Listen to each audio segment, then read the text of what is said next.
Hey guys, welcome to the channel.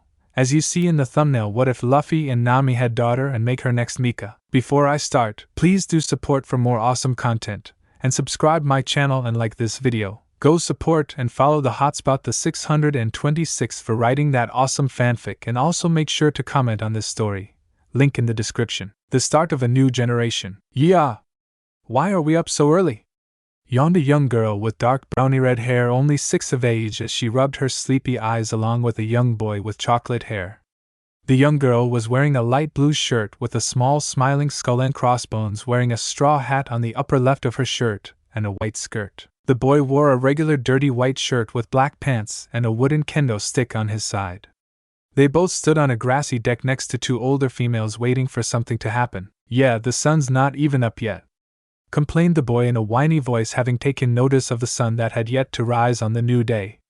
The little girl, with dark brown, almost black eyes, looked around to see all of her family was up, looking very solemn as well as tired as they looked out to sea. Both children were confused as no one said a thing.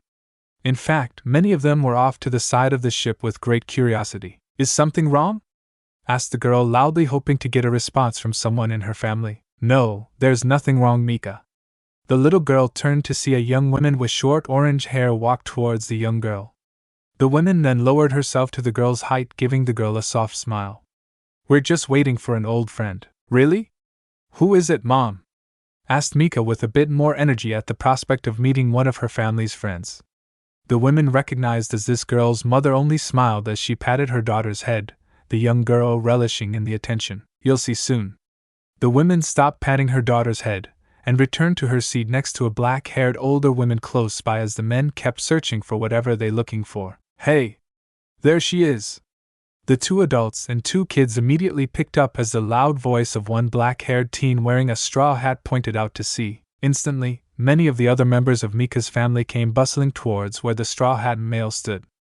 All of them looked out to sea, 3 excited though for different reasons, 1 uninterested, and 2 very curious. Each male was very unique, starting with a green-haired swordsman with 3 swords, a black curly-haired man with a long nose, a blonde with part of his face covered a 1 curly eyebrow, a blue-haired man wearing a speedo and sunglasses, and a large gorilla-like man and a living skeleton with an afro. Haven't figured it out yet?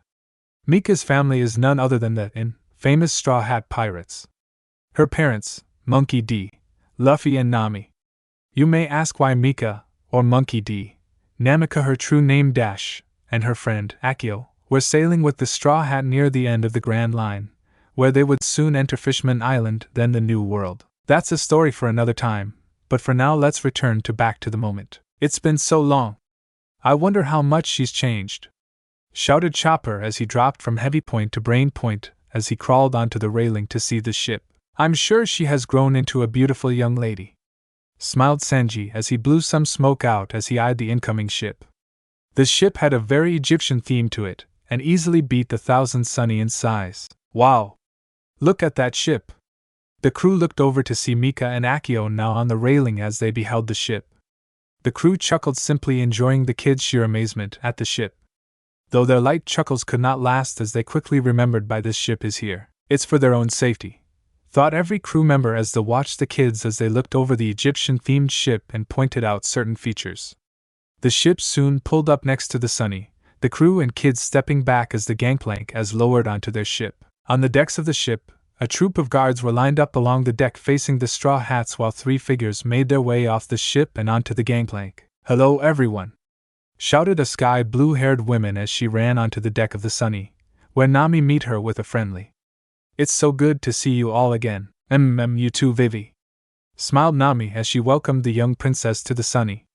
Her guards, Shaka and Pell, stayed behind wearing content smiles as they watched the princess reunite with her old friends. From behind the adults, Mika and Akio watched the adults converse, still wanting very much to join in, especially Mika as she impatiently fidgeted. You look well, princess, spoke Zoro with a mild smile as he leaned off the wall and walked up to the 2 Jing women. How have you been, Vivi? Smiled Usopp as he walked next to the women as they broke from there. We're all so glad to see you, shouted Chopper happily as he jumped into Vivi's arms, to which the princess caught him and gave him a, I'm glad to see you all too, smiled Vivi as she looked at all the familiar faces from way back when she had been a part of the crew. Setting Chopper down, she looked at each crew member. She soon caught sight of one familiar face and two very unfamiliar. You guys have some new members. It's nice to see you again, Ms. Wednesday, spoke Robin in a calm tone, though wore a soft smile, giving the teen a casual wave. Vivi gave a very nervous smile and waved to the former Baroque work second in command. She had been informed by Nami earlier from her letter, though it still seemed awkward to see a former enemy with her dear friends. Meanwhile, the kids seemed intrigued with conversation and moved to get closer to the group. Vivi! Meet Frankie and Brooke. Luffy quickly interjected and pushed Vivi up to the cyborg and skeleton. Following behind, the kids ran behind Luffy, the crew finally realizing that the kids were curious. Shaka and Pell also caught this action, which only further raised the question of why they were here. Meanwhile, with the princess, she, though familiar with Luffy's antics, couldn't prepare herself to see living skeletons staring right back at her without eyes. Hello? Oh. Hello, blue-haired sis. Frankie was the first speak, allowing Vivi to try to get used to the idea of a living skeleton.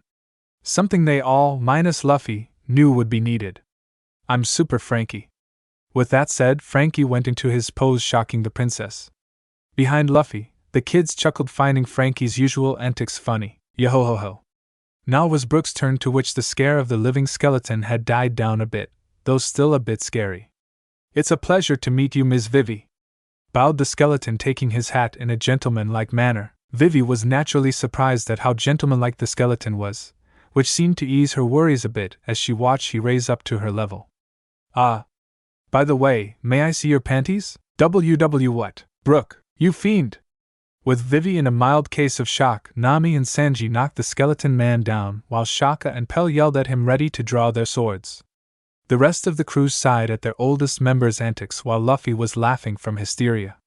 And he wasn't the only one. Vivi soon heard the sounds of a child laughing and turned to see the little girl, laughing much like Luffy, and Boy behind her. That's so funny, Brooke, and who are you two? Mika stopped laughing as she heard both her and Akio being addressed. Both she and Akio looked up to see Vivi now in front of them and bent down to their height. The woman's voice was soft and kind, much like Nami and Robin's when they addressed them. I'm Mika, spoke the young girl as she stepped forward to the princess, meeting eye to eye. But my full name is Monkey D. Namika, but I like Mika better. Vivi blinked a bit as she believing she may have misheard. She looked up from Mika, only to see Nami wrapped around Luffy's arm much like a loving couple would, and immediately made the connection. She then looked back down to the little girl with a smile. That's a very sweet name. Mika grinned at her response, reminding her much of Luffy's own, and then looked over to the boy that had remained quiet. Spoke the boy, sounding nervous as he looked away and back to the princess's eyes. Vivi found the action cute as she waited patiently for him to answer.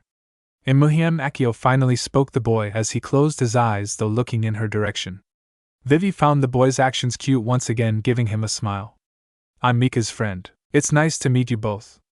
Vivi then stood back up, having finally been introduced to everyone. But now, it raised the question, why was she here? She looked at all the crew members, all wearing smiles, though she could sense a hint of sadness with them. Though the children were oblivious to this. Are you really a princess? How did you meet the crew? What are you doing here? Akio and Mika kept asking all manner of questions that would come into any kid's mind, thought the last one was the most important for many reasons. Actually, spoke Vivi as she stopped Mika and Akio from continuing their barrage of questions. Vivi looked up from the kids to the crew as she looked both curious and concerned at the same time. I would like to know what your parents need of me. Mom? Dad? Mika looked back at her family, seeing them be very quiet rather than loud and exciting. Akio had the same thought as well as he looked at the crew, confused and a bit worried. For the longest time, no one spoke, a pregnant silence that was unbearable for Mika. Eventually someone stepped forward. Mika. Akio. Spoke Nami, looking very solemn as she bent down to the kids' level, placing a hand on each of their shoulders. The kids looked confusedly at the orange-haired mother, wondering what she had to say to them that was so serious. We are sending you to our home. Huh? Questioned the two kids as they tilted their heads to the left, not sure what Nami was trying to say to them. But we are home? Said Mika, not understanding what her mother was trying to convey to her daughter. Not even Akio was sure what the navigator was saying. Nami took a deep breath. They were only kids after all, and looked back up to them. No, I mean our home in the East Blue. The kids' eyes widened as they had only heard stories of life in the East Blue from Sanji, Usopp, Zoro, and Mika's parents. Though Akio found it weird that the crew wanted to go back to the East Blue, Mika was just started getting excited. Really? We're going to the East Blue? Grinned Mika as she seemed to be sensing a new adventure much like her father would. As she and Akio looked back, expecting to see the crew just as excited as Mika was, they did not seem excited or even happy. Confused, both kids looked back at Nami, still looking grim. No. Nami shook her head, causing the kids to blink confusedly. You two are going to the East Blue. The kids' eyes widened as they finally realized what she was trying to say. What? Spoke Akio as he looked past Nami to the crew to see if this was just a joke planned by the crew. Unfortunately, that was not the case. All of the crew remained silent. Even the usually excited Luffy wasn't even smiling his usually happy-go-lucky smile. He then looked back at the navigator, as he still wasn't able to accept the fact. Why? Well, you see, no. Nami stopped as she heard the soft whisper of her daughter and looked towards her. The girl's short hair was having a shadow effect of her eyes, much like Luffy's hat would do so when he was angered. Nami immediately recognized that her daughter wasn't taking the news well. Mika. As she reached out to hold her daughter, Mika stepped back from the hand. No. This time the girl spoke a little louder and sounding a bit more angry as she continued to step back. The entire crew looked worried as they slowly approached the young girl they all came to love over the 2 years after she was born. No. Unfortunately, Mika continued to back away, her pace getting faster. The crew looked hurt seeing the little girl back away from them like they were the villains they had fought. No. No. No.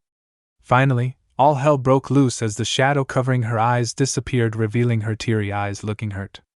I don't want to go. You can't make us, yelled the 6-year-old girl as she tried to run, hoping to hide so she wouldn't have to leave. However, Robin stopped her using her Hana powers to keep her in place. The little girl tried to wiggle out, but couldn't budge an inch. I don't want to go, Mika. Usopp ran to the girl and immediately took her into his arms.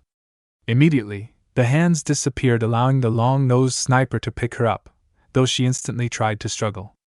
I'm sorry, but we have no choice, struggled Usopp, keeping Mika from wiggling out of his grip. Please, Mika, try to understand, assured Chopper as he walked up in front of the two while in heavy point trying to calm down the little girl.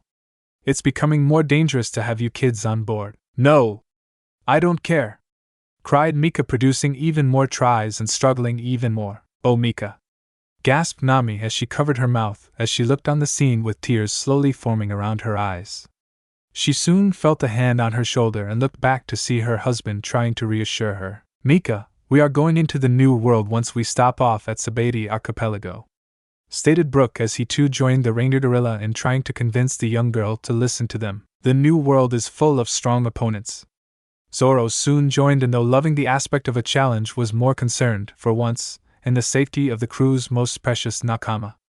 The girl still didn't listen as she still struggled against Usopp's hold, and full of super mysterious creatures, exclaimed Frankie, now also joining, who drew a rough picture of a weird monster with tiger-like features and on fire. Hint, hint. Mika took a quick look at the picture, but only for a second as she returned to thrashing about. So! Shouted back Mika to the crew as she still thrashed about. You guys are the strongest crew ever. That definitely hit the crew hard. It wasn't easy telling probably their biggest fan that they were not invincible, especially for Luffy as she saw him, as her father, to be the strongest in the world. I'm sure we are to you, Mika dear, spoke Robin as she calmly approached the girl, somehow having an effect on her mood as she slowly began to stop thrashing. We just feel like it won't be safe for you too. We can't always be there when you're in danger. From where Akio stood, he saw that great amount of concern that the archaeologist had for Mika, and even him as she gave him a quick glance. We're strong. Right, Akio. The boy heard his friend speak out, but couldn't answer Mika's question.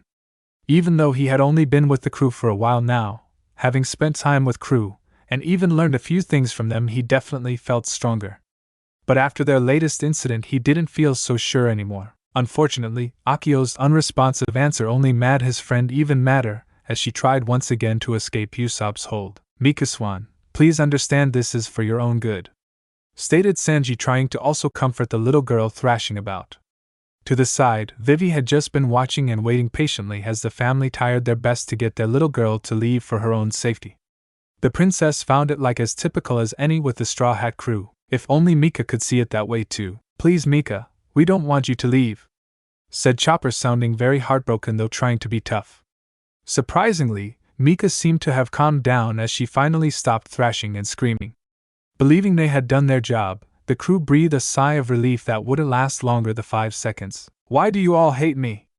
With one burst of energy, Mika screamed out as loud as she could, tears flying from eyes.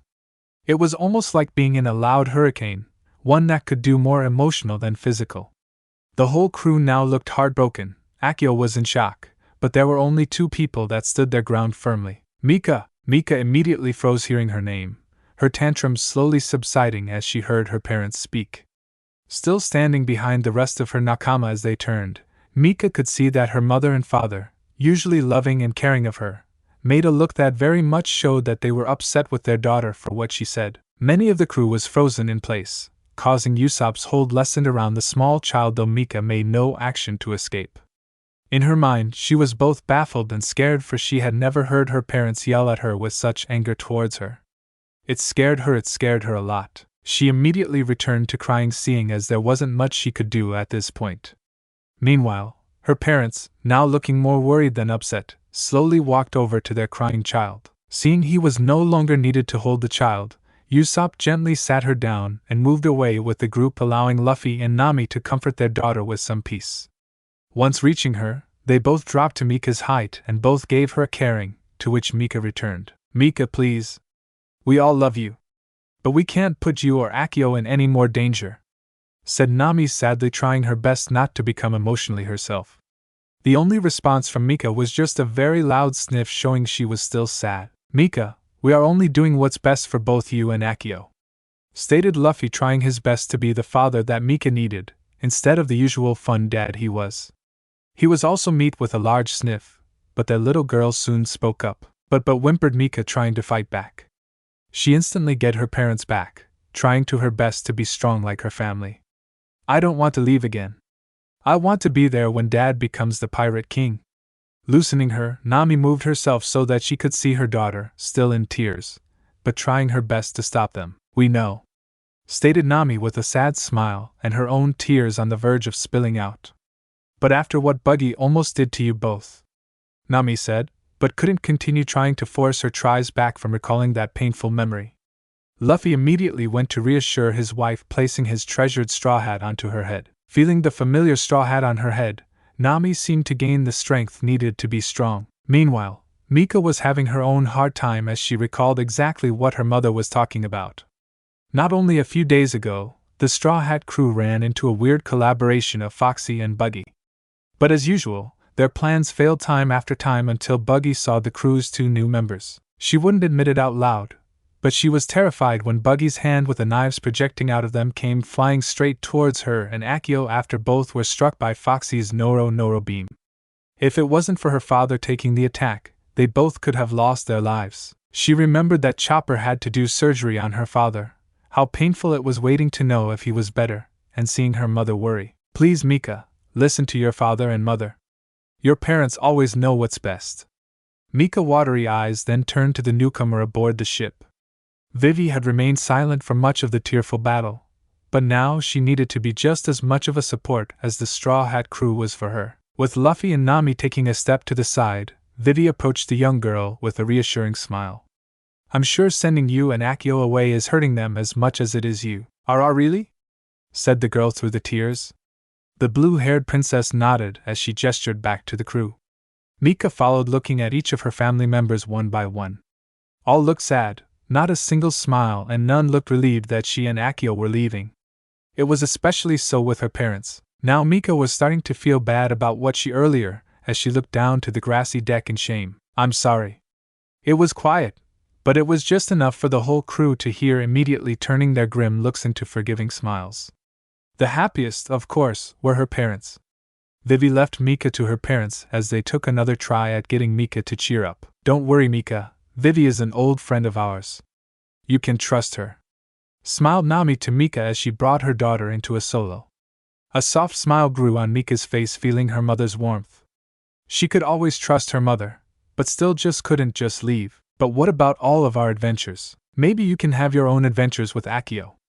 You'll be seeing a lot of new places that you two can explore. Chuckled Luffy, trying to lighten up the mood. Nami sent Luffy a very scary glare that Luffy instantly flinched from. Though Nami didn't like what her husband was suggesting, she knew that her daughter would probably do so anyway. It won't be the same, sniffled Mika as she looked up to her father with sad eyes. It was not like Mika didn't think Akio was any fun, quite the opposite actually, but she knew her father and family would always make it funnier. Of course not.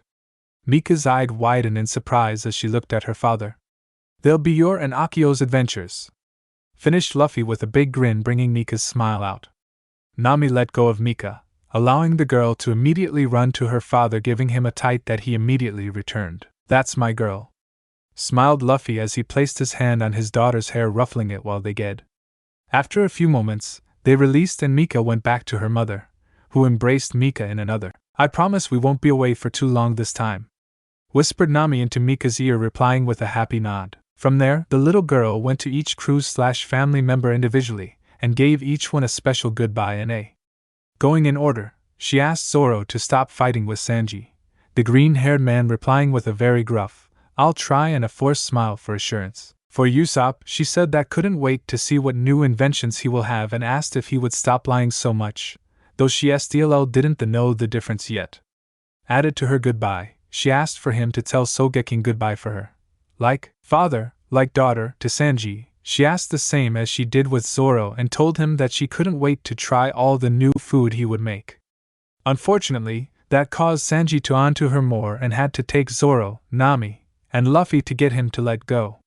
To Chopper, all he got was a big and many "You're so cute, I wish I could take you with me" sentences, before adding that she hoped that he will be a great doctor, that the little kids won't cry when they see him, that made him faint from all the attention and embarrassment. To Auntie Robin, she asked if she would try to get some cool story books for her to read, with Robin asking the same to her. To Frankie, she asked that he keep on fixing the sunny, and that he started wearing pants. Everyone got a good laugh out of that.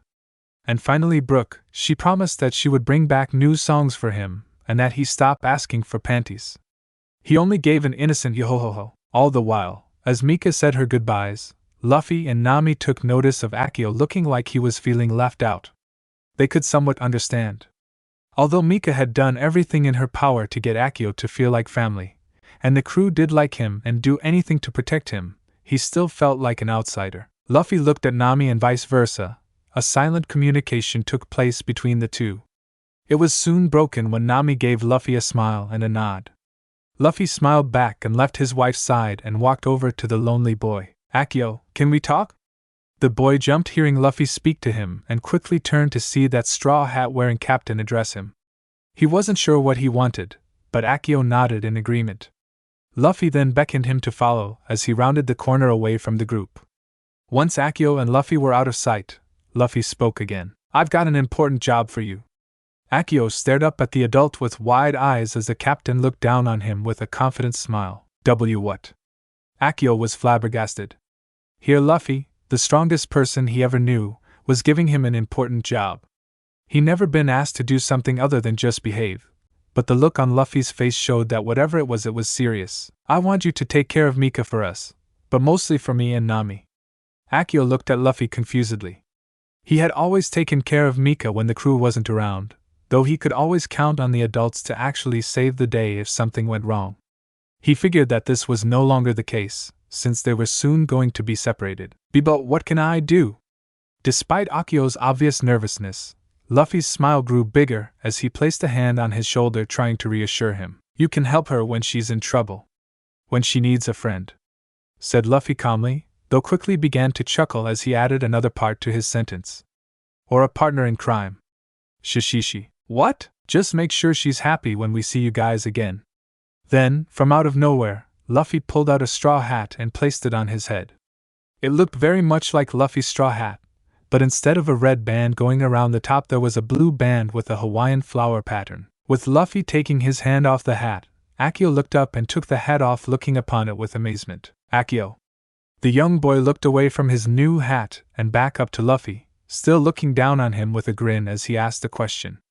Do you have dream? Akio blinked in confusion. I've never really thought about it, said Akio as he looked at his feet bashfully.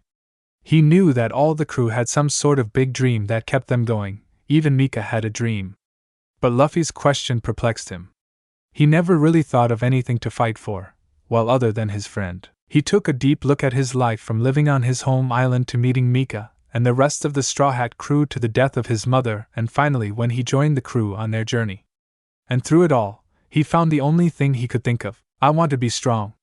Not just for me, but for Mika so she can depend on me when she's in trouble. And for any of my nakama that I will have, stated Akio somewhat unsure, but also confident, giving Luffy the answer he needed. That sounds good, grinned Luffy as he ruffled up the boy's hair, which he found somewhat annoying. The two then left from their spot to see Mika and the rest of the crew looking towards the cabins waiting someone to come out. Both males looked confused at what they were waiting for until they saw Zoro come out with 2 suitcases. Are those ours? Asked Akio as he walked next to Mika still holding his hat. Mika took notice of her friend next to her, and even more so of what he got. Wow! Cool hat, Akio, spoke Mika in awe as she raised the hat up to get a better look. Akio didn't let go of the hat, but allowed her to look over it. I bet it'd be cooler if you wore it. Mika then pulled the hat over Akio's head and roughly placed it on his head. She then stepped back to see how it looked on her friend and nodded happily. Perfect. You look so cool, Akio. Unbeknownst to Mika, her comment made the boy blush a bit, causing him to pull the hat down to cover his blush. When she finally noticed Akio's weird action, she blinked in confusion, while Robin, having observed the whole scene, softly chuckled to herself. Do we have everything they need? Asked Nami back to the crew as they brought out 2 luggage bags probably filled with some of Mika and Akio's stuff. With Akio joining Mika, they both looked surprised that they were already ready for them to leave. This should be it, stated Zoro holding onto the suitcases, 1 brown and 1 red. At this point, Shaka and Pell walked off the gangplank and took the suitcases from Zoro, and brought them aboard. Did you need anything before we go, kids? Akio and Mika looked over to Vivi as she made sure that the kids weren't forgetting something that was important. With Akio holding on to his new hat and Mika not really sure what she would bring, the kids nodded. Alright, then it's time to. Wait!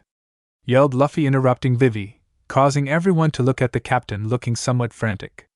Seeing his crew and friend notice him, Luffy smiled and ran off into the cabin. After some very loud noises of glass breaking, books being thrown, and some swearing, Robin effectively covered the kids' ears. Luffy came back with a grin and holding something behind his back as he walked up to Mika. We have something for you, Mika. Luffy then handed his daughter 2 objects, placing them in her hand. Looking at the objects in her hands, she saw a colorful conch shell and a silver necklace with a gold-colored, pebble-sized pendant, shaped like a Mikan wearing a straw hat with the Straw Hat's Jolly Roger on it. It was the most beautiful pendant she ever saw. That one's from me and Nami, smiled Luffy as he pointed to the pendant, seeing as Mika was most interested in it. Open it. Mika nodded and opened the pendant to see its contents. Looking over the pendant, she was surprised at what was inside. Inside she found were 2 pictures. On the right was the entire crew with Mika and Akio in a group picture smiling. She remembered that day.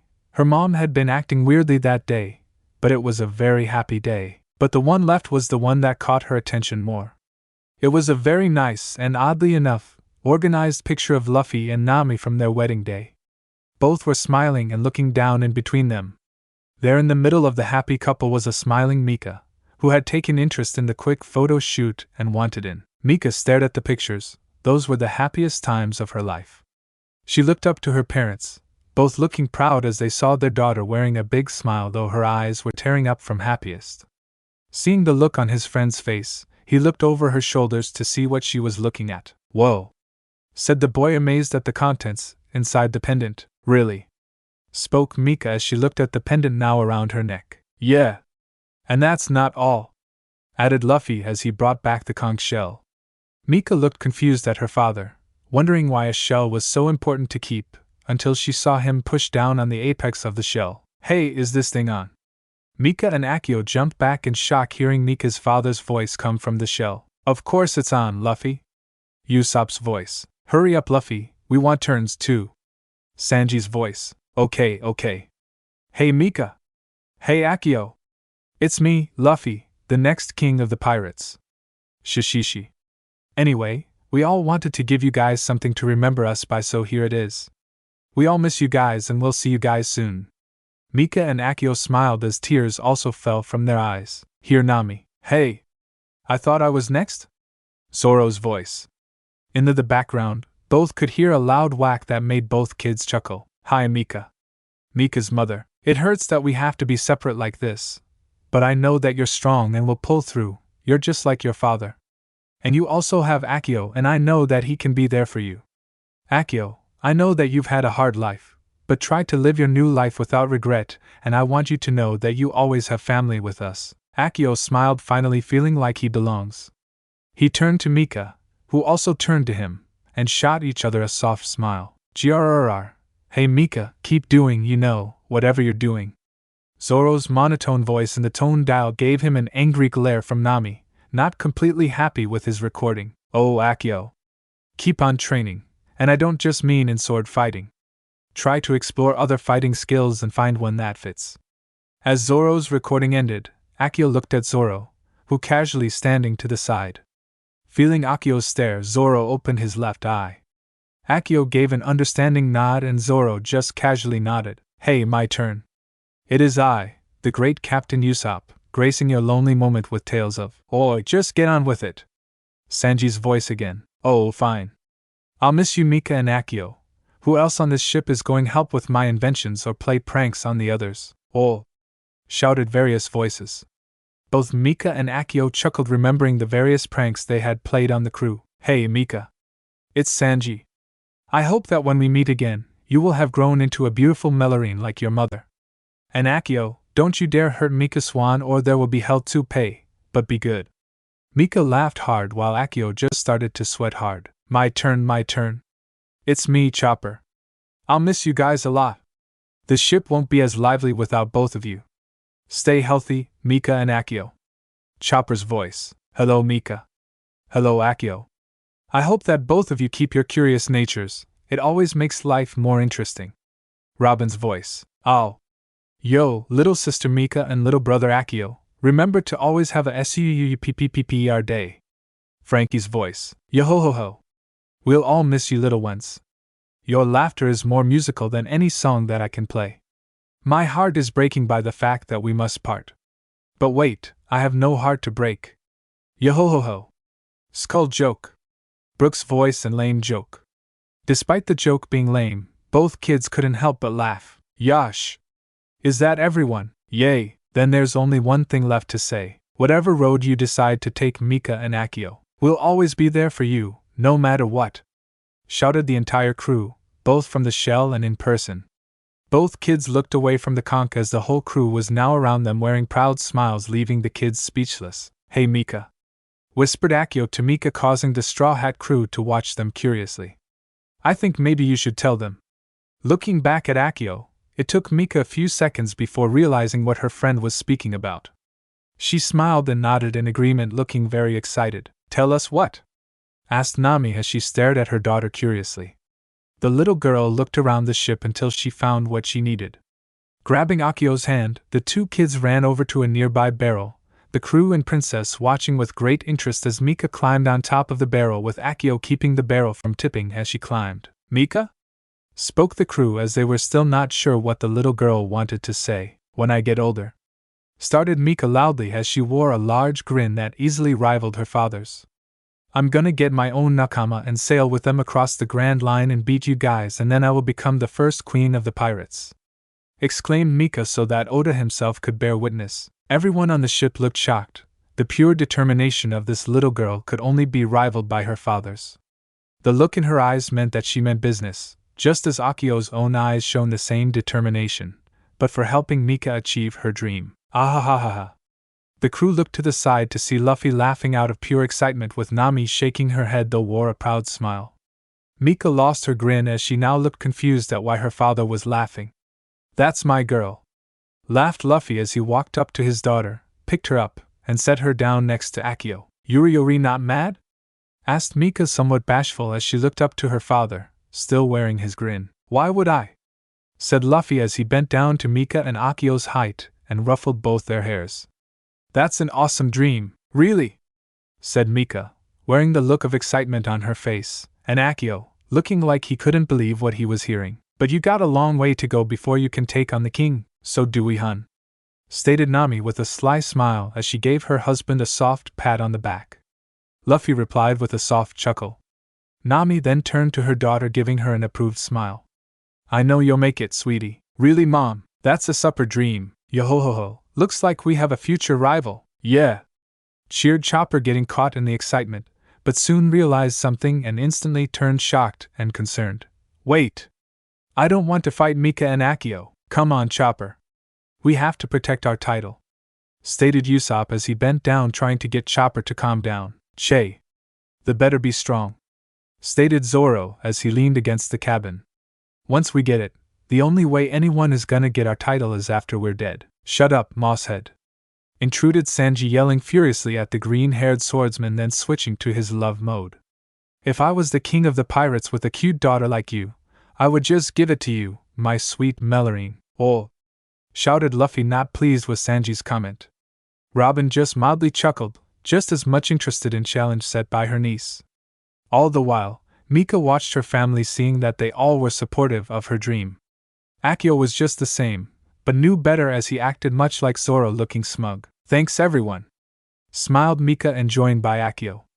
All of the crew smiled back at their little nakama, looking very much proud of them. Even Vivi couldn't help but feel some pride in these little kids. However, her moment ended as she felt a tap on her shoulder. She turned to see Shaka as he whispered into her ear, Princess, we need to be going before someone sees us. Oh, alright. She didn't want to separate this family, a family that she herself once had the great pleasure of being a part of. But she knew that they were doing this for the kids, and, although she had only just gotten to know them, she wanted them to feel like she was also family. Causally, she walked next to Luffy and gently gave him nudged. Huh! Luffy turned to see Vivi was now next to him, looking sad. Luffy, I'm sorry, but Shaka says we need to go. Said Vivi concernedly and somewhat ashamed for ending this moment. Luffy quickly lost his smile when she spoke, but nodded, seeing as she was right. The sun was now rising over the horizon. If any marines were out, they could see the royal ship with the sunny. He then turned back to the cheerful crowd and walked up to the kids. Everyone went silent as they all knew what was about to come. Mika, Akio, it's time to go. The two kids turned to the captain. Both looked at each other, looking very hesitant, but the both looked back at Luffy, giving a sad nod. With the time of the kids' departure come forth, the kids gave their last and goodbyes to the crew.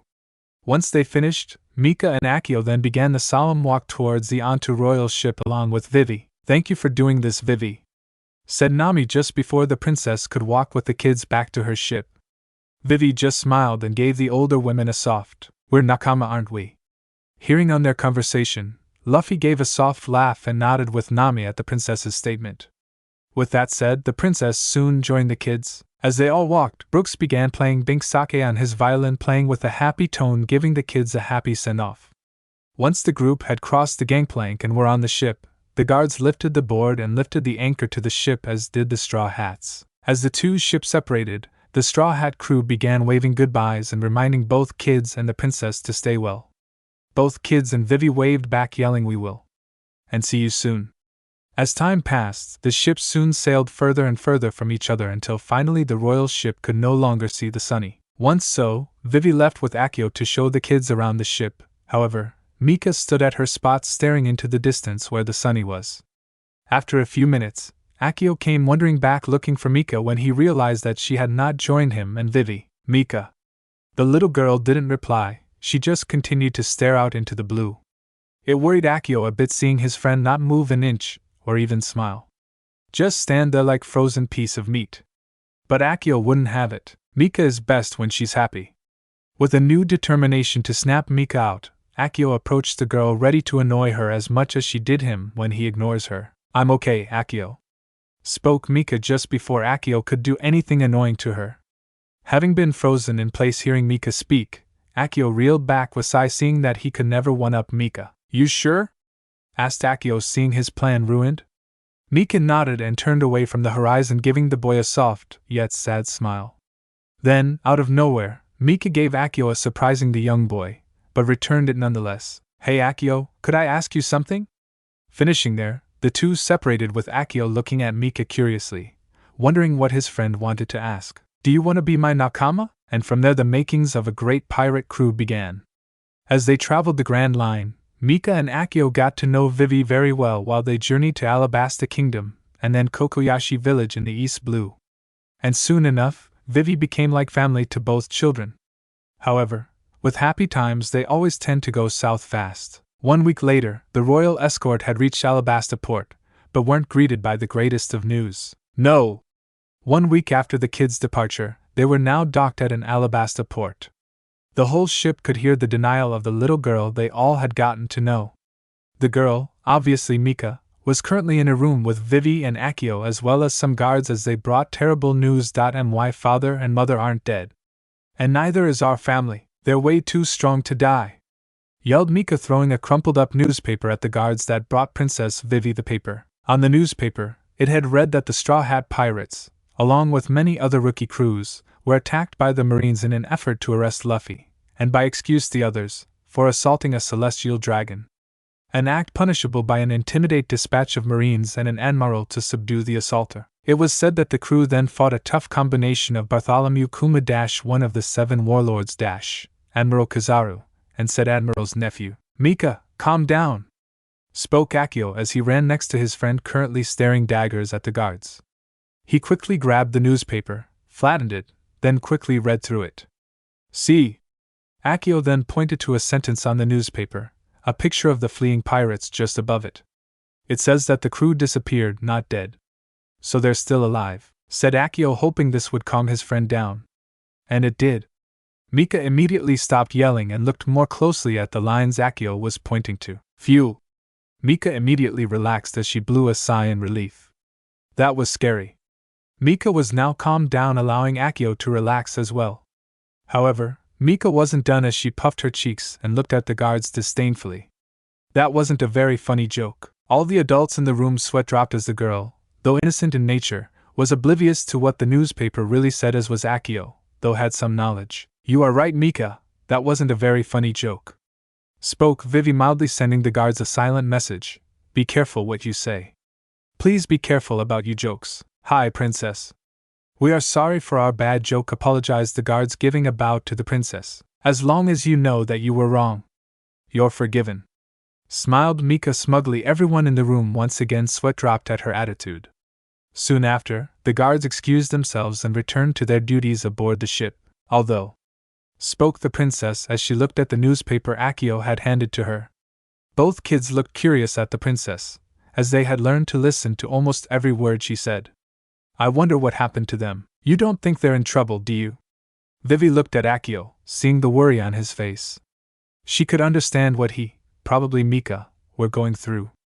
She often worried about her country, family, and friends almost every day. However, she wasn't sure what to say to him, and luckily she didn't have to. Of course not. Vivi and Akio looked towards Mika as she wore a grin on her face, looking confident and proud in whatever answer she had. I bet they're playing hide and seek with the meanies until they leave, and then they'll be on their way. Shishishi, laughed Mika with the innocence that any kid could have at this age. However, that was far from the case with Akio, as he looked dumbfounded by Mika's answer while Vivi just gave a soft chuckle. I bet you're right, smiled Vivi, deciding it was best to play along with what the little girl believed instead of telling her otherwise. Do you want to play another game? Yeah.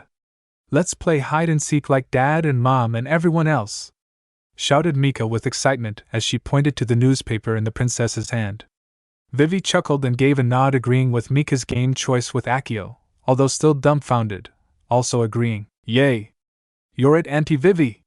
Laughed Mika as she ran outside, dragging Akio behind her, looking very confused. Watching the kids leave, Vivi seemed to be a bit shocked, having been called an auntie at the young age of 18. However, she let it slide. Mika was just too cute. Before the princess started her search for the kids, she returned her attention to the newspaper, and remembering that her friends had disappeared. I hope you're safe, whispered Vivi, sounding worried as she got up ready to go searching for the kids. Before she left the room, she whispered one last part. For more their sake, as well as mine. In no time flat, The proper documents for traveling to the East Blue were made, and after a quick ship change, the royal ship left Alabasta and heading towards Kokoyashi and the East Blue. The journey was, by Mika's standards, more boring than watching Zoro sleep, though Akio was just glad that nothing too dangerous happened. The trip had at least one interesting twist. For a quick trip, the princess decided cross through the calm belt with a ship with sea paddles and a sea stone bottom. And soon, the village of Kokoyashi was having another peaceful day. It had been so ever since they, and the entire island, were freed from the clutches of Arlong and the fishmen pirates. As per usual in the afternoon, many of the civilians were out fishing, be it for business or fun. Hey Yasaku, look at that. This day, a black-haired man wearing sunglasses sat in a small dingy named Bounty Maru with his friend, a buzzed cut-haired man wearing a red headgear piece, as he caught sight of a large ship in the distance. As both men watched as the ship got closer, they reeled back, seeing it grow exponentially. Holy crap!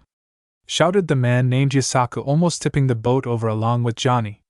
That's a ship. It must be some noble or something. Yay!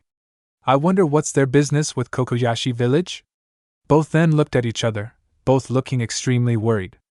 Immediately forgetting their fishing, the two men quickly rowed back to the port, hopefully in time to warn the people. And it was, for soon enough the Egyptian-themed ship landed at Kokoyashi's port. Beforehand, a crowd had been gathering, all suspicious of the galleon-sized ship. Stepping out of the crowd came the local law enforcement, Genzo along with Yasaku and Johnny armed, and the local Mikan farmer, Nojiko, having decided to speak on behalf of the villagers and figure what was going on. With the plank lowered from the ship, a troop of guards came marching down, taking positions to the side of the board. Following behind came down two well-toned men, one with black hair and one wearing purple paint around his eyes, and a young woman with sky-blue hair. While the former bounty hunters tried putting up a brave face in front of the impressive men, Genzo and Nojiko were observing them cautiously, wondering what business they had. The two men and women soon stepped off the board and approached the crowd, separating themselves from the guards much like the Kokoyashi group with the villagers. With the two men standing to the side, the sky-blue-haired woman stepped forward and scanned the crowd as if looking for someone before she spoke. Hello, I am Princess Vivi from the Alabasta Kingdom located in the Grand Line. The crowd of villagers immediately gasped in awe and shock as they conversed amongst themselves. However, the Kokoyashi talk group remained firm, though the princess's opening sentence seemed to shock the bounty hunters turned fishermen. And these two men are my guards, Shaka and Pell. Both men nodded, affirming their positions to the villagers. I wish to speak to a man named Genzo and a woman named Nojiko. That would be us, Princess Vivi. Spoke Genzo, stepping forward a bit and giving the royalty a small bow, being respectful, while Nojiko just stepped forward while smoking a bit. What business do you have with us? We are just here to drop off a special package from your sister, answered Pell for the princess, though not moving an inch from his spot. Nojiko and Genzo blinked in surprise, and the crowd once again began mumbling to themselves now more about what Nami had sent them. Only Johnny and Yasaku seemed surprised. Big sis Nami? My sister? Questioned Nojiko, not sure if she could believe the princess. None of them knew much of Nami's adventures with the crew beyond the Eni lobby incident. The last news from Nami that anyone had heard was that she was getting married to her captain and had a little girl. Yes, your sister, confirmed Shaka, giving the crowd a nod. There was a pause as the people waited for whatever package Nami had sent them to be brought from the ship, but none did. Instead, the princess just smiled and spoke, looking towards the ground in front of her, confusing the Kokoyashi crowd. Okay, you two can come out now, spoke Vivi, looking as if she was talking to no one. Who are you talking to? Before Genzo could finish, from behind Shaka and Pell came two small figures, one girl and one boy, walking from behind the guards and stood in front of the princess. While they stood in front of Vivi, the girl wore a big, goofy smile and the boy with a nervous smile. The villagers seemed perplexed at the arrival of the two kids, Johnny and Yasaku even more so, while Genzo and Nojiko just stared at them, seeing something familiar about the girl. Go on, introduce yourselves, said Vivi to the children as she nudged the two forward. Akio looked back to the princess, looking quite nervous, though quickly looked back at the crowd, giving them a small wave with his nervous smile. Hi. My name is Akio. Hello everyone, exclaimed Mika with a grin, clearly not affected by the same nervousness that her friend had as she ran forward and stood in the middle of everyone's attention. And that she had, as everyone looked at her with confusion and an interest of what she was doing. My name is Monkey D. Namika, or Mika for short. Silence struck the whole crowd. Everyone stared at the little smiling girl, the crowd with their jaws dropped, Johnny and Yasaka even more so, and Genzo and Nojiko just speechless as they looked at the girl who had just proclaimed herself as the offspring of Nami and Luffy. And Mika? Gasped Nojiko, pointing at the little brownie red-haired girl, whose grin only got larger as she nodded her. I can't believe it! Spoke Genzo, looking down on Mika. Well, believe it! Exclaimed Mika, pumping her fists in the air. I'm Mika, daughter of the next pirate king, and soon to be the first pirate queen. Eh? Shouted the whole crowd as they looked at the girl unbelievably. The girl nodded once again, and then ran back past the guards and to the princess and her friend. She grabbed hold of Akio and then brought him to the front. And this is my first mate, Akio. Being reintroduced as a pirate in training, Akio waved to the shocked crowd and gave them an innocent smile.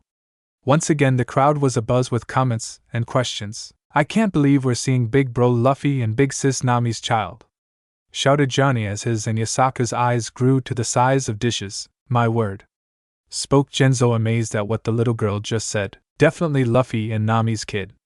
Chuckled Nojiko as she walked up to the travel group. Seeing the women walk up to them, Mika immediately separated herself from the group and met the women before reaching the guards. For a moment, both just stared at each other, not saying a word between the other until finally, Hello, you're Aunt Nojiko, right? Asked Mika curiously as she looked over them older women before her. Nojiko just gave a soft chuckle and nodded as she threw away her cigarette as she dropped down to Mika's height. My mom told me all about you. Do you really own a Mikan plantation? Yep. Winked Nojiko, making Mika even more excited. In fact, those Mikan trees on that ship are from our plantation. Really?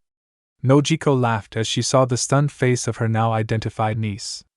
At this point, Vivi saw it fit to deliver the second half of this delivery. The princess walked up towards the two family members, Akio joining her once she reached him, as she brought out a letter. Breaking from the family moment, Nojiko noticed the princess and stood back up, causing Mika to turn around to see them. Once they finally met, Vivi handed the older women the letter with a smile. I guess the letter explains, stated Nojiko to the princess with some bit of know-how. The princess nodded, allowing the plantation farmer to take the letter, looking over it once seeing her name on it.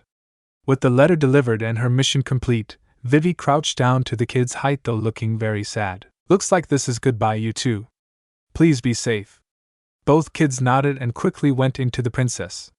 Vivi was slightly shocked, but quickly embraced the two kids, still looking sad and a bit pained. Bye, and Vivi. We'll come to see you when we're out at sea, said Mika cheerfully, trying to make Vivi happy. Bye, princess. Thanks for protecting and taking us here, said Akio with a smile, trying to do them same as Mika. The soon broke, allowing Vivi to stand back up and retreat back, trying her best to remain emotionally strong. The kids then took their bags and walked over to their new home, but not before looking back to Shaka and Pell. Thanks for playing with us, waved Mika to the guards, replying back with their own wave. Though Akio's goodbye was a lot different from the cheery captain-to-be. Thank you for sparing with me. Next time we meet, I will be stronger, bowed Akio respectfully, causing the two men to stop waving, and replied to the boy with confidence. We'll be waiting. With that said, the guards followed the princess's lead as they head back towards the ship. Before getting too far away, Vivi quickly turned around and looked at Nojiko, who immediately eyed the young women in interest. Please take good care of them. Of course, Your Highness, smiled Nojiko, adding a gracious bow. Sniff, so touching. In the background, Johnny and Yasaka were brought to tears at the scene. Ignoring that, Vivi smiled, nodded to the older women in acceptance, and then followed her guard as they all returned to the ship. Mika and Akio kept waving goodbye to the group as they set the sails and launched out, heading back to the Alabasta Kingdom. When the ship finally disappeared from view, the villagers immediately began getting to know their two newcomers, as well as asking how Nami was doing.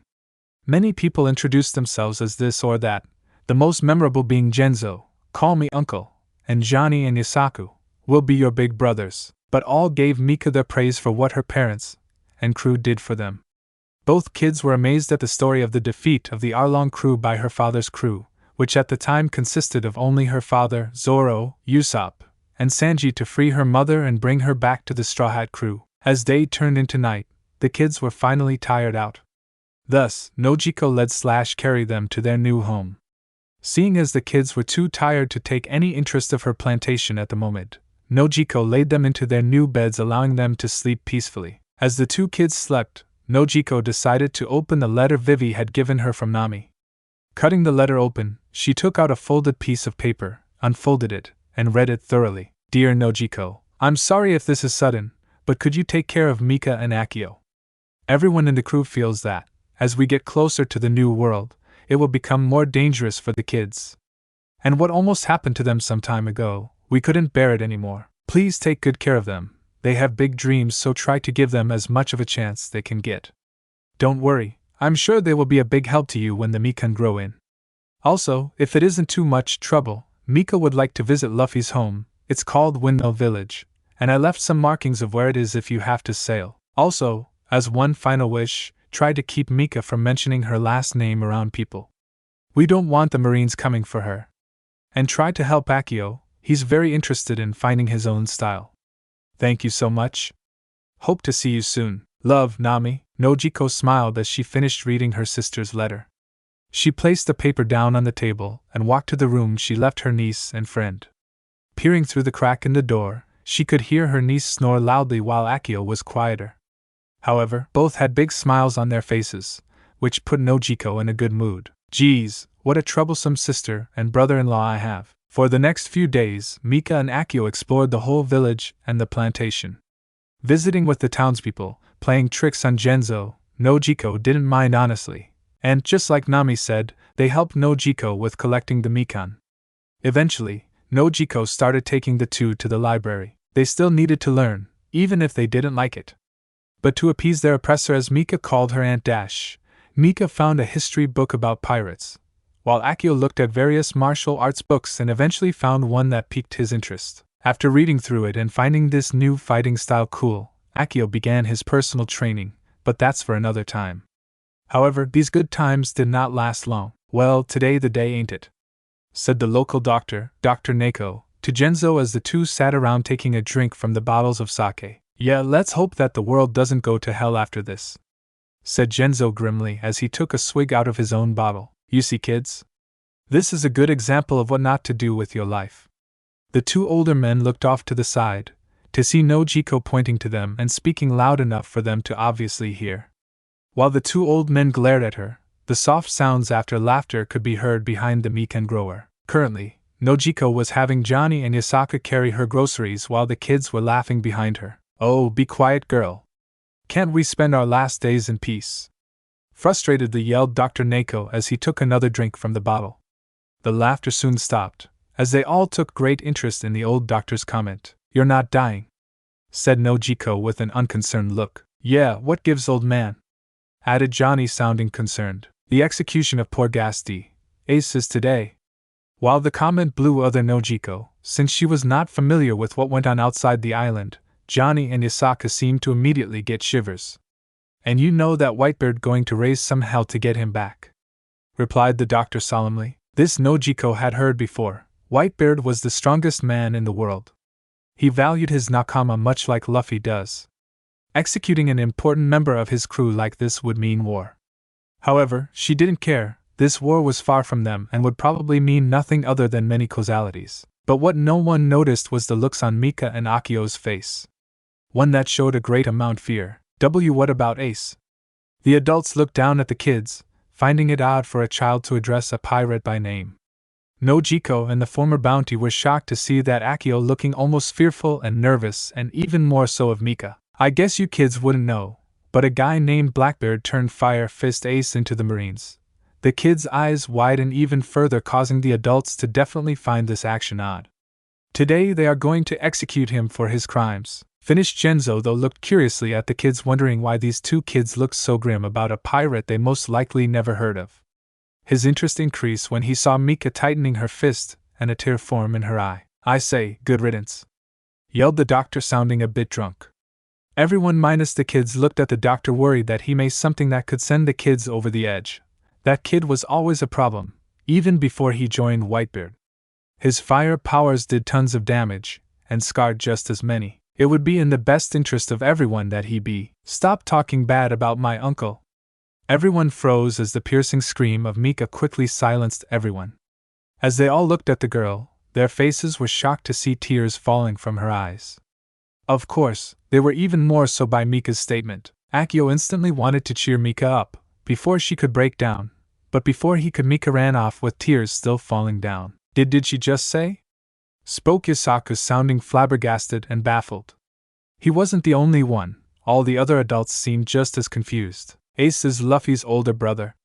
The adults turned to Akio, shocking the adults again as he also had tears, despite his best to hold them back and look strong. No way! Shouted both former bounty hunters in shock as they looked at the young child. Mika was really close to Ace, even though she only met him a few times. Stated Akio, still trying to be strong. Though he wouldn't admit it openly, he also thought of Ace as an uncle. Even if he only saw him once. I had no idea, said Genzo, completely dumbfounded as he sat back in his seat staring at the ground in shame. Boy Nami, you really married into an interesting family. Thought Nojiko out loud with a bit of huff, though more with a smile. After a few minutes of silence, Akio began walking in Mika's direction. Before leaving the group of adults, the doctor called to him. Akio. The boy stopped and looked back to the doctor as he sat up from his seat while trying to get his attention. When you find Mika, tell her I'm sorry. Akio nodded his head and then ran, leaving the adults behind to discuss. He knew exactly where Mika would be. Out on the outskirts of the village, there is a hill, and in this hill lies a grave marker. Buried here is Belmir, adoptive mother of Nami and Nojiko and a former Marine. Here lies a great woman, who did everything in her power to give her daughters everything they needed.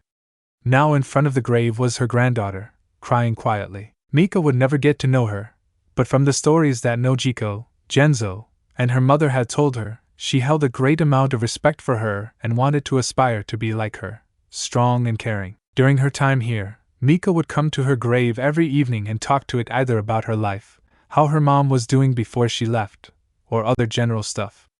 Not too soon after, Akio joined her, sharing the same respect as Mika did for former Marine. Even though it often reminded him of his own deceased mother, but he knew that this place was Mika's most favorite spot in the whole village. And as he approached the grave, he saw Mika huddled by the gravestone. He hated always being right when came to Mika. Nonetheless, he would always strive to help. As he got closer, he heard Mika's cries. Please save Ace, Mika. Hearing her name, Mika slowly turned to see Akio, fully revealing her tears that had yet to stop. It pained Akio to see Mika sad like this, especially since it was her nature to always be cheerful. Are you okay? No. Akio could expect as much, he was only barely holding on himself.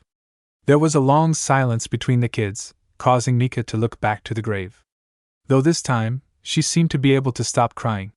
However, her crying was replaced with a single question as she asked Akio. Ace will be okay, right? At first, Akio was shocked by the question and remained silent, no knowing how to answer. I don't know. Spoke Akio, knowing fully that Mika probably wouldn't like that answer. However, he did have something that could help Mika, even a little. But this Whitebeard guy is said to be the strongest in the world, right? I'd bet that he can save Ace. Said Akio, hoping that the little information he picked from the adults' conversation could help. For a while, Mika didn't answer, but eventually she moved, standing back up, and turned to Akio. Seeing his friend's face fully, Akio smiled. Although Mika felt slightly better, the smile on her face the best proof of that, she couldn't help but continue to cry. Seeing this, Akio did the only thing he knew he could do for Mika. He gave her and instantly Mika latched on to him, crying her soul out. Not too far, Nojiko watched the two, not wanting to ruin their moment. Soon enough, Mika felt better and left with Akio, and later Nojiko, back home. For tomorrow, the worst would come. Wah. That was all people of Kokoyashi village could hear. No one talked, no one laughed, all that the people did was do their business with saddened faces. Since the news crew dropped off the newspaper and was read earlier that morning, Mika hadn't stopped crying. It had been too late for either Johnny, Yasaku, Genzo, Dr. Neko, or even Nojiko to stop someone from reading the newspaper out loud in front of Mika. Ace had been rescued, but had died in battle by Admiral Akainu. As sad as it was made even worse. Luffy had somehow made his way into the war and did everything in his power to save Ace, only to be saved by him from Admiral Akainu. It was said that he was heavily wounded and had mentally collapsed seeing his brother die, but the worst was that many of the papers had declared him dead. It was far too much for little Mika to handle. Her only response was to run back to Nojiko's house and lock the doors, allowing no one in, as she cried the most she would probably ever do. Both Nojiko and Akio just waited outside the house, though Mika wasn't the only one crying. Akio was shedding his own tears for Ace and Luffy, two men he had admired and looked up to. Nojiko did her best to cheer both them up, but only got through to Akio. Mika was obviously a much harder case. To make matters worse, Mika has suddenly become homesick and went into a fit of panic for her family, though mostly her parents. Having heard the news in the morning, Mika had cried for almost the entire day, a feat the townspeople would find amazing if it weren't for the reason why. Eventually, Mika's crying began to quiet down until it would finally stop. Using her house key, Nojiko and Akio entered the house only to find Mika in her bed sleeping, but still crying. It was night time when Mika woke up, feeling as tired as ever despite the sleep. As she looked around in her darkened room, she could only see a light coming from outside her room as well as the sweet smell of delicious mekons being cooked. Mika slid off her bed, taking the bedsheet with her, and walked towards the source of the light. As she carefully opened the door, she looked around before walking out fully. Nojiko was cooking and Akio was sitting at the table reading a book. Slowly, Mika walked out of her room. Hearing the door creak and some footsteps, Akio immediately turned around to see Mika finally up. "Mika!" Slipping out of his seat, Akio rushed to Mika's side looking extremely worried for his friend. Hearing his shout, Nojiko smiled and turned to see the little girl wrapped in a bed sheet with a lifeless look in her eyes. "Good evening, Sleepy. Did you have a good nap?" asked Nojiko in a somewhat cheery tone, though really concerned for the girl's well-being. Mika replied with only a nod as she held on to the sheets that were wrapped around her. This did not bode well for Akio, now becoming even more worried for his friend. "Oh, are you hungry?" Mika nodded her head, relieving Nojiko somewhat. Nojiko immediately got back to work on dinner, while Mika silently walked to the table and took her chair, followed by Akio. Having finished their dinner, Nojiko brought their steaming plates out and served each of the kids as well as herself. After thanking Kami for the food, Akio and Nojiko began eating while Mika just stared at her food. Nojiko sighed as she looked up from her plate to see Mika had yet to eat. She didn't bother her for a while until she heard the little girl mumble. "Mika?" asked Nojiko concernedly, believing she had heard something from the little girl. The same thing went for Akio as he stopped eating and looked at his friend. "Home," whispered Mika, barely audible, her face etched with sadness. "What?" asked both diners as they leaned in more, trying to hear what the little girl was trying to say. "Home," said Mika louder, looking a bit more angry than sad. The two residents looked at each other confused. "Weren't they home?" "Mika, this is our home. I want to go to Dad's home." Akio flinched back as Mika yelled back at Akio, looking furious. Nojiko sighed. The girl's attitude was as bad as her mother's at this age. But luckily, she had the perfect solution for this situation. "It'll take a while." The two kids looked back to their new caretaker as she continued to eat, though wore a large smile on her face. "But we can go to Luffy's home." Akio gasped in surprise while Mika's furious facial features softened into shock. "Really?" Nojiko nodded to the little girl as she ate, clearly hearing the little girl's uneasiness. "Would I lie to my cute niece and her friend?" Mika shook her head and quickly dug into her food. Akio was surprised at how quickly suddenly went into her food, though lacking the usual gusto it once had. "At least she's eating," smiled Nojiko and Akio, both having the same thought as they ate their dinner in peace. It would take about a week and a half to eventually make their way to Windmill Village. In that time, everyone worked to either find a round-trip ride to Windmill Village or worked on paying someone to sail them to it. Even Johnny and Yasaka joined in once they caught wind of their goal. The hardest worker by far was Mika, doing every job she can to see where her father was born and raised. While the kids tried to do miscellaneous jobs that most kids worked, Nojiko did her best with selling her mekons at fair prices. "No way am I paying for these, they're way too expensive. Come on. The demand for mekon is high, and my mekons are the best. So take it or leave it." "Grrr, fine, thank you. Come again soon," as did the two former bounty hunters with their fishing business. And soon enough, they had acquired the money to board a cargo ship that made rounds at Windmill Village and Kokoyashi Village. With Johnny, Yasaku, and Genzo seeing them off, Nojiko and the two kids sailed off to Luffy's hometown. It would take the trip 3 days, but to Mika she could wait. As they traveled on the ship, the kids made some extra money helping the crew out and learning some valuable skills. 3 days soon passed by in the blink of an eye and the group finally made it to Windmill Village. However, before they took port, the group saw another ship also docked. It was a marine ship, one that Mika clearly recognized and instantly infuriated her. "Hey, GRP!" With the ship docked, the three were about to get off when they heard some shouts from inside town. From Nojiko could see, there was a very large woman with long, orange, curly hair and a big, masculine face beating up some big old man wearing white. It seemed as she, and the old man, came from the bar as she walked out of said bar pulling out a large club. "How dare you come back like this?" shouted the orange-haired woman furiously as she attacked the man. Nojiko flinched back seeing the attack, though the old man seemed to have no problem with it. Also watching, Akio was captivated with the fight that was occurring in town. Neither one noticed that Mika's mood, once incredibly excited some minutes ago, had done an 180. "Garp!" yelled the crowd all in shock and confusion. With the group walking off the ship and onto land, Nojiko was sure to keep the kids in her eyesight, not wanting them to get caught in the local scuffle. "Huh. I wonder what's wrong?"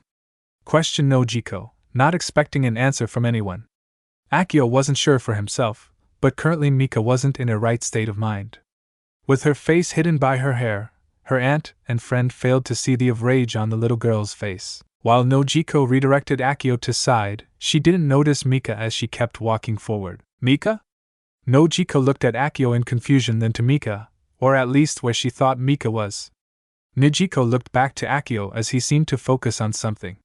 She looked herself and found Mika, slowly making her way towards the crowd and picking up a broken piece of wood. Both immediately feared the worst and rushed to Mika hopefully to stop her. Unfortunately, Mika slipped through the crowd, now blocking the two. "Mika, hero of the Marines, my ass! Go to hell! You old bastard!" yelled the orange-haired woman as she beat up the man known as Garp, once a proud hero of the Marines for having caught the Pirate King. While the women continued to attack him, he refused to fight back. Meanwhile, the woman's underlings were trying to calm her down. However, a young barmaid with black hair soon stepped in front of the women. Around the same time, Mika broke from the crowd looking even furious as she gripped the board. "Stop it, Dayton!" yelled the barmaid, causing the older women immediately stopped in mid-punch. Makina said a concerned Garp covered in bruises and bleeding as he looked up from the ground. While there was a pause, he sat himself back up, sitting on the ground now as he watched the barmaid speak on his behalf. However, he left his guard down for a little girl to take advantage. Garp couldn't whack. Everyone went silent as they all heard the sound of a board breaking. Dayton and Makino looked back behind them, while the crowd simply gasped, as they all saw the most shocking sight ever. While the attack didn't really hurt the old Marine, due to Marine training and all, but when he turned around to see his attacker, he nearly had a heart attack. His eyes widened in shock as he saw standing right in front of him was a 6-year-old girl with browny red hair wearing a small yellow dress. The girl looked furious, a rage that could challenge the devil himself. Crowd was in shock and the Marines under Garp were immediately preparing to take action against the little girl, but Garp halted them from doing so. As he looked at the little girl, not sure if he was seeing her right, the girl breathing heavily in rage with small beads of sweat falling from her face. "You!" spoke the little girl as she seemed to be gathering all of her energy to say something to the former Marine. The crowd wasn't sure what or why she was doing this, even Makino and Dayton weren't sure. Finally, the little girl finally spoke up. You, stupid old man!" screamed Mika as loud as she could, trying to show him her anger and rage. Everyone to cover their ears hearing the girl's scream, all except for Garp, who still looked at the girl in shock. When she finished, Mika then slammed into Garp and began her own beating session, shocking everyone. Finally breaking through the crowd, Nojiko and Akio stopped in their tracks as they saw Mika beating up the former Vice Admiral. Why? Repeated Mika with every punch she threw at Garp, tears falling from eyes along with each punch. Though she wasn't doing much damage to the old man, it still felt good to her as Garp still hadn't responded back. "Little girl!" shouted Dayton and Makino as they were about to come to Garp's aid. Before they could move in, they both caught two newcomers running and doing the same. "Mika!" yelled Nojiko and Akio, rushing over to stop Mika. While Mika ignored it, her friend and aunt, Garp had caught the name and put two and two together. Why did you kill AC and my FA Humph? Before Mika could let slip her secret, Garp quickly covered her mouth before finishing her sentence. The sight confused both the townspeople and the Marines as they watched the scene unfold. Garp quickly looked around to see if anyone caught what Mika had said, and luckily no one seemed to have paid attention to the girl's last sentence. Garp! What's the meaning of this? Garp looked to the side, seeing the mayor, Whoop Slap, push through the crowd looking furious and confused. As he kept Mika from escaping, he looked behind him to see the two people that spoke Mika's name, and immediately went into action. You two come with me, commanded Garp as he pointed to Nojiko and Akio. Both looked at the Marine confusedly, not sure what he wanted with them. Before either one could ask, Garp immediately turned the other direction, pointing to three more people. Makino, Dayton, Whoop Slap. You two. On my ship, now. All the civilians that Garp pointed to quickly nodded. The crowd soon dispersed as the group moved back towards the harbor, the Marines following behind their leader. All the while, Mika was trying to break through the Marines' hold. Sir! What are you? I want every Marine off my ship, now! Before the Marine could speak his qualm, the Vice Admiral roared his command, frightening the whole Marine group. Hi, sir! Yelled the Marines, frightened, and soon began tripping all over themselves to complete Garp's order. The group waited outside Garp's ship for a few minutes as the Marine flowed out of the ship. Sir, your ship has been cleared, reported a Marine officer, looking incredibly nervous as he stood in front of Garp. Good. No one, and I mean no one, goes on or near that ship until I say so. Got it, ordered Garp to the Marine. The young Marine nodded quickly in acceptance and began commanding the other Marines to set up a perimeter far away from the ship. Garp then led the four adults and child onto his ship, with Mika still struggling in Garp's arm. Once on board, they made their way into the interior of the ship and into the prison ward. Once in the ward, Garp set the little girl down, only for her to kick him in the shins, then run behind her aunt as she stared daggers at the Marine. While the adults, at least the ones that knew Garp, stared in shock, Garp simply ignored the attack and checked the surrounding area. Seeing that no one was here and there were no transponder snails, Garp got down to business. Why is she here? Looking to the tan-skinned woman, seeing as she was the one he could identify as the one bringing the little girl here. Nojiko wasn't sure how to respond at first. The only real experience she had with Marines was that asshole Nezumi, so she spoke politely. Sir, she wanted to. Now hold on a minute. Nojiko was quickly silenced as the old man stomped forward, looking as angry as he was confused. What is the meaning of this, Garp? Why did this little girl attack you? Who are they? And why are we holding a meeting in your ship? As the old man yelled, he pointed to the group that had come from Kokoyashi village. Both Dayton and Makino also nodded their heads, wanting the same answers, causing the old Marine to sigh. Fine. That girl. Garp then pointed to the little girl hiding, Nojiko receiving a tongue sticking out from the girl. Is the daughter of my idiot grandson, Luffy. Makino, Dayton, and Whoop Slap were instantly speechless, eyes widened to their full size. All three looked down at the girl. They could see Luffy in her, especially in her glare as she stared back at Garp. By the way, who are you two? Asked Garp, pointing to Nojiko and Akio. I'm her first mate, Akio, said Akio proudly as he looked back at Garp determinedly. I'm her aunt, Nojiko, stated Nojiko, gesturing to herself. I'm from Mika's mother's side. The Windmill Village blinked in surprise. Though Garp didn't mind the aunt, the first mate made Garp see where Mika was heading in the future. Whoop Slap was about to have a heart attack, but Makino stared at the young girl, who also stared back indifferently. Wife? Asked Garp confusedly, as the last time he checked Luffy wasn't married. Looking at the women, Nojiko nodded in response, causing the man's eyes to widen in surprise. Luffy's married, gasped both women as they looked back at Nojiko in surprise. Nojiko stepped back, slightly shocked at the women emotionally exploding at her, but nodded nonetheless. Hold on. Everyone stopped as Whoop Slap suddenly re-entered the conversation, looking very frustrated. Luffy's only been gone for 2 years now. How could he have a kid? Stated Whoop Slap, looking towards Nojiko hoping for an answer. Actually, spoke Makino, taking her eyes off Mika as she raised her hand up a bit bashfully. I would like to know that as well. Ask him, pointed Mika with bitterness in her voice at Garp. All the adults looked to Garp, unsure how he would have a hand in Mika's birth. Later, stated Garp, gaining several glares from the women, which he ignored. He had more pressing matters to address. Right now I want to know is why are you here and how they got here. They were brought over by a friend. Garp raised an eyebrow in suspicion as Nojiko failed to answer who had actually helped the Straw Hats get these two kids to safety.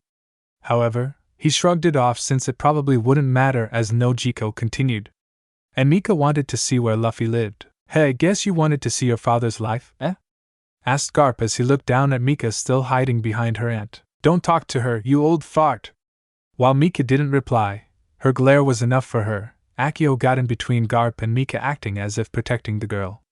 Garp chuckled at the boy's spunk, but quickly turned to the adults in the room. As he promised, Garp explained what was going on and how things came to be. The most important was how he happened upon Mika, kidnapped her, then trained her for theoretical 4 years. Needless to say, the adults were appalled with Garp and his decision, though decided to let it slide for his sake. He then led on to say that no one outside the village could know that Mika was Luffy's daughter. After much explaining and many harsh words, the kids' ears were covered once again. Everyone called it a day. Makino offered up her home to Nojiko and kids while Dayton went to tell her subordinates the news. In the next 3 days, both Mika and Akio got meet and see the village which their captain/father lived in. Luckily, Garp made it easy for them by having the Marines patrol out in open waters. Everyone in Windmill Village and Mt. Corvo was ecstatic, as well as shocked, to meet Luffy's daughter. They even threw a party for her, Dayton's group included. Everyone also got to meet Akio and Nojiko, which on her part meant explaining Luffy's wife. The best part was Mika was finally smiling again. She was still sad, but the party in her and her family's honor made everything much better, especially with hearing the many stories of her father's exploits when he was a kid. And it only got better from there. Yes. I knew it. I knew it. My dad's still alive. Yay! Screamed Mika with joy as she and Akio ran through the street, both excited and cheerful. On the 4th day of Mika's stay in Windmill Village, the news crew dropped off another newspaper revealing to the world that Monkey D. Luffy still lives. Everyone in the village rejoiced at the news, and threw another party. And like the last one, it was full of excitement with both Mika and Akio learning more about Luffy. Nojiko and Akio were finally happy that now all of Mika's sadness had disappeared and replaced by her cheerful smile. However, as Nojiko looked over the paper, she saw something particular on Luffy's arm. Taking a closer look, all she could see was 3D with the D crossed out and a 2Y placed underneath it. She wasn't sure what it meant, but she was glad that Luffy was still alive. It would be 2 years later before any news of the Straw Hats surfaced. By that time, Mika and Akio had gone back and forth between Kokoyashi Village and Windmill Village thanks to the help of a kind stranger they rescued, and who would later become their nakama. They both spent many weeks on each island learning new things every day. Today they were currently at Kokoyashi Village. Mika, now 8, was running through the village with Akio, now 9, exclaiming news that her family had finally reappeared after, what Mika called it, the ultimate training session of a lifetime. Of course, they also began their own training as well. Mika had finally forgiven her great-grandpa enough to actually allow him to train her again along with Akio, to which Garp took an interest in when he discovered what martial arts he had taken up. Though he still hoped that the two would be Marines, hey, a man can dream, can't he? He still trained them much like he did with Luffy and Ace, only more hands-on and focusing a lot on Akio's material arts. Both Makino and Dayton enjoyed having them around, much like how Johnny, Yasaku, Nojiko, and Genzo did. In that same year after the Straw Hats reunion, Luffy had finally achieved his dream. He found the One Piece and was now the second Pirate King. But it didn't end there for his adventure. Luffy soon issued a challenge to the world to come and take his title and treasure, bringing the new age into full bloom. Both Mika and Akio were psyched about challenge and quickly began to work even harder to one day defeat the Straw Hat crew. For soon, in 9 years' time, both Mika and Akio would set sail and begin their grand adventure. 9 years ago, the pirate Straw Hat Monkey D. Luffy and his crew were the first since Roger to sail the whole Grand Line from Twin Cape to Raftel and became the Pirate King. And they were rewarded greatly, the treasure One Piece. Would this be the end for the Straw Hat crew? Nah, there was still many adventures to be had. Of course, no adventure would be complete without a challenge. The moment they re-entered the East Blue, Luffy didn't hesitate to brag about his goal finally being achieved. Especially to a news reporter who happened to be there. The world was soon put into an uproar, or at least most of the world that hadn't encountered the Straw Hats. The Marines and world government completely embarrassed that they couldn't stop a single crew from obtaining that devious title. With the people losing their faith in the Marines, the world government made capture of the Straw Hats their #1 priority. However, much like Roger and Whitebeard before Luffy, the captains began inspiring a new generation of pirates, making the Marines' job even harder. Of course, none of this was the Straw Hats' intention. Inspiring a new generation, more like a two little kids. Though, their many exploits had gained them fame as the most despicable, most dishonorable, and the absolute worst human beings on the face of the earth, if you only ask your average, run-of-the-mill person. But to many that had known them, the Straw Hats were the absolutely weirdest pirate crew you will ever meet in or out of the Grand Line. But none of that mattered to them, they didn't care what people said. There were only a few people in the world that mattered to them, and there were two that mattered even more than that, and they are about to set sail. It was a warm, summer afternoon for Windmill Village, a peaceful little town lodged in the East Blue on the outskirts of the Goa Kingdom. It was always a peaceful village despite certain people that had come from it. But that hardly mattered. Today was a special day for the village, one that they had been anticipating for years now, much like one rookie pirate that had also been anticipating this day. Come on, Akio! We gotta get started on our adventure. At the docks of Windmill Village, a young teen girl shouted past the crowd that surrounded her. This is Monkey D, Namika. Since leaving her family, Mika had grown very nicely over the last 9 years of training and traveling. She was practically a mirror image of her mother, but with deep dark browny red color hair and dark brown eyes. She was currently wearing a small light blue tank top with a small red shell necklace around her neck, white jeans with a red belt and a circular buckle, and red high heel sandals. Hanging on her left hip was a sword, to which she was above averagely skilled thanks to her uncle. She stood impatiently at her spot as she tapped her foot waiting for her friend to come. Eventually, she saw who she was waiting for, Akio. Just like Mika, Akio had grown handsomely over the years. His body well-toned from the years of training under Garp, his hair, once chocolate-colored, now darker brown color and short, but longer than Zoro's. He wore a simple red t-shirt with black shorts. Dangling from his neck and on his back was a straw hat with a blue Hawaiian flower pattern, the same one Luffy had given to him 11 years ago. Akio was currently carrying a small bag probably full of clothes and other items that they would need on this journey as he waved to Mika. I'm coming. It's not like the boat's going leave us. Mika's annoyed facial expression turned into a gleeful smile with a roll of her eyes hearing her best friend and first mate. The crowd soon separated, allowing the young man to reach his captain with ease. Now he stood before Mika, standing much taller than his friend, as he gave a mock salute. Reporting for duty, Captain? What took you so long? Just making sure we're not forgetting anything. Ah, Akio. You worry too much. Shishishi. The young teen snickered, in a manner very similar to her father's, as she jumped into the boat without a moment's notice. While the boat shook and the teen tried to balance it, the crowd laughed, while only Akio seemed to be unbelieving in his friend's words. I worry just enough, thank you. Mika, having finally gotten the boat to stop, looked back up to Akio, flashing him a smile and a thumb up. Despite his worry, Akio seemed to relax a bit seeing Mika fine and moved to remove the lines that kept the ship docked. All the while he did this, the crowd behind him cheered their names, giving both their send-offs. Good luck, princess. Be the man, Akio. We're rooting for you, princess. Kick Luffy's ass, kids. Cheered various people in the crowd, among them were the. Despite the occasion, all 4 of them laughed. Stop calling me princess. The crowd, with the mayor whoop slap, Makino, Dayton and her family, and now retired Garp mixed in, all started to laugh when Mika retorted back. Ever since Luffy became the Pirate King, both Kokoyashi Village and Windmill Village began teasing Mika about being the pirate princess. They all thought it was funny, some even thought it was proper, but Mika still didn't like it. Wahahoho. You can't blame them, brat. You are a princess by pirate standards. Bonk, shut it, you old fart. I'm not a princess. After finding a rock, generously given by a nearby first mate, Mika had thrown it at her great-grandfather, surprisingly silencing him. Princesses have to be saved all the time. Not me. I'm not weak. Now, Mika, wasn't your Aunt Vivi a princess too? In the crowd, Mika's other Aunt Makino spoke up with a warm smile. Hearing her aunt's logic, Mika turned back towards the crowd and opened one eye as her pout turned into a grin. But she's a real princess. And she is also my dad's nakama, and stopped a rebellion in her country. And Vivi isn't weak. It's a shame that we couldn't have met her when she was here. Standing taller than most townsfolk, Dayton and her family were also there to see Mika and Akio off, much like they did for her uncle and father. All of the family agreed with the female boss, though the rest of the crowd seemed more disbelieving of them. I would have liked to personally know her, and all her valuable things. Akio replied to Dayton with a knowing smirk as he finished untying another of the lines.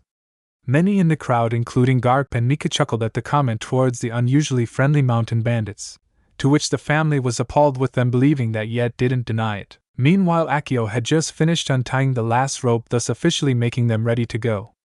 Akio then carefully stepped into the boat before he and Mika looked back to the village. Alright, we're ready to go, everyone cheered except Garp, recovering from the rock. Though through the cheering, a loud voice could be heard over the crowd. All of them immediately recognized it and separate to let a small child run through. The blonde-haired child was carrying a backpack practically ready to burst with all the stuff inside it as he stopped right before falling off the edge. During which, the villagers had been watching, first interest in why he was here, then shock when he almost fell, then relief when he fell back and not in the water. Both Mika and Akio were also interested as they watched the boy stand up, removing his backpack in the process, and shouted out towards, "Big sis! Big bro! Don't forget me!" The villagers blinked in surprise at the child's demand, and soon all of them began to laugh. Except for Makino, who gently approached the boy, grabbing his balled-up hand. "But dear, you're still too young to go adventuring. Please wait a few more years." "But Mom, I want to be pirate like Dad, Uncle Luffy, and Big Sis." The young boy whined to his now apparent mother as he tried to explain in kid logic why he should go. Makino simply giggled amusedly at her son, though was not easily going to let her son go. The whole crowd soon joined Makino in a laughing at the boy's eagerness to go with his brother and sister.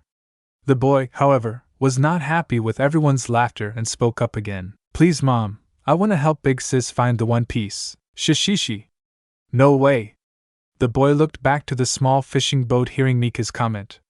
The young captain was snickering at the boy while Akio was just smirking at the boy's eagerness. Mika then extended her hand and finger, poking the little boy back playfully. "You'll just get in the way.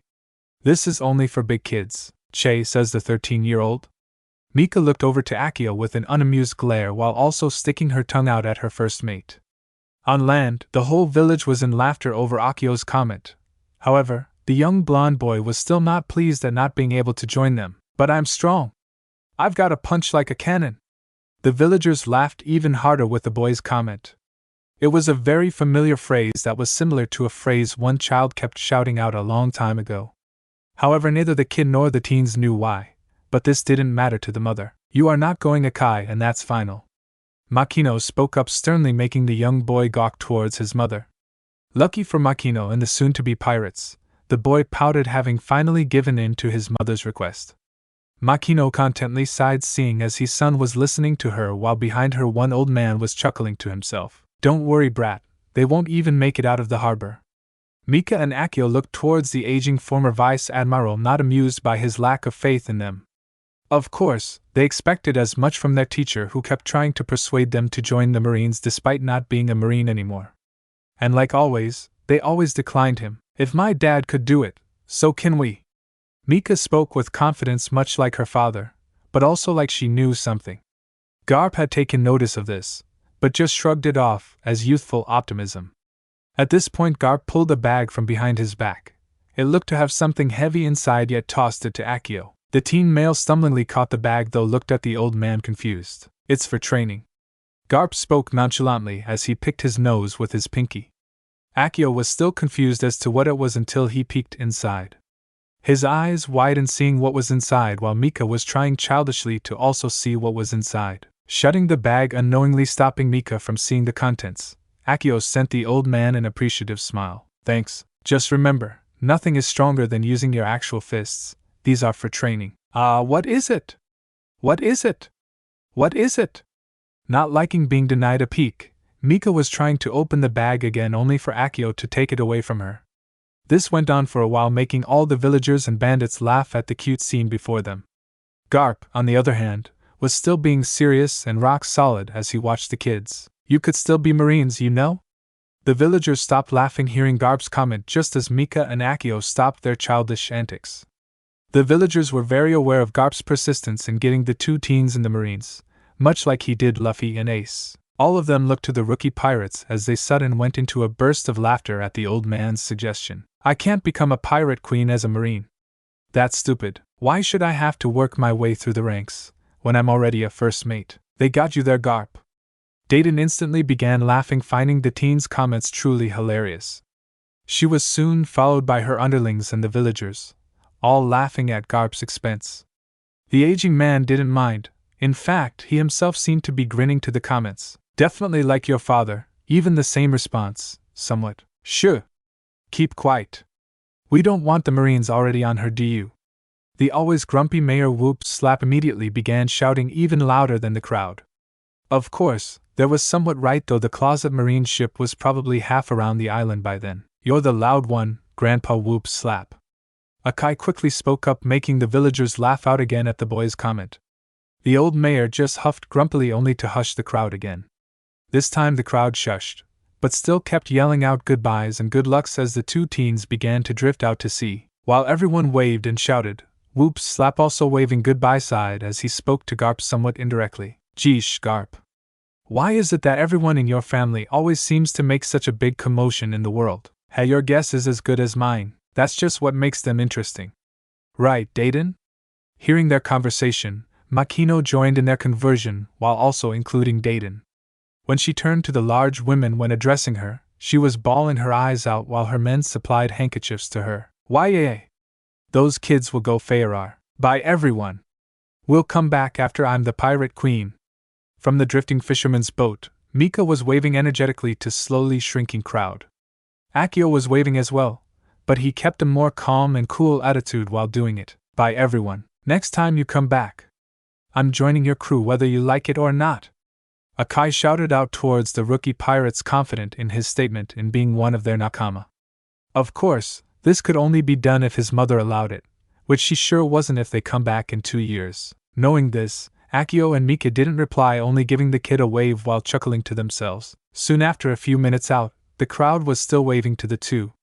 Those two were like the pride and joy of, not just their village, but one other village, and they hoped that they would exceed in their endeavors. As they watched the small dinghy go out into open sea, everyone noticed a large eel-like form suddenly become visible along the shifting waves as it rose from the deep and head towards the small boat.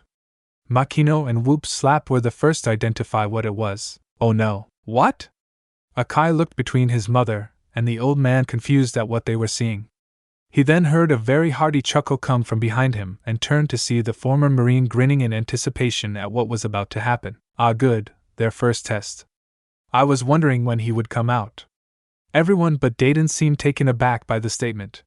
He sounded confident, so much so that he seemed to be preparing to swim to the teens' rescue. However, while everyone was worried for the teens' safety, they themselves seemed to be concerned about something else. Both teens were searching all around their small boat as if looking for something, or someone. Mika spoke up, sounding very impatient, as she looked off the end of the spoke. Where is he? He'll be here, Mika. I'm sure that he'll want to say goodbye before we leave. Akio spoke reassuringly to his longtime friend as he too looked all around, trying to find whoever they were looking for. Neither one of them noticed something swimming quickly towards their boat. Mika! Akio! Hearing their names, both teens looked back at the coast to see Whoop Slap, Makino, and the villagers yelling and pointing at them. They both looked at each other confused since they could barely hear the frantic yells of the villagers. With a sudden loud splash, the teens turned around as they watched an eel-like snake monster appear above the water. Its head soon went down, and the teens now stared face to scaly face with the Lord of the Coast, the same one that had taken Shank's arm many years ago, and then later got beaten up by Luffy. Was it here for a snack, or was it here for payback? No, this was personal. Of course, the teens stared unblinkingly at the creature even as the creature lifted its head as he looked towards the boat, looking as if preparing to strike. The entire crowd was immediately in an uproar, calling out to Mika and Akio to get out of the way or jump into the sea. Garp, feeling like enough time has passed, chose now to head towards the sea to rescue his idiot great-granddaughter, but was stopped when he felt a hand on his shoulder. He looked back to find it was Dayton stopping him from saving his relative. However, that grin on her face seemed to tell him otherwise. "What are you smiling about? Watch." Dayton spoke confidently as she nodded towards the sea. Garp hesitantly stood at his spot while looked out to sea, only to see the Lord of the Coast quickly lower his head in a striking motion. The whole crowd gasped in shock. "Mika, Akio, big sis. Big bro, there you are, Nessie, Nessie?" Back at the coast, everyone facepalmed, except Dayton, who was grinning contentedly, as they heard the teen woman happily accept the large fish monster. Back at sea, the Lord of the Coast, now known as Nessie, was now purring like a cat being petted. It was Mika petting the once vicious sea creature on the head as it wore a content smile. Meanwhile, Akio seemed to be searching through their stuff trying to find something of importance. Eventually Akio found what he was looking for, a large piece of raw meat. "Hey Nessie, here's your treat." Successfully finding what he was looking for, Akio then tossed the piece of meat towards the creature, which snatched it out of the air. Nessie then gave a pleasing growl, saying that he enjoyed his treat, and lowered his head, rubbing against each teen individually. What the Garp looked upon the scene shocked out of his mind. Never would he see such a creature that so easily tamed by two younglings. Luckily, Dayton was there to answer him. "Those two really are amazing." One day, Akio and Mika were swimming at a nearby cove, having fun as kids do. Then they decide to swim out to sea for a bit, and come face to face with the Lord of the Coast. Immediately, they went back, but were followed. Just before the creature strikes, Mika yelled at him to stop. Surprisingly, he listened, not sure how. Akio then threw him the meat I gave them to cook. He took it, and they left safely. Next day, they go back to find him there as well, waiting for them. Eventually, they figured out that it liked the food that Akio gave him. After a few visits and snacks, they became quick friends. Ahahaha! With Dayton's explanation, all of the important characters looked at her, gawking in amazement. They all looked back, almost like they didn't believe her, only to see that it was still true. Of course, while the adults were left speechless, Akio was simply amazed by his big sister and big brother. "That's so cool." Back out in the ocean, Mika was talking to Nessie while scratching a certain spot, making the sea beast purr. For the beast, he was only barely listening, only catching the most important stuff. "We're leaving today, Nessie. Today we start our journey to beat my dad and get the One Piece." Nessie gave a rather happy growl, having been told and slightly remembering the man the teen was talking about. Akio then stepped next to Mika and explained further while giving Nessie a pat on the head. "We'll be back after we beat Luffy and get the One Piece." Suddenly Nessie gave a low and sad moan as he rubbed against Mika, then Akio, not wanting them to go. They both felt a bit sad leaving Nessie behind, but the Grand Line was dangerous due to the much bigger Sea Kings. However, Mika would not have her friend be left sad. "It's okay, Nessie. When we come back, we'll have a lot of new friends and we'll play again." Understanding the situation somewhat, Nessie shook his head in agreement and gave a joyous roar. Both Mika and Akio laughed before giving him one last pat on the head and treat. "Bye, Nessie." As both teens waved to the sea beast, Nessie happily gave them one last roar before diving back into the sea. Once Nessie left, Akio began snickering a bit, which Mika quickly joined in. "So you think we freaked out Garp?" Mika smiled at Akio's question and turned back towards the coast where the villager. With the village beginning to shrink with distance, she could still see the crowd. Everyone's face, with Akio looking absolutely amazed, was still in complete shock, but then she saw Garp's face. Mika almost couldn't help but laugh. Yep. The two high-fived each other, and then laughed at the awesome prank they pulled on Garp. For the longest time, both of them had wanted to play a prank on Garp without some sort of punishment. Now that they had completed their last act in Windmill Village, the two could begin their journey. "Let's go!" To the Grand Line. With only Akio and the heavens as witnesses, Mika shouted for all to hear, even all the way back to the village, threw her arms in the air with a large grin on her face. Akio sighed and pulled out a compass along with a map of their usually trip to and from Kokoyashi village. "I think going to Kokoyashi is our first destination, to pick up Drake." Mika quickly remembered that small little fact and stood frozen, having forgotten such a crucial stop. Watching from the side, Akio's sweat dropped at the scene as he knew why she had frozen up. As he waited for Mika to respond, Akio moved over to the steering, knowing what Mika's first order as an official pirate captain would be. To Kokoyashi village. To get our navigator and Nakama. Aye, Captain. With Mika finally going into action, Akio obediently obeyed her orders and turned the ship in the direction of Kokoyashi village. Meanwhile, Mika stood at the front with her foot on the railing and her gaze towards the horizon. Her thoughts were filled with soon-to-be adventures and soon to gain Nakama to join her and Akio, all of which was focused on the two goals in her life: obtain the One Piece and defeat her father, the Pirate King, and his crew. I'm off now, guys. I'll see you all soon.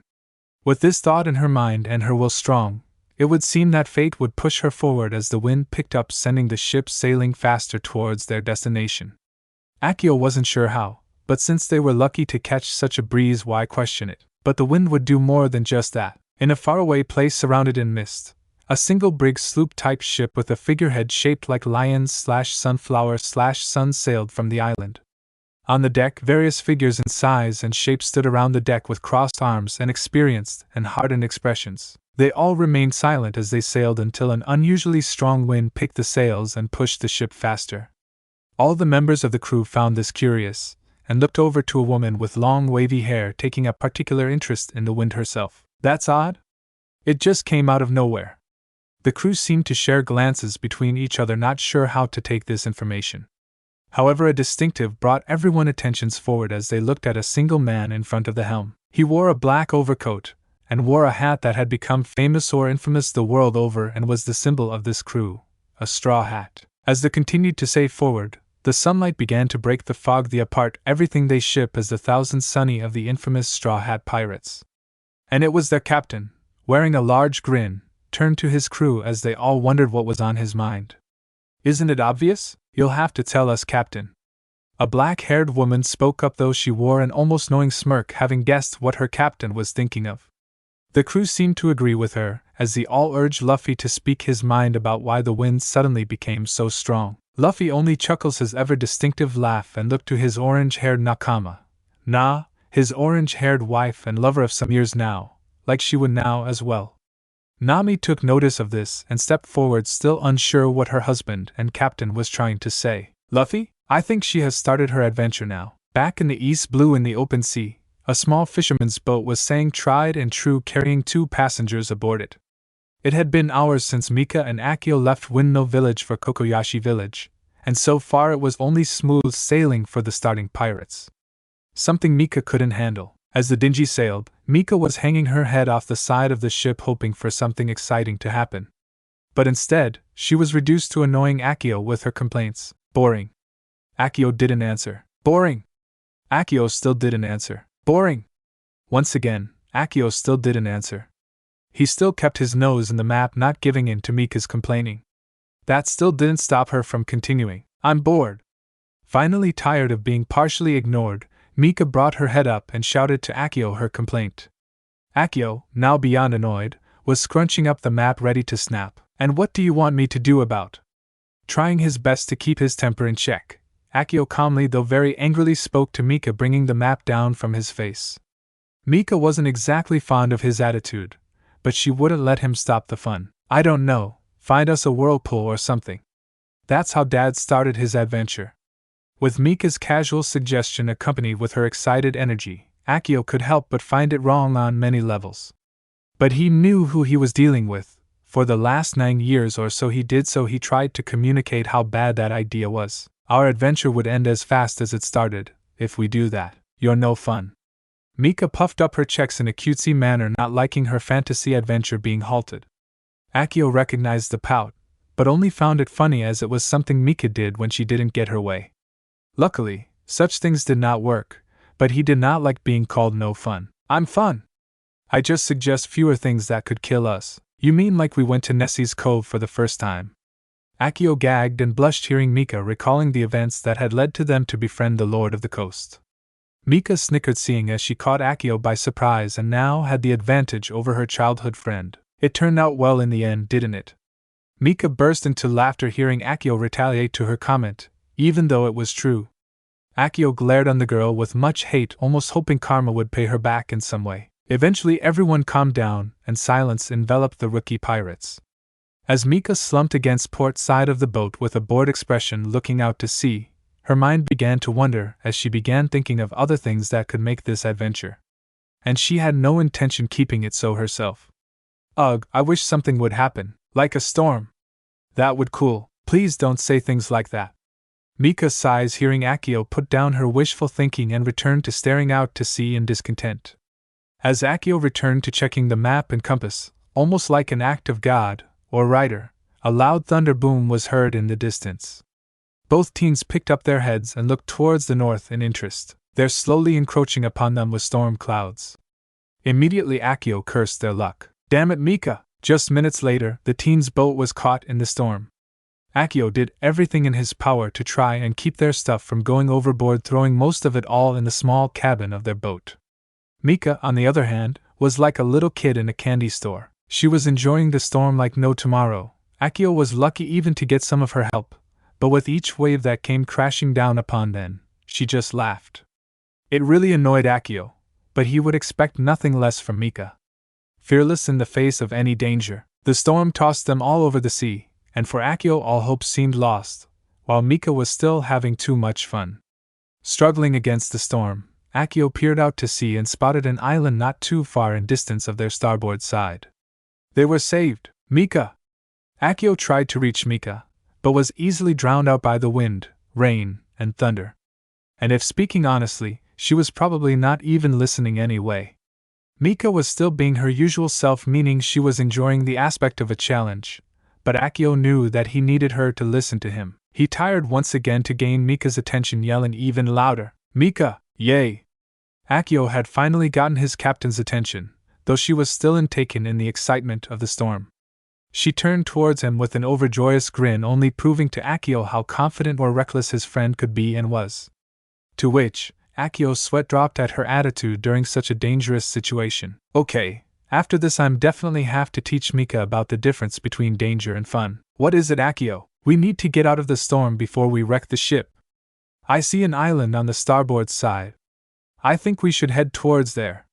Akio immediately started pointing towards the horizon, where a solid black mass with some lights could be seen by the two-man crew. Finally taking notice of her surroundings, Mika suddenly got even more excited seeing the mysterious black mass in the distance. Awesome! Head that way, Mr. Akio, making her first order as captain, as well as still having a little bit of fun. Mika pointed towards the darkened island. Akio smiled and nodded as he pushed the steering device towards the island. Unexpectedly, Akio soon found keeping the steering straight easy. He looked to the side to see Mika now by his side on the other side of the steering, helping him steer. The young teen blushed seeing how close the two of them were. He was lucky the storm had darkened the everything. He didn't want anyone, even Mika, to see him and her so close like this. Mika, on the other hand, just casually glanced at her first mate, seeing how determined and strong he was keeping the steering in this harsh storm. Something she had learned to appreciate. I can always count on you, Akio. What a perfect way to start. What a weird way to start. Both teens thought on similarly on their first experience out on the open ocean alone as they sailed towards their first stop. Even with the winds and waves battering their small vessel, they both still wore excited grins as their grand adventure began. The storm was battering the small town of Shellstown. This was the fourth big storm in the last 2 weeks. The town was particularly in ruins. Many of buildings' windows had been boarded up to help prevent further damage to each building. Many of them had holes in them from previous storms, fixed up in a rush due to the quickness of each storm that hit them. Some buildings, however, weren't as lucky as the rest. But one building that stood tall and proud despite the harsh weather was the marine base of the 153rd branch. This building, among all others, had received 0 damage from every storm that hit. Many of the townspeople had decided to relocate themselves into the base until the storm passes and their homes rebuilt or fixed up. However, not everyone in town had retreated into the mighty marine base. Only some feet away from the marine base was a quaint little bar visited often by the Marines of the 153rd branch. It was the Shellstown Bar, once visited by the now famous Monkey D, Luffy and Roronoa Zoro. Still working there, as diligently as ever, was the now 23-year-old Rika. In the 14 years that had passed since she last saw Luffy, Zoro, Kobe, and Helmeppo, she had grown into a beautiful waitress and current bartender of her beloved mom's bar. She also worked on the marine base, providing meals to grateful Marines, who had come to adore her cooking. She was currently cleaning up around the bar from her last customers that had come before the storm hit. They were the usual customers that come in every day or so, but they always seem to leave a mess no matter how much she yells at them. She sighed at the thought, trying to figure out how she was going to get to the marine base in this storm. Ugh. Another storm. I wish this storming season would end, complained Rika to no one. However, she wasn't alone this time during a storm. Sitting at the bar was a young 16-year girl wearing a long, jet black coat cape, I don't really know the name, with a hood marked with weird tribal-looking markings. Under her jacket, she wore a blood-red dress shirt and black shorts. On her feet she wore spiked boots. From the back, you could see her long, shiny, jet-black hair that seemed to be covering her eyes. The young girl blew in about a week ago from a ferry, but had no money to get to her next place. She put up her skills up for hire, but no one wanted anything to do with her, except Rika. The girl had a very cold look on her face that even scared some of the Marines away. The girl didn't seem to care. She often stayed at the bar ordering cola, too young to drink, I think, on her tab, which Rika was kind enough to offer. Hearing Rika's complaint, she only nodded in agreement. Rika smiled. This was the first response all day. The girl would often just sit drinking soda or having one of her sacred lollipops that she hid inside her coat. She then returned to cleaning, not wanting to bother the young girl. Hurry up, Akio. My hair and clothes are getting wet, whined Mika as she ran in the ran with a cheerful demeanor. Why are you now worried about yourself? Comical yelled Akio from behind Mika, having secured their small boat somewhere safe. He was currently carrying the gift that Garp gave him before they left. What are you talking about? Never mind, groaned Akio. Having finally reached the island and fighting the storm winds and waves, Mika and Akio had made it to the town. Both were terribly exhausted, but they needed shelter, and quick. Hey Mika! I see some lights. Let's head there, yelled Akio, pointing at the yellow light that pierced through the darkness brought by the storm. Ah! But I was having fun, complained Mika. God, I'll never understand how her mind works, thoughtfully complained Akio. Come on, Mika! Shouted Akio, catching up to Mika, grabbing her hand, and leading her towards the light. I wish someone would come in and talk for a bit, sighed Rika, having finished cleaning up the bar. After trying to get the young girl to talk, Rika just opted to just stare out the window opposite of the door. Click, swoosh, slam, and just like magic, Rika got her wish. Turning her head towards the door, she spotted what looked like a young couple, drenched from the rain, and holding hands. Both were exhausted, however. The girl was chuckling as the guy was trying to catch his breath. That was fun, chuckled Mika. Ugh. Akio would say otherwise, but he was too tired to respond probably. Hello? Welcome to the Shellstown bar. Would you like to dry off or have a drink? Said Rika, greeting her new, wet customers. Both looked up from the floor to meet the smile of women slightly older than they are. Hi. I'm Mika and this is my first mate Akio. We just pulled in. Can we get some food? Greeted Mika with a smile. Akio was about to tell Mika to be more polite until Rika intervened. Sure, happily complied Rika. Akio was deadpanned, but Mika just cheered. Here, take a seat, directed Rika, showing them to their table. Akio? Said Mika to Akio, pointing to their conjoined hands. Sorry, blushed Akio, quickly releasing their hands as they went their table. As they sat down, Akio places his drenched bag on the floor between him and Mika. Is there anything you want to drink before you eat? Asked Rika politely. I'll take orange juice. I'll just have water, thank you, said Mika and Akio. Rika nodded and left to get their drinks. I haven't seen you two around town, so I'm guessing you just blew in from out at sea? Loudly asked Rika as she grabbed 2 glasses and filled them. Yay!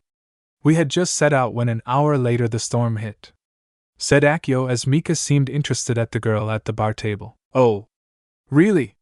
Then this can be a free, commemorative drink for beginning your journey, smiled Rika as she handed the two their drinks. Thanks, replied both, Mika more cheerful than Akio. By the way, I'm Rika, the bartender of this establishment and part-time chef for the Marine base, said Rika, introducing herself formally. Akio slightly jumped at Rika's introduction, being part of the Marines and all, but Mika didn't seem to care. Cool. Odd Mika. Akio's sweat dropped at Mika's reaction. Yup. So long have you two been a couple? Asked Rika curiously. Akio blushed immediately while Mika laughed. We're not a couple. We're nakama. Laughed Mika, not noticing Akio's blush. Rika noticed and chuckled. Okay, sorry. So are you pirates? Asked Rika once again. Akio's blush disappeared as it was now replaced with shock and concern. Yep. I'm gonna be queen of the pirates. Cheerfully shouted Mika, not hiding the fact that she was a pirate. Mika! Yelled Akio, worried about their cover. Oh. Don't worry, I won't turn you in. Reassured Rika.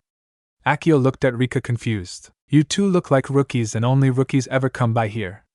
Plus, I don't recognize your names, so you must have not done anything to get the government's attention yet. Smiled Rika. Akio relaxed a bit, but was still cautious. If only she knew. So what can I get for you to eat? Asked Rika, pulling out a small notebook and pencil. I'll have a salad, then meat. Ordered Mika, formal then impolitely. I'll just have some meat, please. Asked Akio politely. Rika wrote everything down, nodded to them both, and left to prepare their orders. Knowing it would take some time for their orders to be ready, Akio, though he would make light conversation. So, you get caught here before the storm hit? Nonchalantly asked Akio to the stranger at the bar. Mika turned towards the young girl and waited for her reply. No, I often stay here around this time.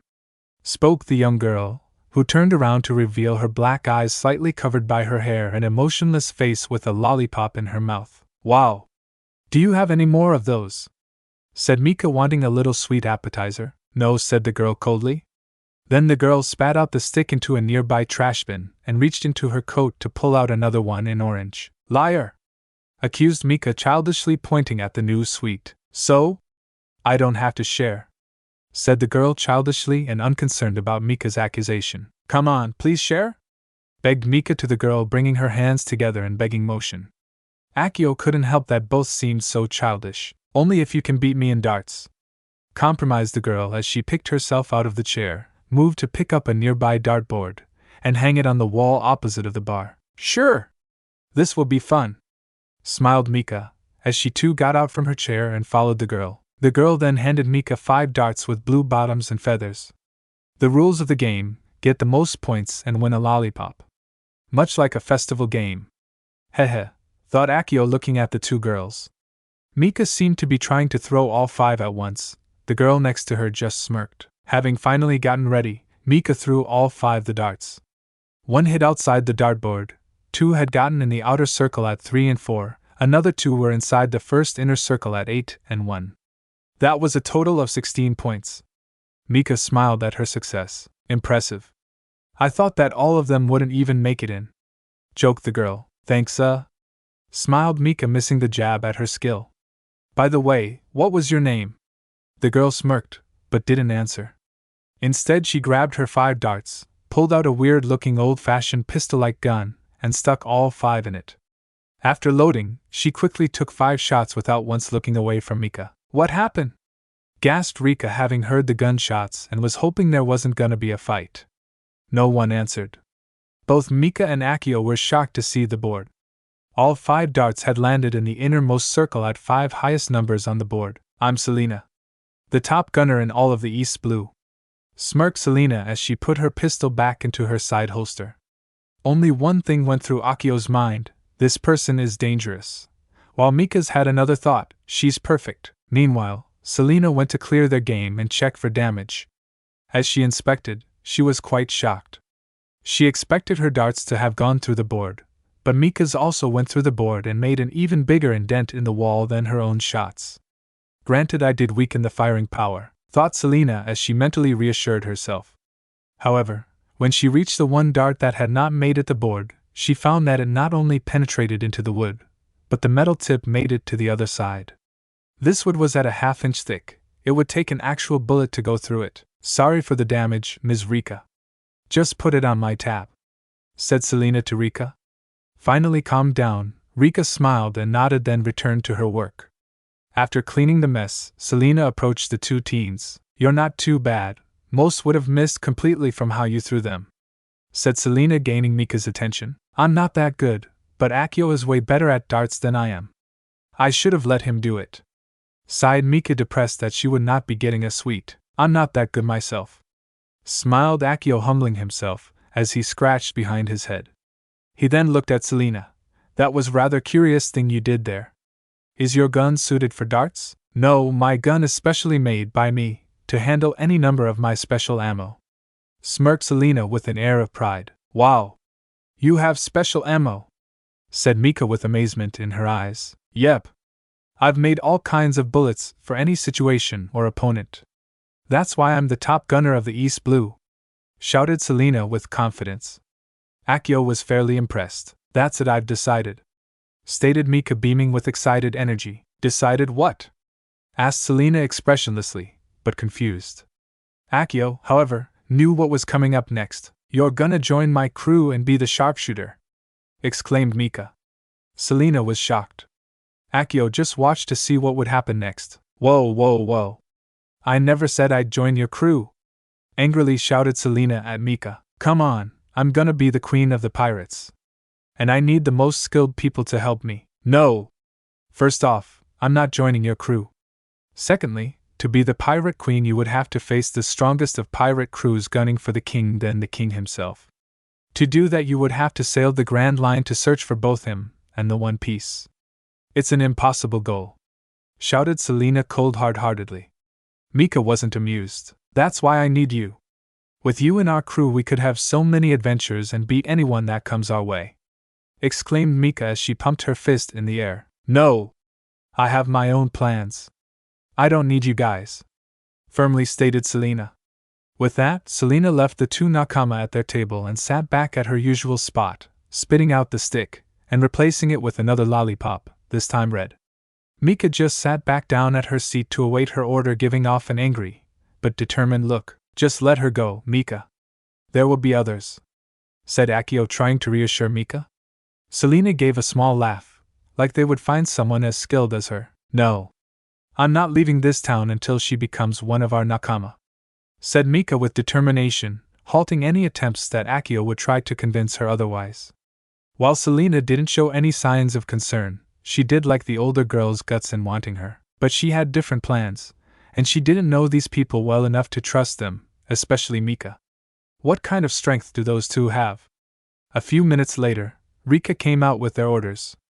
Both teens thanked the young barmaid and happily ate. Looks like the storm will be passing soon, said Rika some minutes after staring out the window to see the end of the dark, stormy clouds and reappearance of the clear, blue sky. Having finished her salad earlier and halfway eating her meat, Mika excitingly hurried to the window to confirm the information.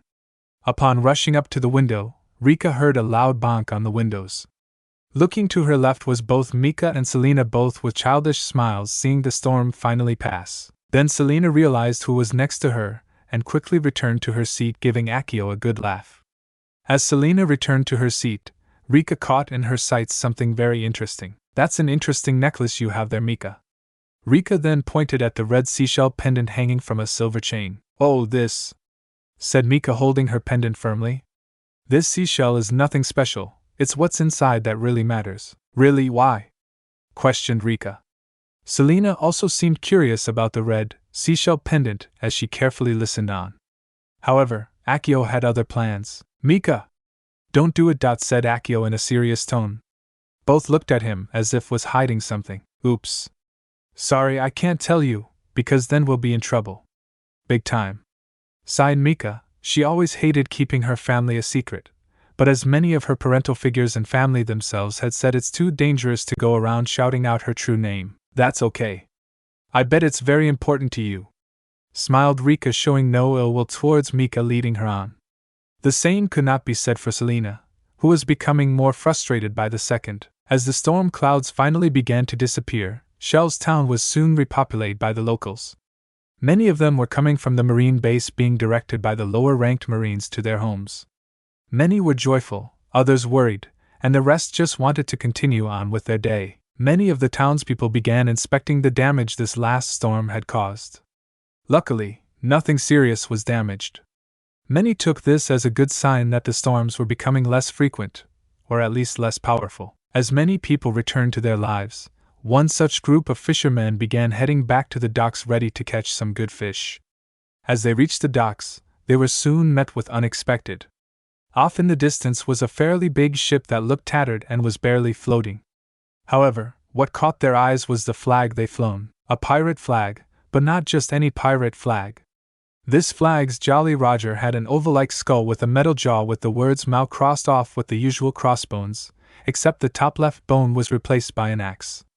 Needless to say, the fishermen were scared shitless. "Thank you for your company, but I must leave," said Selena expressionlessly. Back at the Shellstown bar, Mika and Akio had finished off their meals and paid with what little money they had. Selena believed this would be a good time to search for work. "Where you going?" questioned Mika. "If you must know, I need a job so I can pay the ferry to bring me to the next island," said Selena begrudgingly. She then continued to leave. "We have ship.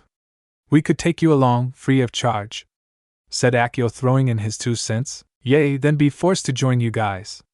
"I'll pass," said Selena, stubbornly continuing to leave. "I wouldn't force you," said Mika calmly.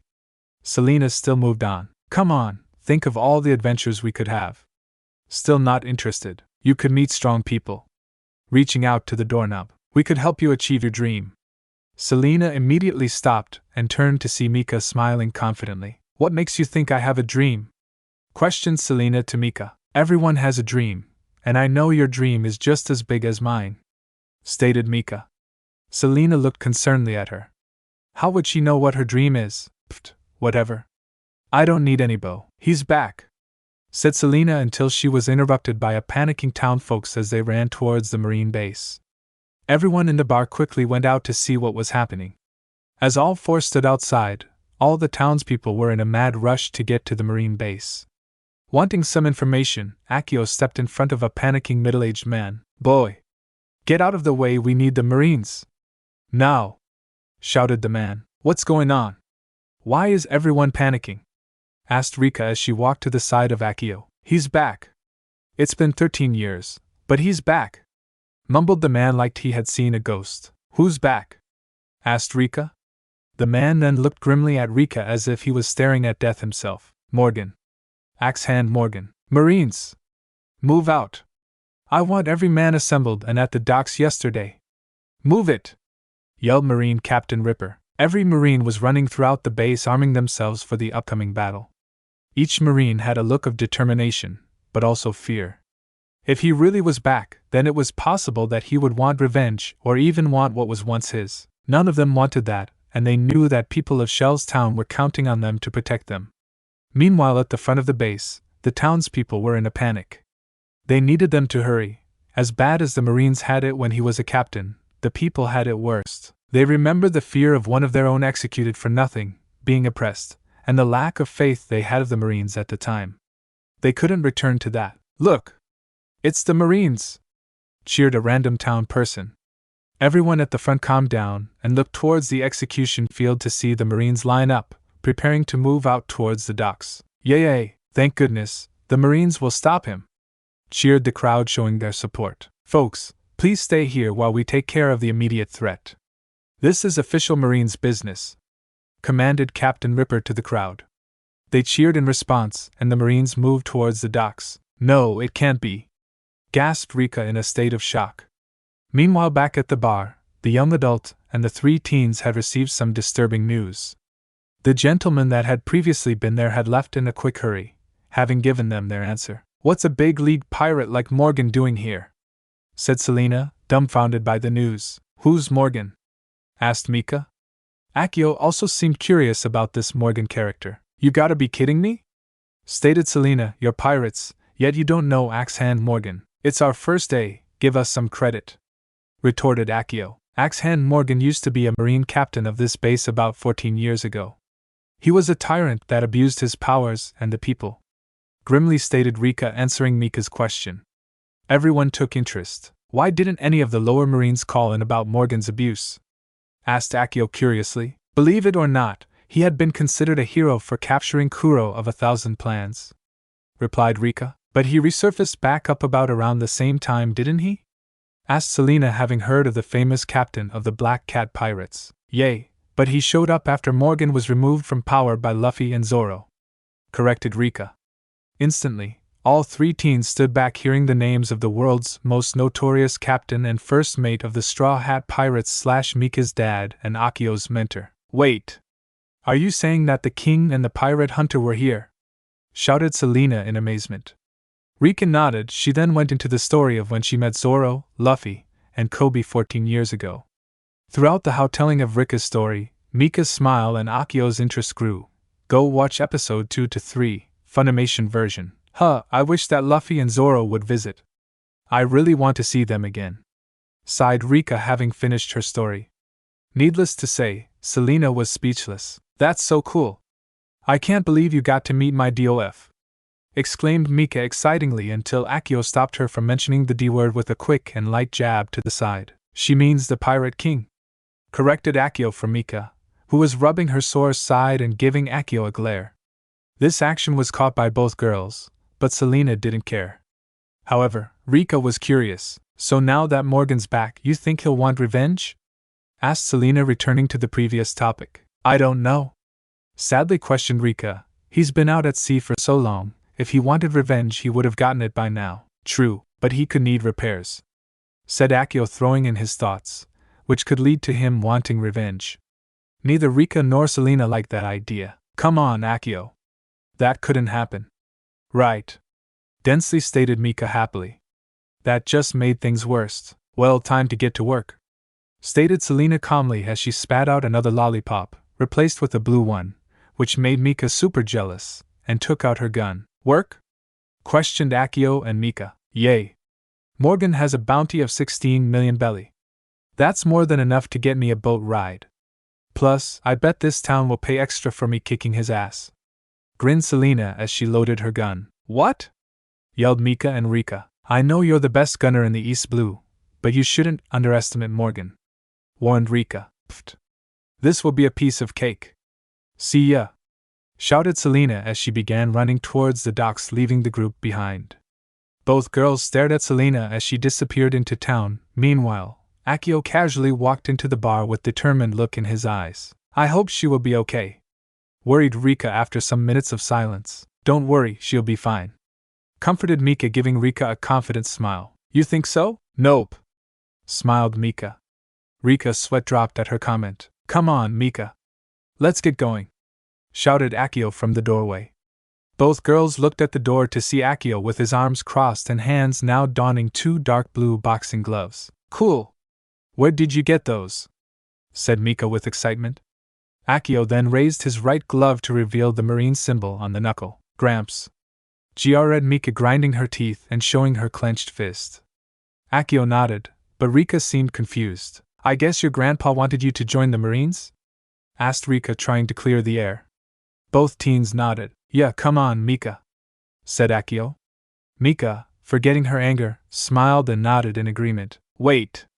Where are you going? Asked Rika worriedly. We're going to help Selena, said both teens as they left Rika at the bar. Ah ha ha ha ha, it's so good to be back at my old town, laughed a tall, muscular white blonde male with a metal lower jaw with the words "Mao" crossed out, and his right hand replaced with a steel axe. This was Axe Hand Morgan. He wore a typical captain's coat with a black shirt and blue pants. Behind him, laughing as well, was his pirate crew, the Axe Hand Pirates. Behind them was their ship, barely staying afloat. Damn it, Morgan, cursed Captain Ripper.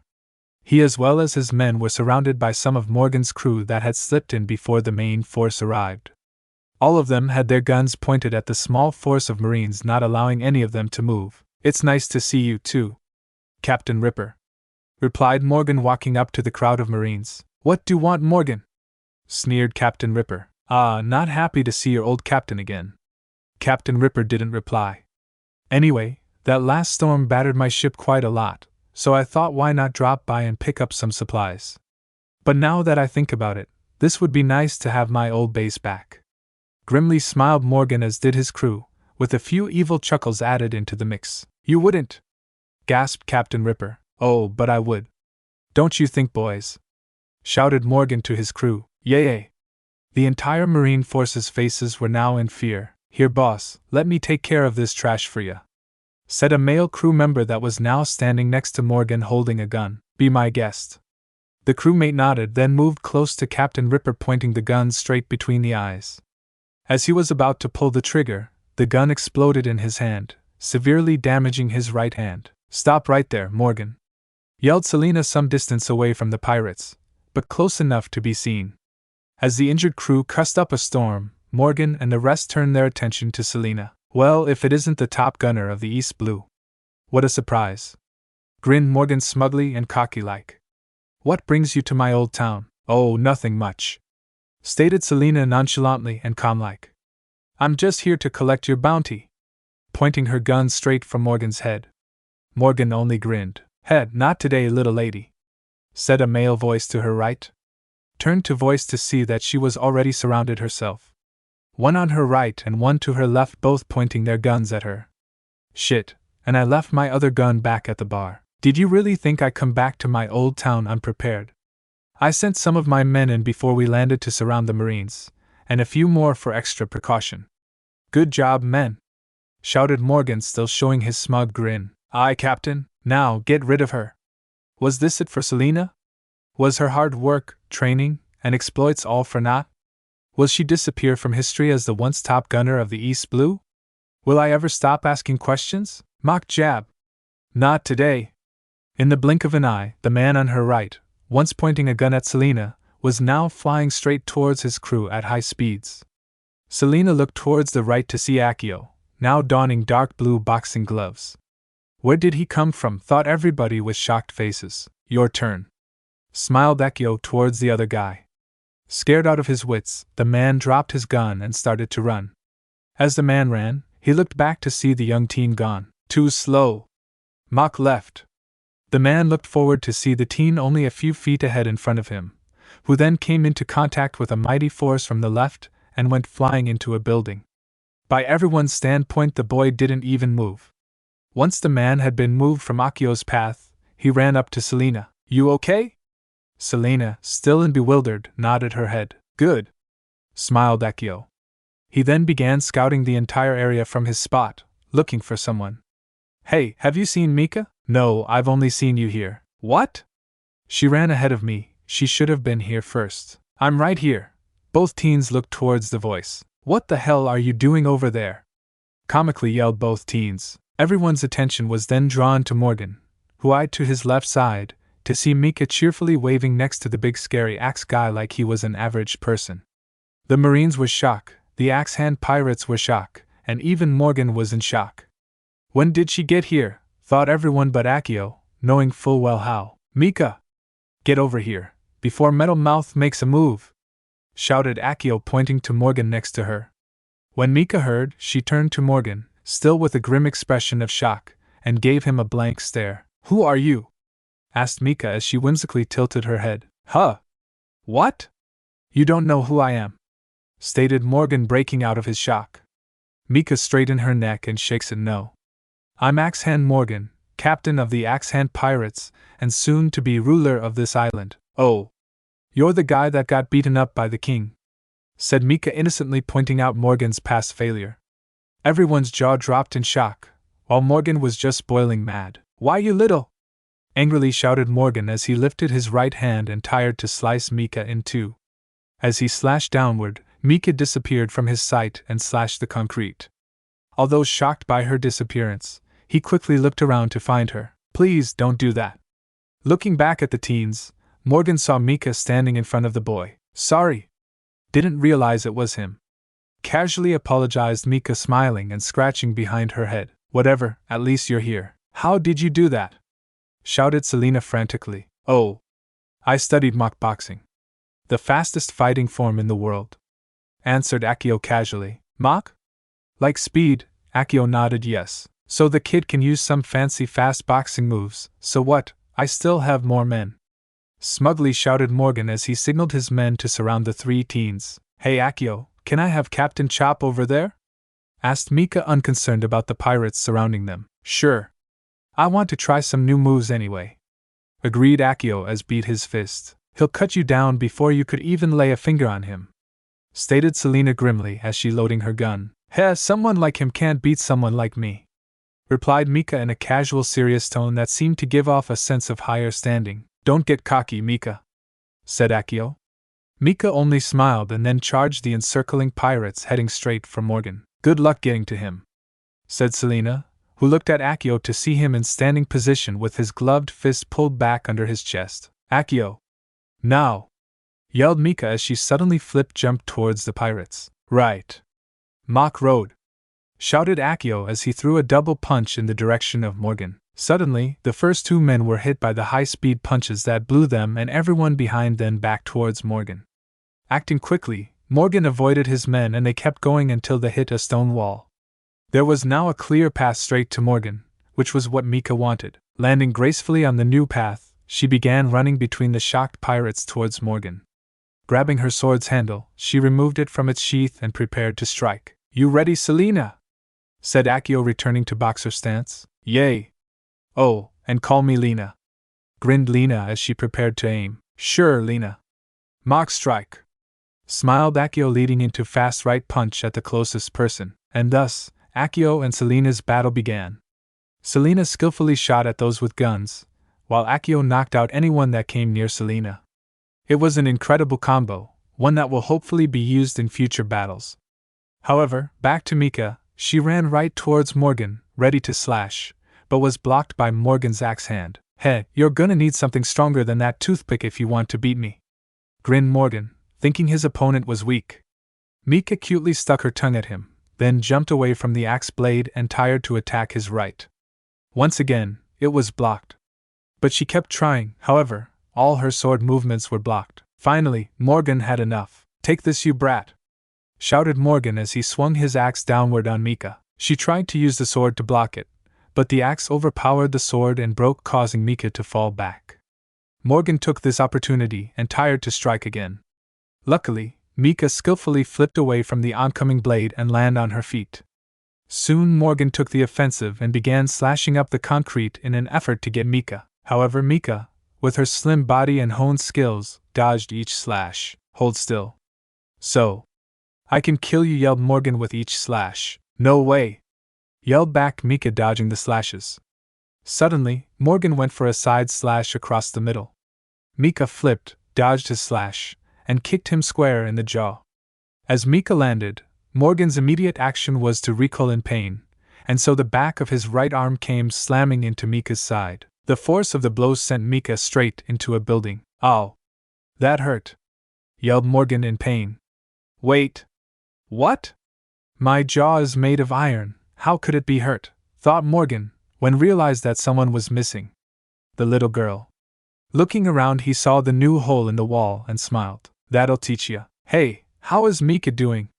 Shouted Akio as he punched another pirate. By this point, his gloves were covered with his enemy's blood, hiding the marine symbol. What do I look like, her babysitter? Shouted back Selena as she sent another bullet into someone's arm. Just look, will ya? Fine. Pausing for a moment, she checked to see where Mika and Morgan went to. What she caught was shocking. Mika had just been hit by the back side of Morgan's right arm and was sent into a building. Morgan had also taken notice after recovering, grinned and starting walking towards them. Shit! Mika's out. What? That's impossible. I'm just telling you what I saw. Hold on, boys. Shouted Morgan, calling his men to cease attacking. Every man stopped and made a path for Morgan to pass through to the teens. What do you want? Yelled both teens. I just want to make a proposition.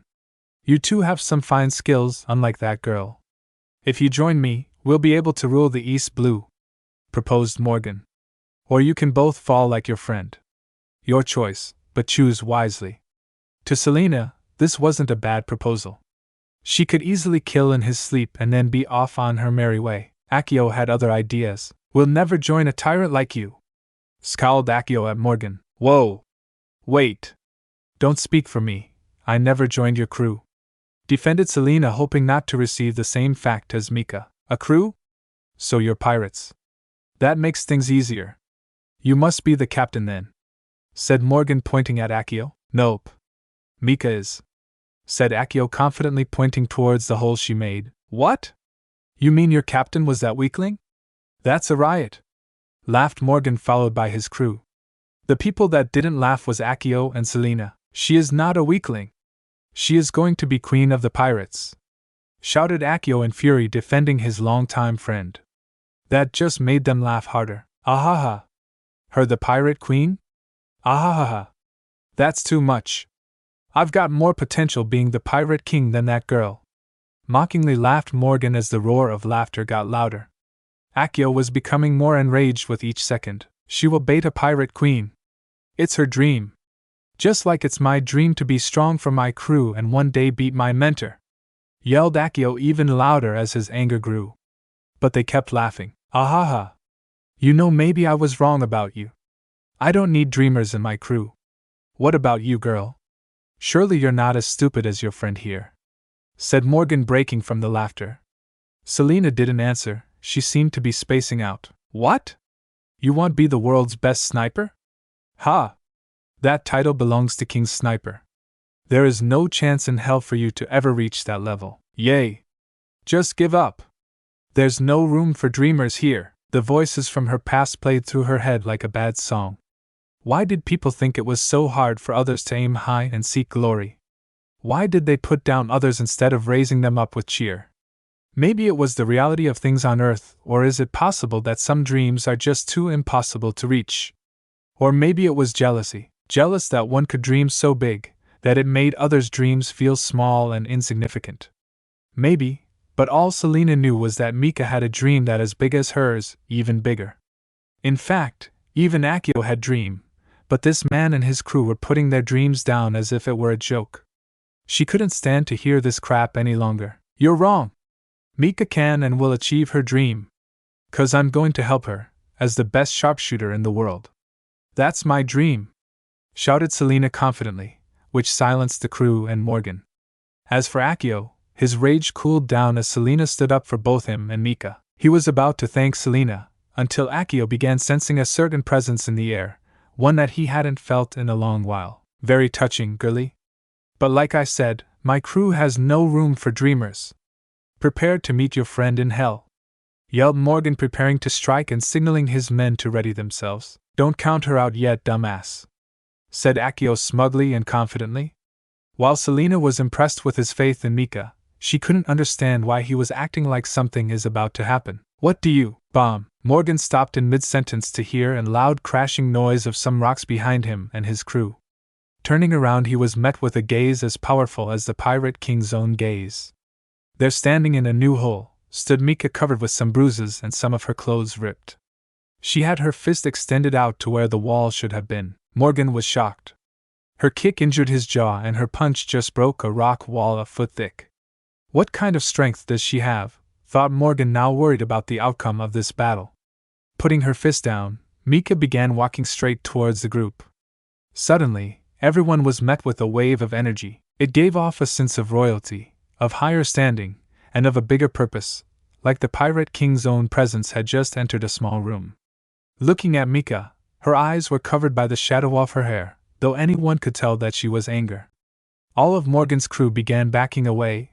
Only Morgan, Akio, and Selena stood. Mika soon came to a full stop only a few feet away from Morgan. Suddenly, Mika's body began to glow, producing electricity that was discharged wildly, yet controlled. Both Morgan and Selena were struck with fear and amazement, respectively. Akio only seemed calm. "Who the hell are you?" yelled Morgan, trying to hide the fact that this girl was seriously freaked him. "I'm Mika. And it's time that someone put you back in your place, Captain Chop," said Mika with a tone that was much like that of royalty rather than like a child. This battle was about to go into full bloom. "What is this feeling?"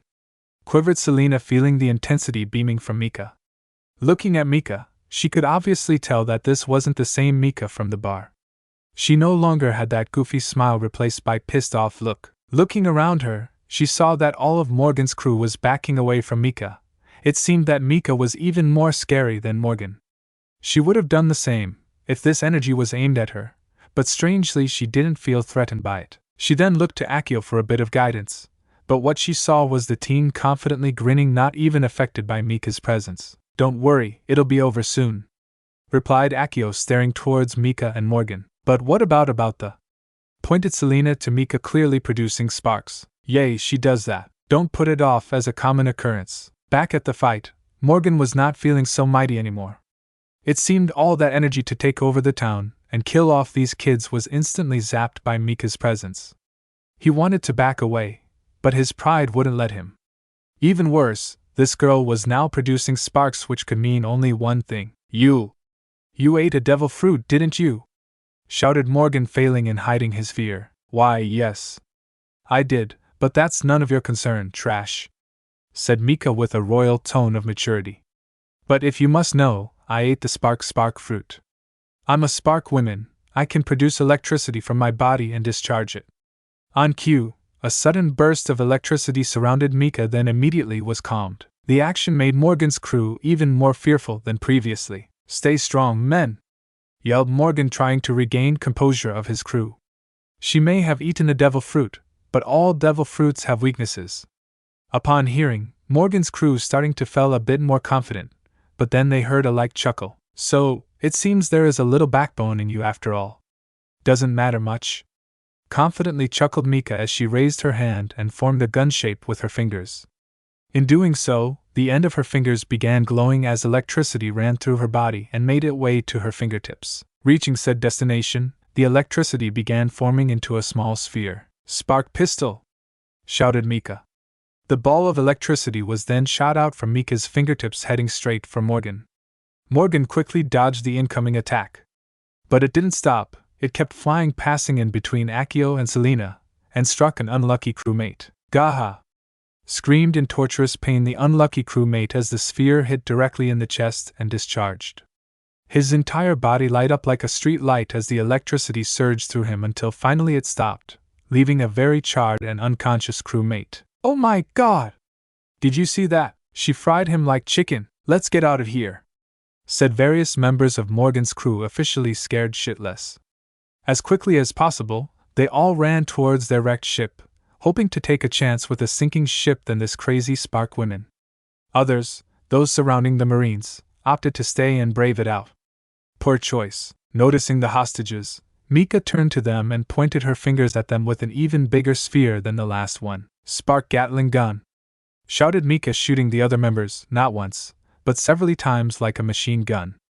Each shot hit their target, with a few hitting other random things. The Marines then took their chance. Men! Capture them at all costs, commanded Captain Ripper. Once the men were charred, the Marines went into action, capturing the retreating axe-hand pirates. Gra! Shouted Morgan as he took his chance with the distracted Mika to attack with his axe hand.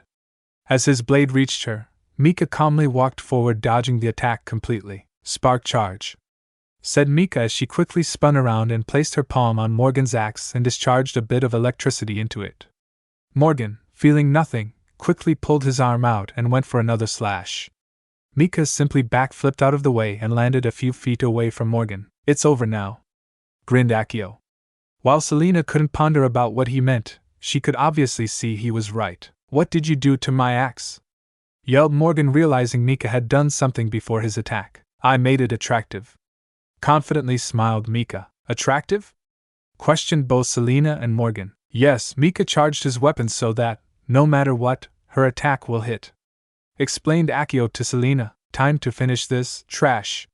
Yelled Mika scornfully as she began charging fists for her next attack. That's my line, brat. Yelled Morgan as he charged in, not hearing Akio's explanation. Spark shotgun. Yelled Mika as she threw her electrical charged fist at Morgan and released a fist-sized electrical sphere heading straight for Morgan. Not gonna work, shouted Morgan as he dodged right as the sphere went left, passing him. On dash, said Lena, preparing her shot until she noticed that sphere did not continue on its path, but immediately turned straight for Morgan's axe. I got you, no dash.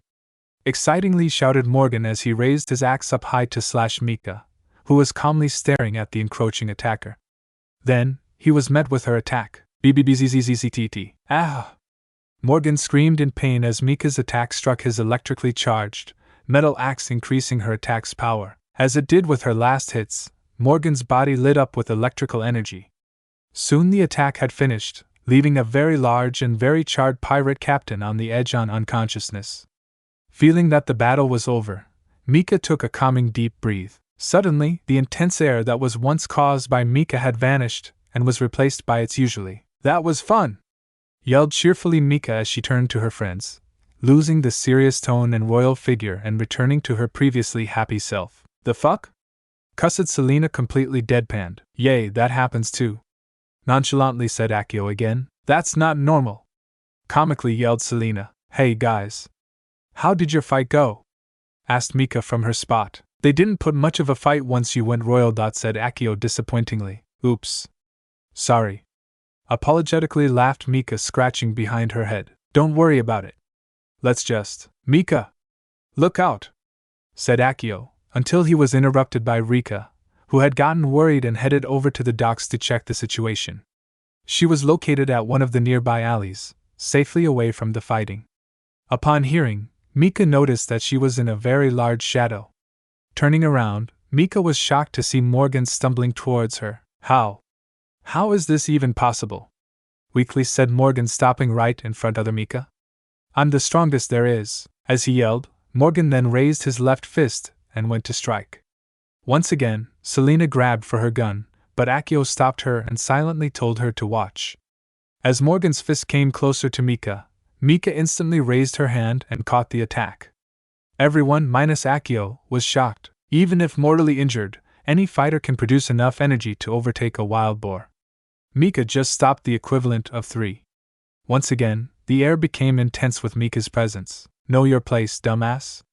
Because I'm gonna be queen of the pirates, said Mika with a tone of superiority as her entire body began to glow with electricity. Morgan was screwed and he knew it. Everyone down! Yelled Akio as he grabbed Selena and forced both of them to the ground. The remaining Marines heard Akio's shout, noticed the energy being produced by Mika, and followed in suit. Rika ran back into the alley and hid around the corner. While Morgan's crew weren't so smart. Royal discharge. Mika then released her gathered electrical energy. KBBBBZZZTTTT. The whole area was lit up like a bomb.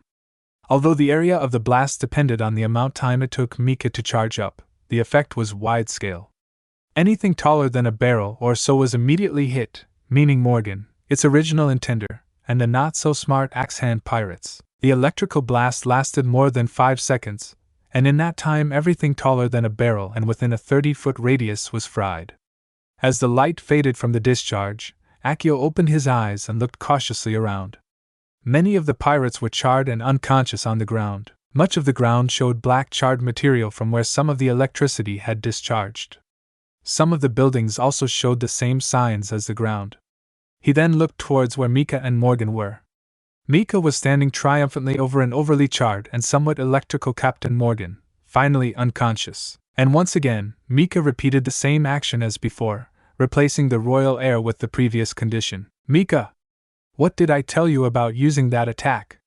Shouted Akio towards Mika. Sorry. He was really tough. Apologetically laughed Mika, again. Akio only scoffed. Like you had to use that move. Mika only laughed. Hey Lena, are you okay? Asked Akio as she helped Selena up. Yay. That was some serious power. Answered Selena. Wasn't it cool? Excitingly asked Mika. Somewhat. Hey Rika. Are you okay? Shouted Akio towards the alley. Yay. I'm fine. Smiled Rika, walking out of the alley and towards the teens. I can't believe you defeated Morgan and his crew. Well, believe it, because I'm gonna be queen of the. Hold it right there, you three! Commanded Captain Ripper with 3 armed marines behind him, interrupting Mika's exclamation. Heh heh. What seems to be the problem? Whimsically asked Akio, hoping that they weren't going to arrest them. You're not going to arrest them, are you? Gasped Rika, also hoping the same thing. Don't worry, Rika, assured Captain Ripper. I'm a big enough man to not arrest them. After all, we can't arrest our saviors until they are deemed a threat to the public. Akio, Rika, and Selena all then breathed a sigh of relief. Mika didn't seem concerned. Although, I do have half a mind to arrest you, little lady. Especially with the power you're packing. Mika only replied with an innocent smile. Akio, Rika, and Selena just sweat dropped from Mika's lack of care. But it wouldn't be the first time we let a dangerous individual off just for taking down this tyrant. You mean when the Pirate King first took down Morgan? Questioned Selena. Captain Ripper nodded. I don't regret it, despite what I hear from HQ about him. But I've come to learn that not every pirate is bad and not every marine is good. Everyone smiled at his remark. Maybe this world could be helped, but since you are pirates, I must ask you to immediately leave by tomorrow or face prison time. Yeah, right. Everyone immediately lost their smiles, except Mika. That's okay. We got to get going anyway, smiled Mika as she waved at the officer. Come by the bar before you go, Mika. I'll give some supplies before you guys leave, stated Rika. Thanks, said all 3 teens. The Marine captain and men then left, as did the group of 3 teens and 1 adult. Then something dawned onto Mika. So you're gonna join us? Shouted Mika excitingly. Whoa! When did I ever say that? Yelled Selena as she defended her pride from earlier today, right before Mika punched the wall. Laughed Akio, seeing Selena trying to weasel out. Make sure we have enough supplies for 3, stated Mika to Rika. Sure, yay! Let's eat. Hey, don't just make decisions without people's consent. I'm the captain.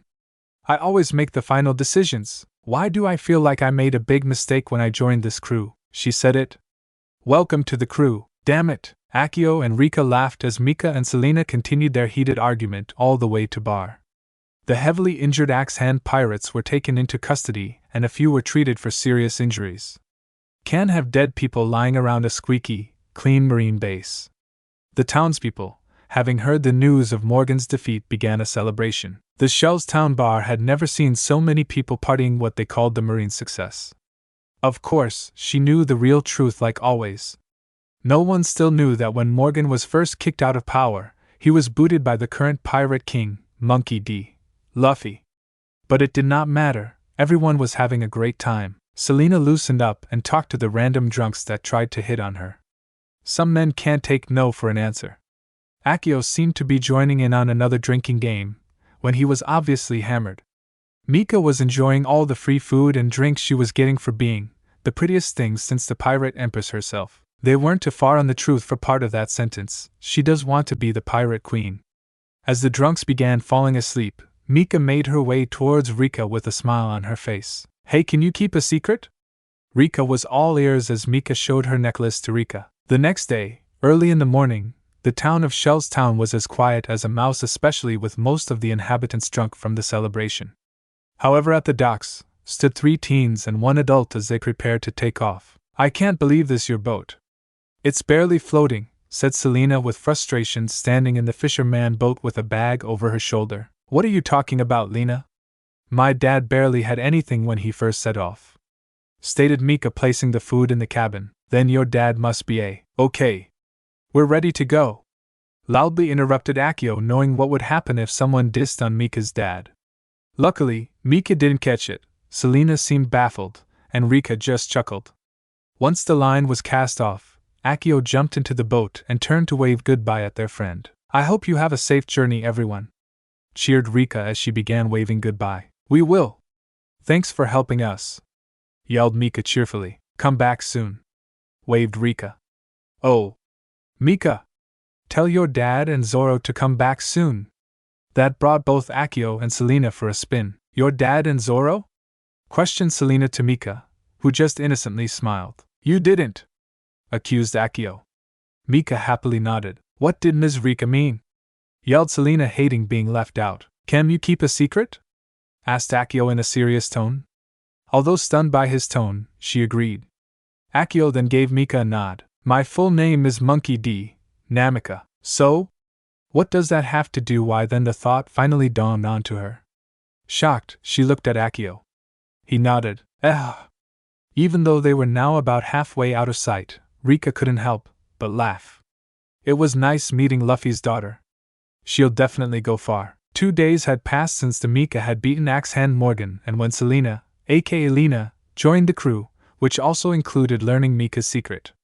It had been very peaceful since they left, despite Mika's complaint for adventure, and today was no different. Mika was trying to entertain herself by looking at the water, hoping for a fish to swim by, or better yet, in her opinion, a sea monster. Akio was practicing his jabs with his, now red, gloves, and Selena, the newest member of Mika's crew, was staring up into the sky, eating another lollipop, as she contemplated the conversation they had 2 days earlier. After all, it's not every day when you join the pirate crew of the Pirate King's daughter. Flashback, 2 days earlier. Screamed Lena loud enough to be heard from Loguetown, and causing her lollipop to drop from her mouth. Mika was laughing her ass off. Akio was sighing in frustration. You can't be. I can't believe you're the daughter of the Pirate King. Gasped Lena. The Pirate King doesn't have a daughter, let alone a wife. Ah.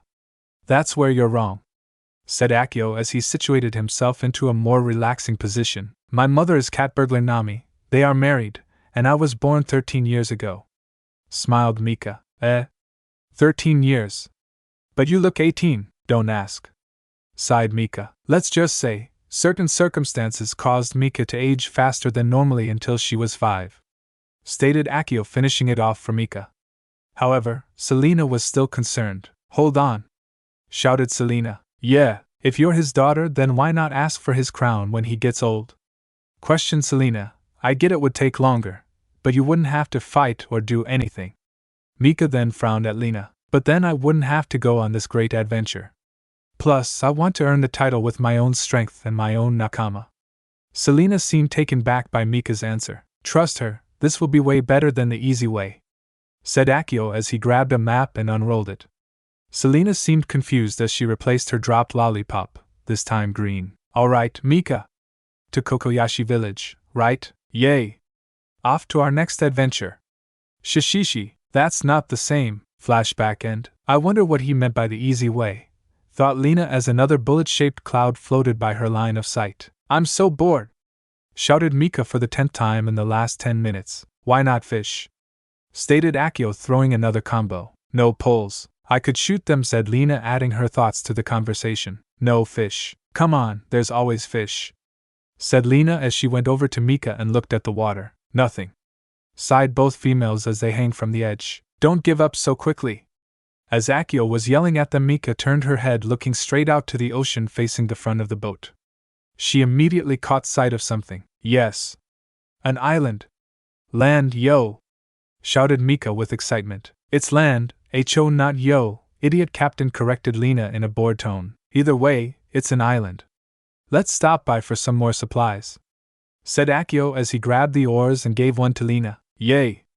Let's explore, exclaimed Mika as she pointed towards the island.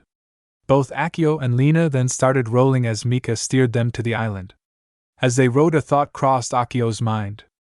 As he rowed, he pulled out the map he was given by their nakama and reviewed it. What island is that? Yay! We're here, shouted Mika, being the first to step onto the island.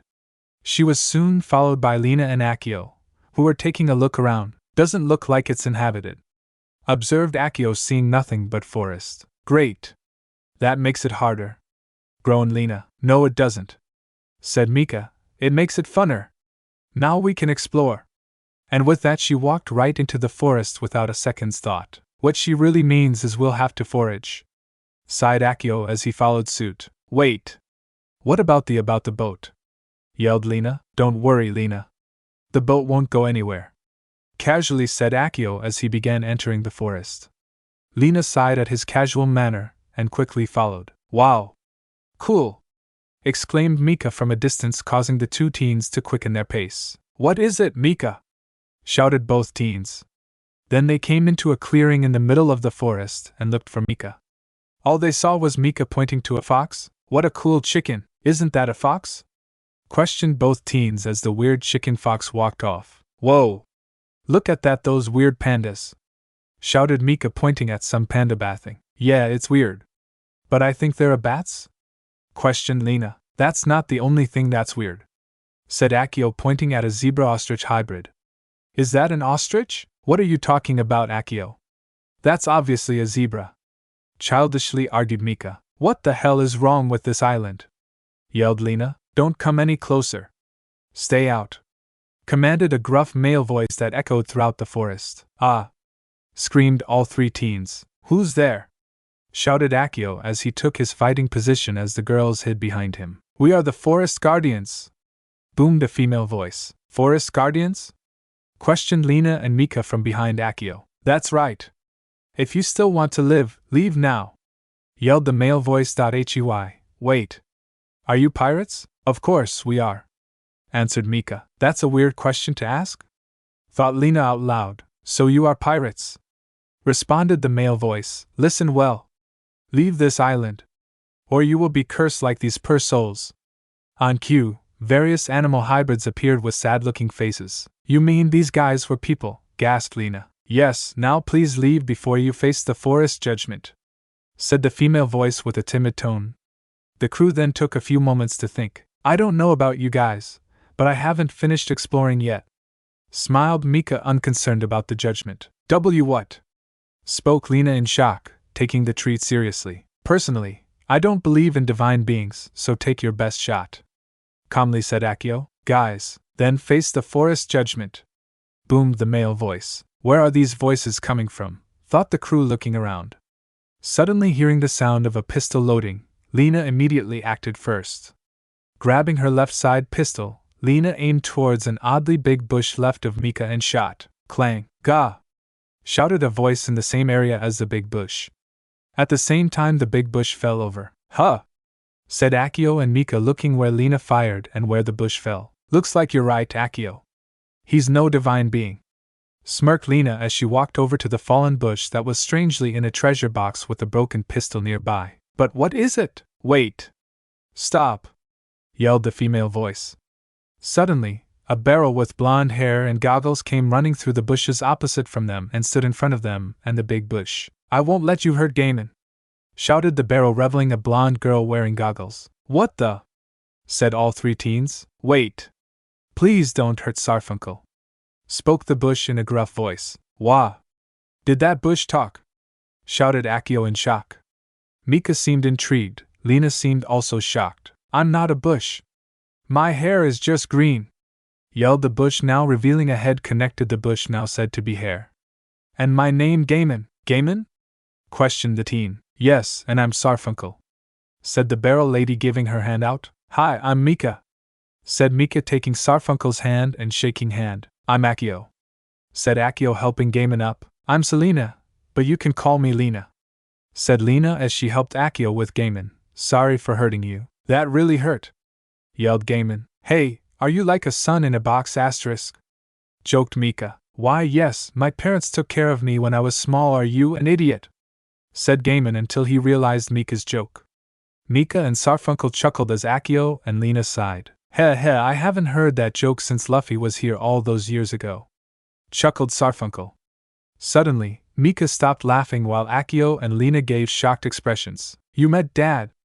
Exclaimed Mika. Yay, your dad and I met each other about what? Dad, said Gaiman until he caught himself. Oh my! Gasped Sarfunkel. You must be Luffy's daughter, Namika. Yep, but neither Mom or Dad have ever mentioned you to that bastard. How could he forget me? But he visited us about 7 years ago, so you can't say he forgot. Oh yeah? Oh. That figures, that's when the Straw Hat crew visited us, said Akio. Yeah.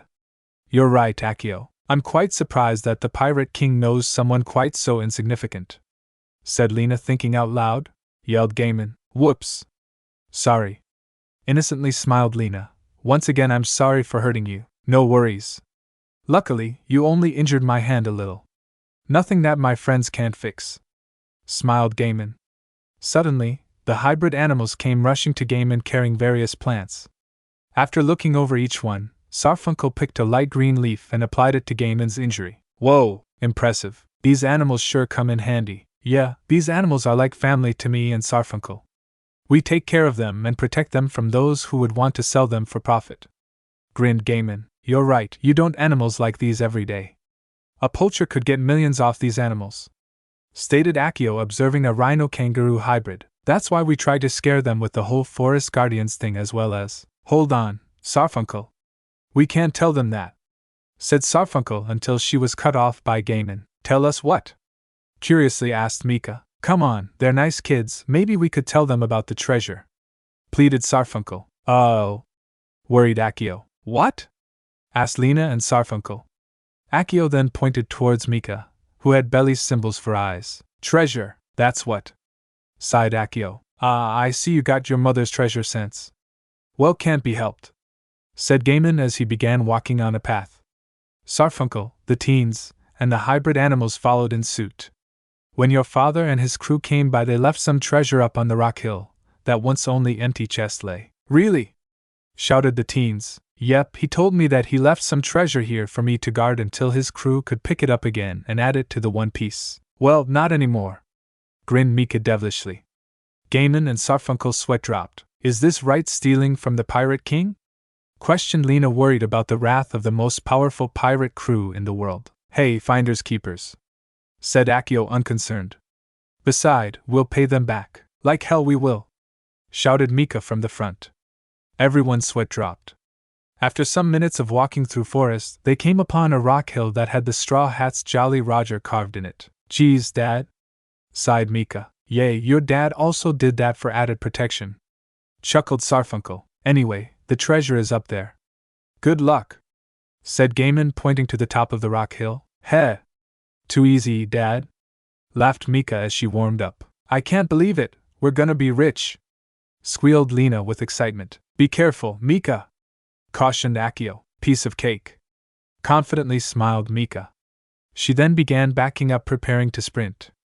Having acquired the distance needed, Mika got into starting position. Is she expecting to run up the hill? Asked Sarfunkel to Akio and Lena. I'm not sure, questioned Lena. Just watch, said Akio confidently. Mika then started running. The group quickly cleared the way as Mika picked up speed. She soon passed the group, but the group noticed something. As Mika ran, her feet began glowing. She was producing more spark energy, until she was only a few feet away from the rock hill. Spark jump! Judging the distance to be good, Mika released the spark energy in her right foot, causing Nika's average jump to become a super jump. As such, Mika had gathered enough spark energy to jump all the way to the top. As she landed, the spark energy in her left foot disappeared. Whoa! Shouted the island residents and the sharpshooter. Akio just smirked. Yay! I made it! Happily shouted Mika. She! How did she do that? Said Sarfunkel in shock. She ate a devil fruit, didn't she?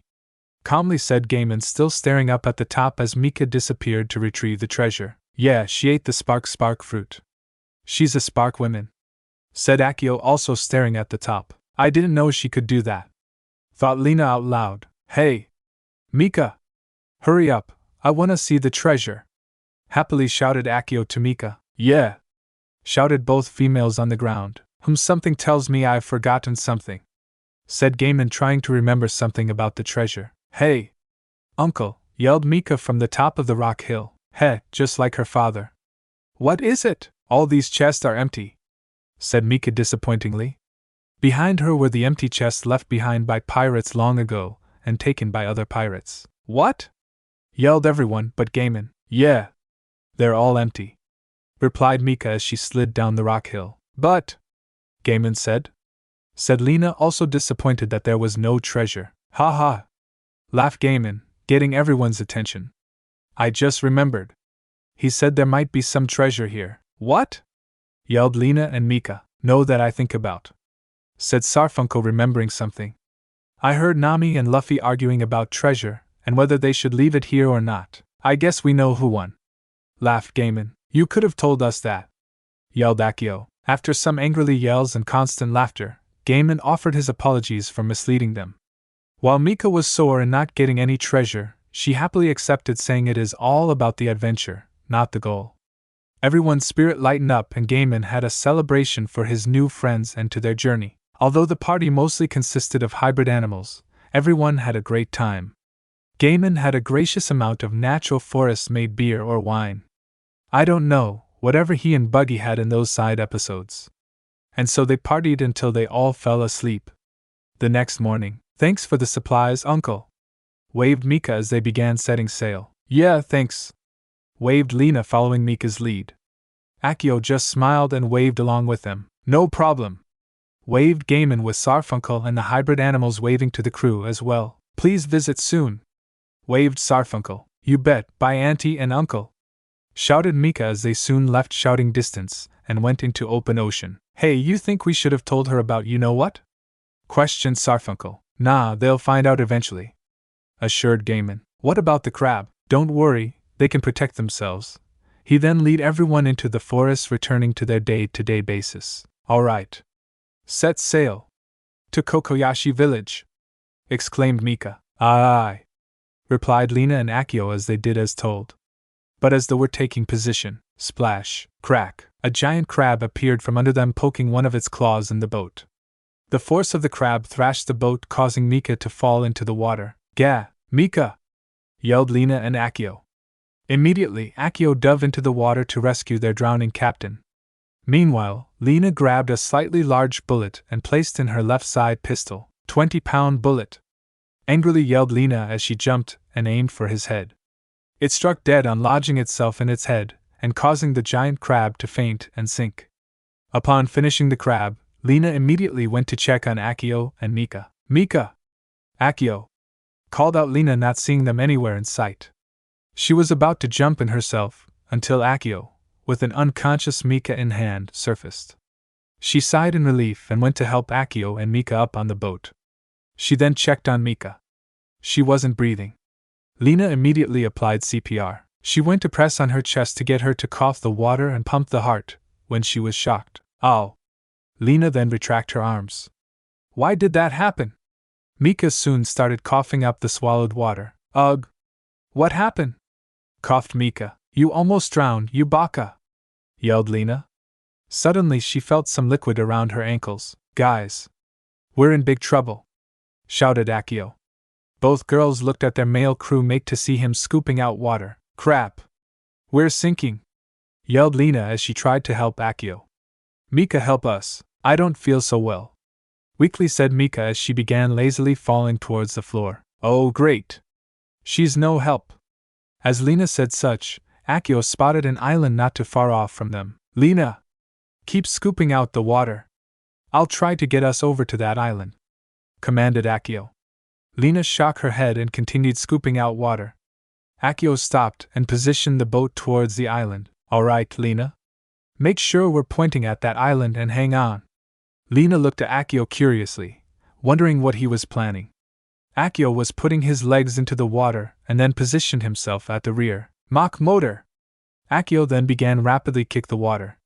Lena held on to the side while also holding on to the weakened Mika. Akio action caused the boat to pick up speed, heading straight for the next island. Meanwhile, on the island that Mika's crew was heading towards. "No! Please! Have mercy! I'll pay tomorrow! Please spare me!"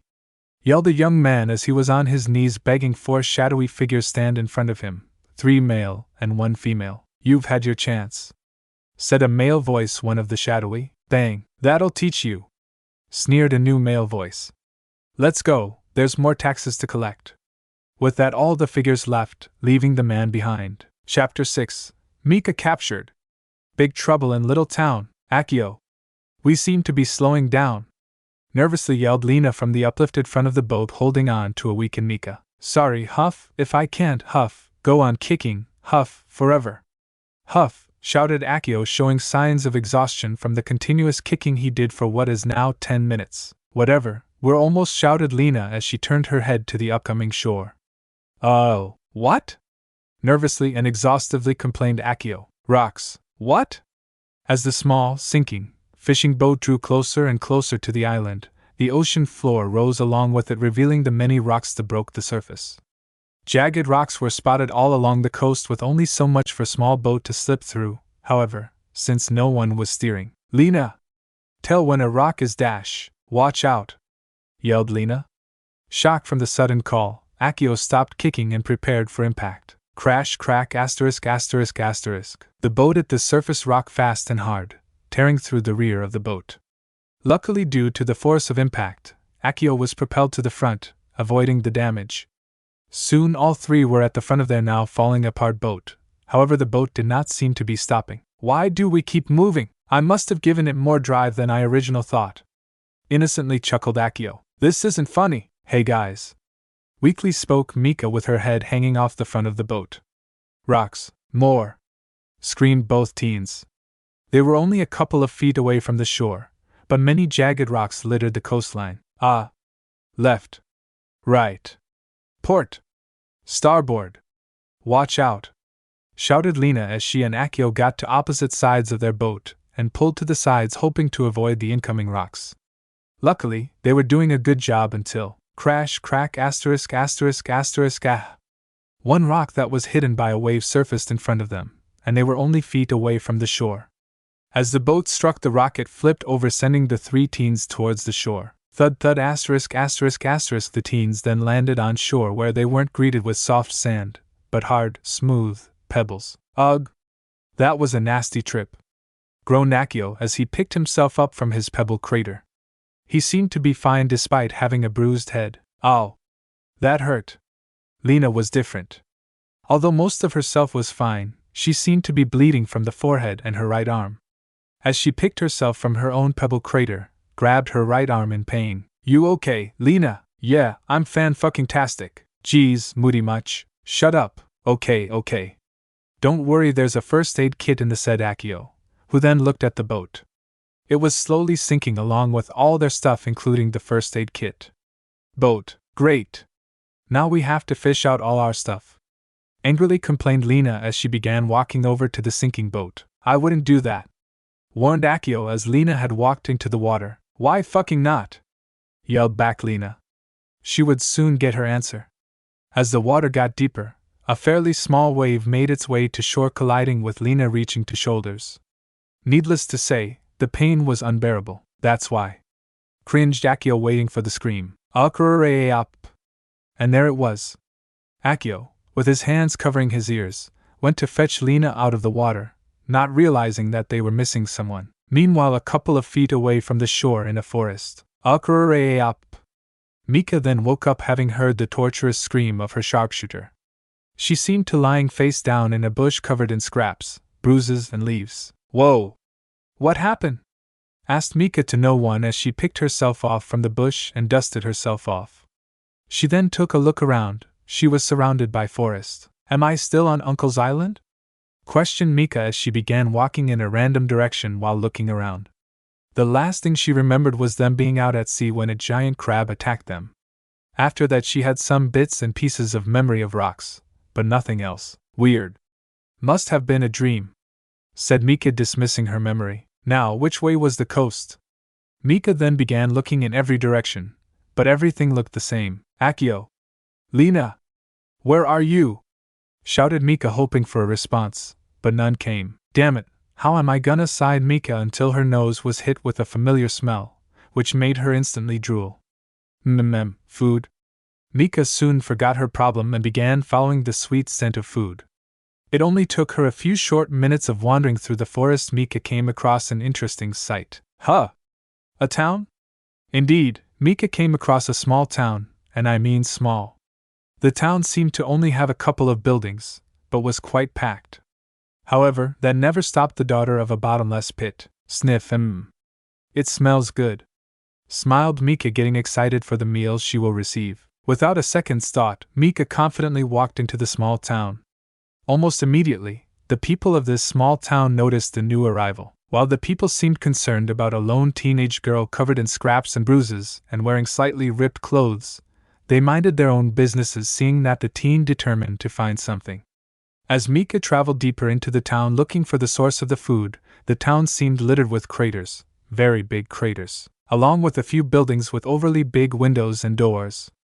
However, Mika didn't care, she too interested in the aspect of lunch. After some minutes searching, Mika finally found the source. It was a restaurant called the Little Restaurant and Bar, and like many of the other buildings, it had an oversized door and window. Not waiting another second, Mika walked in only to find it completely empty. Hello? Anyone here? I want to order some food, shouted Mika, hoping to get the attention of someone in the restaurant. Hello, ma'am, stuttered a black-haired boy who came bumbling from the back room. How may I help you? Yeah. Can you serve up whatever that wonderful scent is? Excitingly asked Mika. Are you really sure you want to order the little chicken special? Yes, please, begged Mika. The boy couldn't help but oblige. Why, yes, right away, but do you mind waiting for a bit? Shyly asked the boy. While Mika found it odd, she complied. Then right this way, said the boy as he directed to a two-person table. Thank you, smiled Mika as she sat herself. The boy nodded and headed toward the room. He came out. Mom, can you make another special, please? Asked the boy timidly. Honey, I know you're hungry, but we need this food for when they come by, said a woman from behind the curtain. It's not for me. We have a customer, Quick-paced footsteps soon followed after the boy's statement to relieve the boy's mother, looking into the restaurant to see Mika smile and wave. "Hi, I'm Toby. We can't have customers at this time and you know it. We need to get ready for them," stated the brown-haired woman in a panicked tone. She then came towards Mika and bowed. "I'm sorry, but we can't serve you today. Please come tomorrow at an earlier time." "Why? You closed?" "No. But we need the restaurant emptied for some special guests." "Really? Well, I'm a special guest. I'm gonna be K-. He's here. He's here." Before Mika could finish her sentence, a man came running down the street screaming about the arrival of some. Suddenly, the streets were filled with the panic of the people and the slamming doors and windows. "What's going on?" asked Mika, confused about the situation. "Hurry! Get home before Tony sees you." "Tony? Kahahaha." Before the mother could say anything, a very loud laugh echoed through the town, sending a shiver down the two townspeople. "Toby! Hide her behind the bar quickly." "Yes, Mom." "Please come with me, ma'am," said the boy, grabbing Mika's arm and dragging her towards the bar. "Okay?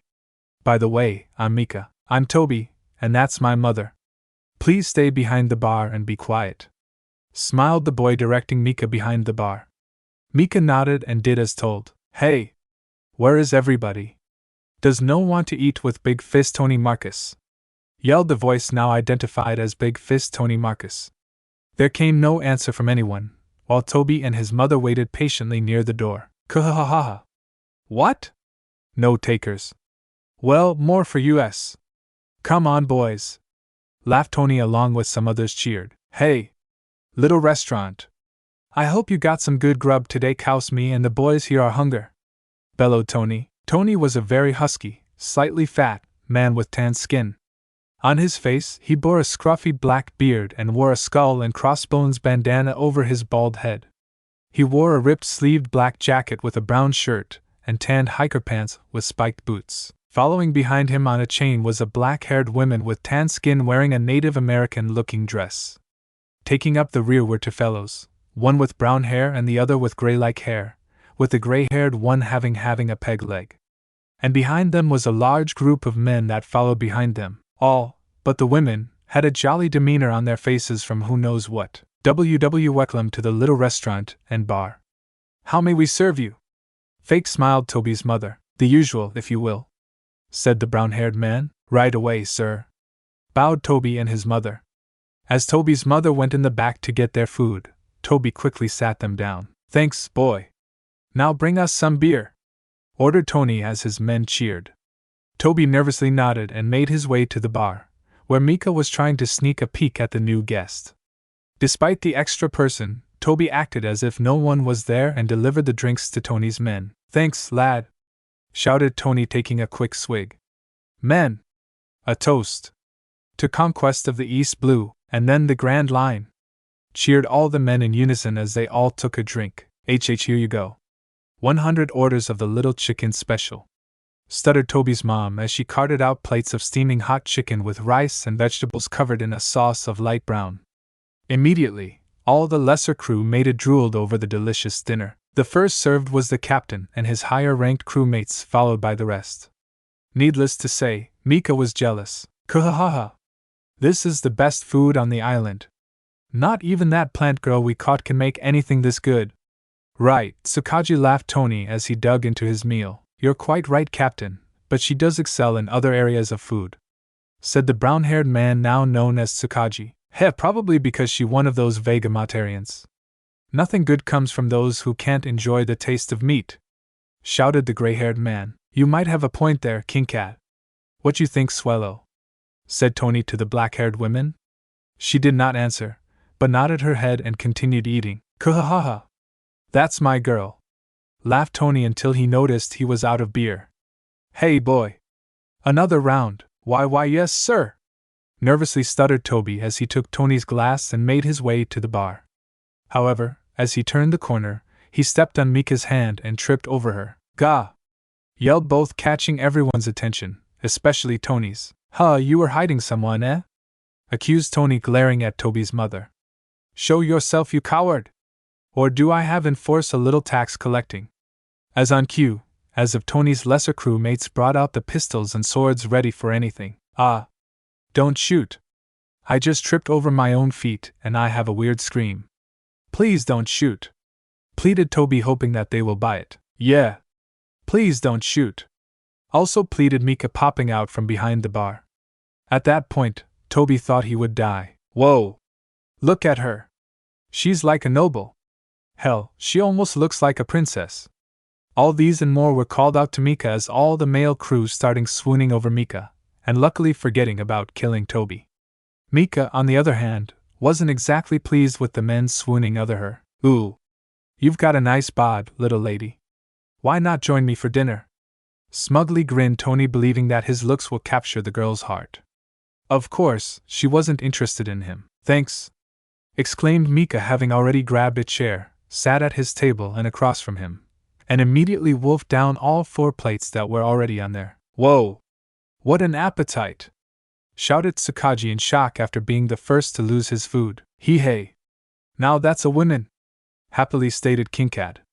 Swellow just stared at her plate like something would happen. Oh yeah! I forgot to ask. Where am I? Stated as she finished off the last bit of food. While most of Tony's crew's sweat dropped at the remark, Tony just laughed. Meanwhile, back at the beach, Akio and Lena was fishing out the last of the supplies from their sinking, which luckily sank in 5-foot water. Finally! We got all stuff out of the boat, exclaimed Lena in relief as she dropped her bag. It would have been faster had you not ran in with an open wound than whine about, sighed Akio, dropping 2 more bags. No, it would have been faster if Mika had helped us, stated Lena. Speaking of which, where is Mika? Well, she obviously, said Lena, pointing in a random direction, but noticed that Mika was nowhere in sight. Damn it! We lost Mika. And she's horrible with direction. You think being the daughter of the Straw Hat's navigator would at least give her some sense of direction. She mostly hanged out with Luffy and Zoro, so they have the worst sense of direction, with Zoro being the head of that department. Really? Yeah, but let's hurry. Mika could be anywhere by now. Akio then began gathering some of the supplies into 2 bags, mostly the remaining supplies, and tossed one to Lena. By the way, what island are we on anyway? Catching Lena's question, Akio put his bag down and searched for the map. Having found said map, he read it. Oh. Good. We're on a small island called Pebble Shore in Little Town, where the mighty ruler Big Fist Tony Marcus, rules. Pridefully stated Tony as his men cheered his name. Mika seemed unconcerned. Are you a pirate? Of course. I am captain of the Tony Pirates, with a bounty of 18 million belly, exclaimed Tony once more with pride as his crewmates clapped and applauded him. Thanks for the meal. It was delicious. Smiled and bowed Mika to Toby and his mother, completely forgetting about Tony. You weren't listening, angrily yelled Tony in a comedic fashion. Have a good night, waved Mika, preparing to leave. Both mother and child were speechless seeing this young girl act so casual. You're still not listening. Before Mika could, 2 swords blocked her path. Soon every crew member began surrounding her in a threatening way. Mika seemed unconcerned though. As the Tony's crew inched closer, Mika suddenly began charging. What the? Spark defense! Mika released her energy, which formed a small sphere around her, pushing the pirates that were surrounding back. Interesting, so you're a devil fruit user, said Tsukiji as he approached Mika. Yeah, so? Oh, nothing. But I do have a question. Why are you here? I'm looking for my nakama. I seem to have lost them, sighed Mika. Really? Well, I believe your nakama are at our hideout, smiled Tsukiji. Really? Yep. They said they were looking for a Mika person. So I guess that's you. Mika nodded happily. Good. Let's go to our base and reunite them, Captain. I'm sure they're worried, grinned Tsukiji to Tony, who grinned back. Of course. What kind of captain would I be if I didn't help out with some rookies? Many of Tony's crewmates began grinning devilishly as they listened to the conversation. Thanks. You're a real nice guy, Toto, smiled Mika innocently. Hey, it's Tony, grinned Tony, but clearly showing that he was peeved at Mika for forgetting his name. Come on, men. Let's move out. Aye, Captain, shouted the Tony pirates and soon began leaving the restaurant. See you tomorrow, evilly grinned Kinkad to Toby's mother as he walked in his peg-legged manner. Both mother and child looked quite sad as the Tony pirates left. Another slave grimly thought both. Before we go, I have to make an announcement. said Tony to Mika, giving off a friendly smile. He then turned towards the town center. Fine citizens. Thanks for your generous donations. We'll see you all tomorrow. Kahahaha. Finishing his speech, most of his crew laughed with him. Wow. You do charity, exclaimed Mika. Sort of, grinned Tony, and then continued to laugh as they all left to the Tony Pirates hideout. Who the hell was that guy? Said Akio as he and Lena walked into town. Who cares? Mika! Where are you? Shouted Lena. But no one answered. Tony and his gang were on the other side of town. They would literally need a voice like Tony's to reach them. Where's the villagers? Stated Akio. Hearing Akio, Lena took a look around. There was no out, however, that soon changed. Suddenly the people began walking out of their houses or businesses, acting like nothing had happened. That's weird, said Lena curiously. Doesn't matter. Mika, said Akio, shrugging the incident off. Fine. Mika, shouted Lena as she followed Akio further into town. Meanwhile, the person they were looking for was in a neck of trouble. Some miles away from Little Town is a mountain known as Little Mountain. Of course, mountains aren't normally little, and this one was no exception, but this mountain was considered the world's shortest mountain, taking at least 2 hours to reach the summit. This mountain, however, had one unique feature that many did not. It had a rather large canal going underneath the mountain. It was big enough to fit several vessels in it and travel it safely. However, that is no longer the case. When Tony and his crew moved and they took control of the canal, they captured or sunk any ship that came through, and so they turned it into a base. Or to many in the village, a prison. Let me go! Bastards! Screamed Mika as she was being handled by 2 of Tony's crew. At the same time she was trying to release some sparks, but were having zero effect on them. Heh! Rubber gloves. No way for your spark powers to affect them. Chuckled Tony. Once reaching the base, Tony's men turned on Mika. Although she had the upper hand, she was quickly caught by some prepared pirates, and we were going to throw these away. Good thinking, Swallow, said Tsukaji, holding a pair of gloves. Swallow, who was behind Tony, faithfully nodded. I could have taken her out, said King Cat, unamused. Not with her defense protecting, stated Tsukaji. I could have shot her, casually suggested King Cat. Then you would have ruined the merchandise, stated Tony. Merchandise? Questioned Mika, beginning to settle down. Mika! Yelled both Akio and Lena. Back at the village, the rest of Mika's crew had no idea where she was. They had searched every inch of the town and asked many people if they had seen her, but no one seemed to know who they were talking about. They soon stopped at a nearby alley for a bit of rest. Damn it! Where can she be? Said Lena, crunching on another of her lollipops out of frustration. She then replaced it with a purple one. Calm down, Lena. This is the only place with food. Mika will eventually come here to eat, reassured Akio, staying completely calm. Does Mika really need to think with her stomach? Sighed Lena as she leaned against the building. Do you know Mika? Said a timid voice of a boy. Both teens turned into the alley to see a Toby, currently dumping the trash from their restaurant. Yeah, do you know Mika? Questioned Akio. Yeah. She came into my family's restaurant an hour ago, until Tony came and took her, said Toby sadly. Tony? Was he that guy that was yelling earlier? Asked Akio. Toby nodded sadly. Yeah, that's when they left our restaurant and tricked Mika into going with them. What? Yelled both teens in shock. Tony is a pirate that captures special people and then sells them to the highest bidder, said a female voice. Coming from the side of the building, was Toby's mother also coming out to drop off some trash? Special people? Asked Lena. People of value. He sells them to other pirates, nobles, and I even heard he deals with some of the celestial dragons. Celestial dragons? World nobles, the highest and richest class that looks down on everyone, and it is typically of them for taking slaves, answered Akio sternly. Really? I don't really know, but your friend is as good as gone, grimly said Toby's mother. What? Not if we have anything to say about, shouted Lena. Come on, Akio, wait, yelled Toby's mom as she ran in front of them. Please don't make things worse. What do you mean? Asked Akio quizzically. Captain Tony rules this island with an iron fist, and requires us to pay a high amount of taxes. A while back, a good friend of ours was captured by Tony for defending us from him, as well as for her unique abilities. The whole town was rallied up and tried to free her, but it ended horridly. In a single blow, all the men were in cases. Needless to say, both teens were stupefied. In on hit. What kind of guy is this Tony? Gasped Lena. Akio seemed a bit phased as well. I don't know, but not only that. They have some sort of monster protecting them at sea. If you try to free your friend and fail, it will be our doom. And with that word of warning, Toby's mom re-entered the restaurant, leaving Akio, Lena, and her soon to ponder. I don't like this.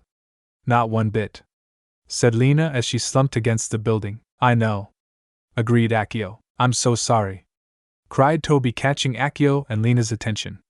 If I hadn't fallen over Mika, then she would be safe. I'm so sorry. I wish I could help, but I can't. Toby was soon interrupted by Akio patting his head in a gentle and reassuring way. Don't worry, kid. Mika is tough, she'll pull through.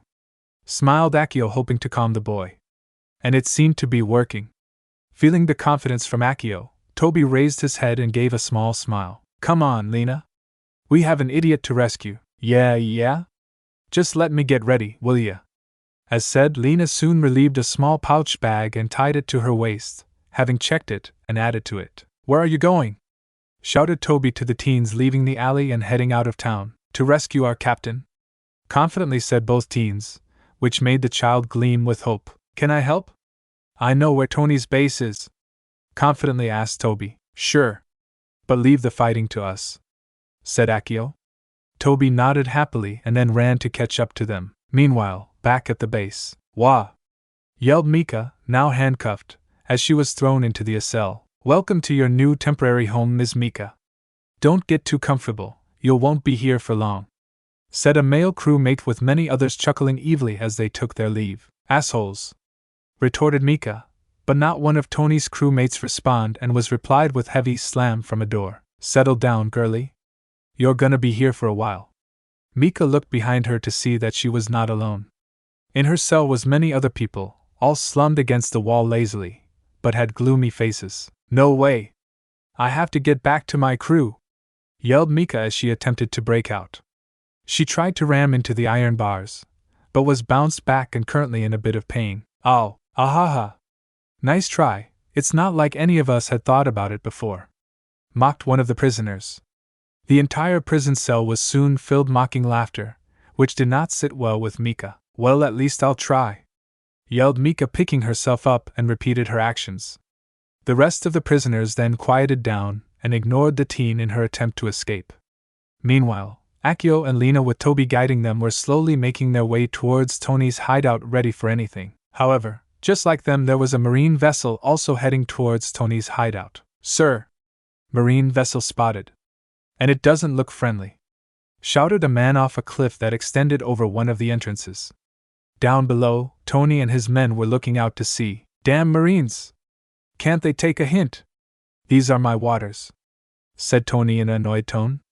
Go and get the shipwrecker. Two men behind him nodded and were soon off into the cavern. They soon took a staircase that led them deep into the underground of the mountain, where a special cell was prepared for someone very special. Wake up, freak! The captain needs you, shouted one of the men. Soon after, heavy footsteps made their way towards the cell door, revealing a figure that was clearly twice the size of both men. Unlocking the door, the big creature made its way from the cell door. Remember, don't try anything fishy, or else your friend leaves this world. Threateningly chuckled the other man as the creature made his way up. Grr, bastards, replied the creature as moved up the stairs. Both men only grinned evilly. Captain Walker! We are approaching Big Fist Tony's base. Very good, Lieutenant Joshua, commended Captain Walker. Marines! Prepare to apprehend the Tony pirates. Aye. Captain? Shouted the Marines as they did as commanded. Marines began grabbing weapons and handing them out to others, while others prepared the cannons and maintained the ship as they headed towards the little mountain on Pebble Shore Island. It's a good day to rid the world of pirates, don't you think, Lieutenant? Happily said Captain Walker as he stood next to the helm. Indeed, Captain? Agreed Lieutenant Joshua, steering the ship. Both men were excited for this mission. If all went according to plan, both men would probably receive promotions, which equals higher pay. Meanwhile, Mika's crew with Toby were making their way to Tony's base. Tony's base is just beyond this hill, said Toby, pointing to the top of the hill. Finally! I've had enough of walking, complained Lena, clearly exhausted from the trip. It was only a short distance. 2 miles at best, said Akio casually. Shut it, you, growled Lena. Shush. They'll hear us, loudly whispered Toby. Akio and Lena nodded, though Lena was still angry. Acting as Toby, both teens lowered themselves to avoid detection as they approached the top of the hill. Toby, let me go first. I'll signal once we are clear, whispered Akio. Both Toby and Lena nodded in agreement. Akio then moved forward, leaving the others behind. As Akio peered over the hill, he took notice of the surroundings. What he could see was the mountain and the canal that went through said mountain. On the ledges were most likely Tony's men surveying the area. Luckily, there were only a few of them, and they were completely distracted by something out at sea. Akio did the same, and spotted the oncoming marine vessel. Hey guys. Looks like the Marines are visiting, loudly whispered Akio to the group down the hill. What? Yeah. They must be here to arrest Tony and his men. It won't work, grimly stated Toby. Lena looked confusedly at Toby. What are you talking about? Once the Marines come in, they'll arrest Tony's ass and his men's asses, we'll rescue Mika, and your town will be saved. He's got a monster protecting him out at sea, shivered Toby. A monster? Questioned Akio as went to look back at the canal entrance. As he looked at the water flowing out of the canal, a large shadow swam through the water in the blink of an eye. Akio looked on quizzically as he followed the shadow into open water and disappeared. That's not good, sir.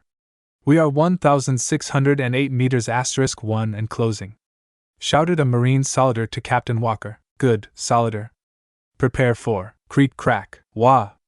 Screamed every Marine on the ship as it was suddenly stopped. What happened?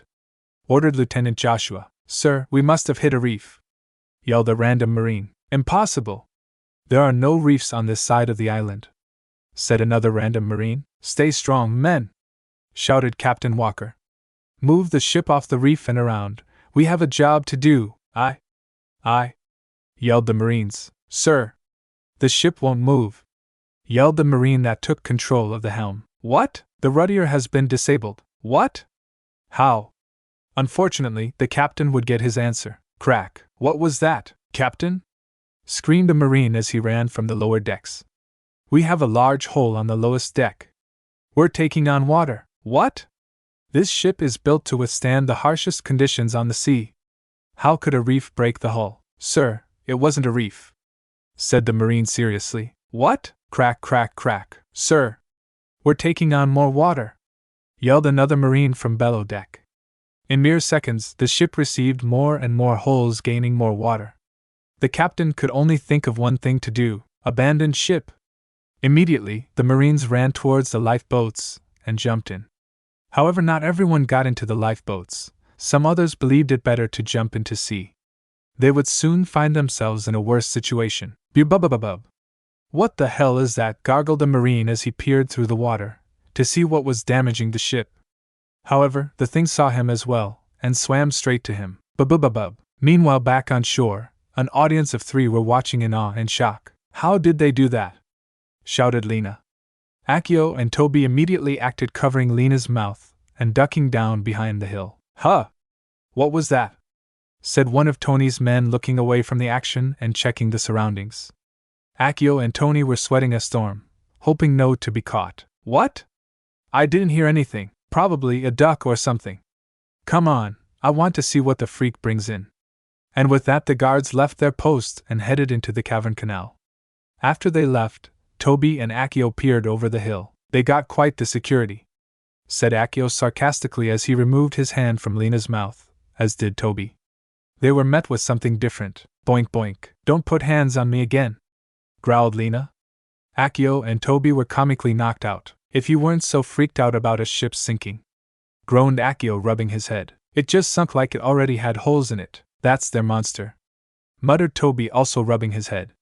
Every time a ship comes too close to Tony's base, he sends his monster to attack them, take their supplies, and capture stragglers for profit. I don't know about a monster, but there was definitely something in the water, and it was heading towards the Marines, mentioned Akio as he thought of the situation. You saw it, shouted Toby. I saw something. But whatever it is, we'll take care of it, if needed, said Akio as he stood up and walked to the top of the hill. Hey, Lena. Do you have a bullet to get us there? Said Akio as he pointed to a cliff above the one where the guards were. Yep. Hold on. Smiled Lena confidently as she took out her bag and dug through it. Ah. Here they are, exclaimed Lena as she revealed two strange-looking devices that looked like grappling gun without a trigger. She then took out both her guns, removed the cartridges, and placed the devices on them. Grappling bullets, said Lena with excitement, and pulled the trigger, releasing the grappling hooks towards Akio's destination. With great precision, the hooks latched on to the upper cliffs. She then gave a pull to be sure that they were secure, and found that they were. You ready? Smirked Lena, handing Akio her left gun. Yep. Stay here, Toby, and we'll meet you once we find Mika, said Akio. Yeah. Got it. So, Lena, do we climb? Or before Akio could finish his sentence, Lena extended her arm and finger to push a red button near where Akio's own thumb was. What h? Screamed Akio as he flew towards the grappling hook. Lena chuckled at her prank, gave a friendly wink to Toby, and followed suit. Meanwhile, in Tony's base, Tony was inspecting what the new materials he had just received from attacking the Marines. Was this everything? Asked Tony to a figure that was hiding in the shadows of a doorway. Yes. Everything that didn't sink to the bottom, said the figure with a gruff voice. The load wasn't too bad. Some more ammunition, more weapons, more wood, and most importantly, more people to sell off or ransom. Very well, you may leave, freak. The only response was a growl as the creature made its way down. You sure that you want to give him up? Said Tsukiji. He'll be quite useful for battling Marines. I know that, Tsukiji. But what we're getting for him is worth more than his services, grinned Tony. Besides, I can do twice the damage that he can do in half the time. True, but what about the plant girl? Said King Cat as he wandered in. Heh. We'll keep her. She has quite a number of uses. Kuhahaha, laughed Tony, until he heard the sound of hunger coming from his stomach. Hungry already? Joked Tsukiji. Heh, sure am. I could use some home cooking right about now. Laughed Tony as he headed into the base, but stopped at a sudden idea. Oh. Let's invite our new merchandise to a little dinner, shall we? Smirked Tony, looking towards Tsukiji. Yes, Captain. Right away, agreed Tsukiji as he signaled a few men to follow him into another tunnel. Why invite the Run to dinner? Questioned King Cat. You saw her power. She will be a great addition to the Tony Pirates, said Tony, continuing his walk. And? Smirked King Cat. Heh, every king needs a queen. Evilly grinned Tony, heading up the stairway. King Cat just chuckled evilly. Oh! Yelled Mika as she once again tried to kick the bars. Having been tried of using her now bruised shoulder, Mika changed to kicking the bars. Surprisingly, she was making great progress, for the bars were beginning to bend. Needless to say, the other prisoners were shocked. Clang! Ah! Damn it! Cursed Mika, recoiling from her kick and landing on her butt. Her kick failed to break the bars, however, the bars were bending more and more. This girl is crazy strong, gasped a random prisoner. Yeah. Maybe she can get us out of here. Come on. Let's help her. Yeah. Soon enough, every prisoner in Mika's cell began getting up and doing the same thing as Mika.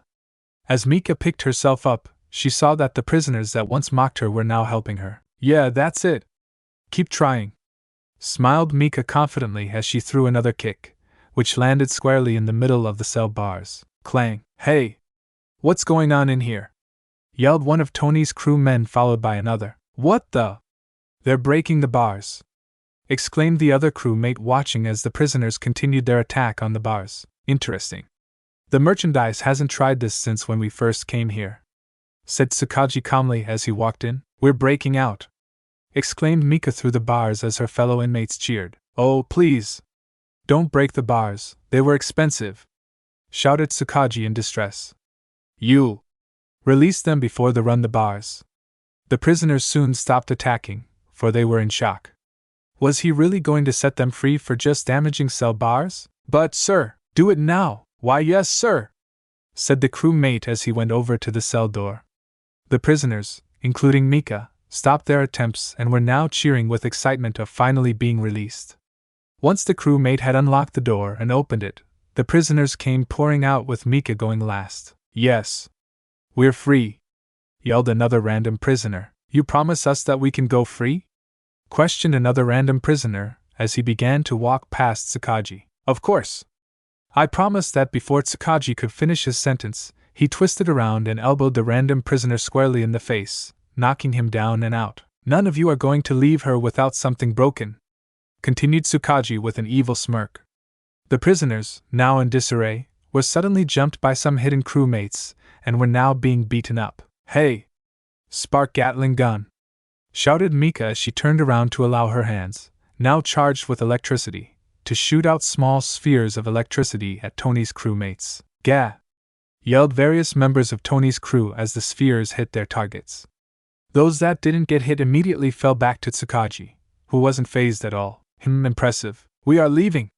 And nothing is going to stop us, said Mika confidently, receiving cheers from the prisoners that weren't unconscious. What about a free dinner? Meanwhile, outside the cavern canal. Okay, what next? Said Lena excitingly as she and Akio looked into the cavern canal to see it spotted with more of Tony's crewmates. *, we go in, fight our way through, and we demand Mika and everyone else's freedom, said Akio confidently. I like it. Simply, easy to remember *2, but I see one flaw. What? They have way more men than we do, quietly shouted Lena. And they have a guy that took out a village in one move. Details? Casually said Akio, making Lena more frustrated. Fine. What do you suggest we do? Use our brains, smugly said Lena, now making Akio frustrated. Let's sneak in and find where they're keeping Mika. Fine, nodded Akio as they began sneaking around the corner. They really didn't have to try hard. Most of Tony's men were too busy moving supplies into a tunnel. Others seemed to be taking care of random ships that were docked inside the very large cavern canal. And the rest seemed to be sharing stories and ignoring their duties. With Lena taking the lead, she and Akio skillfully sneaked through the floor, dodging incoming crewmen, and stopping Lena from sneezing. Did I forget to mention I'm allergic to dust? Crap. Despite some mishaps, Akio and Lena made it down to the main level where sneaking was much harder, but proved to be helpful. Hey, did you hear that the boss invited that new prisoner to dinner? What? Really? Why does he get to choose the prettiest girls, and we get nothing? He's the captain. It comes with the title, I guess. Whatever. I wish he could give us more than that plant girl, conversed a pair of Tony's crewmates as they passed by a lone tunnel with a stairway leading down where Akio and Lena had ducked into to dodge the two earlier. Well, at least we know she's safe, said Akio casually, figuring that it was Mika who was the prettiest girl. How is eating with a tyrant safe? Said Lena in frustration with Akio's casual manner. Now, where are they eating? Questioned Akio, ignoring Lena's statement. Welcome, Ms. Mika. Please take a seat right next to me, said Tony as Mika, now uncuffed, was led in by Tsukiji. The room was very well cut, seeing that it was smooth like marble. The whole room was lighted up by candles both on the wall and on the table. The table was long, like one you see in a royal dining room, with only 3 seats. Obviously, 2 of them were for Mika and Tony. The third was filled by Swello, who sat silently, to Tony's left, as she looked at Mika with empty eyes. Okay, smiled Mika as she and Tsukiji walked towards Tony. While Mika took her seat, Tsukiji kept going straight to Tony. Captain, we have a tiny complication, whispered Tsukiji to Tony. How so? You see, when me and my men came in to secure the girl, she had rallied the other prisoners and were starting to break the reinforced bars. Tony looked quizzically at Tsukiji, but allowed him to continue. I was going to reinforce your authority, when she remarkably fought back, while still in handcuffs. To stop her I offered your invitation, but, flashback, some minutes earlier, dinner? Really? Exclaimed Mika childishly. Yes, and if you come with me you can have it right now, smiled Tsukiji as he gave Mika some time to think. Fool. Once she leaves, I'll have my men beat back the rest. All right. Sweetly smiled Mika, causing the prisoners to stare at her in disbelief and playing into Tsukaji's hand. If, continued Mika, causing Tsukaji's smile to falter, you let these guys go as you would promise them. With that said, the prisoners gazed at Mika with awe as she tried to negotiate their freedom. But Ms. Mika, no buts. Either you let them go and I go to dinner, or we fight our way to freedom, said Mika, receiving a cheer from the prisoners. Damn it, thought Tsukiji, seeing no compromise with the girl, and knowing what will happen with the captain, got mad. Fine. Men, release the prisoners. But, sir, silence. Unless you want to face the captain's wrath, threatened Tsukiji, shutting all of his underlings' mouths. Immediately they went into action, releasing the prisoners. Flash forward. What? Silently yelled Tony in anger. Not only that, but she saw to it that they were released outside without any one of your men standing by to catch them. Dramatically, both men looked towards the teenager, who was currently in awe of her surroundings like a little kid. That's some resolve, muttered Tony to no one. Best be careful, Captain. She's smarter than what we think she is, said Tsukiji. With that said, Tsukiji left the room to the three already in it. Who are you really, Mika? Thought Tony as he stared at Mika a bit longer, trying to figure out something. Where's the food? Questioned Mika curiously and snapping Tony back to reality. Yes, food, said Tony, trying to regain composure. Plant girl. Get in here, yelled Tony. Suddenly, a girl's voice could be heard, as well some items crashing, gaining everyone's attention to a room behind where Mika sat. Through a door that was behind Mika, came out a skinny, very attractive woman, with light brown skin, long flowing dark brown hair, and deep emerald-colored eyes. She stood slightly taller than Mika. She was wearing a dressy black and silver spaghetti-strapped shirt with only one strap, left, top, with a picture of a red rose on it, a pair of black capris, and a pair of black and silver sandals. She seemed kinda distressed, but quickly composed herself and put on a smile. Yes, Mr. Marcus, said the girl. Me and Swello here will have my usual. Ask this young lady for whatever she likes, stated Tony with an unamused look. The girl nodded and looked at Mika. Hello? What may I cook for you today? I'll have a salad, light ranch, as well as whatever kind of meat you got, said Mika without her usually energy. At the word meat, the girl shuddered a bit, but still smiled. Okay. It'll be done in a few minutes, smiled the girl as she disappeared into what Mika believed to be the kitchen. Now, as the food cooks, let's get down to business, grinned Tony. Mika, on the other hand, looked at Tony with confusion. Meanwhile, in another part of the base. Hey! Freak, wake up! I've got your food! Yelled another random crewman of Tony's to a cell covered in darkness. Whatever. You know what to do, groaned a gruff voice in the darkness. As quickly as possible, the crewman slid the food under the space between the cell's bars and the ground, and immediately dashed his way out of the tunnel. Why did I have to feed the freak? Was the last thing heard before he was out of sight. The creature then made movement towards the food that placed and picked it up. You can come out now. They won't come in for a while, said the creature. Appearing from out of the corner of darkness that surrounded the cell stood Akio and Lena, relieved that their hiding spots worked. That was a close one, breathed Akio, then looked towards the cell. Thanks for not raiding us out. No prob.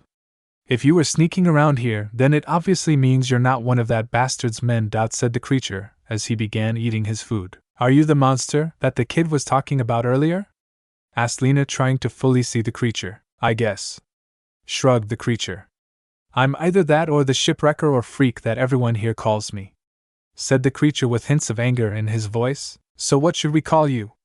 Asked Akio, feeling for the guy. Since you sound like you're not on Tony's side, my name is Ryudo, said Ryudo. Ryudo? Well, it's better than freak, right? Said Lena, trying to humor the creature. Sure. But there is more than one reason why they call me that, chuckled Ryudo. Really, why?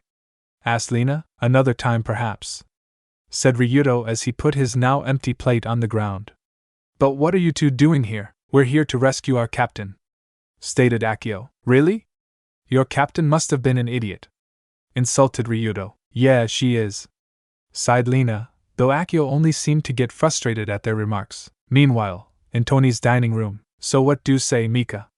Join my crew and together we can rulers of the world as pirate king and queen, exclaimed Tony as he held his drink in the air, his leg on the table, and Swello giving a light applaud. Earlier Tony was talking about his goals in life and how by joining him, all of her dreams would come true. Mika mostly ignored it, for was enjoying the salad that was brought to her. Excuse me, Captain Tony, timidly said the cook girl, causing Tony's stance to falter. Don't interrupt me when I'm proclaiming my destiny, comically yelled Tony. But sir, the electric stove you bought recently just stopped. What? Yelled Tony and Mika, who was actually paying attention for once. Damn it, the generator must be out. I'll just have to. Too long. I'll be the generator. Come on! Exclaimed Mika as she grabbed the girl and ran into the kitchen, leaving both Tony and Swallow blinking in confusion. Alright, where's the plug? Asked Mika quickly. The girl, knowing Mika was in a rush, quickly walked to the stove and pulled out a cord plug-in. Thanks, smiled Mika. Once she grabbed the plug, she gripped the metal tips as she began to glow from gathering spark energy. Spark generator! And then released the energy from her hand into the cord. Immediately, the oven turned on. Whoa! Thanks, smiled the girl. No problem, but hurry up and make the food. I'm starving, replied Mika, acting as if desperate, making the girl giggle. You're pretty funny, giggled the girl. I am? The girl smiled and nodded as she returned to her station to prepare the food. Oh, I forgot to mention I'm Mika. I'm Nicolette Kichida, but all my friends call me Nicole. Nice to meet you, Nicole, smiled Mika, giving her hand in friendship. Likewise, Mika, smiled back Nicole as she took the hand, but received a bit of shock. Whoops. Sorry, I haven't got complete control over my spark powers yet. It's okay. It took me a while to control my powers, too, smiled Nicole, showing no ill will as she returned to her cooking. You have devil fruit powers, too. Yep. Watch. As Nicole cooked, she took her left hand and dug it into her pocket. She pulled out a small seed and dropped on the ground near her. Oh, majestic plant. Please offer us your bounty, said Nicole as her left hand hovered over where the seed dropped. In no time flat, the seed sprouted and grew until it became a red pepper plant. All while still cooking. Whoa! Awesome! Exclaimed Mika with stars in her eyes. Nicole laughed as she plucked one of the peppers and then sliced it into a pan. Yep, it makes being a cook a lot easier. You're a cook? One day, I hope to be a world-famous chef like Straw Hat Pirates chef, Sanji, or even like the battle chefs of the Bartai, mused Nicole as she cooked. That's my dream. That's an awesome dream.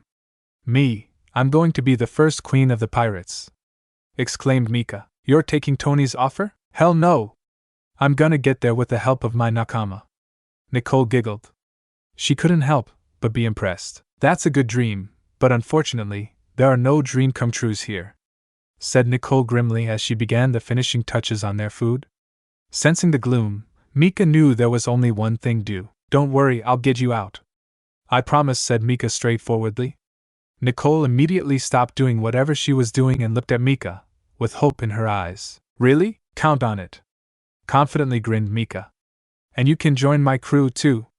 We need a cook, and you're the best I've met. I would be honored to join your crew, bowed Nicole to Mika, but then quickly remembered something. Mika, before I can join, I need your help with something. Mika listened intensely as she halted her spark energy, seeing that Nicole had finished her cooking and was preparing to deliver the food. They continued to talk until they entered the dining room. Took you long enough, growled Tony as he and Swallow received their meals. Now Mika, back to what I was saying. Oh Lord. There he goes again. Meanwhile, back at Ryudo's cell, I've decided, said Ryudo out of nowhere, catching Akio and Lena's attention. They had finished their earlier conversation some minutes due to many of Tony's crew wandering near the entrance. Decided what? Asked Lena. I'm breaking out, stated Ryudo calmly. What? Don't worry, I'll help you. I've got a friend who is also in here. You scratch mine, I'll scratch yours, stated Akio, catching what Ryudo was saying. Exactly, fine with me. Lena. Yeah, as long as he doesn't eat me or something. Grahaha. Wouldn't dream of it. Ryudo then immediately got up and walked towards the door. He then proceeded to tinker with the door hinges until he just grabbed the door and moved it to the side like moving a box out of your path. What? You could have escaped this whole time, shouted Lena as she pointed to the D-hinge door. Yeah, they're fairly simple cells. Then why didn't you? Asked Akio. It's complicated, said Ryudo as he walked towards the two teens in the light. Both teens were shocked at what they saw. Standing in front of them was a dark red-skinned fishman, with a dark blue sleeveless shirt and wore black shorts. On his right shoulder was a light green tattoo of a Chinese dragon. He also had short black spiky hair and light silver slit eyes, sharp pointy teeth with his canines a bit longer. He towered well above Lena, definitely bringing the idea of monster to life. You're a fishman? Stated Akio while Lena was frozen with awe. More specifically, I'm a half-swordfish fishman. Slightly smiled Ryudo. Half. Gasped Lena as she regained control of herself. Another time. Now is the time to raise some hell. Smirked Ryudo as he cracked his knuckles. Okay, but let's see what's happening first, said Akio. Ryudo nodded in agreement. Akio then signaled Lena to carefully climb up the stairs and spy on the surroundings. Looking through the exit, they could see that this was not going to be easy. In the few minutes they had been talking, the whole base was in an uproar. Men were frantically running left and right trying to do whatever. What's going on? Whispered Lena to Akio, who just shrugged. Hearing footsteps, the two teens ducked down to the lower stairs and into the shadows. Hurry, men! We don't have much time, yelled Tsukiji to some men, who quickly quickened in pace. What's going on here, Tsukiji? What's the rush? Yelled a frustrated Kinkad, peg-legging his way to Tsukiji. Kinkad! You need to tell the captain that he is almost here and you need to get ready to subdue the freak. What? Why? Oh. Just hurry up and get ready. It's not every day when a representative for a celestial dragon drops down for a request. Then both men were off, getting ready in their own way. While both teens were shocked to hear what was going on. Hey! What's happening up there? Quietly called out Ryudo, being wary not to get into the enemy's line of sight. They're getting ready for some celestial guy that's gonna be visiting. Whispered down Lena, not understanding what's happening. Celestial guy, a celestial representative. Corrected Akio quietly. Why a representative? Asked Lena. The higher-ups usually don't feel like dealing with filth like common people, much less pirates, said Akio as he and Lena retreated back into the shadows. Makes sense. Those damn snobs would enslave the Marines before they would even breathe the same air as everyone else. Grunted Ryudo. So does this changes anything? Asked Lena curiously. Yeah. With the whole base moving to prepare for representative, we'll definitely be spotted before we could reach my friend, your captain, or even the other prisoners, said Ryudo concernedly. Not only that, but they'll probably be more armed and more cautious than when you guys first entered. At least it would be more challenging. Shut it, Akio. So what do we do now? All three teens went quiet as they each tried to think of what to do. First things first, spoke Ryudo, gaining the other two teens' attention. We need to rescue my friend. Why your friend first? Questioned Akio. Heh.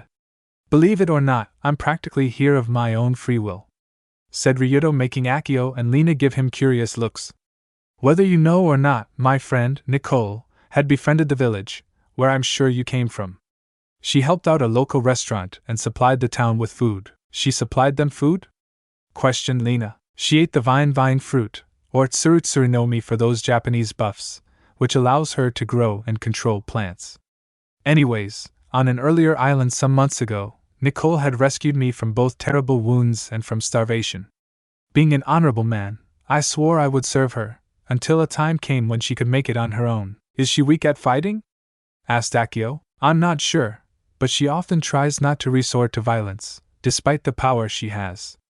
She a very kind person, said Ryudo, thinking about the same thing. So when would you have left then?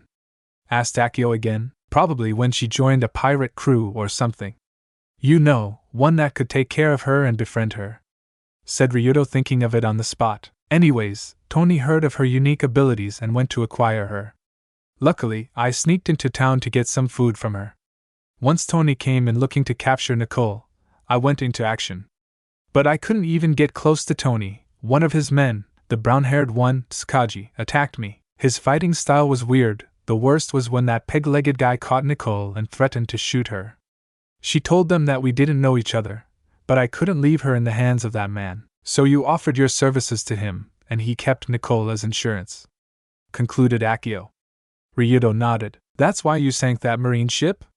Questioned Lena. Yeah, because if you don't, Nicole will be either shot or sold, more easily shot than sold. Finished Ryudo grimly. I've got it, snapped Akio. Both teens looked at the male strangely. Got what? Said both confusedly. A plan, smiled Akio as he had them huddled together to tell of his plan. Meanwhile, back at Tony's dining room, delicious as always, plant girl, complimented Tony, having finished off his food. Nicole stood, smiling, right next and bowed in thanks. How about it, girls? How was your food? smiled Tony, talking to both Swallow and Mika. Swallow just nodded in agreement. This is some of the best cooking I've ever tasted, exclaimed Mika, happily having been fed until full. Nicole's smile became brighter as she bowed in thanks to Mika. Now, Mika, back to my proposition. No, flat out, said Mika before Tony could get his proposal out. Nicole gave a bit of a giggle. Come on, babe. Don't be like that. I can make all your dreams come, implied Tony as he slid across the table, getting closer to Mika. Money, power, fame, it all could be yours if. No, said Mika, unconcerned, causing Tony to fall off and causing Nicole's giggle to become more noticeable. Tony, on the other hand, was just about fed up with Mika. That little bitch. I'll show her that no one. Captain? Yelled King Cat as he walked in and interrupting Tony's thoughts. What is it, King Cat? I'm trying to woo my queen here, said Tony bitterly. King Cat walked right up to Tony and whispered into his ear. Soon Tony's bitter expression transformed into a smirk of evil. I see, thanks, smirked Tony. Soon after King Cat walked in, a few of Tony's men, armed, rushed in, pointing them at Mika. However, Mika, noticing the new faces, was unamused. This is your last chance, girl.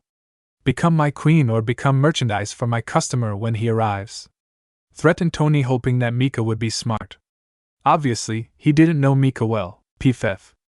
I can take these guys down easily, smirked Mika as she rose from her chair with her fists glowing. It would only take me. Mika was about to finish her sentence, but when she turned to face Tony, her confidence immediately faltered and was replaced with anger.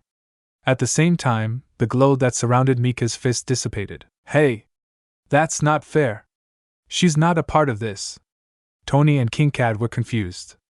They followed Mika's pointed finger to see that Swallow, still expressionless, now had Nicole in her grasp with a gun pointed to her. Although King Cat was still confused, Tony used this opportunity. I see that you two got to know each other a bit better. If you become my queen, you two can be the best of friends in my empire. What do you say? Offered Tony, grinning evilly. Surely, this will get her to play my game. My answer is still no, replied Mika, shocking everyone. Is she abandoning me? Thought Nicole as she tried to release herself from Swallow's hold. As Mika looked at Nicole, she could see the distress the other girl was facing, but Mika smiled. No to being your queen. And no to being your merchandise, shouted Mika in resistance. I'm going to beat your ass, and then Nicole and I will rejoin my crew and sail for the Grand Line. She'll become a famous chef and I'll be the first queen of the pirates. With that said, Nicole instantly regained faith in her new friend, giving her a smile through the terror she was experiencing. Tony, however, was not amused. Why do the pretty ones always have to be the biggest idiots? Said Tony as he shook his head, disappointed in the two females for being stupid. Fine. But you better listen to me or the girl here will be sleeping with the fishes. Although a lame pun, Mika nodded. Captain? You usually use that line for the freak, said King Cat as he sweat dropped. I know that, comically yelled Tony as his men, while wearing rubber gloves, took hold of Mika. Then Tony, with King Cat and Swallow, still holding on to Nicole, began walking out of Tony's dining room, but stopped next to the guards. Dress her up. We want to make a good impression on our customer this evening, ordered Tony as he smirked. Yes, Captain, smiled the crewmate evilly. This is going to be hot. Don't try anything funny, girl, or your friend here dies, threatened Tony once again to Mika, making sure his point got through. Whatever, pouted Mika, but generally agreeing. Good. See you in half an hour, smirked Tony, and soon left with his King Cat and Swallow behind him. Come on, girl. It's time to play dress up, smiled crewmate perversely as he and the others directed Mika down another hallway. They soon directed her to a door, and when she opened it she found that the room was full of unique dresses. Here, the boss had a special dress picked out just for you, said the crewmate as he handed Mika a piece of paper, the number 56 asterisk, and a key. Be quick, or else we can always help you sneak, the crewmate followed by the others. Mika is fuming, so she walked in and slammed the door on them. Looking at her number, she walked down the rows only to find that her number was locked up in a series of lockers. When she finally found her number, she unlocked it and opened it. Needless to say, she was red as a tomato. Akio. Lena. Please get here fast. Half an hour or so later. With the preparations been made, the once port that lied in the cavern canal was now a stage. Sadly, for those who would be sold into slavery by Tony to those cruel enough to want them. The boats that had littered the side of the cavern canal were now moved to the other side of the entrance. The men, once wearing rags of everyday life as a pirate, now wore nicer clothes to look somewhat decent and professional. The place was decorated with many fancy decorations, once again a feeble attempt to impress their guest. Some crewmates were off on the side with instruments, for if and when their guests should require the need for such. Finally, in front of the stage stood a single chair, obviously meant for the special guests they would be visited by. Speaking of which, sir, we are reaching our destination, said a finely dressed sailor to an even finer dressed man that sat on a lone chair that overlooked the deck. Very good, sailor. Pull us in close. I don't want to be seen by anyone, much less the common folk, sneered the other man in disgust of the possibility of interacting with the lower class. Aye, Representative Joseph, said the sailor, then running off to tell the helmsman. Huh. Let's hope that this filth Tony can supply my employer with the merchandise he needs, groaned Celestial Representative Joseph to no one. He always hated doing this job, but the higher-ups paid well and someone has to deal with the filth known as the common people. Captain Tony! The representative's ship is within sight and will be here soon, shouted a lookout to Tony through a transponder snail. Good. Tell the others to finish preparations, said Tony through the snail. Aye, Captain, said the lookout as he hanged up as Tony did. It seems our guest is here, smirked Tony as he rose from his chair, now adorned with fancy clothes best compared with that of a common noble. Heh, about time. I want to get out of this monkey suit, complained Kinkad, also nicely dressed, as he fiddled with his collar in annoyance. I rather like it, said Tsukaji, impressed by his new duds. Of course you would, it makes me look better than the everyday pirate, continued Tsukaji. What do you say, Captain? Aye, it does. But Swallow diffidently takes the cake, grinned Tony as he waved over Swallow, now wearing a slim maid's outfit that showed off her curves and barely covered her bust. Whoa. Now that's hot, shouted Kinkad with a perverted grin. Tsukaji only shook his head in disappointment of Kinkad's actions, but couldn't help but mentally agree. Sure is. But now we will see the piece de resistance, think French accent, grinned Tony. Ah yes, where is young Mika?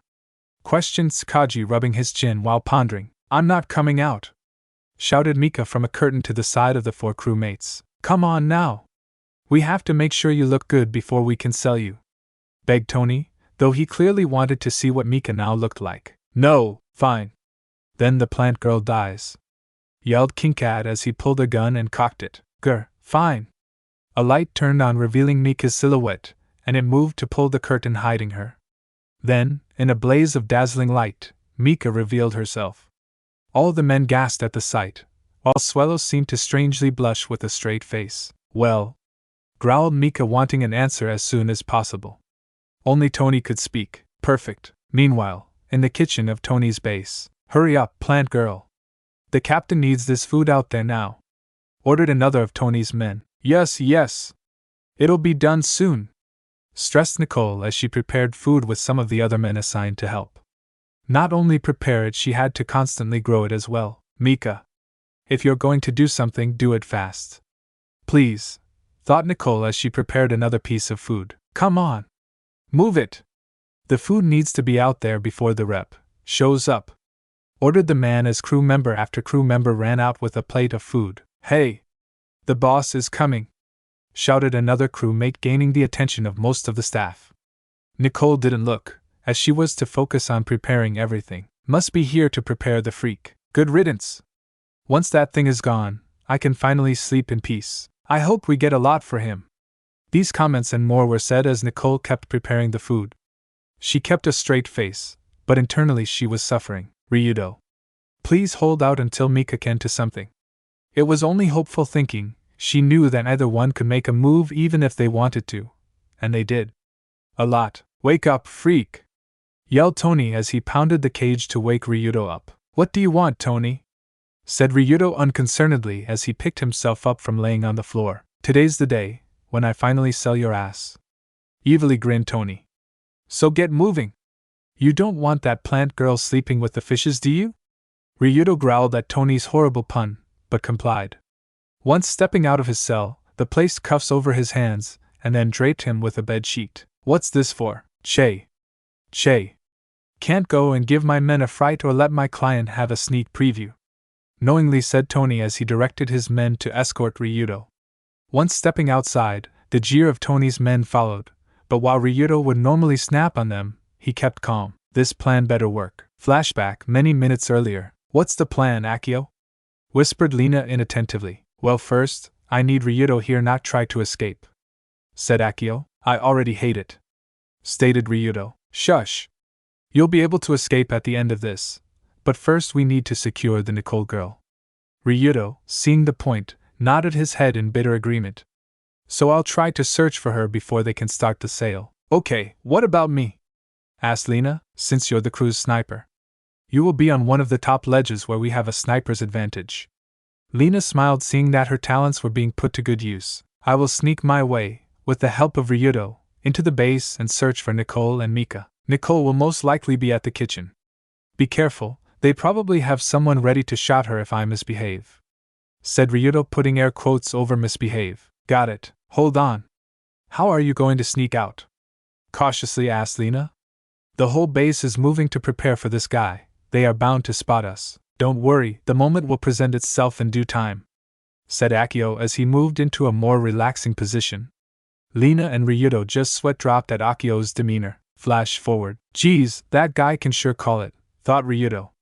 At the time when the sheet was being draped over Ryudo, Akio and Lena were hiding behind him. Currently, Akio was cautiously hiding behind him and under the drapes, keeping pace with Ryudo as not to stick out. How the hell did this plan work out so well? Whispered Ryudo. Just lucky. I guess Ryudo couldn't help but give Akio the yeah right look even if he couldn't see it. Lena was left behind in Ryudo's cell to sneak up to the upper layers of Tony's base. She peered from the tunnel, checking to see if she could sneak out, which luckily she did. Meanwhile, the others continued walking, crossing over a bridge that led to the opposite side of the cavern canal. Through the whole walk he heard the hissing and jeering of Tony's men with each step they took. After much walking, the team noticed the light around them darken as well as the sounds of Tony's men disappearing. After a series of twists, turns, and some door opening, Ryudo plus Hidden stopped. You will wait here, freak. I'll call you when it's your turn and you will listen to every command that either I or my guest says. Got it? Sneered Tony, knowing all well that Ryudo has no choice. Yeah. Got it, said Ryudo expressionlessly. Good. And with that, Tony left. The room door opened with 2 guards standing by. Ryudo took this chance to remove the sheet. At the same time, Akio quickly ran to the side of the door and gave Ryudo a nod. Ryudo knew exactly what to do. Hey! Guards! Shouted Ryudo, catching the guards' attention. Where's the light switch in this place? I don't want to be tripping over stuff. The 2 guards groaned. They were not going to put up with his attitude. They decided to go and teach him a lesson. The both walked into the room, with musket guns in hand, ready to strike. Whack whack. They would never get that pleasure. Akio silently and swiftly knocked out the 2 guards. All right, you know what do, stated Akio. Ryudo nodded. Then Akio carefully looked out the door, making sure the way was clear. He nodded, then left. Ryudo, now being alone, looked at the mess he had made and shook his head. Let's hope this plan works. He then picked up the 2 unconscious crewmen and looked for a hiding place for them. Hello, Celestial Representative Joseph. Welcome to my humble shop of human interest, greeted Tony to the representative, as he walked off the E-Royal ship that only the wealthiest of snobs could buy. Greetings, Big Fist Tony. I hope that you have some decent choices here for St. Edward. Or else I'll have the Marines come in and arrest you all, stated Joseph with an air of superiority. Of course. I have nothing but the finest, smiled Tony, trying to reassure the representative.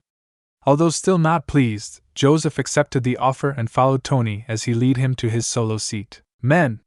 Make sure our guest is comfy, shouted Tony to everyone. Aye, Captain. Immediately, every one of Tony's men went into action. Men offered food cooked by Nicole, asked if he required music, and anything else he would need. Joseph smirked and requested to his heart's desire. It was like being back home, except it was dirtier here than back at his home, but it'll do, Mr. Marcus, as thrilling as it is to be pampered in such a droll place. I would like get straight to business, stated Joseph impatiently. Even after the pampering the crew had offered, he still would rather leave as quickly as possible. Of course. It'll be only a couple more minutes, said Tony as he moved back behind the stage. Meanwhile, on the other side of the canal, Lena was laying on the top cliff that overlooked the everything. She had been watching Tony, Joseph, and Tony's men for some minutes, and she was disgusted with everything. The acting nice, the superiority, the pampering, and all of it lead to the selling of human beings. She wanted to snipe every last one of them, starting with the representative himself. Working for people who misused human lives all just because they pay extremely well. Disgusting. Despite her feelings, she had to wait until Akio came out with Mika and the Nicole girl. Where is he? Quietly asked Lena to no one. It had been well over 10 minutes, he should have found them by now. She kept eyeing the tunnel which she previously saw Ryudo and Akio enter earlier. Neither one had yet to appear, and she was becoming impatient. Suddenly the lights dimmed with only a single spotlight in the middle of the stage. Walking onto the stage was Tony, fully dressed and ready to address his guest. Welcome, Celestial Representative Joseph, to Big Fist Tony's Celestial Shop of Human Interest, exclaimed Tony as he appeared on stage. Now I know you don't want to waste any more time here, so I will bring out my best merchandise. Joseph nodded, agreeing to see only the best. Hope this works. I only have 3 possible choices. Your first piece of meat for your picking is, hey, Lena! Loudly whispered Akio, laying next to Lena. What? Akio! What are you doing here? I couldn't find Mika or the Nicole girl. What did you find? Well, I found Toby, shouted Akio in shock. Toby? Questioned Lena confusedly. She then looked to where Akio was pointing and gasped. He's also a great cook and handy with everyday chores. For your first choice, the little restaurant helper boy, exclaimed Tony as many of his crew clapped. The spotlight then divided itself and moved to reveal the little black-haired boy that had led both teens to Tony's hideout. He had tries in his eyes and was shaking nervously. Heh, good thing my men spotted him outside my base, grinned Tony, remembering his men earlier had been looking for some of the released prisoners when they were lucky enough to find the boy hiding in the bushes hiding. He then looked at the representative. He seemed a bit interested. Next up for your choose of slaves I have here, said Tony, as he waved off Toby from the stage into the hands of some of his crewmates, who then placed him in chains. That bastard! Growled Lena. When did he find the kid? It doesn't matter now, said Akio, though he was clearly angry. He couldn't crap. We gotta stop this. I know, but how? Muttered Lena in distress. This is getting troublesome, and he is the monster of the coast, able to sink hundreds of ships at a time. Bring out the freak. As Tony announced Ryudo, gaining the attention of the 2 teens in hiding, they could hear the stomps and chain rattling sounds signaling Ryudo's arrival. The representative was extremely impressed. I can't believe how much effort they're putting into my entrance, sighed Ryudo, looking to his left. As part of Tony's plan, his men were the ones causing what sounded like him stomping as others wrapped him in chains and made the rattling chain noises. He would have attacked them instantly if only they didn't have Nicole at gunpoint right in front of him. Get moving, freak! Ordered King Cat, holding the gun as Kaji held Nicole. Swellow just sat to the right of them, holding on to an extra pistol. Grrrrrrrr, was all he could say as he did as ordered. Matching with the loud stomping sounds, Ryudo entered the stage. Ah! A fishman! Marveled the representative, truly impressed. Impressive, of course. Nothing but the best here at Big Fist Tony's Celestial Shop of Human Interest. Proudly smiled Tony. Look! There's Ryudo! Quietly exclaimed Akio. He doesn't look too happy, pointed out Lena. Could you show me the capabilities that this fishman can do?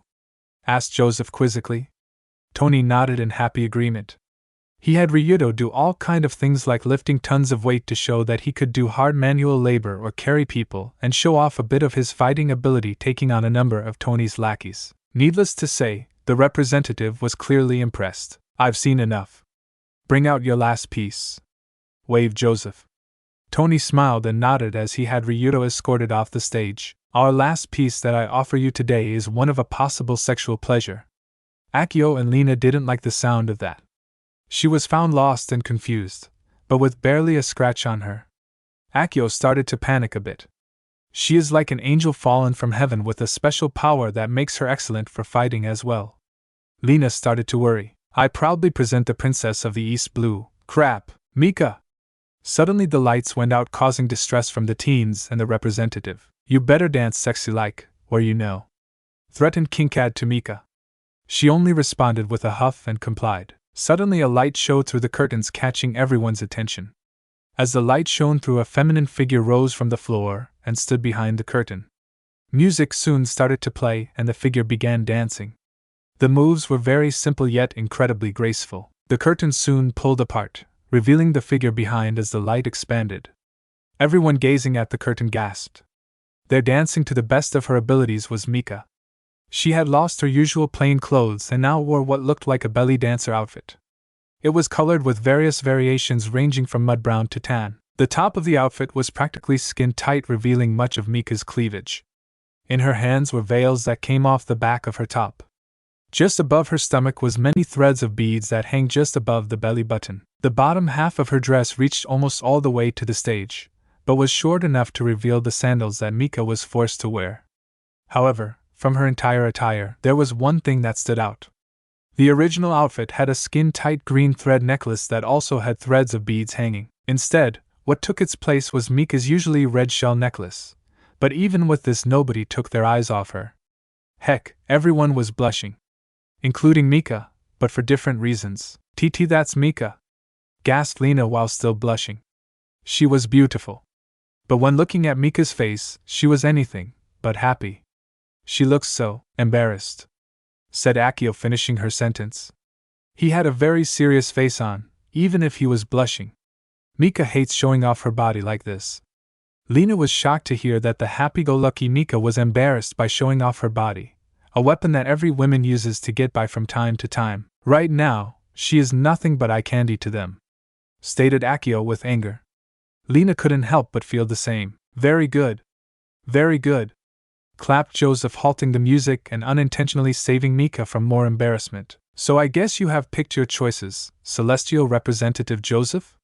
grinned Tony as he appeared from off the stage. "Yes, those two will do very finely," said Joseph, pointing to both Mika and Ryudo. While Toby breathed a sigh of relief, the of two on the representative with anger. "Ah. Very good. Now let's discuss a price," grinned Tony as a table and chair were brought for the negotiations. "Fuck this," said both teens in anger that could no longer be controlled. Akio was now donned with his bowing gloves as Lena had brought both guns out fully loaded. "5-shot bullet bomber," shouted Lena as she took aim and fire. She shot 5 bullets other to the other side, hitting the walls, the stage, and some feet away from the negotiation table. Everyone turned their attention to the teens, but that would prove fatal. Boom, boom, boom, boom, boom. The entire area was littered with explosions caused from Lena's seemingly harmless shots that she had fired earlier. Tony's men went flying through the air as each explosion went off. As the smoke cleared, the once organized and finely built base was now in rumbles. Tunnels collapsed, ledges falling apart, and the entire stage now in ruins, with Mika and the others safely spared from the damage. Akio and Lena then took this chance to jump off the ledge and slide down. "We won't let you take our captain," yelled both teens. Mika couldn't be any happier. "Oh. Also, you can't have Ryudo, Toby, or the Nicole girl," remembered Akio, almost forgetting that they were also supposed to be saving others. "Nice save," muttered Ryudo, not pleased with being forgotten. "Ms. Mika! I'm so glad you're okay," cried Toby as he ran to Mika. "Of course I'm okay. I still haven't tried the little chicken special yet," smiled Mika. Everyone, minus Toby, sweat dropped at the comment. "Mika!" yelled Akio and Lena as they crossed the bridge. Mika smiled and waved. "Hey guys! I found you!" laughed Mika, causing both teens to face fault. "You were the one lost!" comically yelled both teens after picking themselves up. "Shishishishi!" laughed Mika as she smiled and scratched the back of her head innocently. "What kind of pirates are they?" thought Ryudo as he watched the three friends argue/laugh. But then something came up. "Wait! Where's Ryudo? Mika! Help!" yelled the girl in question. All of the youths turned their heads towards the cry for help. As the dust began to settle, still standing was the 3 of Tony's top crewmates, and the still had Nicole. "Nicole!" shouted both Ryudo and Mika. Hearing each other, they both looked at each other, confused. "Well, it seems that we are in a predicament," said Tsukagi, still holding on to Nicole. Good thing I saw the lass before she fired, or we would be like everyone else. Chuckled King Cat, proud of his quick eye. Swallow only nodded in agreement. Hey, Captain! You okay? Shouted Tsukiji into the dust. Yeah. I'm fine. The teens immediately turned around to see the dust reveal Tony, perfectly fine, but pissed off. But it looks like our buyer can't say the same. Tony looked to the side to see Joseph unconscious and injured, having taken the majority of the blast. He then turned to the kids. You assholes lost me my money! Shouted Tony in anger. As well as my slaves I was going to sell. We're not your slaves, crony! Shouted back Mika with a cheer from Toby. My name's Tony, you bitch! Yelled Tony. He then reeled his fist back, making everyone besides his crewmates confused. Jumbo punch! Yelled Tony as he threw his punch. The teens didn't see it as a threat. However, as Tony threw his punch, it suddenly increased to the size of a giant. Not only did it grow in size, but it closed off the distance that was in between him and the teens. What the dash? Yelled Mika's group as the punch came towards them. Lena and Toby closed their eyes, hoping to lessen the pain. But it never came. With only inches to spare, the punch was stopped. Lena and Toby looked around them to see that Akio, Mika, and Ryudo had stopped the punch altogether. This guy is tough. Barely spoke Akio, using much of his energy to keep the fist from moving. They don't call him Big Fist Tony for nothing. Grunted Ryudo, being in the same situation. Come on, guys. Don't be a bunch of babies. Smiled Mika, clearly not showing any fatigue. That stupefied Ryudo and even Akio. Wow! Was all the kid could say, staring at the strong figures in front of him. I know, and they're not even warmed up yet. Smiled Lena confidently. Hell, I'm just warming up. She then loaded her once emptied pistol and pointed both guns to the three cronies behind them. Impressive. No has ever caught my punch like that. Smiled Tony, impressed to some extent. But then again, there are three of you holding it back. Suddenly, Tony's hand shrank, but instead of coming to Tony, Tony came to where his fist was and used the momentum to hurl himself to his crew. Mika's group quickly turned around to attack until, bang, gah! Cried Ryudo in pain as he fell to his knee. The teens were shocked, but Lena was more shocked at who shot. Still staring at Tony's group, Lena saw the gray-haired man suddenly lifted his left leg to reveal a musket instead of a leg. He didn't even pull a trigger, it just shot. Ryudo! Screamed Nicole until Tsukiji covered her mouth. Ryudo! You okay?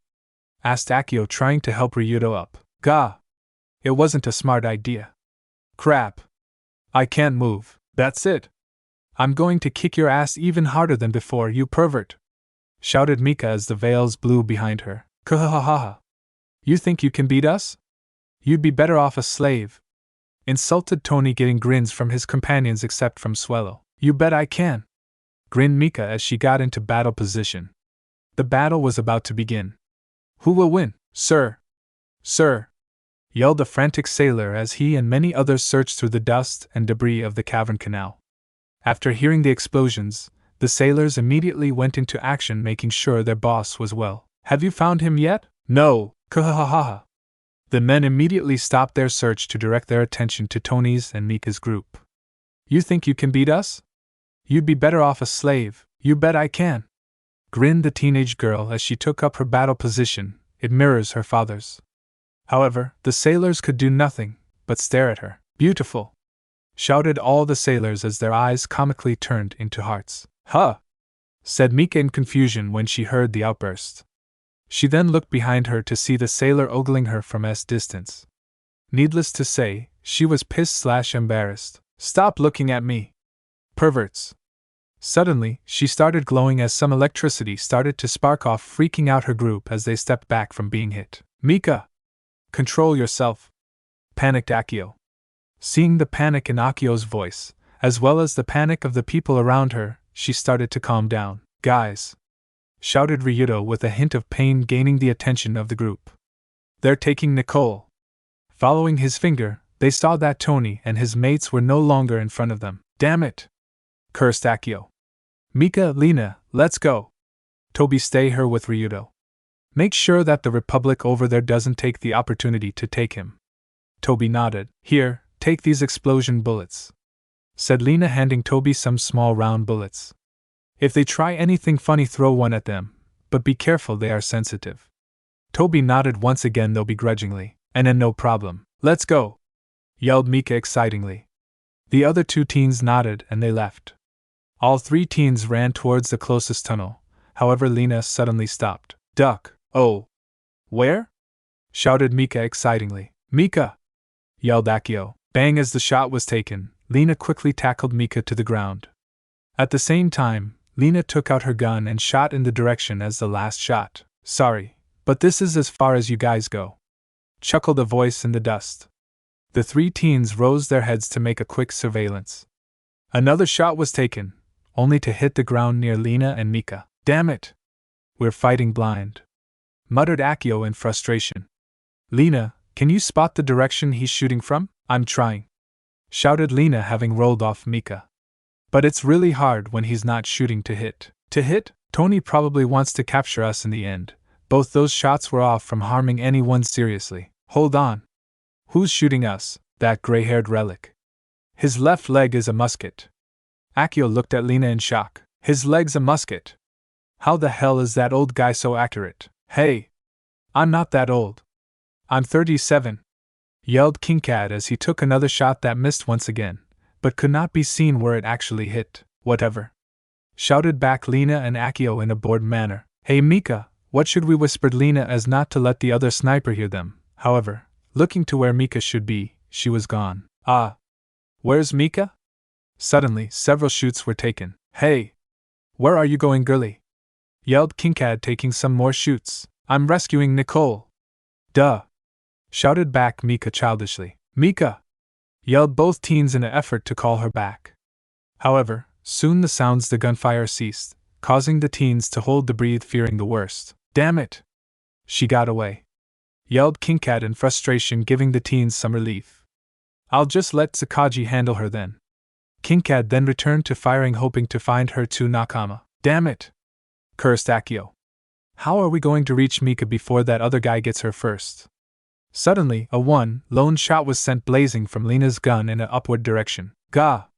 Yelled Kingcat in shock, thus halting him from firing. Akio! Go! Shouted Lena as she stood up, pointing both pistols in the same direction as before. What? Said Akio, slightly confused. Keep going. I'll take of this relic. Grinned Lena at the aspect of a challenge. Seeing her confidence and determination, Akio nodded and quickly took his chance to locate the tunnel. Tony, his cronies with Nicole, and Mika went into and left the field. All right, said Lena, still grinning. Time to even the odds.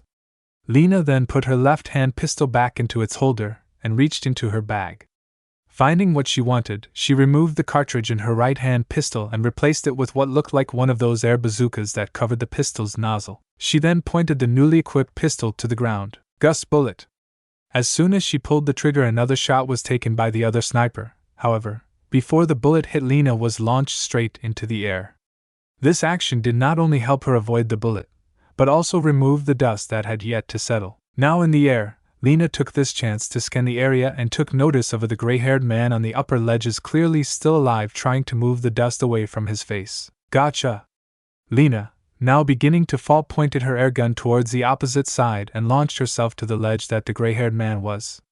Having propelled herself, Lena quickly unequipped her gun and reloaded another full cartridge. All before landing only a few feet away from the coughing man, now holding both guns at him. Don't move, Nicole! Shouted Mika as she ran through the tunnel. She couldn't see Tony or any of his crewmates, but she could definitely hear their steps, which meant she was getting closer. Mika! Hearing the voice calling for her, Mika turned while running to see Akio catching up to her while vanishing from sight and reappearing right next to her, looking somewhat exhausted. Hey Akio! What took you so long? Smiled Mika. It's hard to do mock step with these gloves on. Sighed Akio, lifting his hands, showing Mika the gloves. They really slow me down and threw off some of my balance. Well, he did say they were for training, stated Mika with a snicker. Whatever, let's catch up. Mika's grin grew larger and nodded, thus picking up their speed. As they ran, Mika noticed Akio looking worried. Akio, you think Lena will be okay? Honestly, he trusted Lena, but they had yet to see her in full action and couldn't help but worry about their new nakama. Of course, smiled Mika confidently. She's going to be the world's greatest sniper. Akio looked stunned, but smiled and nodded. And thus they continued their pursuit. Meanwhile, further up the tunnel. Damn! These kids won't give up, said Tony in frustration and exhaust. He could hear the two teens down the tunnel, and they were catching up fast. They had stopped off at the storage room to catch their breath, though Swallow seemed perfectly fine. Captain, there are some explosives located here. If we set a few off, it would buy us some more time, grinned Tsukiji as he looked over the crates of supplies they had obtained. Tempting as it is, there is too much to lose, said Tony, thinking of the loss of supplies. But stick a few sticks dynamite over the door, that will definitely stop them, or at least slow them down enough. Got it, nodded Tsukiji and went into action. After giving Nicole, now gagged and tied, to Swallow, he went to search for the crate with dynamite. Unfortunately, he found it. Grabbing a few sticks, he quickly made his way to the door and started to place the dynamite around the door. Spark pistol! Oh shit! Before he could place even one stick of dynamite, a small spark orb came hurtling down the tunnel straight for Tsukiji.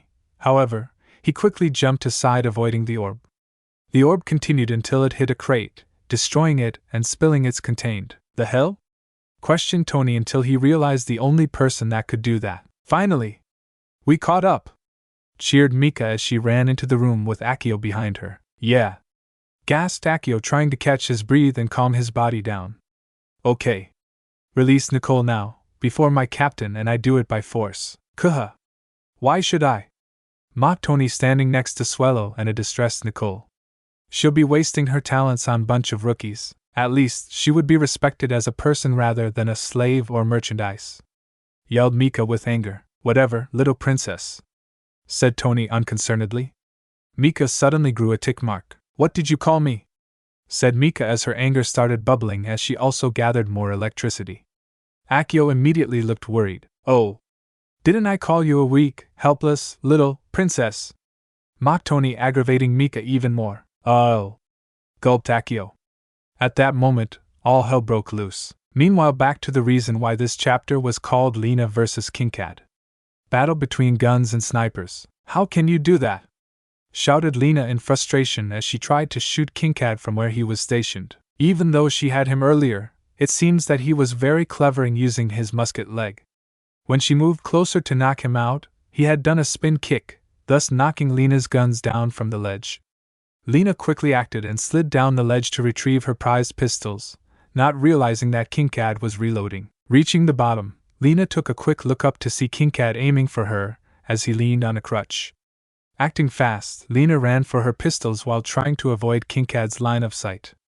As Kingcat took the shot, Lena had grabbed her guns and army rolled behind a fallen rock. From there it was like something out of the Old West, both taking cover and trying to shoot each other. All the while, Lena wanted to know how that man could try without pulling the trigger. Which brings us back to this point. Ha ha! Wouldn't you like to know? Shouted back Kingcat as he took another shot at Lena's hiding place. Lena immediately hid back. Damn! Where are those bullets? Softly muttered Lena as she went through her small bag for the right set of bullets. Come on! Come on! Come on! Said Lena, getting more frustrated. Ah! Found them! She then immediately stuck 2 bullets into her right pistol and set it accordingly to her plan. Hey! Old guy! My name's Kingcat, whatever! Said Lena, once again unconcerned. Eat this! Smokescreen bullets. She then fired the bullets that she had found, and they exploded where Kingcat should be. Cough! What cough the hell? Cough! Coughed Kingcat as he too slid down the ledge to avoid the smokescreen. Ha! Gotcha! Shouted Lena, holding her left pistol at Kingcat. Sting bullet! Then the bullet went forth, heading right for Kingcat's shoulder. Gah! Yelled Kingcat in pain as the bullet struck its target. Once he reached the bottom, he fell face forward, unable to move. Don't worry, stated Lena calmly and surely. The sting bullet just paralyzes the target for some hours. By then you and your friends will be behind bars. She then began walking towards the downed Kingcat with a piece of rope to tie his hands and legs. Sorry, brat. Not today. Smirked Kingcat, suddenly pushed himself off the ground and onto his feet as he lifted his left leg in front Lena, shocking Lena. How? Kingcat then pointed a thumb to his clothes. Bulletproof. Really comes in handy, and your little bullet couldn't even pierce it. Confidently grinned King Cat. Lena was shocked. What was she going to do with the bulletproof clothes? She could aim for the bare skin areas, but she didn't want to kill him, it was against her nature. However, she would have to figure that out later. I know the captain said he wanted to capture you guys, said King Cat while contemplating his next move, causing Lena to think of something quicker. But the captain won't mind if one didn't. Swack acting before he could finish his sentence, Lena quickly used her left pistol to whack King Cat's musket leg, redirecting it to Lena's right and throwing off King Cat's balance. She took this advantage to put some distance between them, and quickly jumped back. As she moved back, she took the time to study King Cat as he tried to regain balance. Suddenly, King Cat's musket went off, causing King Cat to fall over. However, Lena had noticed something. Before the shot, Lena noticed that King Cat's left hand acted strangely. While his right was waving frantically trying to bring balance back to King Cat, his left was strangely even. Then she noticed King Cat's index finger twitch inward, followed by the shot. That's curious, thought Lena as she made her way back to her hiding place. Grr, damn brat, muttered King Cat as he picked himself up and moved to secure himself. Where are you? He began looking around to see where Lena had run off to. He then spotted a silver platter reflecting an image of Lena hiding behind a rock. King Cat smirked. You know, you're not the only one with special bullets. Lena slowly took a look around the rock, keeping an eye on King Cat's left hand. Seeing King Cat's middle finger twitch, the cartridge in King Cat's musket leg ejected. King Cat then pulled out another cartridge and slapped it in. He then lifted his leg and aimed for a wall, confusing Lena a bit. Musket ricochet, yelled King Cat as he fired. Watching closely, Lena noticed King Cat's index twitched once again, and like last time the musket fired. So his left hand can somehow fire the musket and eject the cart. As Lena began realizing how that musket worked, she was soon met with an unbelievable amount of pain in her right leg. Dropping down to the ground, she looked at her leg to see a bullet wound. But how? Groaned Lena, clutching her leg in pain. My musket ricochet bullets can bounce off objects at least 2 times before hitting their target. They are made of a special material of iron that can bounce, smiled King Cat as he slowly began to walk towards where Lena was. How did you know where I was? The silver platter shows all, chuckled King Cat, still making his way to Lena. Lena was confused about his statement until she looked around to see the silver platter that King Cat had mentioned, seeing King Cat evilly grin as he made his way towards Lena. Damn it! How do I beat him? He's got bulletproof clothes on, I can't move, and any other bullet I could use could wait, thought Lena when an idea suddenly formed. Quickly grabbing her side bag, she began digging through for a very special item. Ah! There you are! Evilly smiled King Cat as he rounded the corner after some minutes, seeing Lena still there, still unable to move. So this is the great sniper of the East Blue? Mocked King Cat. Pff. What a joke. I guess old musket leg King Cat will have to relieve you of your title. King Cat then took out a pistol from his side and pointed at Lena's head. Heh. I finally figured you out, muttered Lena, still in pain, but smiling. Eh? What's that now? How you fire and reload so quickly? Lena then pulled out one of her pistols and weakly pointed at King Cat, which only reached his hip, causing him to chuckle mockingly. You think that knowing either of those things are going to help you now? Said King Cat, still mocking her. You can somehow activate the trigger and the ejection mechanism in your musket by moving your left hand's fingers. Ha ha! Very clever, complimented King Cat, though somewhat amused. Yes, I have some strings attached that do the things that a normal sniper would if they were holding the same gun. It's not perfect, but it still works. Anyways, any last words, girlie? Just 2. Grinned Lena. Drill bullet. She then fired as the noise of a drill could be heard. As the bullet's name says, it's like a little mini drill which activates the moment it's fired. What the? Was all King Cat could say when the bullet made contact with his bulletproof clothing and ripped right through to his leg, more specifically, his musket leg. Suddenly, his body began shaking a bit when his musket leg immediately broke off. What? King Cat instantly began to fall to his left, dropping his pistol in an effort to try and catch himself. Sting dart! Yelled Lena when she took out a blow gun and launched a blow dart that landed right on the right side of King Cat's neck. King Cat then landed with a thud, and this time he did not get up. I can't move, stuttered King Cat, looking directly at Lena. Of course, smugly said Lena as she lifted herself up against the rock. While sting bullets are for faster prey, the sting darts are just enough to get a slower opponent. She then forced herself to walk over to Kinkad and remove the dart, while also examining it. Whoops! Looks like I gave the red dart, instead of the yellow dart. What does that mean? It means that you are going to feel a ton of pain in about 30 seconds for a minute, then be unconscious for another 4 to 5 hours. Kinkad gave Lena a look of pure shock, while Lena collected her things and tried to walk to where Ryudo and Toby were. A little of the ways out, Lena lifted her hand to reveal 3 fingers. 321, have fun. At the moment she said that, Kinkad's body was immediately taken over by pain and started to fitter around and foam at the mouth. Lena paid no mind to it. Meanwhile, back at the storage room. Wow! That girl has some temper, said Tsukaji as revealed himself from behind an undamaged crate. All around the room, various crates were either destroyed or currently on fire. Signs of a battle could be seen all over the place. She really doesn't like to be called princess, stated Akio with a sigh. Akio had found it safe to not move from his spot at the moment Mika went furious, though seeing what Mika did to get back at Tony was a sight. How come? Sorry, that's on a need-to-know basis, and you don't need to know. With that, Akio immediately started rushing to get to Mika so she doesn't collapse the mountain on top of them. He barely got 5 feet when out of nowhere Tsukaji rushed in front of him throwing a punch. Although surprised, Akio quickly sidestepped the punch, however, was met with a strong kick to the side sending him flying into some crates. Sorry, kid, but Captain's order is that you not reach the exit, calmly stated Tsukaji, getting into battling position. No, you're not, smiled Akio, lifting himself up and also getting into battling position. Yeah, you're right. Then Tsukaji immediately rushed Akio again, though this time Akio was prepared. Mock jab. Akio disappeared from Tsukaji's sight. However, Tsukaji quickly moved right, barely missing Akio's attack and receiving a nasty burn. Turning around, he found the teenager with his left fist extended out like he was going to punch. However, Tsukaji knew otherwise. You studied mock boxing, haven't you? Said Tsukaji, more like a statement than a question. Yeah, said Akio as he turned around.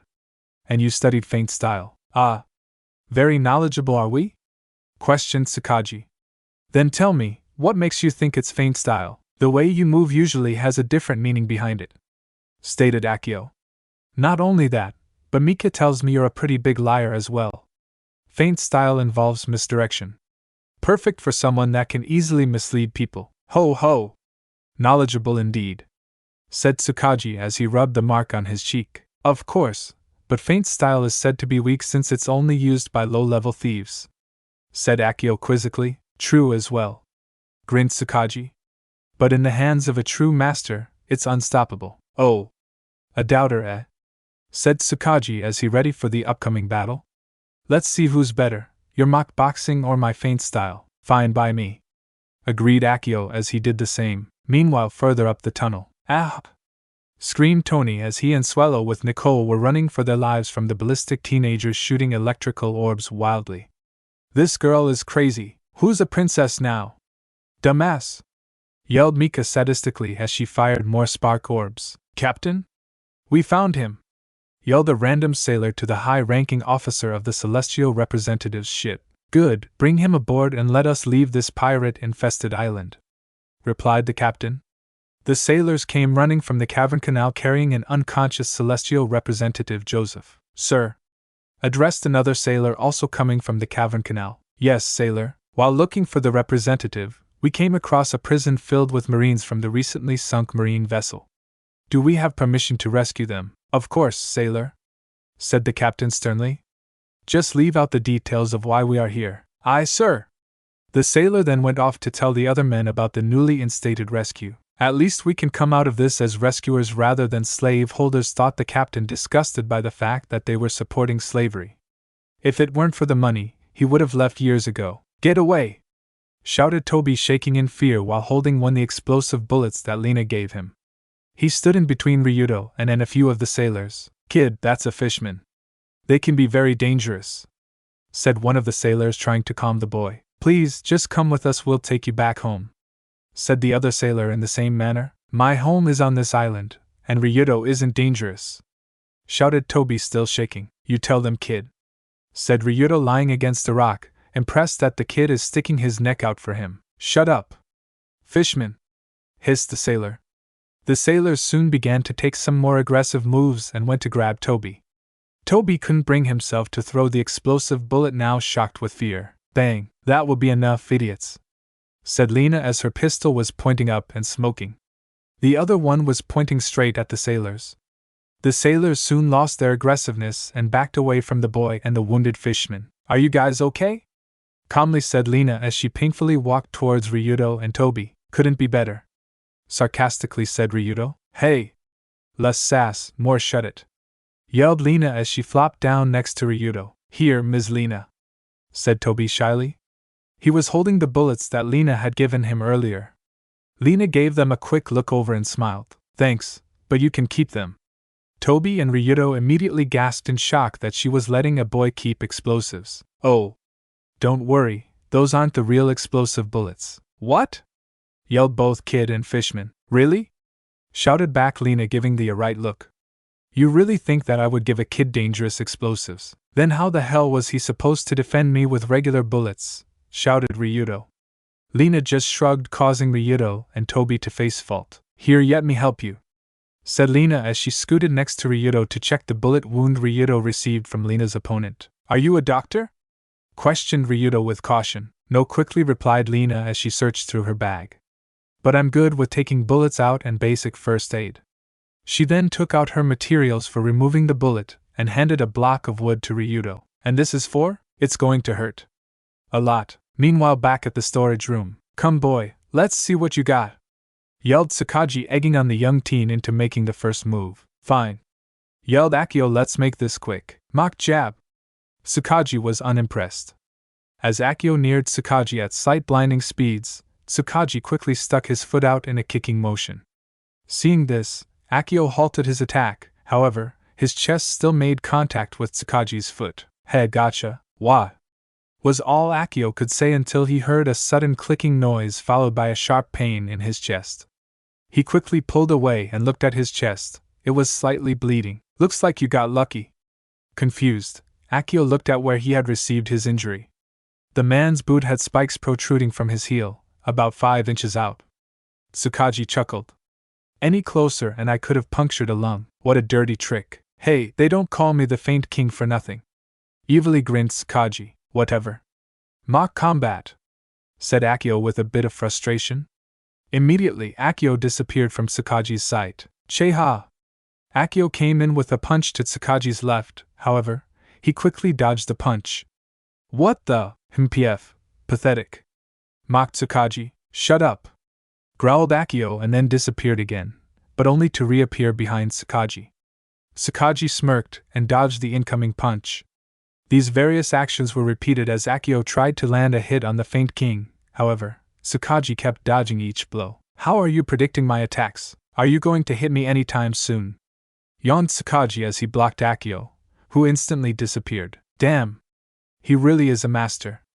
Are you gonna fight anytime soon, Geezer King? Mocked Akio as he reappeared to Tsukaji's left and threw another punch, though he was showing signs of exhaust. I'm not old, shouted Tsukiji as he blocked, though obviously ticked off. And sure, I've been humored enough.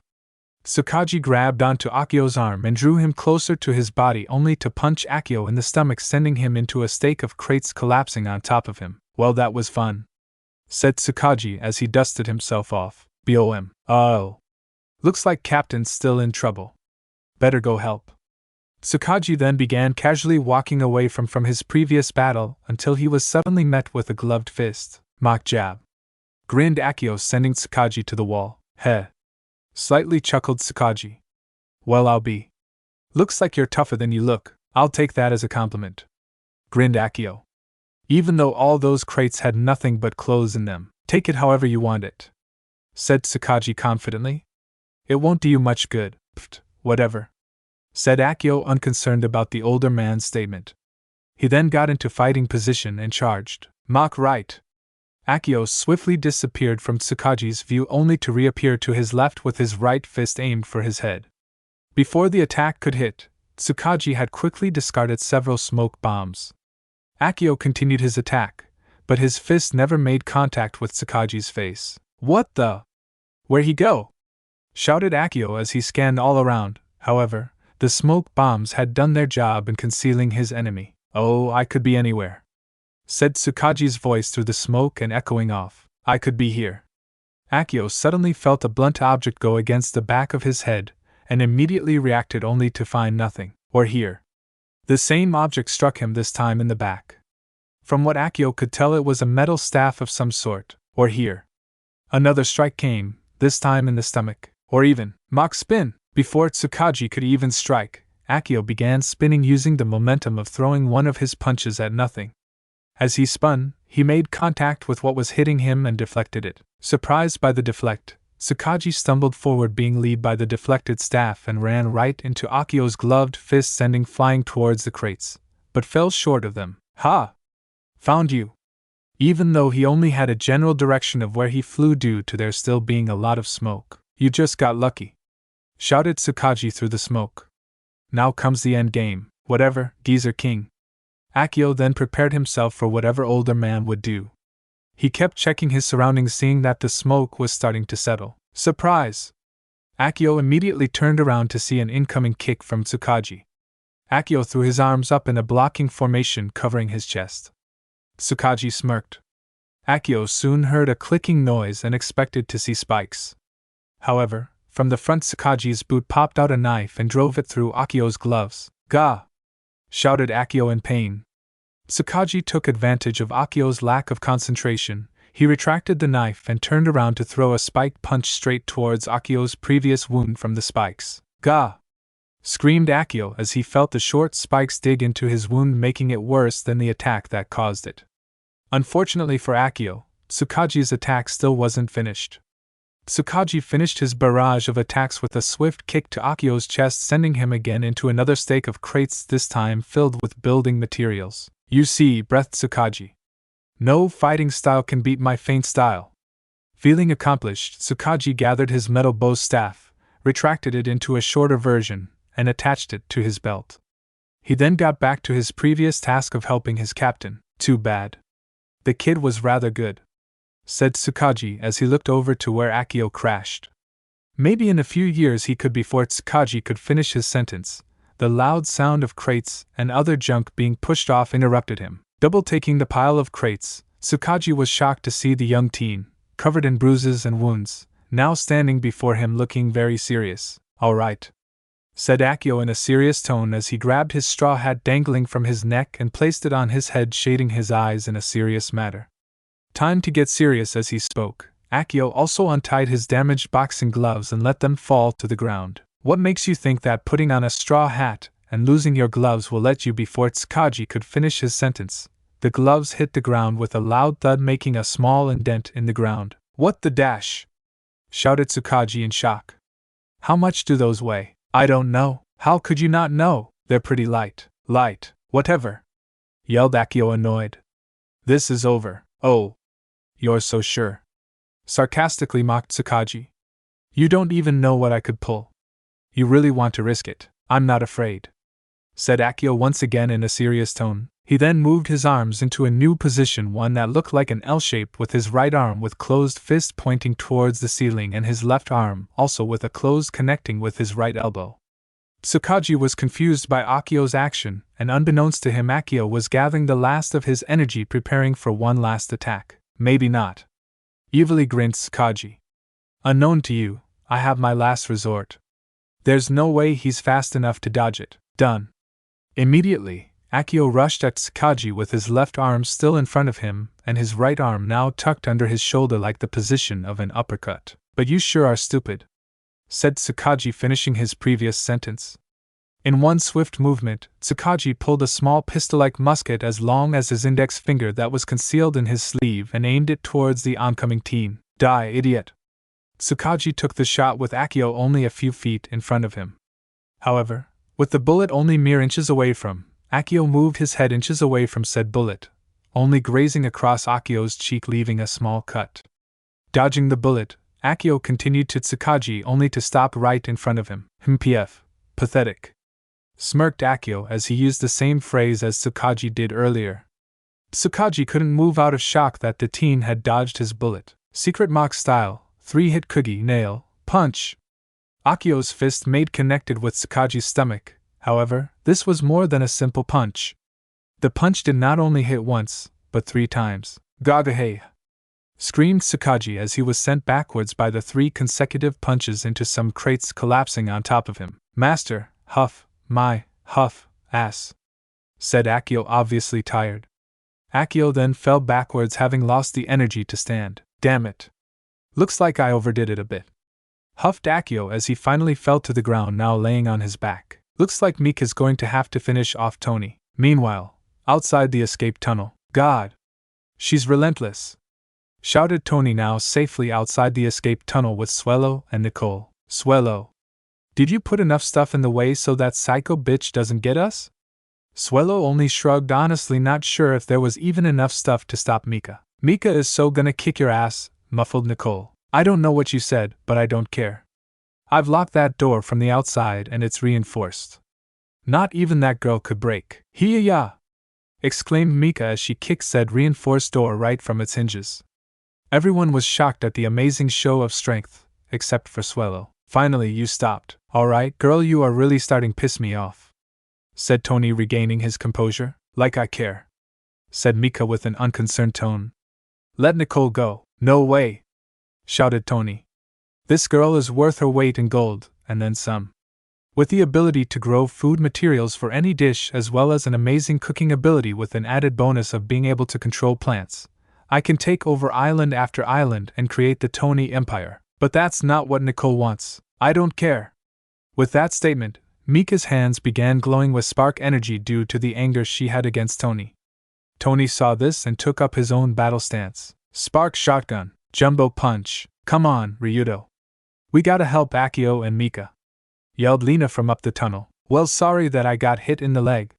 Maybe next time I'll make sure that they aim for my head, shouted back Ryudo, incredibly pissed off as he walked down the tunnel slowly while leaning on a crutch. Hey!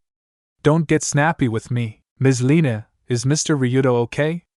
Asked Toby with a bit of fright in the tone as he stood next to Lena. Oh, he is just peeved off because he's slower than Turtle and his wound probably acting up. Shut up, whatever. Ms. Lena, I see the end of the tunnel, shouted Toby, pointing down the tunnel to reveal to the bricking teens a lighted opening. Finally!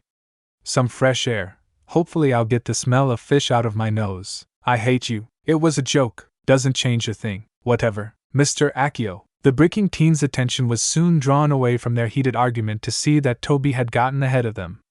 Both quickly, and Ryudo painfully, made their way down the tunnel. However, instead of meeting fresh air and a cool breeze, they were greeted by the smells of a battlefield. And it definitely looked like a battlefield. Many crates all over the room were destroyed and their materials spread all over the room. There were even a few fires, but what caught their attention was the 2 men that laid before them. The closest was obviously Akio, appearing to be knocked out with Toby checking him over, and the other was Tsukiji, obviously knocked out. Ha! Serves you right. You prick! Mocked Ryudo, seeing Tsukaji's unconscious body. Who's he? Asked Lena. Just an insufferable prick that likes to mess with anyone that he finds amusing, said Ryudo with a tone of hate. Sounds interesting, said Lena as she removed her finished lollipop and replaced with the orange one. But let's attend to Akio first. Right, agreed Ryudo, though slightly baffled by the younger girl's need for a lollipop, or even having some begin with. Both teens then moved closer to the boy and teen to check the situation. How is he, kid? Asked Lena, looking over Akio herself. Not good, Ms. Lena. He's bleeding from the chest and hands, and he won't wake up, cried Toby, fearing the worst. Don't worry, said Lena as she placed a hand on Toby's shoulder to calm him down, and talked in a soothing voice. Akio's been through worse, he'll be fine. Alright, said Toby as his fears lessened. Lena then went to work on Akio, pulling out the basic first aid kit. He's had worse than this? Whispered Ryudo. I don't know. I've only been with the crew for a few days, quietly admitted Lena, making sure Toby did not hear her. Why did you lie then? To shut him up. Ryudo's sweat dropped at the comment. BBBRRROMM. Suddenly the entire base shook as if an earthquake had just occurred, throwing off everyone's balance. Lena immediately grabbed for Akio while Ryudo and Toby tried not to lose their balance. Ryudo, with his bullet wound and all, failed miserable and fell on his face, while Toby found solace in keeping his balance by accidentally making Ryudo lose his. And this all happened within 10 seconds. Once the quake settled, everyone tired to recompose themselves. What was that? Asked Lena, looking up from Akio's body. An earthquake? Questioned Ryudo, who was rubbing his red swollen face. That was Tony, stated Toby as he hid behind a recovering Ryudo. Only he could make an entire mountain shake. With his powers, I would agree, nodded Lena as she returned to dressing Akio's wounds. Why is he trying to bring a mountain down on us? Loudly asked Ryudo. Not a mountain, said Akio, even though his eyes were closed. But Mika, you're awake, yelled Lena in surprise, causing her to lose her gauze. I never fell asleep. Sweat dropped Akio. I'm just too tired to move, wimp, replied Lena and Ryudo. Sorry if my guy actually did physical combat, and I didn't get shot in the leg. Whatever, replied both teens. Is Ms. Mika really fighting Tony? Asked the kid with a nervous voice. You bet, Toby, said Akio, opening one of eyes and gave a small smile. BB, but Tony, don't worry, Mika's a big girl. She can handle herself, said Akio with confidence, looking cool in front of the kid. Yeah, but she's facing a man that can be bigger than herself, stated Ryudo, throwing off Akio's cool look. Whatever, Ryudo. I know Mika will win, as long as she rescues Nicole. Akio nodded in agreement with Ryudo. Meanwhile, outside the base, I'm surprised that you dodged my punch. Most people just stand there like idiots, chuckled Tony. Mika was now way to the left to where the entrance was. Why didn't it work? Thought Mika, recalling their first confrontation. Mika had launched her spark shotgun, and it had collided with Tony's enlarged fist, yet it had no effect on him whatsoever. Though she was shocked for a bit, she quickly jumped out of the way, letting the punch collide with the side of the mountain. The punch made a rather large indent in the mountain and completely destroyed the entrance/exit. So how do you like my grow powers, little girl? Grow?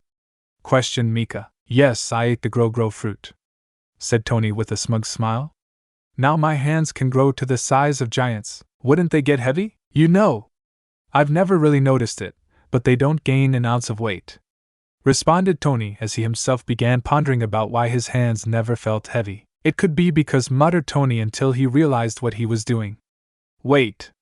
Why am I talking to you like we're friends? I don't know, shrugged Mika, making Tony angrier. Don't fool with me, yelled Tony as he threw another punch and, like the last one, grew. Oh! Spark jump! With only seconds to spare, Mika launched herself over the giant-sized fist, causing it to continue its path and hit the mountain. Mika landed on the enlarged fist and ran towards Tony as she once again gathered spark energy into her feet. Hey!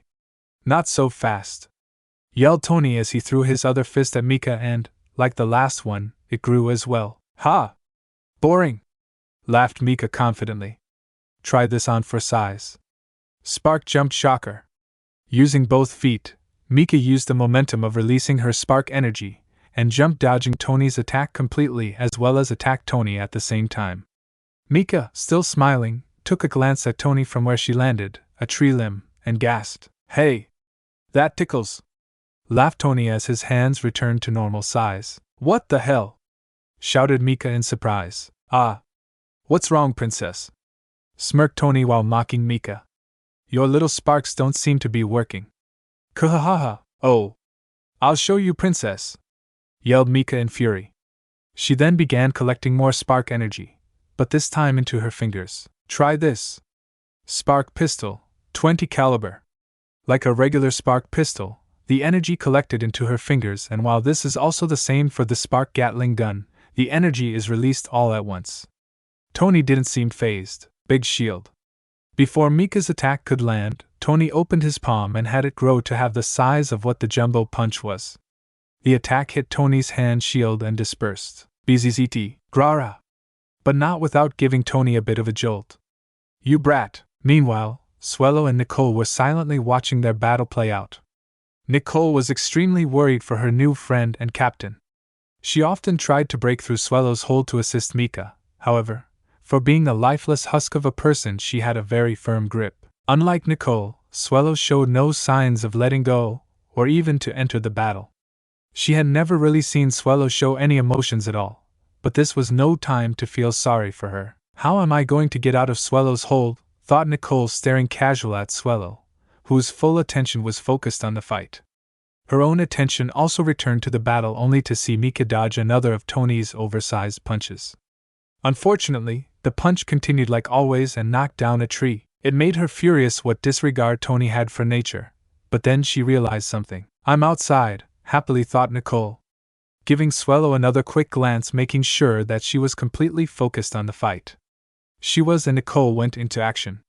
She began looking around for something that could help her, and to her luck there was. To the left of Swellow was a tree covered in vines. Ever-growing vines, lend me your help, inwardly chanted Nicole as she used her powers to control the vines.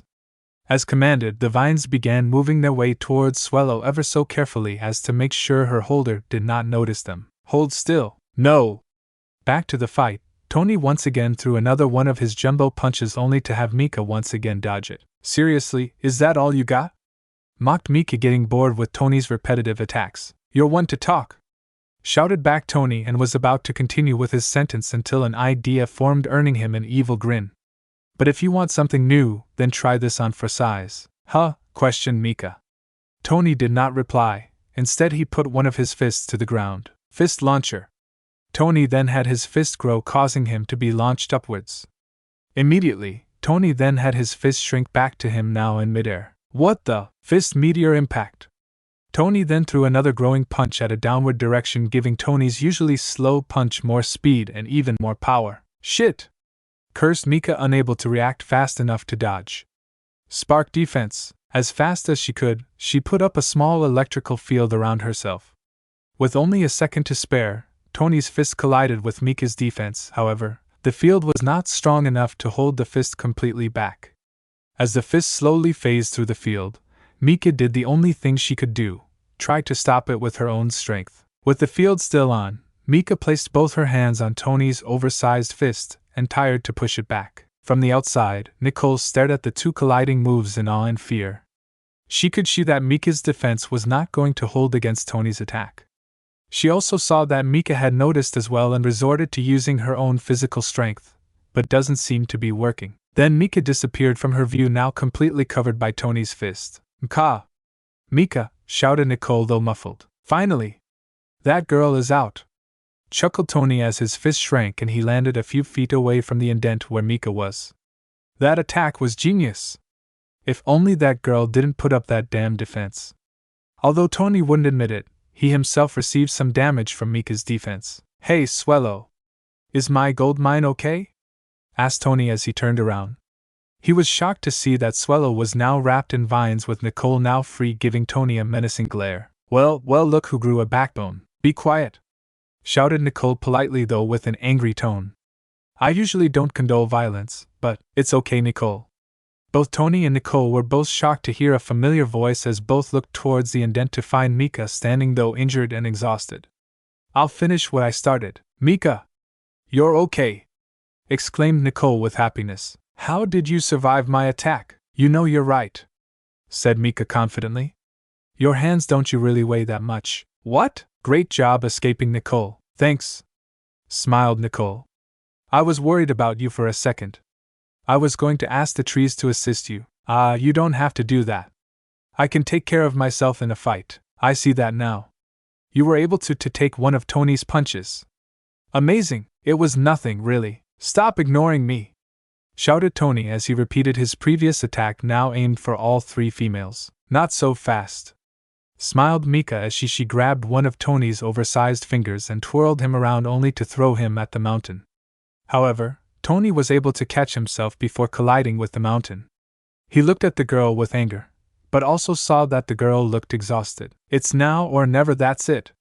I don't care how much you could be worth, you die now, shouted Tony in anger as he grew out both his hands and climbed the mountain. Oh, said both girls, predicting what Tony's move was going to be. Mika, we should go, shouted Nicole. No, said Mika calmly. I'm not backing down yet. Suddenly the air around Mika changed, no longer feeling childish, but as if royalty itself had entered a room. However, Nicole was not frightened by it. It actually felt inspiring. Hey Nicole, can I borrow your abilities for a bit? Asked Mika in a calm tone. Yes, what is your request? Smiled Nicole as she bowed much like she did when taking a cooking request. Akio's gonna hate me after this, but said Mika as she then whispered the rest of her plan to Nicole. Got it, get ready little princess, shouted Tony from half up the mountain. Now let's see you handle the double fist meteor impact. Tony then launched himself off the mountain and dived straight for Mika. Mika, however, was not worried. Instead, she threw both her hands out much like a familiar pose that her father often makes at the end of this attack. She then began gathering spark energy into an orb in front of her open palms. It soon grew bigger and bigger as Tony got closer. However, it seemed that gathering said energy was taking a toll on Mika. Get ready, Nicole, shouted Mika with a spark orb the size of a beach ball. Nicole nodded in response and held out both her hands. Oh, great forest that grows on Pebble's shore, hear my plead. As Nicole chanted, as calming breeze blew by rustling the surrounding forest, making it as if the forest was responding to chant. At the same time, Tony was coming in hot and about halfway to Mika. Lend us your strength. The ground in front of Mika began shaking. Tony's fist was now 3/4 of the way to Mika. Clear the path for Mika and allow her to finish off Tony. Tony's fists were only a few feet from hitting Mika, when suddenly tree roots sprang from the ground and quickly grew in between Tony's enlarged fist and drew both fists away from Mika, leaving Tony shocked and wide open for Mika's attack. What the dash? Know your place, dumbass. Spark Bazio KKKA. And with that, Mika launched the beach ball-sized spark orb directly towards Tony. Immediately, Nicole had the roots let go of Tony's fist. Gah! Screamed Tony in pain as he was hit by the orb and amazingly began flying into the distance even with his hands enlarged. As he reached the top of the mountain, he only had one last thing to say. I'll remember next time. Then the orb exploded in an electrical fury, sending Tony blasting off, again. Ahahaha, sorry, couldn't resist, into the distance, finally, said Mika in her usual childish tone as she fell back onto her back from exhaustion. Thank you, Mika, smiled Nicole as she sat next to Mika, who was now in a relaxing position. Anything for one of my nakama, smiled Mika as she fell asleep. Nicole could only smile, knowing that she joined a great crew. Though she had one worry on her mind as she watched over Mika. Will she accept Ryudo? Hey! Are you okay? Yelled a voice from behind the crushed door that led into the mountain. Nicole! You out there? Yelled a familiar voice that Nicole knew well. I'm fine, Ryudo, smiled Nicole, knowing that she would get to meet her new crew. Oh! My whole body!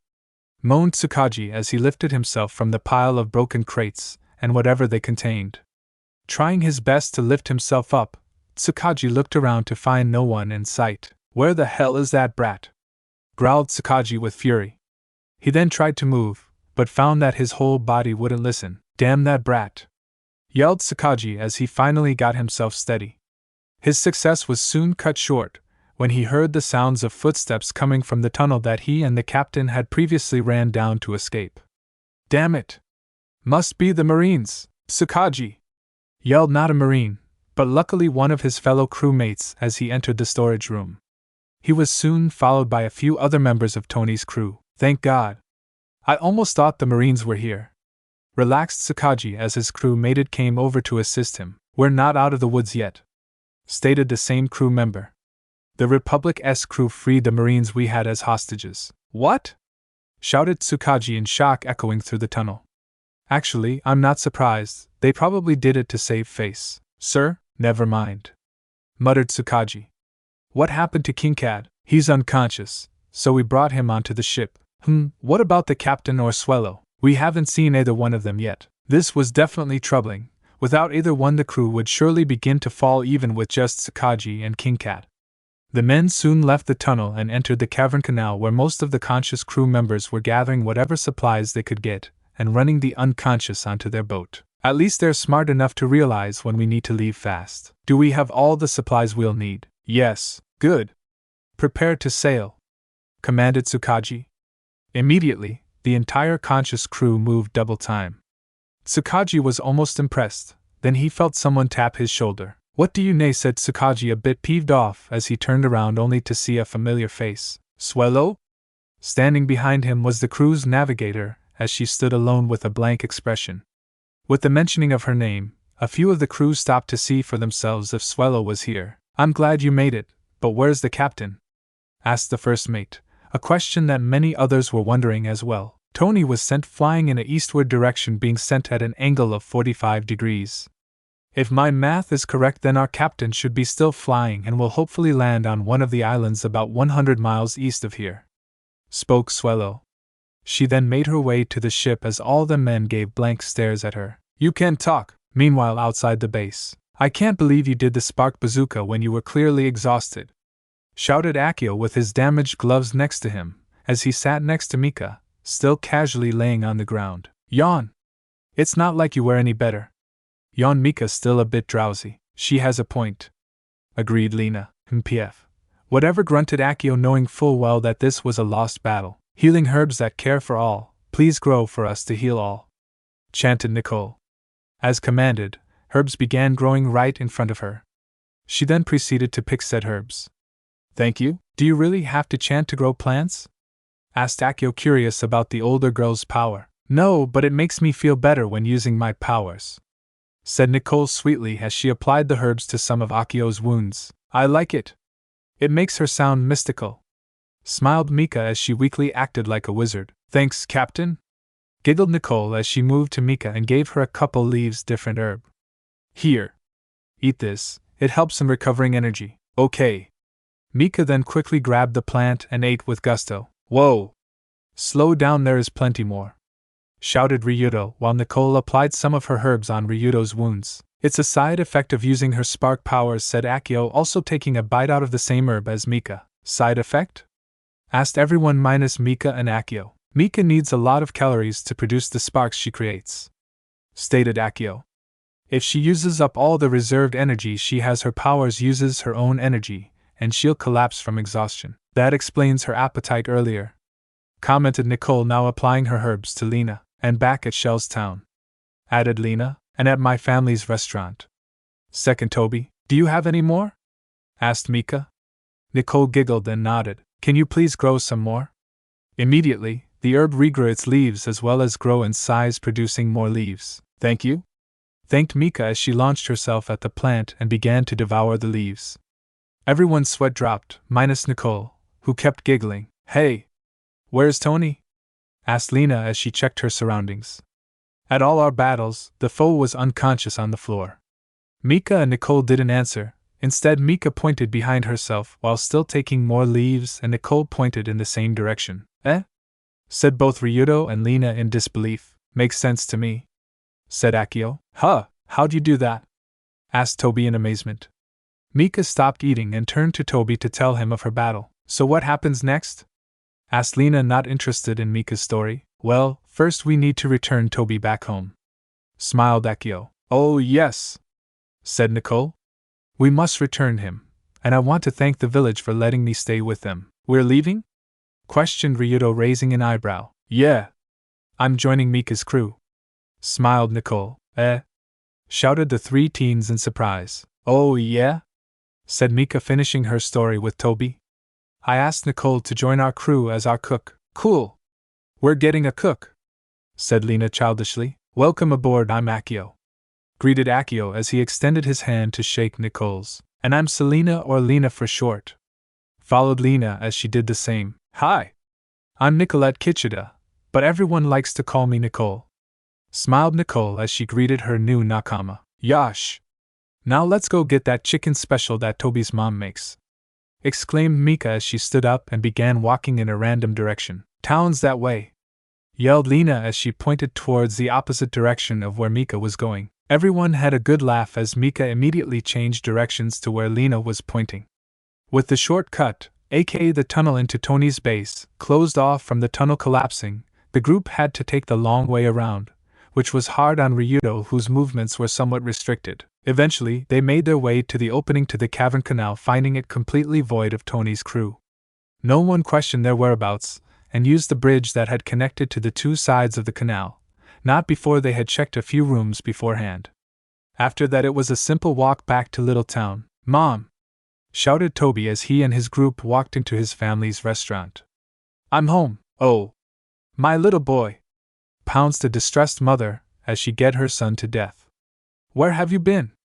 I've been worried sick about you. It's okay, Mom, I just helped my new friends, smiled Toby. New friends? She then released her son and looked at the other people. Hi, said both Mika and Nicole while the others gave a smile and wave, minus Ryudo. Nicole. Mika. What are you doing here? We escaped and kicked Tony's ass, laughed Mika. Wait. You defeated Tony? Gasped Tony's mom. Yes, ma'am, said Ryudo as he stepped forward. Your town no longer has to worry about him or the shipwrecker again. Soon a collective gasp was heard as the teens looked behind themselves to see the town crowded around. You mean, said Toby's mom in realization. Yep, you're all OF. Before Mika could finish, she as well as the rest of her group were glomped by Toby's mother. Thank you? Cried Toby's mother. Thank you so much. Did you hear? Tony's gone. We're finally free. Hooray for Mika, Nicole and their group. All this and much more was said amongst the crowd as people began to cheer for Mika, Nicole and the others in their group. Let's party! Exclaimed Mika with excitement, hoping to get the crowd to follow her idea. Yeah, wait. We don't have any money. Check the bags over there, stated Akio, pointing to a pile of bags they left in the alley. It's all of our money. Let's celebrate. And so they did. With the town no longer in a state of poverty, and now in a state of joy and happiness. The food was plentiful and drinks were ever flowing. Everyone celebrated, though let's take you to a more important setting. You're Ryudo, correct? Said Toby's mother. She and Ryudo were currently at the beach where Mika, Akio, and Lena had landed earlier in the day. She looked a bit worried. Yes, ma'am, said Ryudo as he looked out to see eating the food that he was able to grab. I would like to thank you, bowed Toby's mother in gratitude. Ryudo seemed a little taken back. No, you don't have to thank me. Oh, but I do, said Toby's mother. I know when we first met I was very distraught. Ryudo remembered very well of their first encounter. Nicole had asked him to come up and get his food as usual. Nicole had usually insisted on Ryudo coming with her into town, but Ryudo only thought of Nicole's happiness, which would not happen if they were seen together in public, as he believed. When he came for his dinner, he found none. Instead, he heard Nicole's distress and went into action. When he barged through the door, he made both the owner and most of the crew scream in fright. But now I know that you were only trying to protect Nicole. So I would like to apologize for my rude actions. It's fine, said Ryudo, though touched that she would apologize to him, but didn't want to show it. Toby's mother was grateful, though a bit sad, feeling as though that she could do more. However, Ryudo seemed focused on a thought, so she decided not to interrupt him. She then left him and headed back to the celebration. Oh, excuse me? As Toby's mom went to the path that heads back to the village, she met with Nicole, who was traveling down away from the celebration. Oh no! Pardon me, politely said Toby's mother as she moved to the side to allow Nicole through. Thank you, bowed Nicole in gratitude and went on her way towards Ryudo. There you are, Ryudo, said Nicole as she walked to the lonely figure on the beach. Why are you here? You know full well that I wouldn't fit in, said Ryudo as Nicole took a seat right next to him. You really need to stop thinking the worst about people. There are a lot of people that don't particularly like my kind. I know, but there are lots of other people that don't mind. I'm just not sure.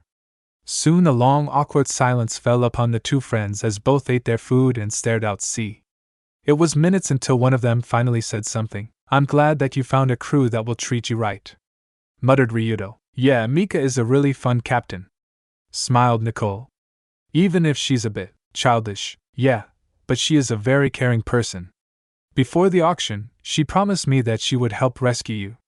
Ryudo seemed a bit shocked to hear that Nicole cared for him that much. Well, she did in the end, smiled Ryudo. And so guess it's time for us to part. What? Gasped Nicole. I was only going to stay with you until you could find a crew that would treat you right, and you did.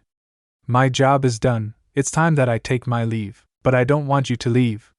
Do you have to leave? You could join Mika's crew and follow your dream. There's no way that they'll accept me, said Ryudo glumly. But you sounded like you had so much fun with Lena. I'm pretty sure that they only wanted to work with until they could get Mika. That's not true. Can you at least stay to see me off? Asked Nicole with hope in her eyes. Ryudo couldn't refuse. Of course. The next morning. Whoa! Is this our ship? Shouted Mika in amazement. The crew of 4 was now standing where Tony had hidden many of the ships that he had Ryudo capture. There were many impressive ships lying on the coast, but only one was now theirs. Yep, smiled Nicole as she waved towards the crew's new ship. Ryudo actually made this on the island where I found him so I wouldn't get sick or have to drown. I would like to proudly present the Draco Bliss. The ship, now known as the Draco Bliss, was a small compared to some of the others that lay around the coast, but definitely bigger than that fishing boat they had when they crashed on this island. The head of the ship, if no one has figured it out yet, was the head of a green smiling dragon. Under the head was one cannon on each side nestled under the deck. It also had 2 portholes on both sides of the ship. It had 2 cabins, both with 2 windows on each side. While one cabin had 2 doors facing the side the ship, the other had a single door facing the front. In front of the first cabin was a small garden filled with dirt. I'm tired of describing this ship. Go check my DeviantArt account, Hotspot 0626. Or look for the ship under its name. Not half bad, said Akio, fairly impressed with the ship. Finally! I can get my own room! Shouted Lena with excitement. I'm sorry, but there aren't too many rooms. It was only built for a possibly small crew. Apologized Nicole. Don't apologize, this is an awesome ship! Yelled Mika, with the other 2 teens nodding in agreement. Alright, we all know the plan, stated Akio to the group. Yep, Nicole will bring the ship around while we grab our stuff, said Lena, repeating the words that Akio had said earlier. But I want to sail the boat, whined Mika. No! Shouted Akio, putting Mika's whining down. Alright guys, see you on the other side, waved Nicole as the other 3 teens left for their stuff. Ryudo, can you help me out? Smiled Nicole. Jumping out the water came the fishman. How'd you know? Smiled Ryudo, already knowing the answer. You are easily predictable, smiled Nicole back. Both teens then made their way onto the ship to get the ship ready for departure. Meanwhile, after some minutes and back in town, thanks for watching out stuff, thanked Mika as she had some of her bags in hand.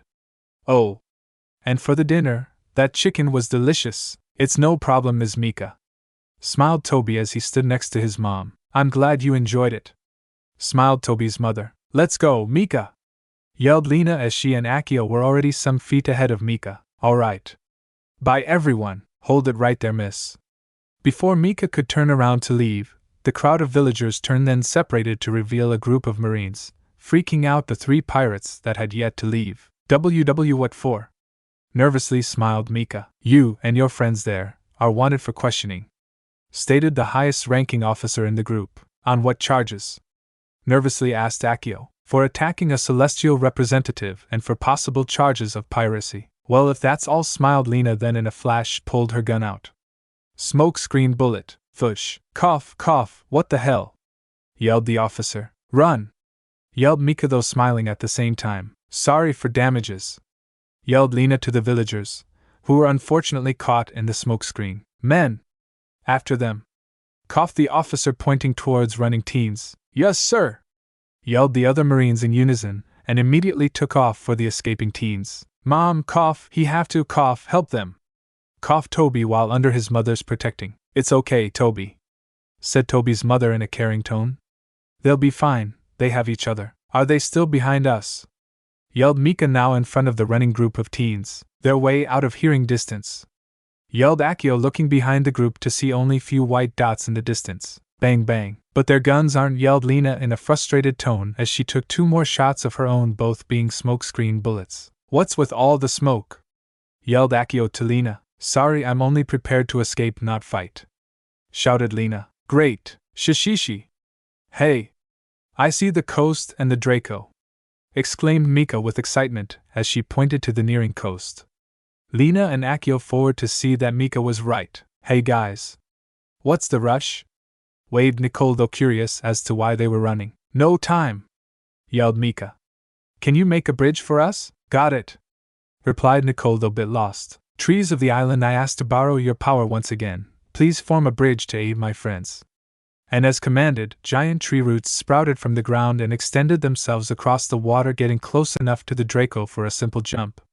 The 3 teens reached the root bridge and quickly made their way up and across. Yahoo! This is handy. This crew is weird. Alright. Let's set sail, exclaimed Mika after the last one of her group landed. Hey! Where's Ryudo? Asked Lena as she looked around. Down here, guys, shouted the voice of Ryudo from off the boat. All the shipmates quickly ran towards where the voice came from and found Ryudo swimming in the water. What ya doing done there? Asked Akio. Just seeing Nicole off, as I promised, stated Ryudo. Seeing her off? Questioned Mika. What are you talking about? Nicole is in a crew I can trust, so she doesn't need my protection anymore, said Ryudo with a bit of sadness. Seriously? What are you talking about?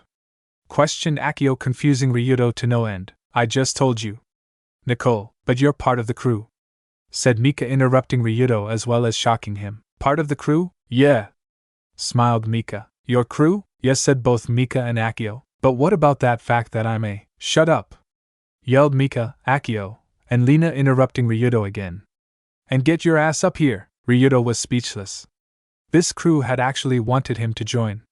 He never even considered himself a pirate. Then again, these guys weren't your normal crew.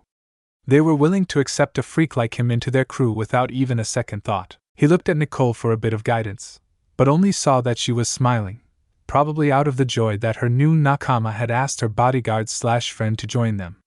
Then Ryudo remembered something of great importance to him, his own dream. Taking a quick look at the boat, Ryudo gave a sigh. The Draco Bliss probably won't survive a day in the Grand Line without my help. Nicole and Mika's smiles grew even bigger. Does that mean, said Akio, implying the obvious answer, you got yourself a shipwright? Shouted Ryudo as he dove underwater, then shot right out and then landed on deck. Yash! Now we got two new nakama. A chef and a shipwright! Exclaimed Mika with joy. Forget what I said earlier, this crew is definitely weird, groaned Lena, predicting future troubles. The weirdest. Grahahaha, laughed Ryudo. Alright everyone, shout Mika, gaining everyone's attention. Man your positions, we're heading for the Grand Line. Not yet, yelled Akio comically. Huh? Why not? Remember our navigator. Oh yeah, realized Mika, receiving sweat drops from everyone, except Nicole, who was giggling. Change in plans. We're heading off for Kokoyashi village. Freeze! Shouted a Marine as the rest of the Marines arrived on scene. Time to go! Shouted Lena as she ran to take the helm. Which way am I heading, Akio? West, yelled Akio, looking up from his map and pointing in said direction. Let's go! Yelled Mika from the head of the ship as the Marines started firing at them. An hour later. That was so cool! Exclaimed Mika as she recalled the day's events as she relaxed against the front mast. I bet I can get a bounty after that. Why would want a bounty? Asked Lena with an unconcerned look, sitting against the cabin. Bigger the bounty, the more famous I'll be. Shishishi, laughed Mika. Wouldn't it mean the more of a threat you would be? Questioned Lena to Mika's logic, but when she looked up to Mika she saw that she was daydreaming.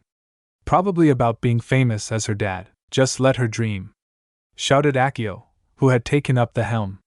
She'll realize it soon enough. Ooh, gasped Mika, grabbing everyone's attention. We're not an official pirate crew yet. What makes you say that? Asked Ryudo, wondering if there were guidelines or something. We need a flag.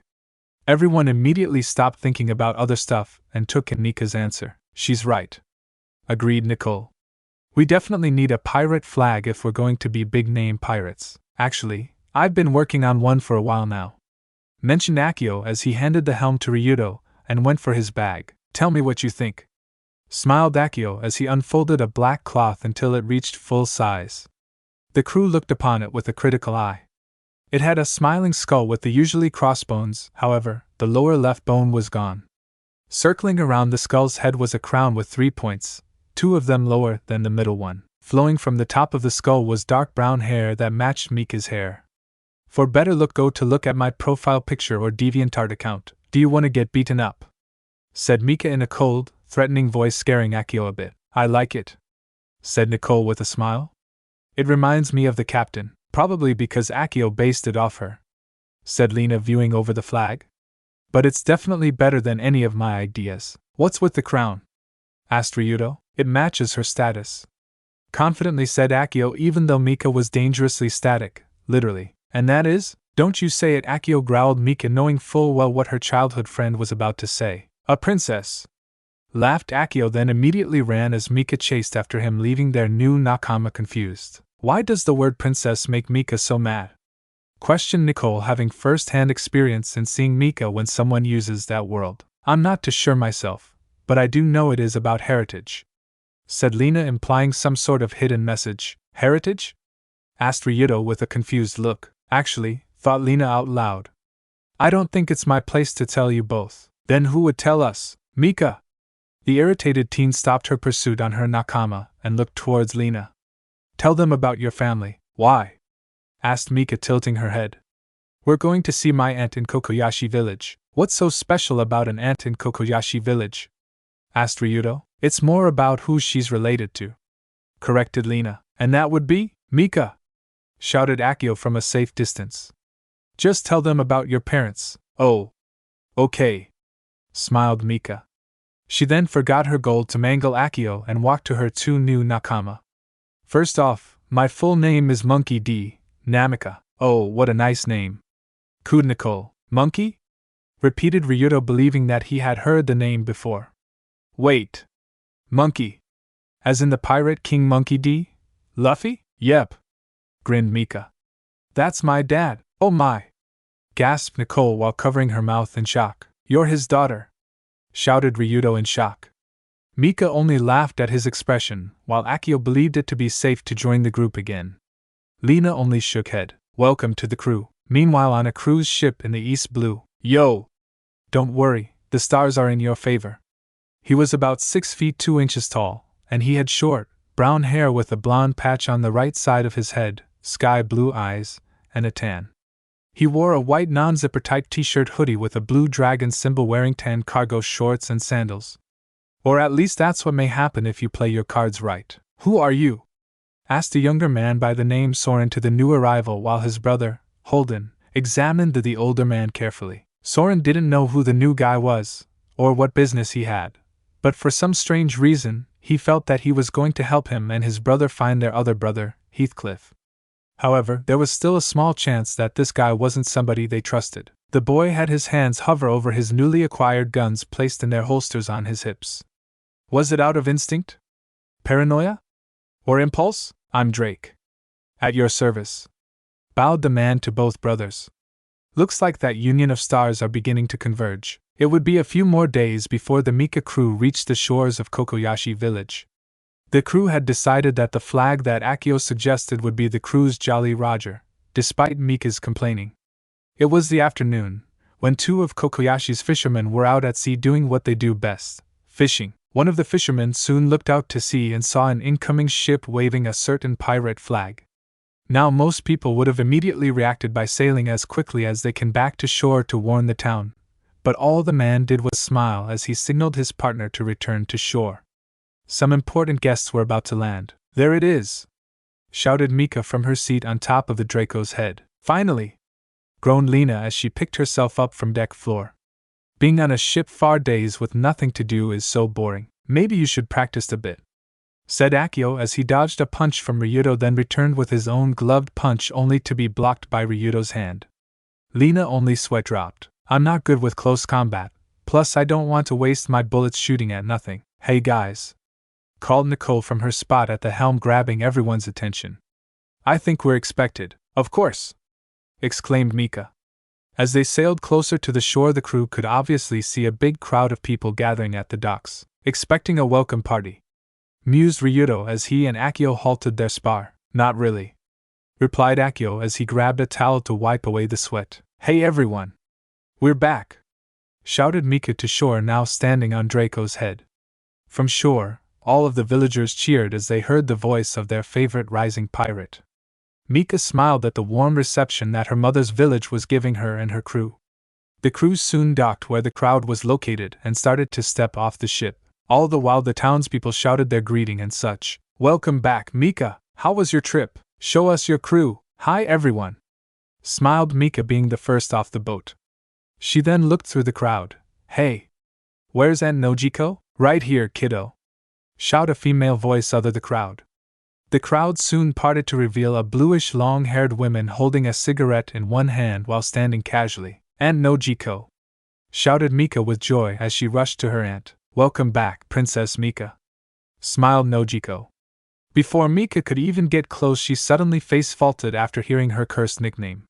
The villagers immediately laughed. I'm sorry, sweetie, but I couldn't resist. Softly chuckled Nojiko at her niece's attitude.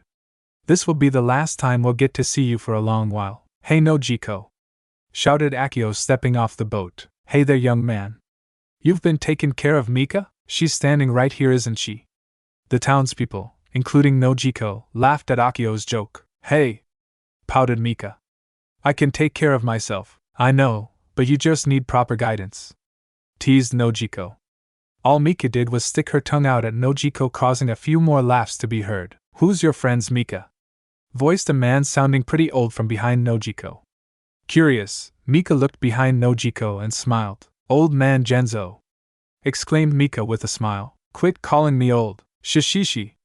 Whatever. Smiled Mika as she walked over to her crew. This is Lena, our sniper. Hello, this is our cook, Nicole. Greetings, and this is Hey. Where's Ryudo? Said Mika curiously. I don't think I should come ashore. Yelled Ryudo from the other side of the boat. Come on, don't be a tuna, it's chicken. And no, why? I don't think that this town would be too happy to see someone like me. A shipwright? A smacking noise could be heard from the ship as the rest of Mika's crew's sweat dropped. Mika, I think he means, said Akio until he whispered the rest to her. Oh. I get it. Said Mika. She then turned back to the crowd. And the coward hiding on the ship is Ryudo. He's a fishman. Finished Mika with a smile, causing Akio and Lena's jaws to drop in shock, Nicole to gasp, and Ryudo to run to the side to give Mika the same shocked expression.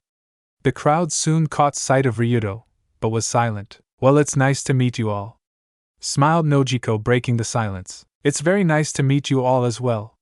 Bowed Nicole, speaking for the three newcomers. Hey! Where's Drake?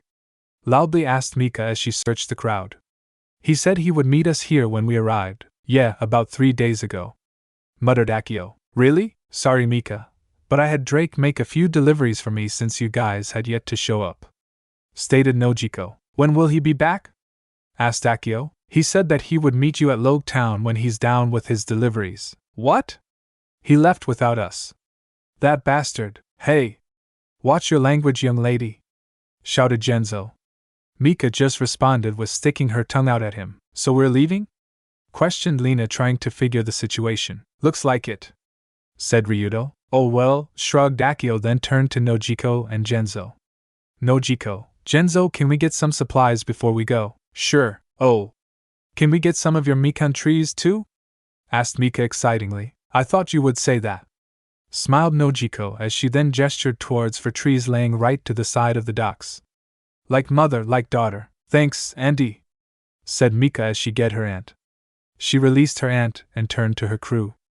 Ryudo, Akio, can you bring the Mikans up to the ship? Sure, replied both Akio and Ryudo, but more cautious and unsure.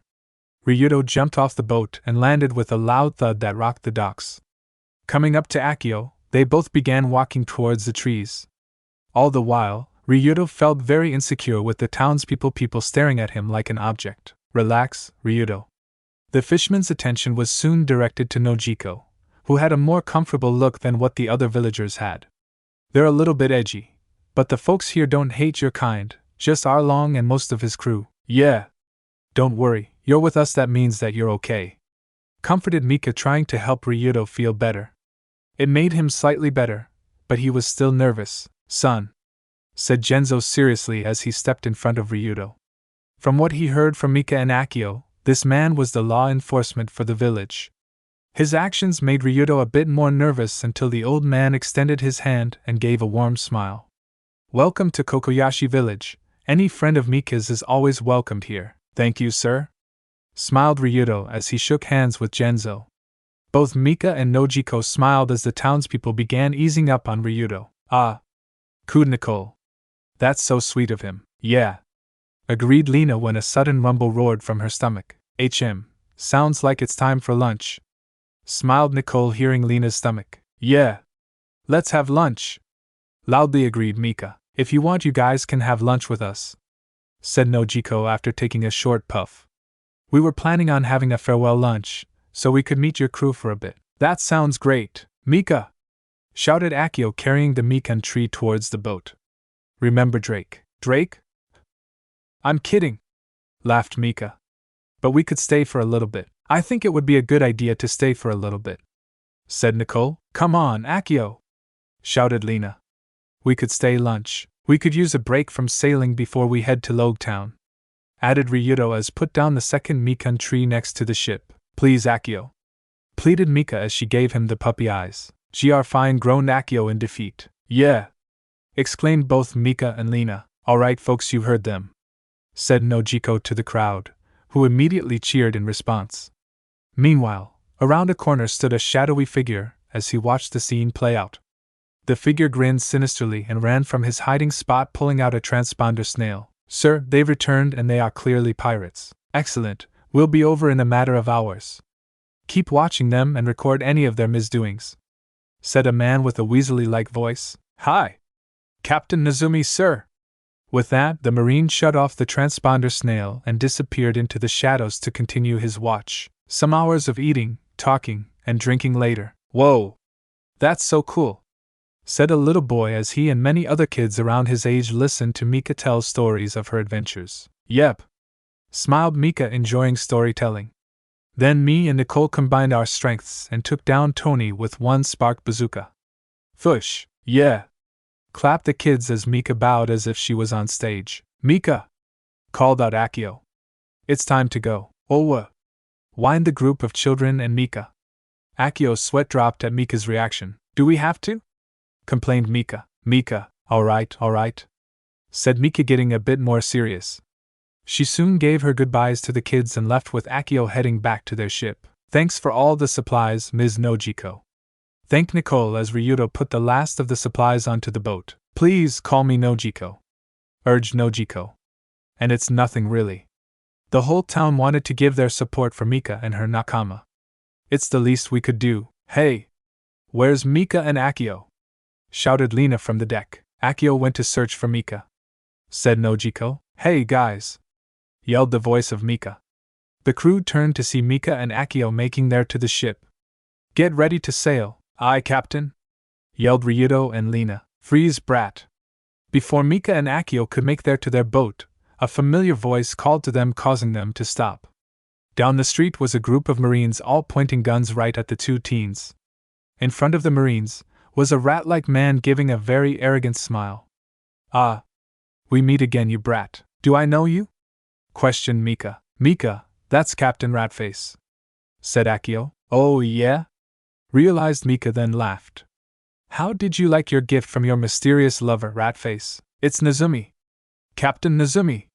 yelled the furious Nezumi. "And I'm placing you two under arrest for piracy. Can you prove this time we're pirates?"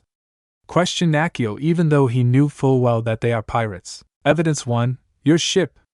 The two teens looked at the ship and saw that the Jolly Roger was proudly flying above the mast. "True." Evidence 2, a report came in from Branch 17 about an escaped crew, possibly pirates, wanted for questioning that match your exact description. Also true. They did run away from those Marines on Pebble Shore. And finally, the third piece of evidence, you are the daughter of a pirate," finished Nezumi with a smirk. Both Akio and Mika sighed.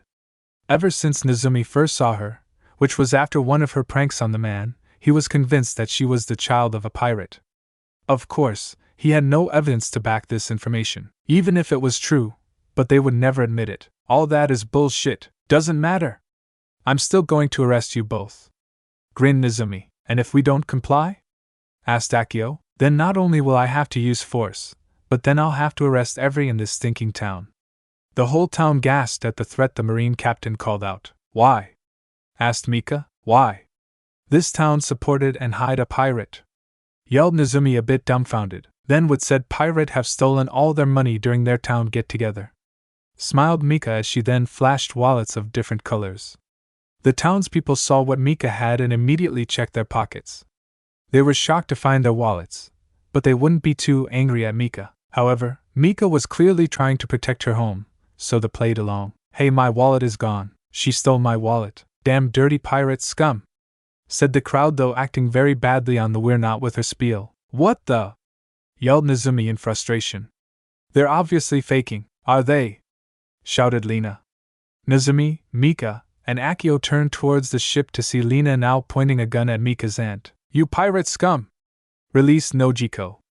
yelled Genzo, doing his best to play the part. "Sir, there seems to be a hostage situation here," said a Marine now questioning the actions of their captain. Don't listen to them. They're faking it. Spark pistol.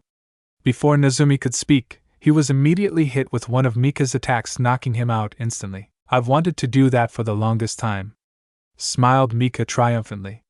Everyone minus the Marine's sweat dropped. Captain Nezumi! Shouted the Marines in shock. One of the Marines then moved from position to pick up their unconscious captain. You'll pay for this, said the Marine. After that statement, Mika immediately began glowing. Anyone else want to say something? Smirked Mika as the glow shrank, now focusing on her fist. Men!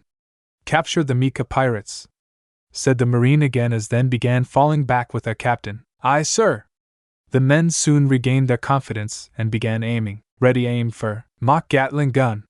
Before the men could fire, every last one of them were hit by Akio's attack. However, many were just winded. Ha, is that all you got? Painfully laughed the Marine now in charge as he stood up with his sword up. No, said Akio unamused. I was holding back. But if you're really a glutton for pain. Akio then got into a familiar position as he gathered his energy into his right arm. He then disappeared from the Marine's sight, but quickly appeared in front of him, surprising him. What the? Secret mock style, 3-hit cookie punch. Akio's attack hit right in the Marine's stomach, sending him straight back into a house. The rest of the Marines standing were shocked out of their minds, and immediately began backing out. Need any help, Akio? Asked Ryudo as he stepped off the ship. Nay, I'll let Mika finish it. Spark Gatling gun. As if on cue, Mika launched her attack on the Marines, sending the men in a frenzy of panic as they ran back to wherever they landed. That was fun! Laughed Mika, seeing as the Marines were now gone. This is definitely gonna bite us in the ass when we get to Loguetown, commented Lena as she hid her gun, seeing that it was no longer needed. We'll see when we get there, won't we? Smiled Nicole. Let's go! Yelled Mika as she and Akio ran towards the ship. Thanks for the help, guys. You're welcome, Mika. Waved Nojiko. Hey! Wait a minute! Yelled one of the townspeople. Give back our wallets. No! Smiled Mika as she stuck her tongue out to the townspeople, and Spark jumped onto the Draco. Sorry for the trouble, apologized Akio as he waved to the crowd and climbed aboard. Ryudo, hurry up. We're ready, said Ryudo as he lifted the anchor. Same up here, said Lena, unfurling the sails. Bye everyone. See you when I'm the pirate queen. Smiled and waved Mika as many of the townspeople yelled at Mika to return their wallets. Meanwhile, Nojiko and Genzo waved their own goodbyes. Nicole! Heart to starboard! Let's head to Loguetown. Aye, Akio. As asked, Nicole turned the wheel towards the intended direction, now heading for Loguetown. Meanwhile, on a marine ship heading for 16th Branch Marine Base. Wait! Captain Nezumi! You need to rest! Yelled a marine doctor, trying to stop the injured captain. That damn girl! Muttered Nezumi as he made his way to communications. I'll make sure you'll regret ever being a pirate. He then grabbed a transponder snail directed to Marine HQ. Hello, this is Marine Headquarters, answered a male voice. What is the nature of your call? This Captain Nezumi of the Marine 16th Branch speaking. Marine code number 00733. And I would like to, sir, if this is about placing a bounty on a little girl named Mika for possibly being a child of a pirate, the answer is still the same. Bring us information about her parents, then, said the voice, having had this call many times before. Shut up. This is different. That same girl is a pirate now. Why, just listen. This girl is extremely dangerous, yelled Nezumi. It was reported from the 17th branch that this girl and her crew had defeated Big Fist Tony and his crew, and has assaulted a marine officer, me.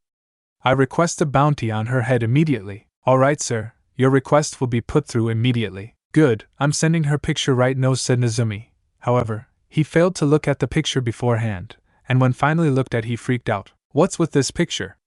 Shouted Nezumi, and a marine holding a camera-like device. I'm sorry, sir, but at least she was nice enough to pose, said the marine.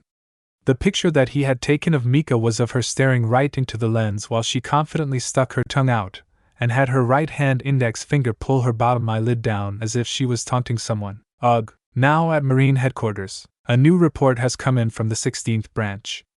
A particular pirate crew seems to be not only taking down 2 big-name pirates, but as well as assaulting the Marines. said Marine Headquarters Commander brand new to many officers in a meeting room. Axe-Hand Morgan, former Marine captain, who's been on the run from the Marines for the last decade or so, and bounty 16 million belly. And Big Fist Tony Marcus with a bounty of 20 million.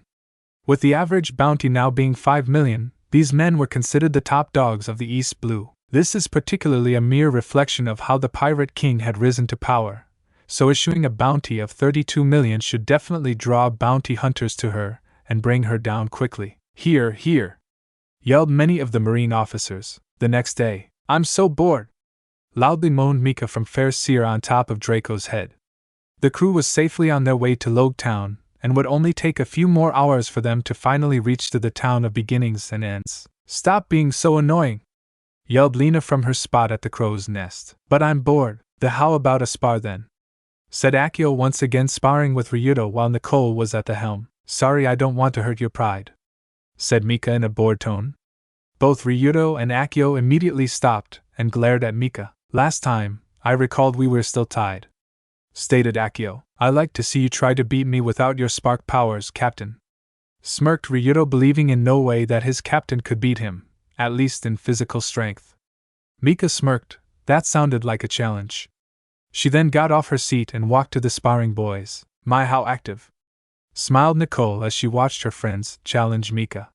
Suddenly, she heard the sound of flapping and turned to see a news coup. Oh good, the news coup is here, said Nicole as she paid the bird for the news. Thank you, waved Nicole as she opened the newspaper to see the recent news. Come on, princess, mocked Ryuto. Let's see what you got. First mistake, muttered Akio. Huh! While Ryuto was looking at Akio with a confused look, Mika had walked over to Ryuto without him noticing. When he turned, she was right in front of him. She then grabbed his arm. Hiya! Yelled Mika as she threw the fishman overboard. Wahaha! Splash screamed in shock as he found himself flying over the railing and into the sea. Ahahaha! Laughed both Akio and Lena, while Nicole only slightly looked off the newspaper to see Ryuto go flying into the sea and gave a soft chuckle. While she was distracted, a piece of paper fell from the newspaper. Curious, Nicole went to pick it up. That's Mika to you. Shishishi! Laughed Mika. Ryuto then jumped right back on, looking very pissed. I want a rematch. Sure! I'll try not to beat you so quickly, mocked Mika as she and Ryuto were about to spar. Oh my! Mika! Before either one could spar, Nicole called for Mika. What is it, Nicole? Said Mika in a more friendly voice. You might want to see what came in the news today. Mika was suddenly curious as Nicole came down holding a piece of paper. She then stopped in front of the sparring group and revealed what was on the paper. What? No way! Exclaimed Mika excitingly. Meanwhile, somewhere in the Grand Line on an unknown island. Ah! There's the news coup, said a rather muscular man with curly black hair and an oddly long nose. The bird soon landed, and the man paid the bird for its services. Once the bird left, the man opened the newspaper to read the news. Once opened, a piece of paper fell from the newspaper. Seeing fall, the man picked it up and read its contents. What? No way! Shouted the man. What is it, Usopp? Said a very tall, talking skeleton with an afro wearing what looked like rock star clothes. Check this out, Brook, said Usopp, showing the paper to Brook. Yo-ho-ho-ho! We have to tell the rest of the crew, shouted Brook in excitement. Usopp couldn't have agreed more, and soon the two crewmates went running off. In a hidden cove, the famous Thousand Sunny was docked. On the beach was the Straw Hat crew taking what would appear to be a short break from traveling to the seas. Zoro was doing what he always does, sleeping. Chopper was talking to some of the local wildlife. Frankie was getting a tan. Sanji was preparing food for the crew with Robin sitting off to the side of him reading a book. Luffy and Nami were currently laying in a hammock together in peaceful slumber. The rest of the crew was traversing the island wanting to check said island out. I would like to note that this last sentence is for any new crewmates that the Straw Hats may gain in future chapters. Guys! Guys! Yelled Usopp as he and Brook came fumbling out of the forest. Everyone's attention was immediately drawn from their current activities and looked at Usopp and Brook. Look what came in the newspaper, smiled Usopp as he held the piece of paper up for the whole crew to see. No way! Shouted Chopper as he ran up to Usopp for a closer look. What's happening? Asked Nami, being the only one who woke up. Mika has a wanted poster, replied Robin as she too walked up to see the poster. Nami immediately gasped and looked at the poster showing her little girl. Seeing it, she immediately smiled. I gotta wake up Luffy, said Nami as she ran to wake her sleeping husband, but stopped at Zoro. Wake up, you idiot! She then kicked Zoro, making sure he's awake. What do you want? Yelled Zoro in confused pain. Mika was gotten her first bounty, smiled Nami as she left Zoro to get Luffy. Zoro immediately got up and walked to the group. Luffy, honey, softly spoke Nami to her sleeping husband. Awa. Oh. What is it, my queen? Smiled Luffy even if he was a bit groggy. Our daughter has her first bounty. No way. Nami smiled and nodded her head as she grabbed her husband's hand and led to the others. Oh. Mika Swan. You are definitely a beauty among beauties, swooned Sanji as his eyes turned into hearts. Pedo Cook, you want to fight Mosshead? Hey! What did Mika tell you? Shouted Luffy. Since Mika had made them promise not to fight, Luffy had made sure to try and stop any argument those two would have. Sorry, growled Sanji and Zoro, calming down a bit. Ow! Straw Hat, look at Mika's bounty. Ow! Exclaimed Frankie in his manner. Yeah, Luffy.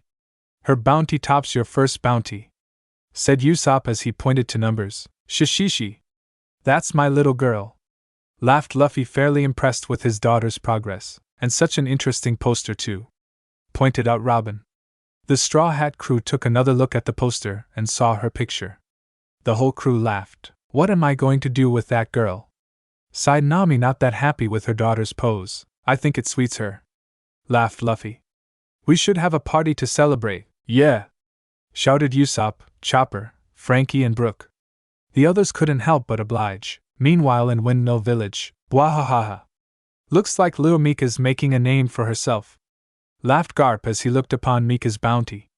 He was currently sitting at the local bar with Whoop Slap and Dayton as the whole town celebrated Mika's bounty. I can't believe she outdid her dad's bounty, said Whoop Slap with a bit of shock. I'd told you those kids would go far, smirked Dayton as she took another drink. Glad she is having fun, smiled Makino as she brought in their food. Meanwhile, in Kokoyashi Village, geez, she gone for day and she already has a bounty, groaned Genzo as he looked at Mika's wanted poster. What did you expect that rat face to do after he and the other Marines got their ass kicked by Mika? Stated Nojiko as she took another puff. Huh, kids today. Now back to the crew. Stop getting excited about this, comically yelled Lena, now down from the crow's nest as Mika had her own celebration. Why? I have a bounty! And it's higher than Dad's first bounty, shouted Mika in excitement. Just let her have her fun, said Akio calmly. It's not like anything changed. But now the Marines are going to be after us, said Lena. Not only that, but bounty hunters will also gun for her, added Ryudo. Don't worry guys, said Mika out of her own little celebration. You're all strong, I know you can protect if needed. Thanks for the faith, Mika, smiled Nicole. Of course, you're all my nakama. I would do the same for you guys. Thanks, said the whole crew. Now let's go to Loguetown, then the Grand Line. Yeah. Land, ho! Yelled Lena from the crow's nest. Yes. Finally! Exclaimed Mika, looking towards the oncoming island, then dodging one of Ryudo's punches. Even when distracted, I can't land a hit! Yelled Ryudo in frustration. You know it's not nice to hit girls, stated Mika with a devious smile, causing Ryudo to sweat drop. Like when do you care for that rule, Mika? Called Akio, now at the helm. When people start falling for it. Shishishi, why you? Growled Ryudo as he took another swing at Mika, who dodged. Be careful of the garden, Mika, said Nicole as she sat next to the garden watching the two spar. I'll be careful, smiled Mika. Hey guys, called out Lena as she descended from the crow's nest and onto deck. I think we should lower the colors before we port. Why?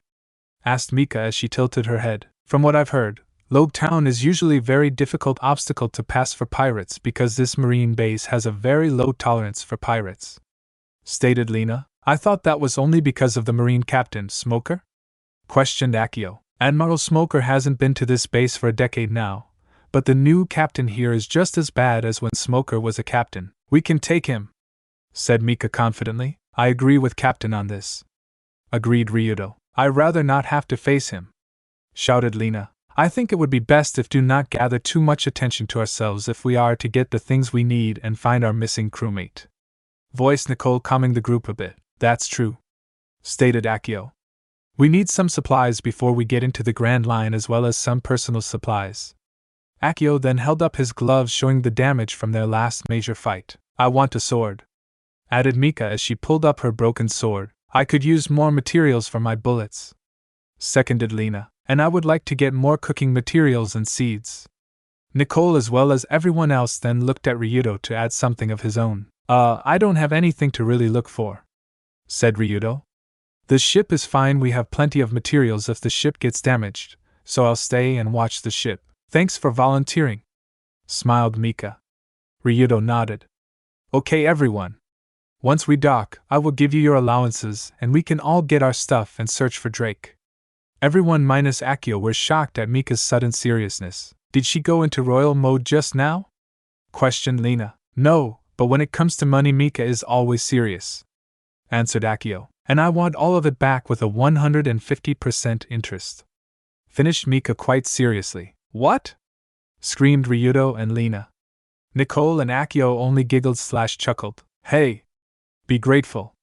Her mom charges twice the interest. Okay Mika, agreed Nicole with a smile, dumbfounding the other two crewmates. Alright, let's lower the colors and dock, shouted Mika with enthusiasm. Aye, Captain, said Nicole and Akio as they went to it, while the other two were still dumbfounded, but still moved to dock the ship. After a few minutes the Mika crew had docked next to a rather big ship, roughly twice the size of the Draco. Ryudo took an immediate interest in the ship.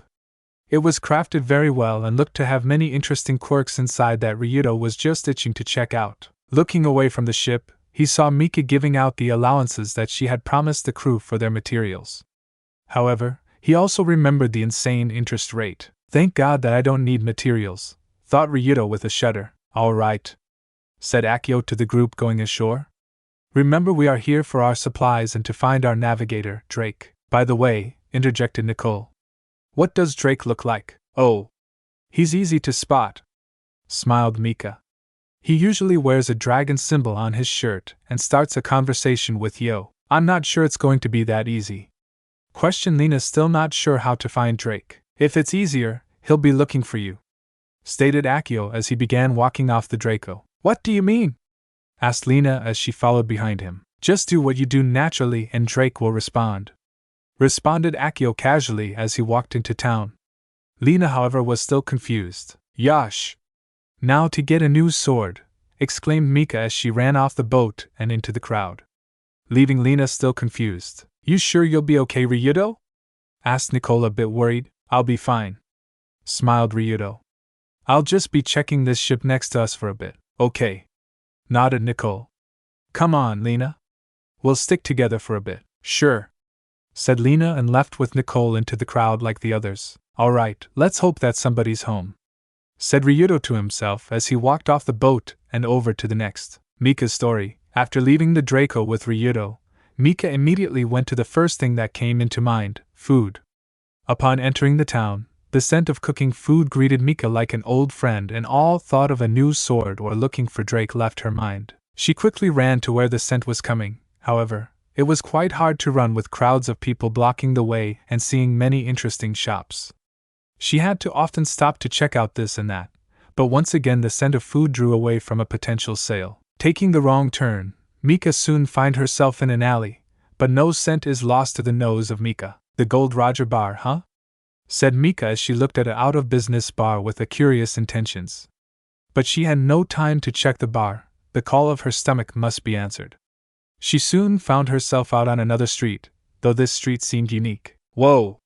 Look at all the weapons! Indeed, Mika had wandered into the weapons district of Loguetown. Well, since I'm here, smiled Mika as she began to look down the shops. But, I'm really hungry. But Akio said a sword would be useful. But, I'm really hungry. Mika? Finishing her battle of consciences, Mika turned around to see a teenage girl with short, wavy, brown hair that went to her shoulders and had brown eyes. She wore a black, long-sleeved shirt, jean shorts, black and pink striped knee socks, and black pirate boots. Do I know you? Asked Mika as she looked at the younger girl intently. I know I've seen her, but, it's me, Oxenshare na di, Yukirin, said the girl. Remember we used to play together at Goa Kingdom. Mika immediately gasped. Flashback. Get back here, you brats! Yelled an angry manager at 3 kids running in the opposite direction of said manager's restaurant. No way! Laughed Mika as she, Akio, and Yukirin ran. But then all 3 then stopped and turned around. Thank you for the meal. Bowed all 3 kids. Come back and pay for it, comically yelled the manager. The kids then continued running with Mika and Yuki laughing, and Akio sighing, and flashback. Oh yeah! Smiled Mika as she ran up to Yukirin and exchanged yes. I can't believe you're here. What are you doing here? I'm here with my crew, the Capricorn Pirates. Proudly said Yukirin. My crew just stopped off to gather supplies, then we're off to the Grand Line. No way! That's what my crew is doing, said Mika excitingly, then she realized something. Wait! Capricorn Pirates? Yukirin nodded. That's such a cool name. My crew doesn't have one yet, shouted Mika. Thank you? Thanked Yukirin. But what are you doing here, in the weapon district? I need a new sword, said Mika as she revealed half of a sword. Ah. If that's the case, then you should go in this sword shop, said Yukirin, pointing to a building right next to the 2 teens. Why this one? Because the owner said that Zoro himself actually bought swords here, exclaimed Yukirin as she dragged the older teen into the building. Yukirin, where have you been? Shouted a boy with short, blonde hair and dreadlocks and blue eyes. Wearing nothing but a plain white t-shirt and black pants. Sorry, Kazuma, smiled Yukirin as she apologized. But I had to see if she was an old friend of mine, and I was right. This is Mika. Hi! Smiled and waved Mika. Hello, I'm Kazuma. Hey! If we are introducing ourselves, then I'm Molly O'Flanagan. I'm Yuki's half-sister, said another young girl with an Irish accent. This girl had chin-length, somewhat wavy, black hair and blue eyes, wearing a t-shirt with Scratch Manipa's wanted poster on it, a purple and black striped miniskirt with black fur on the bottom of it, and black booties with chains hanging off of them. Nice to meet you, said Mika when she spotted another person with black hair wearing a black Blink 182 t-shirt, black skinny jeans with many chains hanging off of them, black Converse sneakers, a spiked dog collar, and studded wristbands. But what stood out from this boy was that he was carrying a scythe. Whoa! Who is that? Oh, that's Heathcliff. He's one of our musicians. Cool. Is there anything I can help you with? Said an old man with a weird hairdo. Actually, yeah, stated Mika. I need a sword. She then showed the man her broken sword. What cha do? Take it to a guillotine, stated the shopkeep, causing the Yuki and her crew to laugh a bit. No! A guy with an axe hand broke it. Whatever. Anything you're particularly looking for?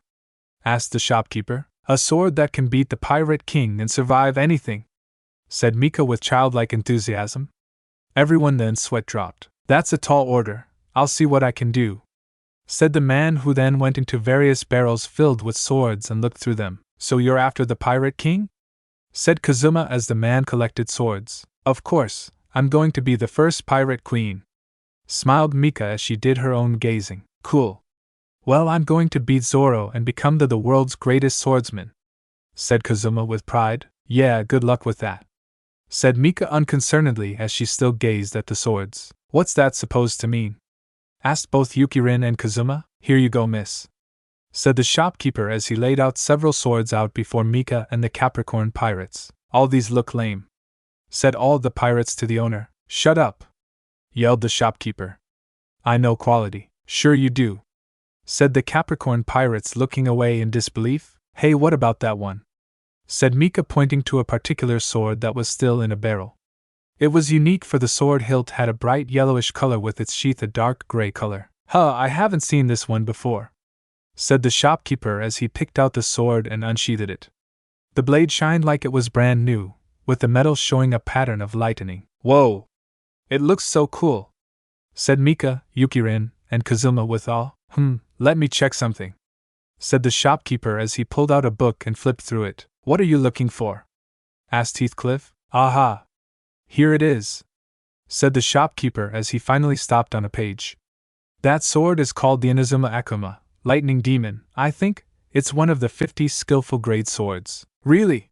said Kazuma. Yeah, if you're interested in this one, then that'll be. As the shopkeeper turned to address the girl, he found that only the Capricorn pirates were left. Where'd she go? Ahahaha. Mika left with the sword. Laughed Yukirin.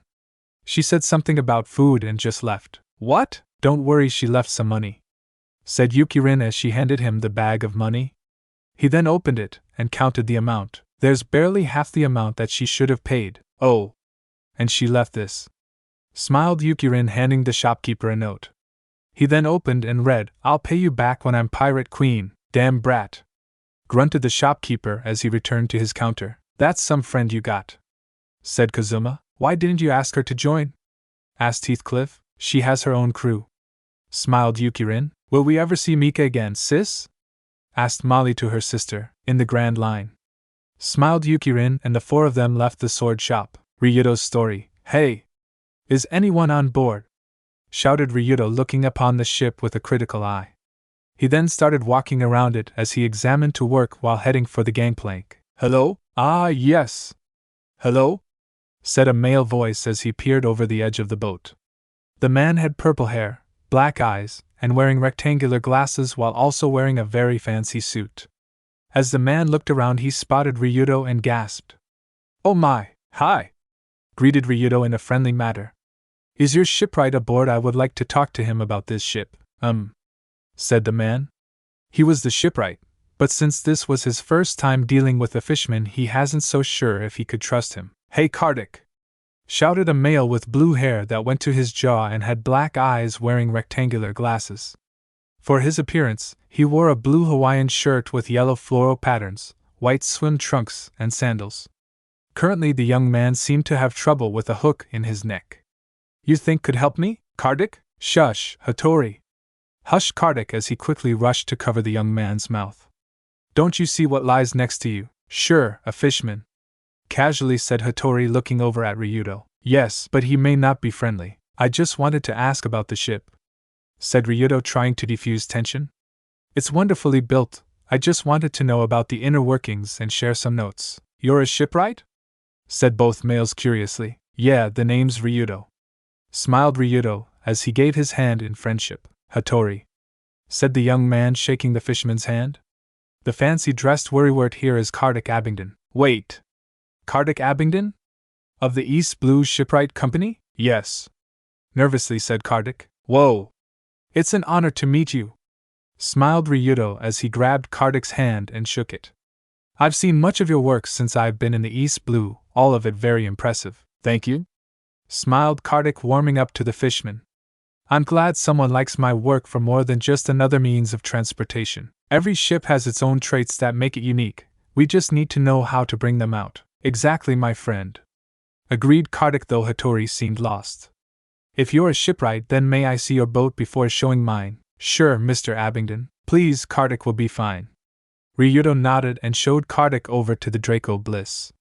Upon walking onto the Draco, Kardik began his own observation of the ship. Are you with a pirate crew? Yes.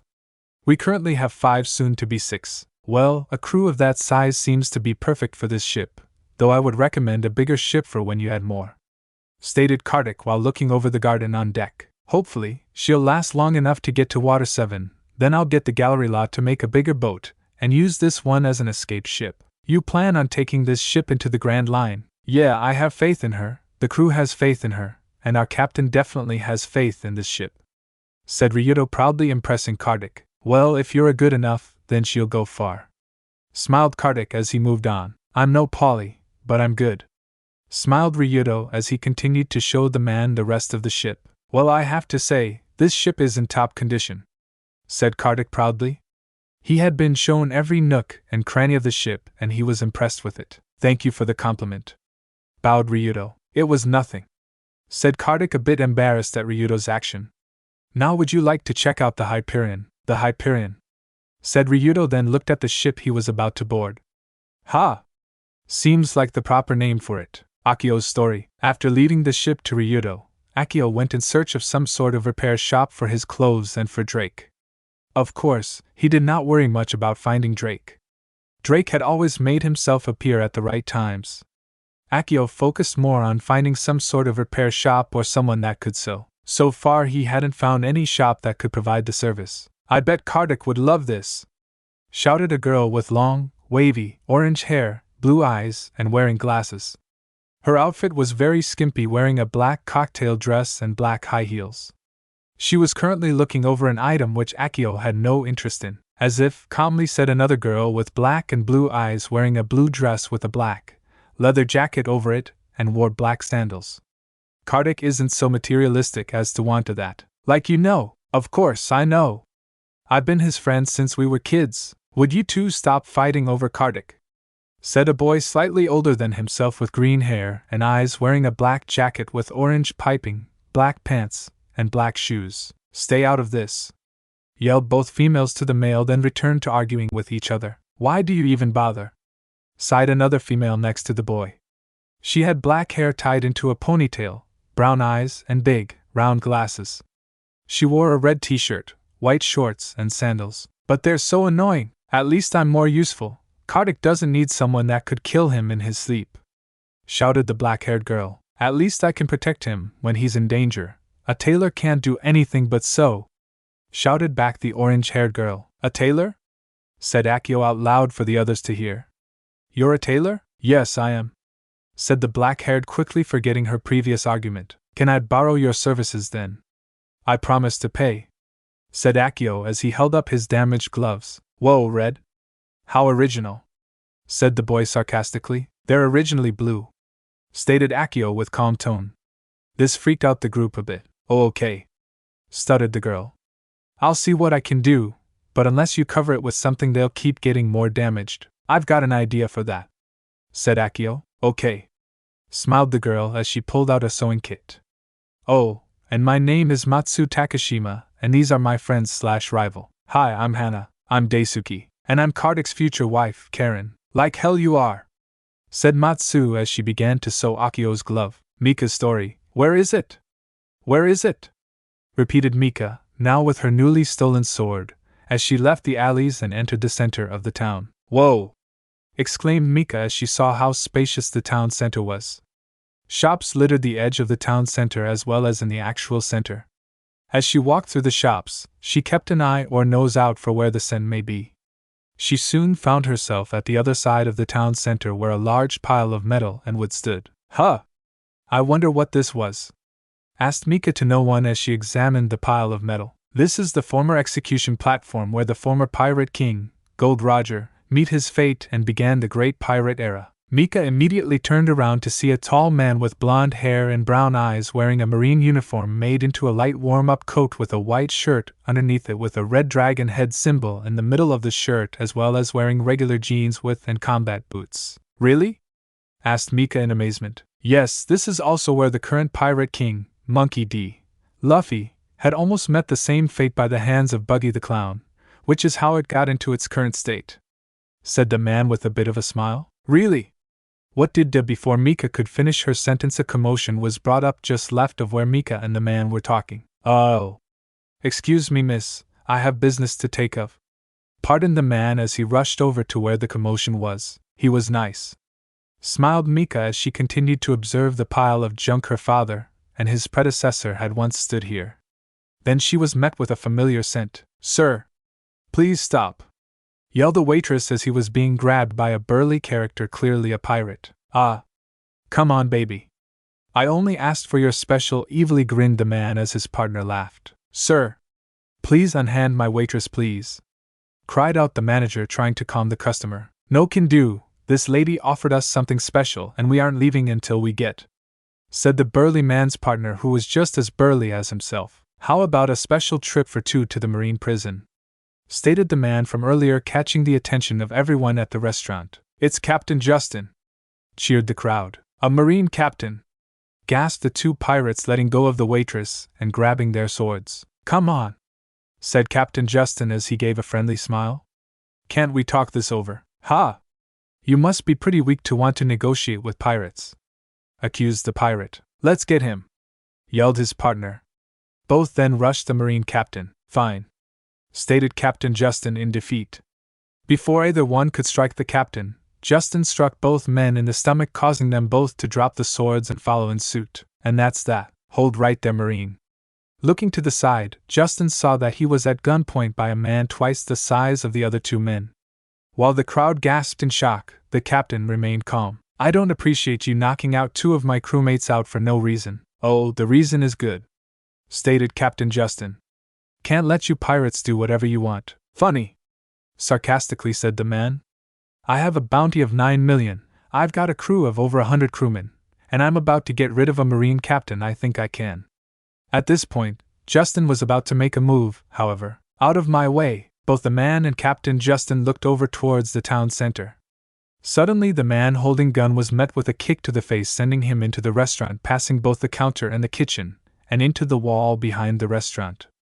Everyone was speechless, especially Justin, who had seen the girl not just 5 minutes earlier. Suddenly the people eating at the restaurant started clapping and cheering for both Mika and Justin. Why is everyone clapping? Asked Mika as she looked around at the clapping townspeople. Well, you just saved my life and stopped an idiot from doing whatever he wants, stated Captain Justin. Really? I just want something to eat. Captain Justin just chuckled. Why not join me for lunch as a reward in part for the money reward? Gestured Captain Justin. Thanks, smiled Mika, taking his offer. No prob. I'm waiting for a friend to come by for lunch, and who knows when he'll be here, said Captain Justin as he walked Mika inside. Lena and Nicole's story. Do you think we'll need peaches? Asked Nicole as she examined the piece of fruit. I don't know, but we should get a lot of meat for the boys and Mika, said Lena as she looked around at other fruit stands. After leaving Ryudo with the Draco, the teen duo went in search for supplies for the journey ahead. The two decided to compromise. They would get the necessary supplies for Nicole and then look for a gun shop afterwards. The girls were currently at the market district of Loguetown looking at various produce, but since Nicole can always grow more from the seeds, they didn't have to spend too much on produce. Do we have to? Shivered Nicole at the word meat. Something tells me you're not one for preparing meat. It's not that I can't cook meat, said Nicole calmly. It's just that I'm a vegetarian. Really? Exclaimed Lena in shock.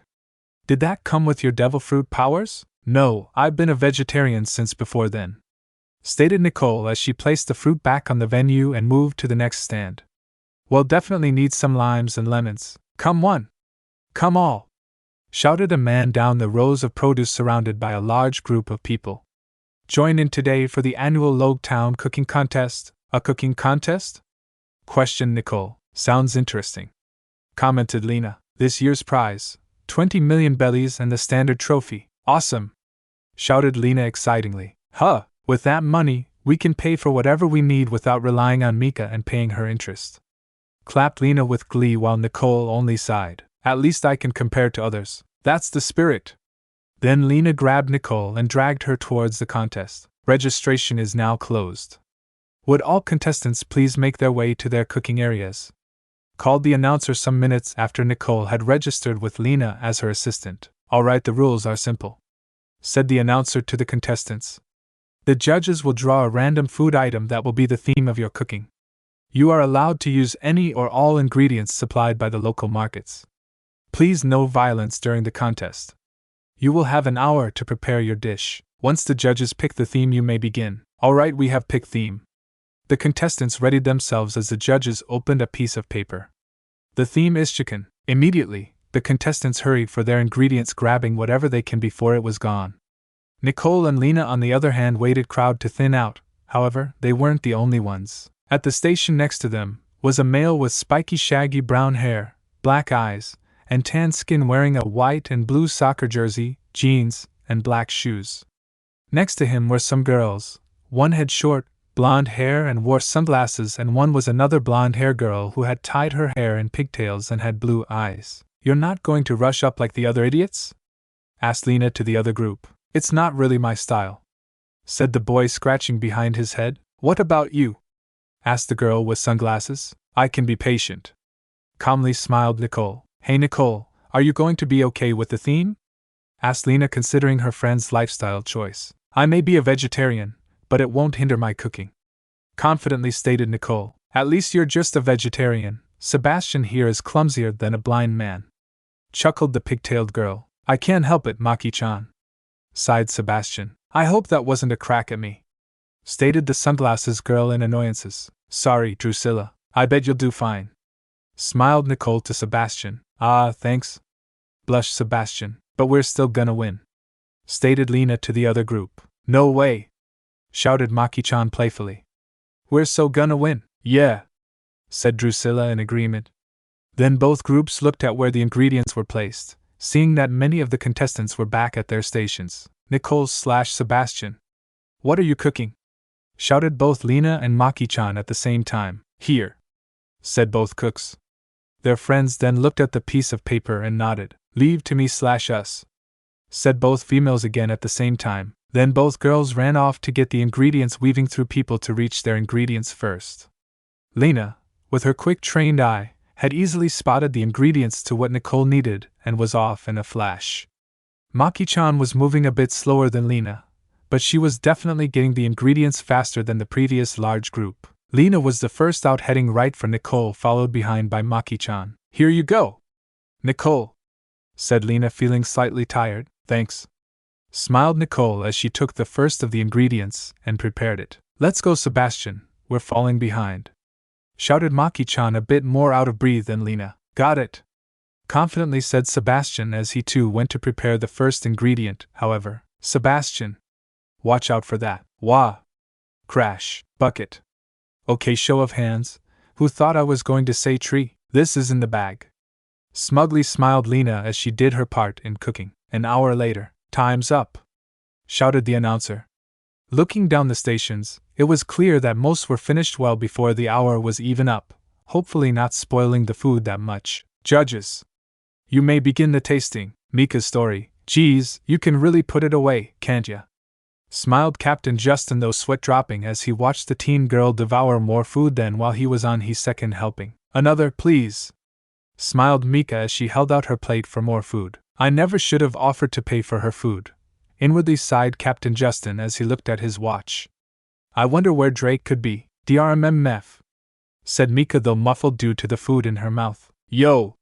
I've got lunch with a Marine captain by the name of Justin here, said a man about 6 feet 2 inches and with tan skin, sky blue eyes, and short brown hair with a blonde patch of hair on the right side of his head. He wore a white t-shirt hoodie, the non-zipper kind, with a blue dragon symbol, which will be provided on my DeviantArt account, on the front, wearing tan cargo shorts with regular sandals. Sorry, sir, but the captain is already eating with his guest, said the maitre d', the guy that seats the customer, pointing to the captain's table.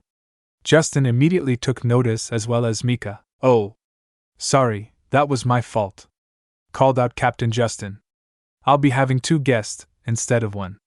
Is that okay? Oh sure, Captain Justin, quickly said the maitre d'. I'll just pencil you in, sir. Thanks. John, smiled Drake as he made highway to the captain's table. What took you so long? Joked Captain Justin as Drake came to his table. Yo!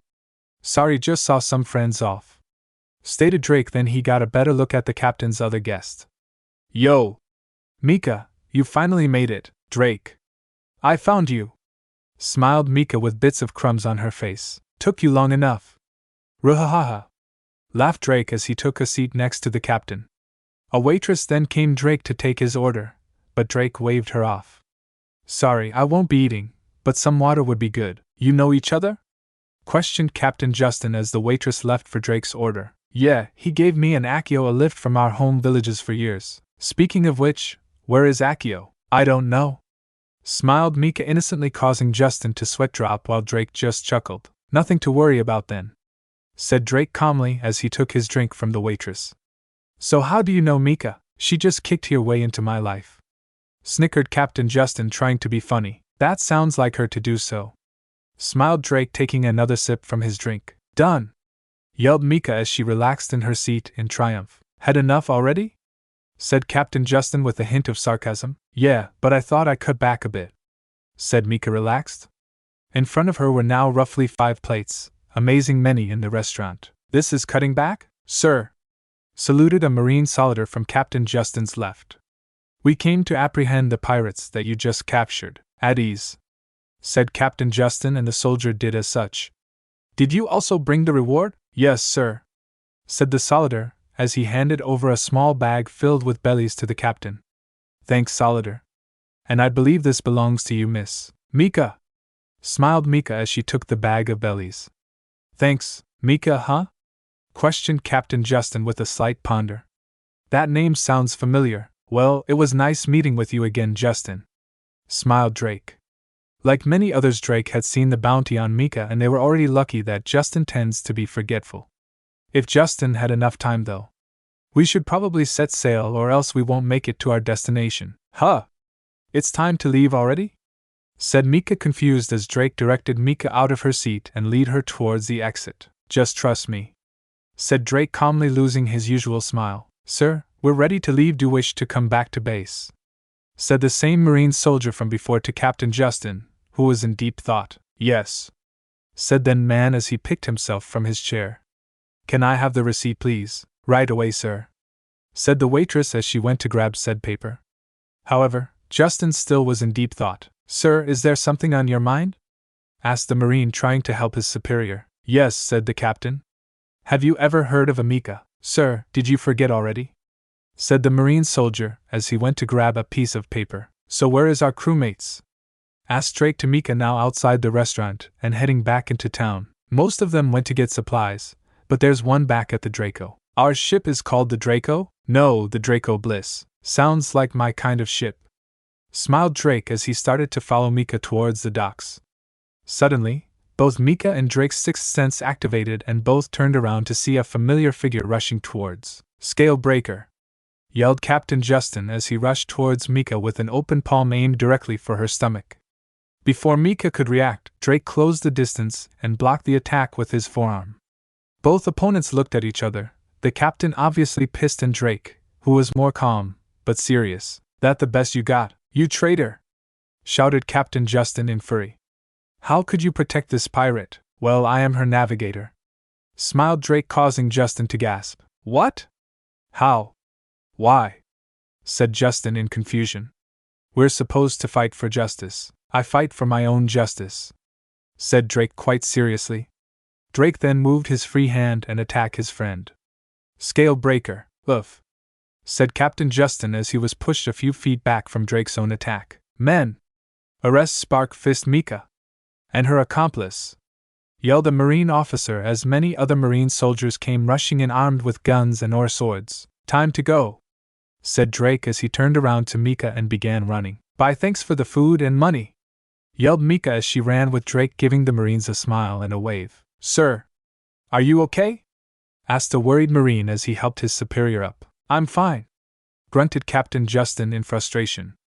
Go after them. Right away, sir, said the Marine as he stumbled to catch up with the rest of the Marines, leaving a very frustrated Marine captain to analyze situation and try to capture his former friend. Mika, we need to signal the rest of the crew somehow, shouted Drake, though his face didn't show much worry. Okay. How about this? Shouted back Mika as she charged her right hand until it reached the size of a baseball. Yet, the spark orb seemed odd, it was very statusy. Spark flare! She then launched the orb into the air, flying far above the town. Eventually, the orb stopped and exploded into the air, causing a great flash that covered the sky. Yep. That'll do it, smiled Drake. Loguetown, the town of beginnings and ends. Birthplace of the first pirate king, Gold Roger, as well as his execution place. Not to mention also where Admiral White Hunter Smoker had his base of operations when he was a captain, only to later become a commodore as he chased after the now legendary Straw Hat Pirates. But that is all in the past. Now, in the present, Loguetown is protected by Captain Dragon Force Justin, also known as the second protector of the entrance into the Grand Line, now in pursuit of a new pirate named Spark Fist Mika. But let's see what the others are doing as the spark flare begins its upward journey towards the sky. There you go, Akio, said Matsu as she finished off the clothes and handed them to Akio. Thank you, bowed respectfully Akio as he took his fixed gloves and examined them. Very nice. How much do I owe you? Oh, please, you don't have to pay, smiled Matsu as she turned down the money. Yeah, especially since Daisuke just stole it, said Hana as she grabbed the boy trying to hide behind Karen. Akio immediately looked into his pocket. Hey, sorry, I am a thief after all, apologized Daisuke with a smile as he handed the bag of money to Akio. Before he could hand, a sudden flash lit the sky brighter than the sun itself. What the? yelled the four as they shielded their eyes from the flash. That can't be good, said Akio, doing the same as his new friends. What do you mean? Asked Karen. Sorry, gotta go, shouted Akio as he ran towards the flash, now starting to dim. Thanks for the help. Wait. What about your money? Yelled Matsu, but it was too late. Akio was way out of hearing range as he ran towards where the flash was launched from. Awesome! We got some money! Exclaimed Daisuke, causing his friends to sweat drop. Around the same time, next up is Nicole and her assistant, Lena, said one of the judges as they approached Nicole and Lena's station. For the last couple minutes, the judges have been tasting the many delicacies that had been prepared for them. Many were good, few were quite awful. However, when they reached their friend/rival station, they had proclaimed it as the best so far. The group cheered at their success as Drusilla rubbed it in Lena's face. I hope this recipe works, said Lena nervously, wanting so much to brag back at the sunglass-wearing teen. I have faith in our friend's dish, smiled Nicole. What do you call this dish, miss? Asked the judge as he examined the dish. The little chicken special. Interesting name. The judges then cut themselves a piece of Nicole's dish and ate it. Well? Asked Lena with anticipation. This chicken is. Before the judge could give his answer, a bright flash of light lit up the sky, building many people. Ah! What is that? Yelled Sebastian, covering his eyes. What? What's happening? Asked Drusilla as she looked around with ease. Can't you see the flash? Yelled Lena, covering her eyes. I'm blind. What? Really? Lena? Shouted Nicole. Do you think that's Mika signaling us? Not sure, replied Lena, regaining her sight as the flash dimmed. But I wouldn't be surprised. What should we do? You go back to the ship with our supplies. I'll go and look for Mika. Got it, nodded Nicole as she too regained her vision. Both teens then went running off from their station, leaving the contest and its blind judges and contestants. Wait! Where are you going? Called out Sebastian as he caught sight of Nicole and Lena running. Sorry, gotta go, smiled and waved Nicole. This isn't over, yelled Lena back to the group. Next time we see each other, we're definitely gonna win. See you then, waved the three teens. Around the same time, again. This is very impressive, Kartik, said Ryudo as he observed the ship as Kartik and Hattori showed him through their ship. Thank you, Ryudo, smiled the older gentleman. The design the captain asked for was a bit eccentric, but I'm glad it turned out well. Your captain, too, said Ryudo, seeing that they had another thing in common. My captain tends to think with her stomach more than her head. Your captain sounds interesting. Wah! Yelled a male voice as he yelled down the stairs that went to the upper deck. The male had long, silver hair and red eyes, wearing a black, collared shirt with black pants and black shoes. CG, what happened? Yelled Hattori as he rushed to the male's side, only to trip over his own feet. Wah! Ah! What's wrong, ZG? Why did you fall down the stairs?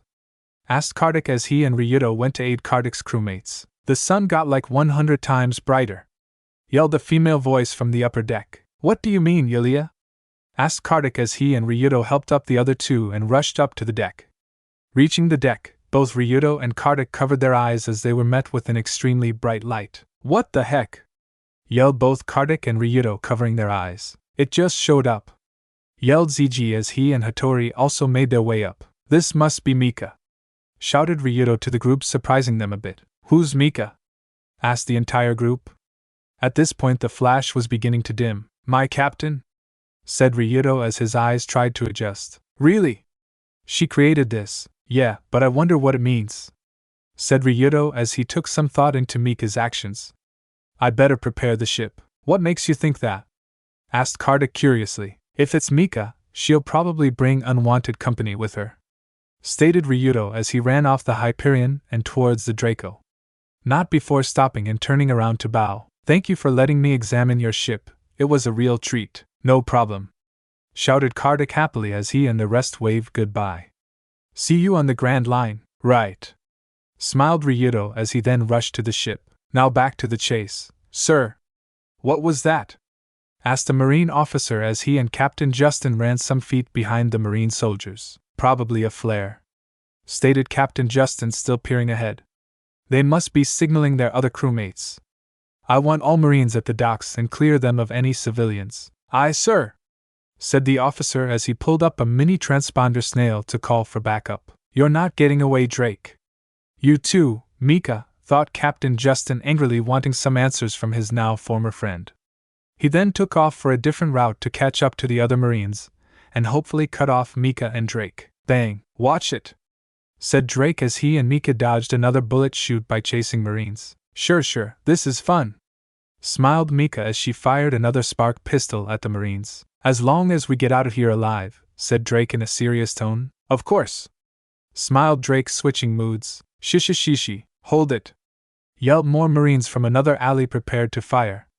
Immediately stopped, but both still had a smile on their face. Nah! Said both Drake and Mika, who added her own trademark only seen on her wanted poster. Why you dash? Mock Gatling gun! Before the Marine finished, he as well as all of his men were hit by multiple high-speed punches. All the Marines were soon knocked out, with Akio, now wearing his newly repaired gloves, behind the unconscious Marines. There you are, Akio, smiled Drake as he turned to the oncoming Marines. What took you so long? I expected Mika to find you first, stated Akio as he rushed up to his nakama. And I was right, Akio, you're so lazy, laughed Mika as she prepared another attack. Spark Gatling gun, gah! Yelled many of the Marines as others took cover behind barrels, stands, or doorways. Let's go! Yelled Akio as he grabbed Mika's hand, with Drake following behind. My, getting friendly with Ms. Mika now, are we? Playfully teased Drake. Not now! Drake! Blushed Akio, though angry at the playful comment. Drake gave a light chuckle. He loved teasing Akio, while Mika was just enjoying the adventure. They kept running until they reached a part of a four-way street with squads blocking each way. The group immediately stopped in the middle of the intersection. Stand down, Mika pirates! Yelled one of the Marines. Mika pirates? Questioned Mika herself, hearing the name the first time. Sounds arrogant. Well, what do you want them to call us? Shouted Akio as he, Mika and Drake went back to back, preparing for anything. Thought Mika, intensely forgetting about the fact that there were many guns pointing at her. Stand down! Yelled the Marine again, hating the fact they were being ignored. Spark pirates? Questioned Mika, still ignoring the Marines. What about dragon pirates? Added Drake, causing Akio to sweat drop. That's it! Men prepare to smoke screen bullets. Fush. Lena! Happily shouted Akio, looking upwards towards the roofs. Standing triumphantly was Lena, holding one of her guns. Keep running! Shouted Lena as she pointed towards the road straight in front of them. I'll provide some cover. Got it! Agreed Akio. He then grabbed Mika, still in deep thought over the name of her crew, with Drake following behind. Cough, where are they? Shouted a Marine to the others. I don't KNHMPF. Before one of the random Marine could finish, he was silenced by an attack from one of the three escaping pirates. Sir! They're escaping! Shouted another random Marine. Yo! Wrong! Shouted Drake from behind the Marines. We did escape. Jana, Shishishi. Good one, Drake. Laughed Mika as she gave a high five to Drake. Get serious! Comically shouted Akio. Come on! Let's go! Shouted Lena as she descended from her rooftop spot and landed next to Mika. Right! Said both Drake and Akio. The group soon left the Marines in the dust. Yo! By the way, I'm Drake. Smiled Drake as he gave his hand out, while still running, for a handshake. Hi! I'm Selena, Lena for short. Said Lena as she shook his hand quickly. Nice to meet you. Hurry up, guys! Yelled Mika from up ahead, having gained some speed. Both Drake and Lena nodded and picked up their own speed. There she is! Shouted and pointed Akio to the ship with the dragon head out front. The group cheered. Yash! We're home. Watch out! Yelled Drake. Immediately, Drake grabbed Mika by her shirt as a sudden hand, open like a beast's claw, appeared right in front of her. Unfortunately, Akio was close enough for the hand to strike his backpack while at the same time catching Mika's red seashell necklace. With both things being ripped from their person, the hand continued, revealing Captain Justin behind it. He soon passed the teens at a blinding speed, but stopped only a few feet away from them, letting both the necklace and the bag drop. Unfortunately, as the shell hit the pavement, it broke. Hold it, you four! Said Captain Justin angrily as he retracted his hand and looked at the group. By the authority of the world government and Marine headquarters, I place you four under arrest for the crime of piracy. Immediately, A large group of Marines surrounded the group, cutting them away from their ship and once again backing them in another corner-like situation. Once again the group was back to back, preparing for the oncoming Marines. "Shit!" muttered both Akio and Lena, preparing for the fight of their lives, as did Mika and Drake. "Make this easy on you all," and just said Captain Justin until he stopped in mid-sentence to catch something sparkle in his eye. Double-checking the ground, he saw a necklace and pendant with the broken red shell pieces surrounding it. What caught his attention was the design: a straw hat on top of Mika with a small engraving that made it impossible to see from a distance, but gave off a sense of familiarity. Unfortunately, the pendant had opened, revealing a picture. He couldn't tell at first, but as he came closer to the pendant, the picture started to become clearer. It looked like a family picture, but the family looked familiar. "Did one of them wear a straw hat? Is it possible?" said Captain Justin as he tried putting two and two together, as the image became clearer. The group hearing this, and while Lena was curious, Drake and Akio immediately started to worry. Mika had a different reaction. "Don't you dare touch it!" yelled Mika in anger, surprising everyone minus Drake and Akio. Before Captain Justin could pick up the pendant, Mika rushed at Justin with her fist glowing bright as the spark energy was concentrated from a sphere to the fist itself. Spark Fist, Ryu Dragon Shield. As Mika's attack was about to strike, Captain Justin forgot the pendant and brought both his forearms together and defended himself. Once the attack hit, Justin felt the wave of electricity run through his body, causing slight pain and numbness, but held his ground. "Lena! Grab the pendant!" commanded Akio, seeing as the Marine captain was distracted. Lena, not wanting to question either of Mika's actions or Akio's command, did as such. She rushed towards the pendant, causing the other Marines to drop their guns and bring out their swords to help their distracted captain. "Protect the captain!" shouted the Marines. "Mock Gatling gun, Ryu rush!" Both Akio and Drake immediately moved to protect both Mika and Lena, as Akio punched multiple Marines as Drake double clotheslined two Marines and used their bodies as shields/weapons, slamming them into other Marines. "Got it!" yelled Lena, holding the pendant. Mika caught sight of her nakama holding her pendant, and her rage immediately cooled, though she still had an angry Marine captain in front of her. "I've got him, Mika!" shouted Drake as he rushed Captain Justin. Mika then quickly grabbed Lena and jumped out of the way as Drake attacked Captain Justin with an open palm. "Scale breaker!" As Drake went to strike, Captain Justin recovered from his sight paralysis and used his previous defense to take Drake's attack. "Everyone down!" yelled Ryuto from a distance. The three teens then looked in the ship's direction, seeing their fishmen friend swinging an anchor by the chain. Immediately they ducked. "It's anchor time!" "Around the blue!" yelled Ryuto, giving the Marines a shock. Ryuto then began swinging the anchor around himself as he moved closer and closer to the Marines until finally, "Gwa!" yelled many Marines as the anchor slammed into them and threw many into buildings or out into sea. The attack seemed to have taken out most of the Marines, while Mika and the rest were safe below the anchor's range. However, Drake and Captain Justin were still fighting while also dodging the anchor. "Ryu Claw!" yelled both pirate and captain as they were locked in an intense duel of slashing and blocking. The anchor soon made its third swing around. Both Drake and Justin dodged it by swiftly jumping over the heavy metal object. Then they continued their duel. "Take this! Blue Sea Slice!" yelled Ryuto as he brought the anchor over his head and prepared to slam it into the Marine captain. Seeing the anchor, Drake separated himself from his opponent. "Ryu Wing!" As the anchor neared the Marine captain, he immediately threw his forearm back, knocking the anchor from its path. "Gwa!" shouted Ryuto in surprise as he lost his balance a bit, but immediately regained it and pulled back on the anchor, returning it to himself. "Head back to the ship!" shouted Drake as he charged Captain Justin with another Ryu Claw. "What about you?" shouted back Akio, slightly worried for the older man. "I'll be fine," shouted Drake, dodging another Ryu Claw from Captain Justin. "Start sailing and I'll catch up." "All right," begrudgingly agreed Akio as he helped Lena and Mika up.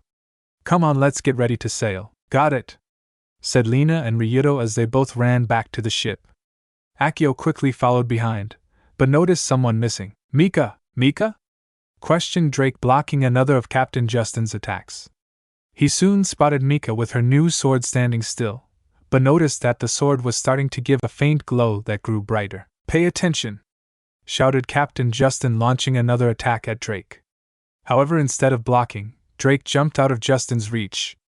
Justin was confused by this action until he noticed that there was another player on the field. Hurricane, said Mika as her sword glowed bright as a light bulb, surprising the captain. Slicer. Mika slashed her sword out, and, much like Zoro's 108 caliber Phoenix attack, sent flying an electrical slash straight to Captain Justin. Justin froze at the sight of the attack as it inched closer to him. Before the attack could hit the captain, Drake did an ankle sweep from behind, allowing Justin to dodge the attack. The attack kept flying towards the buildings, slicing it then blowing it up. Whoa! Yelled everyone in surprise. That was awesome! Said Mika, amazed at her own attack. And I just made that up too. You just made that up! Comically yelled Akio, Lena, and Ryudo. Shishishi! Let's go, Drake! Got it! Said Drake as he picked himself up and ran to catch up to Mika, leaving Justin on the ground in shock. Why did Drake save me? Thought Captain Justin as laid on the ground. Set sail! We're going to the Grand Line! Shouted Mika as she jumped on board, followed by Drake. Aye, Captain! Replied the crew as each got moving to their positions. Oh! Drake, you got to meet the rest of the crew! Smiled Mika as she grabbed Drake and brought him over to the fisherman hanging the anchor on the side of the boat. This is Ryudo, he's our shipwright. Nice to meet you! Waved the fisherman. Yo! Nice to meet you! Said Drake as he was then dragged to the next crewmate. And this is Nicole, our cook. A pleasure to meet you. Waved and smiled Nicole. Yo! The pleasure is all mine. Waved Drake, then turned to address Mika. Mika, I'd better get to my position as well. Yeah. Start navigating so we can get to the Grand Line sooner. Aye, Captain. Saluted Drake as he brought out a map from one of his cargo pants as well as a compass. Head southwest for the entrance to the Grand Line. Yeah. Cheered the crew as the ship left port and headed for the Grand Line. Captain? Are you okay? Shouted a Marine officer as he brought the back up, but seeing that the pirates were gone were now directed to helping their fellow Marines. I'm fine, Lieutenant Terry, said the Captain Justin as he picked himself up. He then looked around to see the damage that the pirates had caused, though most of it was from Mika and her fishman crewmate. But then his thoughts returned to Mika and her necklace. Sir, is something on your mind? Asked Lieutenant Terry, seeing his superior in deep thought. I'm not sure, but I do know one thing, said Captain Justin seriously. We need to follow that girl. Spark fist Mika, sir. Yes, I have some questions that need some answers, and the only way we're going to get them is if we follow them. Sir, are you suggesting? Yes, once the men have recovered, we're leaving for the Grand Line, said Captain Justin seriously as he went to aid his men. Who exactly are you, Mika? Because if Drake is on your side, then there's something big about you. And that pendant, thought Justin, picking up one of his men. Huh. Looks like we're following the Admiral's footsteps, sighed Lieutenant Terry as he followed behind the captain. Look!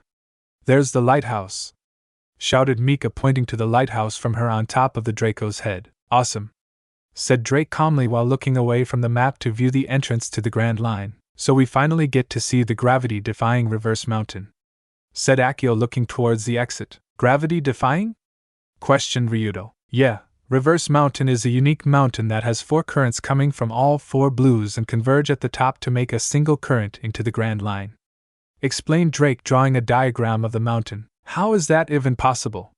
Said Lena, looking over the diagram. It's a mystery mountain, awed Mika with amazement, causing some members of the crew to sweat drop. That's the basic of it, agreed Drake, causing Nicole to giggle a bit, and making the rest sweat drop even more. Whatever, what do we need to do? Asked Ryudo, ready to move. Well, first, we need to get out of here, said Drake as he looked over the edge. Huh? Said everyone, confused. We drifted into the calm belt while we were talking, said Drake calmly. The calm belt? Shouted Ryudo and Akio. The calm belt? Asked Nicole to Drake. It's a strip of sea that lies on both sides of the Grand Line where no weather, wind, or current occurs.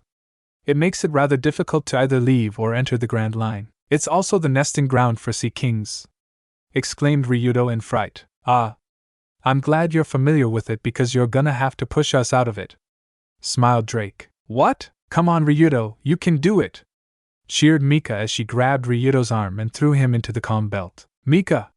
Yelled Lena and Akio while Nicole rushed over to the side of the boat to check on Ryudo. Are you okay, Ryudo? And if you are okay, start pushing the ship east, added Drake as he too looked off to the side. Suddenly, The ship began to jerk a bit, throwing everyone off balance. Then the boat began moving forwards. Yeah! That's the spirit!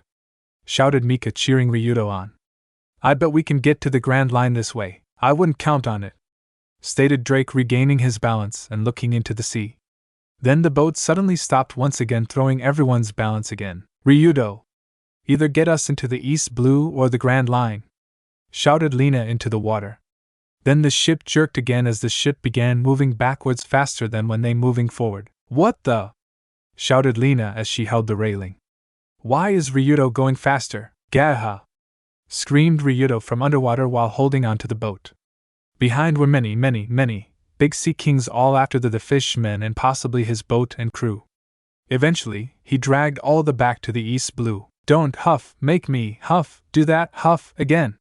Heavily breathed Ryudo now on deck. Here, have some, said Nicole as she gave Ryudo an energy herb, which he gladly took. Are we back on course, Drake?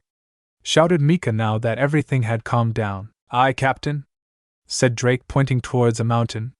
We just got to keep her straight. All right, said Mika as she grabbed a barrel and placed it in the middle of the deck. Everyone minus Akio and Drake looked curiously at Mika's action. Let's celebrate, huh? Asked the three teens. Akio only shook his head and walked up to the barrel, raised his foot and placed it on the barrel. To beat my mentors and protect my crew. Mika soon followed the same action, to become the first pirate queen.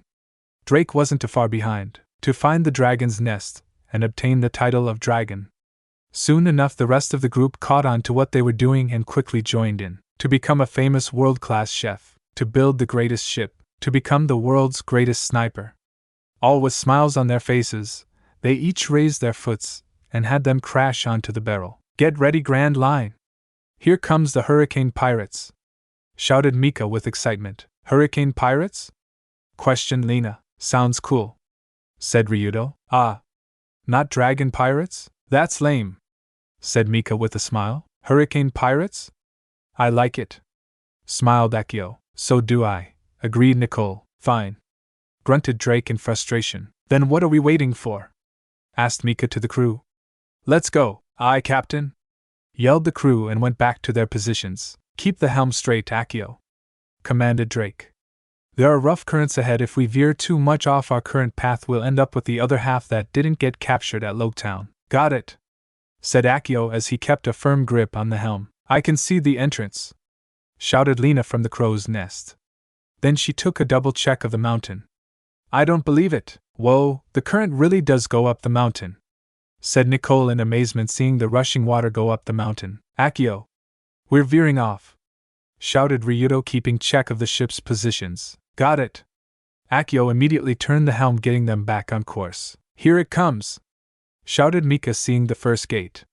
As Mika stated, the ship soon passed the stone archway and began its ascension up Reverse Mountain. We did it, shouted the entire crew. The ship kept climbing the mountain, leaving behind the East Blue and heading straight for a new adventure. Amazing! We're sailing up a mountain, shouted Lena as the ship passed a few clouds that appeared in the clear blue sky. Even above the clouds, added Nicole with excitement. Look! There's the top, shouted Mika. At the peak of the mountain, water from 4 different currents collided, giving off a misty look. Brace yourself! Here it comes, warned Drake as he grabbed the railing. The others minus Akio did the same, and soon the ship hit the top, being lifted into the air, and then falling on the only current leading into the Grand Line. There it is! The Grand Line! Shouted Mika with even more excitement than before, seeing the new sea below them and the distance ahead of them. Just wait, Mom and Dad, I'll be there before you know it, thought Mika with a confident smile as she gazed towards the horizon. Into the Grand Line. There it is! The Grand Line! Shouted Mika with even more excitement than before, seeing the new sea below them and the distance ahead of them. The Draco Bliss had just passed the peak of Reverse Mountain and was now descending into the Grand Line. I can't believe we finally made it, shouted Nicole excitingly. I can't believe we're back, shouted Akio, recalling the past. You've been here before? Shouted Lena in surprise. By this time, they had entered a fog bank that had crept up on the mountain. Yeah, we were both born and grew up in the Grand Line. Really? Gasped Nicole and Ryudo. Then how did you end up in the East Blue? Asked Lena, shouting over the water. Neither Akio or Mika spoke as they both looked emotionless out into the Grand Line. They don't like to speak about Lena, said Drake, breaking the silence. Oh. Sorry, it's okay, reassured Drake with a smile. It's something that should be left in the past. So instead, we should keep moving forward, learning from our past. Whoa! That was very profound, shouted Nicole, amazed at Drake's wisdom. Shishishi! Drake's the smartest person I know, smiled Mika, breaking out of her emotionless mask. Drake smiled and rubbed the back of his head, somewhat embarrassed at the compliment. Now I wouldn't say that I'm the smartest, I'll say, smiled Akio, interrupting Drake. Drake gave a glare to Akio. Anyway, I'm just a guy with a lot of life lessons to give to those who need them. Well, that's impress. B-U-O-H-H-H-H-H-H-H. Did anyone hear that? Said Lena nervously, forgetting her previous sentence. It's probably just the wind, reassured Nicole, though she too seemed worried about the sound. No way. That definitely wasn't wind, said Ryudo, feeling as though he had heard this sound before. B-O-H-H-H-H, said Drake in thought. Sounds like Mika, shouted Lena before Drake could finish his sentence. There's a mountain in front of us. What? Yelled the crew as they looked forward to see a long, black object that was right in front where the current led out. How are we going to dodge that? Shouted Ryudo in fright. We won't be able to turn the ship before we collide with it, stated Drake as he took over the helm from Akio. What are we going to do? Shouted Nicole. B-U-O-H-H-H-H-H. Before anyone could do anything, the object began moving away from where the current led out, shocking the crew entirely. What the said most of the crew when another sound appeared. It sounded like music? Is that music? Questioned Nicole in confusion. The tone of the music was very happy and cheerful, confusing the crew to no end. However, Mika and Akio suddenly realized something about the song. I've heard this song before, thought both teens as they ran over to the side of the Draco to see if their guess was correct. Mika? Akio? Is something wrong? Asked Lena as she caught the two teens moving to the side. Where have I heard this music from? Questioned Drake as kept at the helm while thinking. Who's playing Bink Sake out there? Shouted Ryudo as he too went over by Akio and Mika to see if we could see who was playing. The moment Ryudo said that song title, Mika and Akio immediately realized who might be playing. Akio. Let's go, said Mika as she jumped off the sailing boat and onto the ledge. Mika! Shouted the three teens. Right. Akio then followed Mika's lead with gloves in hand. Akio! Shouted the teens in surprise. Ryudo and Lena immediately ran towards the railing to follow behind their captain and first mate. Hold it! Yelled Drake before the two could jump off. I need you guys here to dock the ship. But what about Mika and Akio? Retorted Lena. They'll be fine, but the ship won't if I don't have more than just me and Nicole here, stated Drake, unfortunately making sense. Damn it, muttered Ryudo as he and Lena backed off the railing. You sure that Mika and Akio will be okay? Asked Nicole in a worried tone. Don't worry, smiled Drake as he reassured Nicole. While Mika may be prone to do whatever is most interesting, Akio is more level-headed. He'll keep Mika from doing something foolish. Okay, nodded Nicole in acceptance. What do you need us to do? Meanwhile at Twin Capes. Yo-ho-ho-ho. It's so good to see you again, Laboon, shouted a familiar gentleman skeleton as he stopped playing on his violin. But I have no eyes to see with because I'm dead. Yo-ho-ho-ho. Skull joke, ugh, said many members of the Straw Hat crew. Shishishi, laughed the only person that ever laughed at the skeleton's joke. Don't encourage him, hun, stated Nami as she slapped behind her husband's head. B-O-H-H-H-H, moaned Laboon as he cheered happily for Brook. I think the whale is deaf, groaned Usopp. No, said Chopper. Laboon's saying I'm glad you're back. Thank you for playing my favorite song. It's no problem, my old friend, shouted Brook with joy. Laboon been starting to miss you guys, yelled an old man that somewhat looked like a flower. Keeps wailing all night and day for the last 2 weeks. Hey! Crocus! Waved Luffy to the old man as he made his way towards the group of 6. You feeling any better? Asked Chopper as he rushed to Crocus's side. Crocus kept walking, however, with the entire group hanging on while the old man had yet to answer. Looking over Laboon a bit, Crocus turned to the Straw Hats with a grim look on his face. You gonna say anything, old man? Questioned Zoro with an unconcerned look. Never been better, smiled Crocus with joy, causing many of the crew to face fault. Shishishi. Glad to hear that, smiled back Luffy. Yeah, Dr. Chopper's medicine has done wonders for me. I won't like you even if you compliment me, asshole, said Chopper with embarrassed joy while doing his dance. By the way, 2 brats are coming this way. Huh, Hurricane Slicer. Before anyone could say another word, a large electrical slash came hurtling towards Luffy. Luffy, however, did not seem concerned. Before the attack could hit Luffy, Zoro had come between the two and slashed the attack, causing it to disappear. Secret Mox style, 3-hit cookie punch. Right behind the attack came a gloved-clad teen wearing a straw hat charging straight for the green-haired swordsman. The swordsman was not surprised, and quickly blocked the repetitive punch. Die! Pirate King! Yelled a female voice. Looking up, Zoro saw a female figure wearing a black bandana use his opponent as ramp and jumped over them both, heading right for the Pirate King. Luffy only smirked and dodged the slash. Luffy! Shouted the rest of the group as each prepared to defend their friend/husband. Before they could move, Luffy stuck his hand out, stopping them. Don't worry, said Luffy to his crew. I can handle this, whatever, said Zoro emotionless as he retracted his swords and walked away from the teen.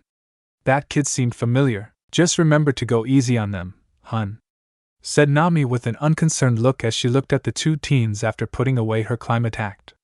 They're probably just rookies. Yeah, shouted Usopp. We don't want to get rid of any possible competition. Don't worry, I know what I'm doing, smiled Luffy as he walked up to the teens. Chopper, get ready the medical supplies, sighed Nami, knowing full well that her husband lacked restraint. Chopper nodded, knowing what Nami meant. Okay, who wants to go first? Asked Luffy to the teens. Hiya! Shouted the female pirate as she tried to stab the Pirate King with her sword. Perfect, said Luffy, smiling even bigger. He then threw both his arms back, causing them to stretch far behind the crew. Oh, said the sum of the crew. Gum gum dash, lightning dash, here it comes, said Nami as she shook her head at her husband's choice of attacks. As the girl got closer, Luffy's arms came shooting back, aimed right for the girl's stomach. However, when the attack came into contact with her stomach, he grabbed her. Tickle, what? Shouted the crew, face faulted from shock. Ah ha ha ha ha ha, laughed the girl as the fearsome Pirate King tickled her. Luffy, what was that for? Shouted the entire crew, pissed off about their captain's ridiculous attack. Ah ha ha ha ha. Dahahad. Stuahopit. Pleahasa ha ha ha ha ha. Laughed the girl, trying to get Pirate King to stop. Wait. Did she just say? Gasped Usopp. Mika? Questioned Nami as she ran up to Luffy and the girl he was tickling. Shishishi. Took you long enough, chuckled Luffy as he stopped tickling his daughter and removed the bandana, revealing her dark brown hair. Hi, Mom. Huff. Hi, Dad. Huff, huffed Mika with a smile, trying to regain her breath. Mika! Yelled Nami with joy as she get her daughter. I'm so glad to see you again, continued Nami. She then released her daughter and turned to Luffy, giving him a hard knock to the head. Why didn't you tell me it was her? Shishishi. It was funnier this way, smiled Luffy while rubbing the bump on his head. Wait, does that mean? Questioned Nami as she then looked to the boy, who removed his straw hat. Hi, Mrs. Monkey, waved Akio, seeing that attention was drawn to him. Mika! Akio! Shouted Chopper as he ran and get Mika. I can't believe you're here, said Mika, who then get back Chopper. And Chopper! You're still as cute as ever. I won't like you even if you say things like that, you bastard, smiled Chopper while doing his embarrassed dance. Mika laughed at Chopper, still doing the dance after all these years. You've really grown, Mika, commented Usopp as he too went to Mika. You too, Akio, thanks for noticing, smiled Akio. Impressive skills, kids, said Zoro casually as he leaned against a rock. But still weak. Was all Mika responded with as she stuck her tongue out. Indeed. They definitely surprised us, said Brook as he walked up to Mika and Akio. I almost jumped out of my skin, but I don't have skin because I'm dead. Yo-ho-ho-ho.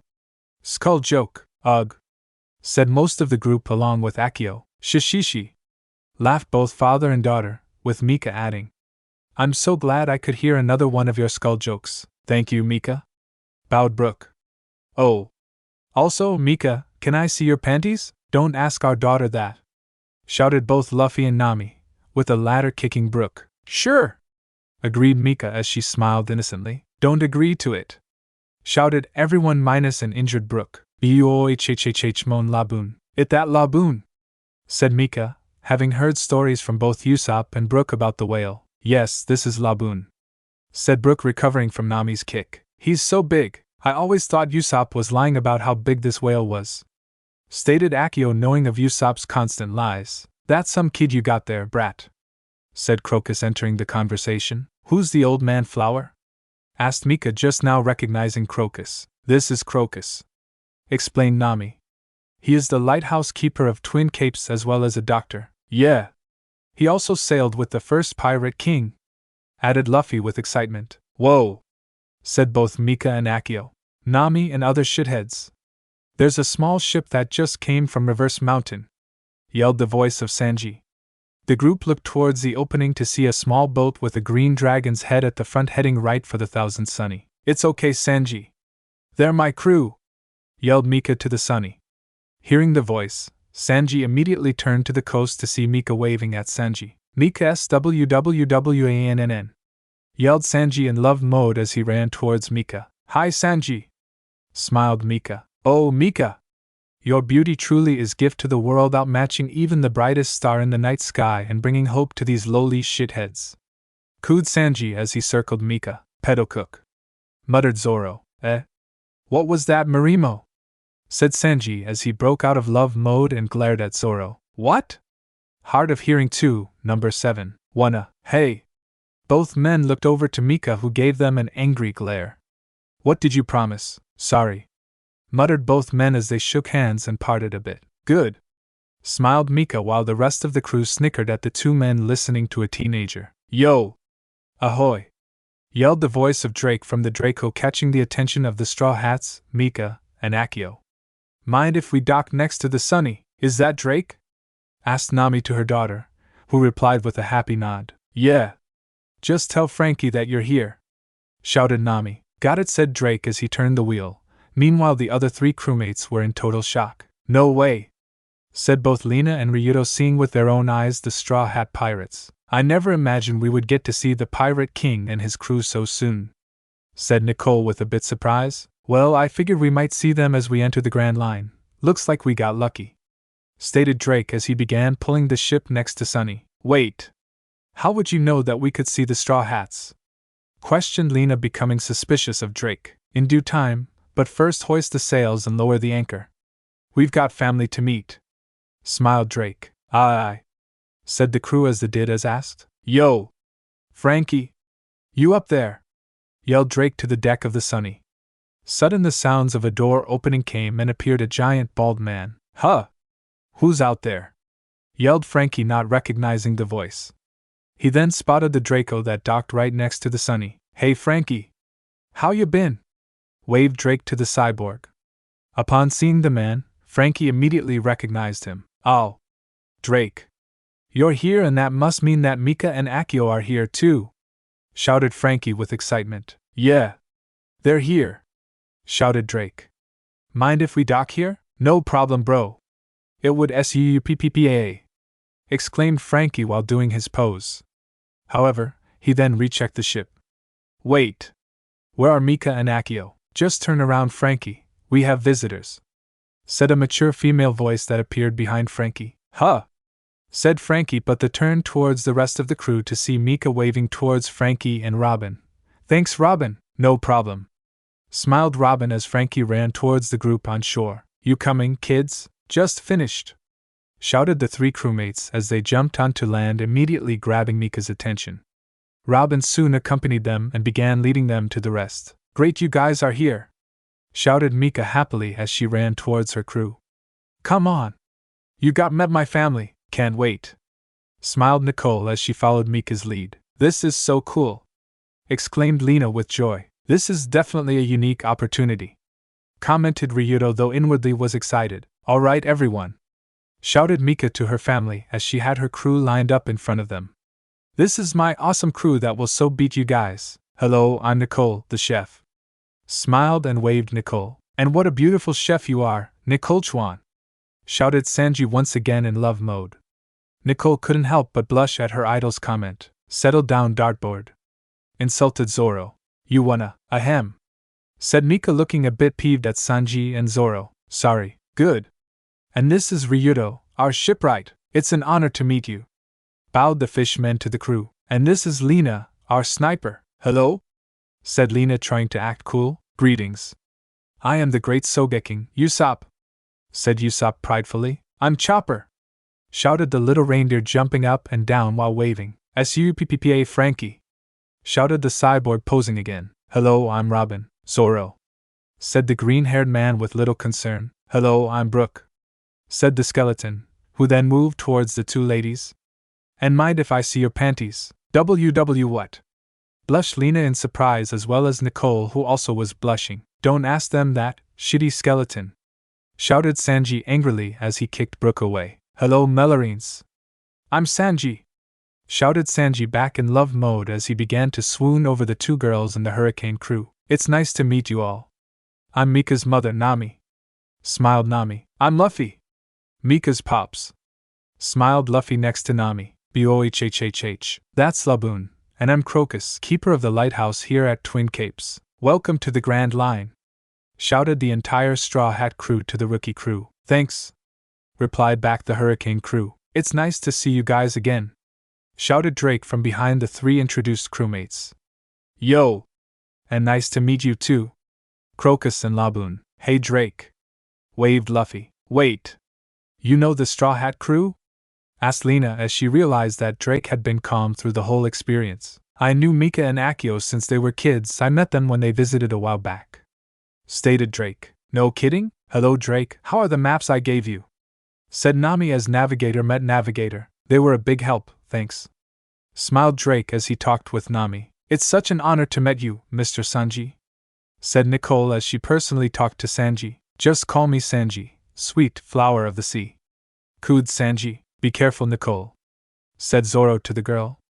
We don't want you kidnapped by the pedo cook here. What was that lost child? You heard me, eyebrow. Do they always fight?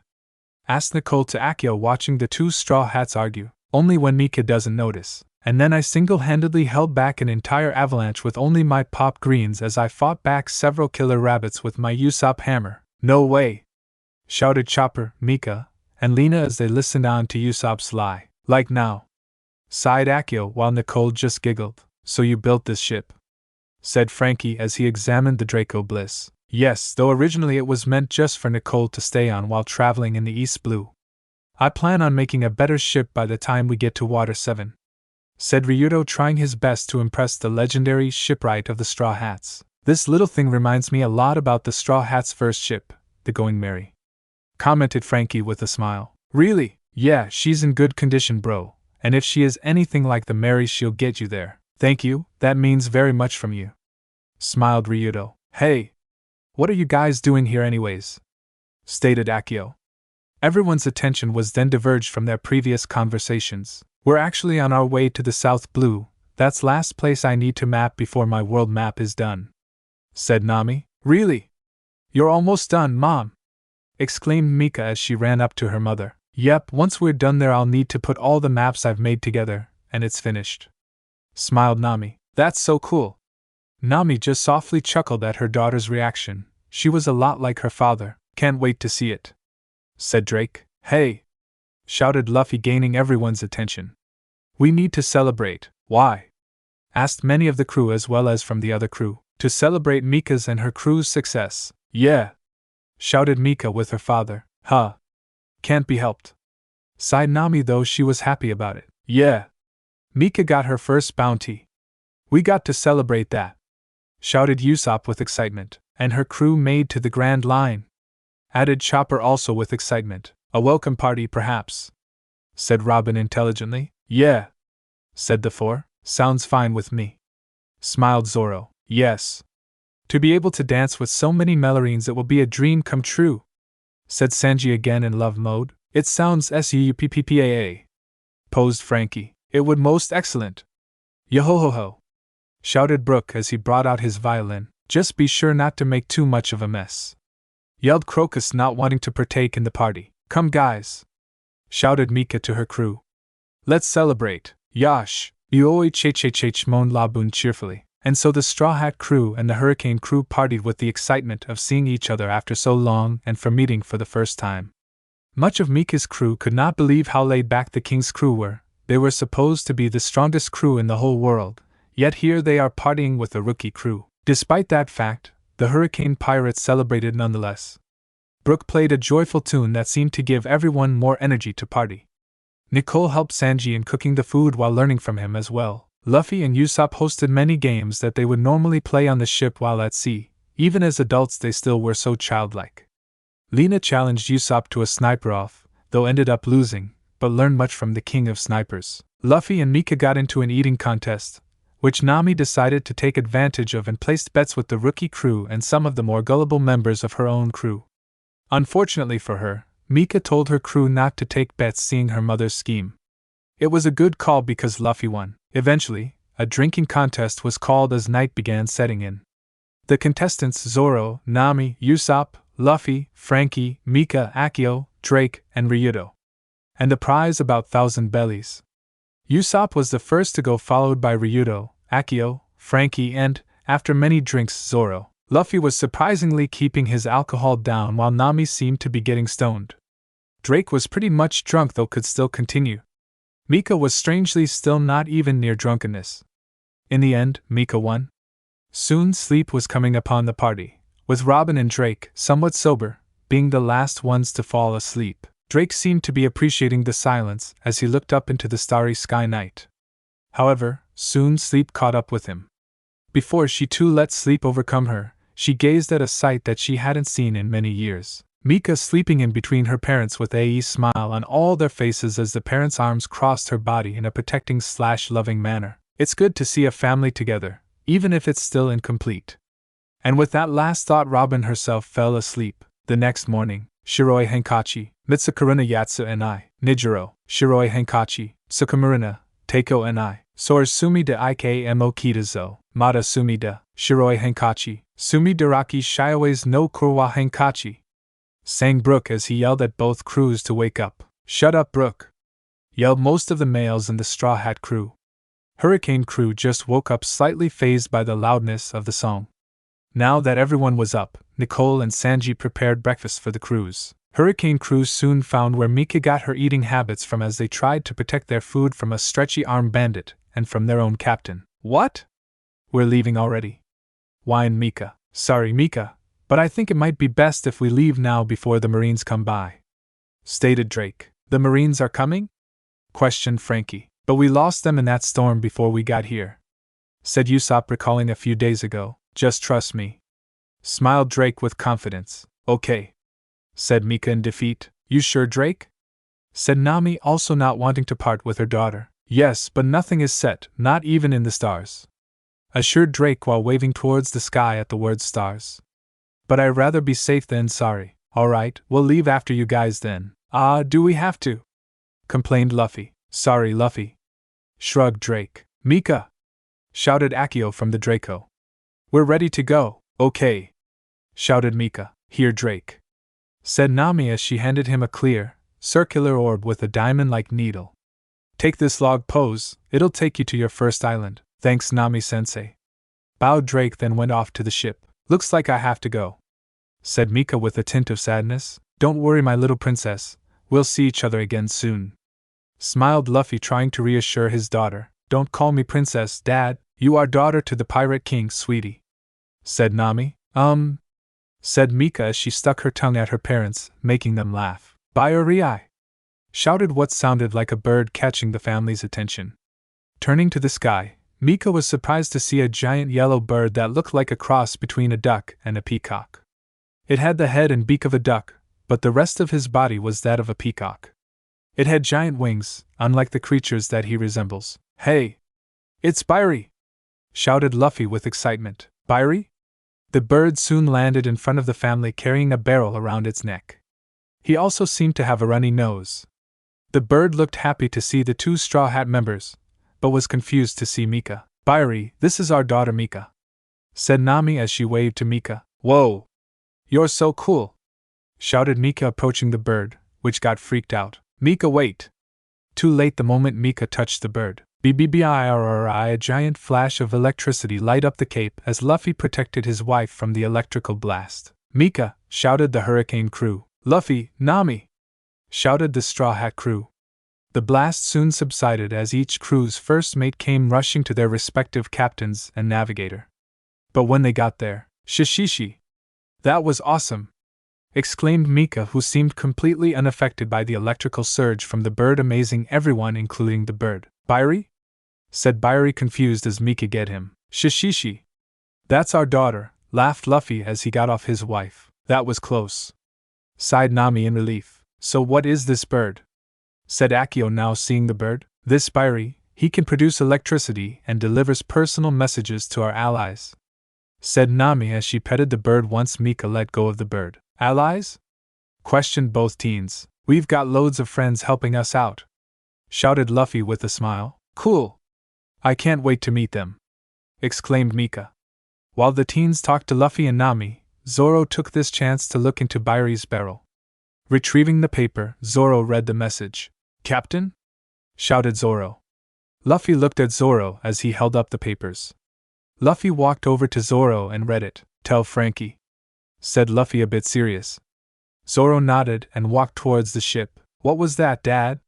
Asked Mika curiously. Nothing, Princess, smiled Luffy. Stop calling me that, shouted Mika, forgetting the paper, though Nami looked concerned. Mika! Akio! It's time to go, shouted Drake. All right, shouted both teens. Bye everyone, shouted Mika to the Straw Hat crew, who waved back to her. She then gave her parents a bye Mom, bye Dad. Stay safe, honey, you should know your father better than that, stated Nami as she get back. Shishishi! Laughed Luffy, also jing his daughter. Let's go, Mika, said Akio. Right, nodded Mika as she released her parents and began walking with Akio, but stopped to address the bird. Bye Bairi, I can't wait to see you again, smiled Mika as she gave Bairi a poke with an electrically charged index finger. It did not affect Bairi, but was amazed to see a human do the same thing he did. Bird 3! Shouted Bairi in surprise. Bye! Said Mika as she grabbed Akio and ran to the Draco with the Straw Hats waving goodbye. Bairi, however, still had his gaze on the girl. Bioi Chechechech moaned Laboon, saying his own goodbye. Bye Laboon! I'm glad to have met you, shouted Mika to the whale, then turned to Crocus. Bye, Grandpa Flower. It's Crocus, you brat. Set sail. We're heading to our first island, shouted Mika with excitement as she and Akio jumped on board the Draco. Aye, Captain, shouted the crew as they prepared the sails and lifted the anchor. Drake, got it, said Drake, looking at the log poles pointing out to sea. Akio, turned the ship towards the east and follow my directions. Got it, shouted Akio as he turned the wheel. Is everything ready? Shouted Mika. Supplies are okay, shouted Nicole. Weather is clear, shouted Lena from the crow's nest. We're all set, said Ryuto, walking up to Mika. All right, let's go, shouted Mika, being heard from afar by the Straw Hats. The ship soon left the side of the Thousand Sunny and began heading in the directions that Drake had stated. Our daughter has a good crew, stated Luffy with a smile as he swung his arm around Nami. Yeah, agreed Nami, feeling the warmth from Luffy, but then recalled the letter. Was it from him? Yep. What was it about?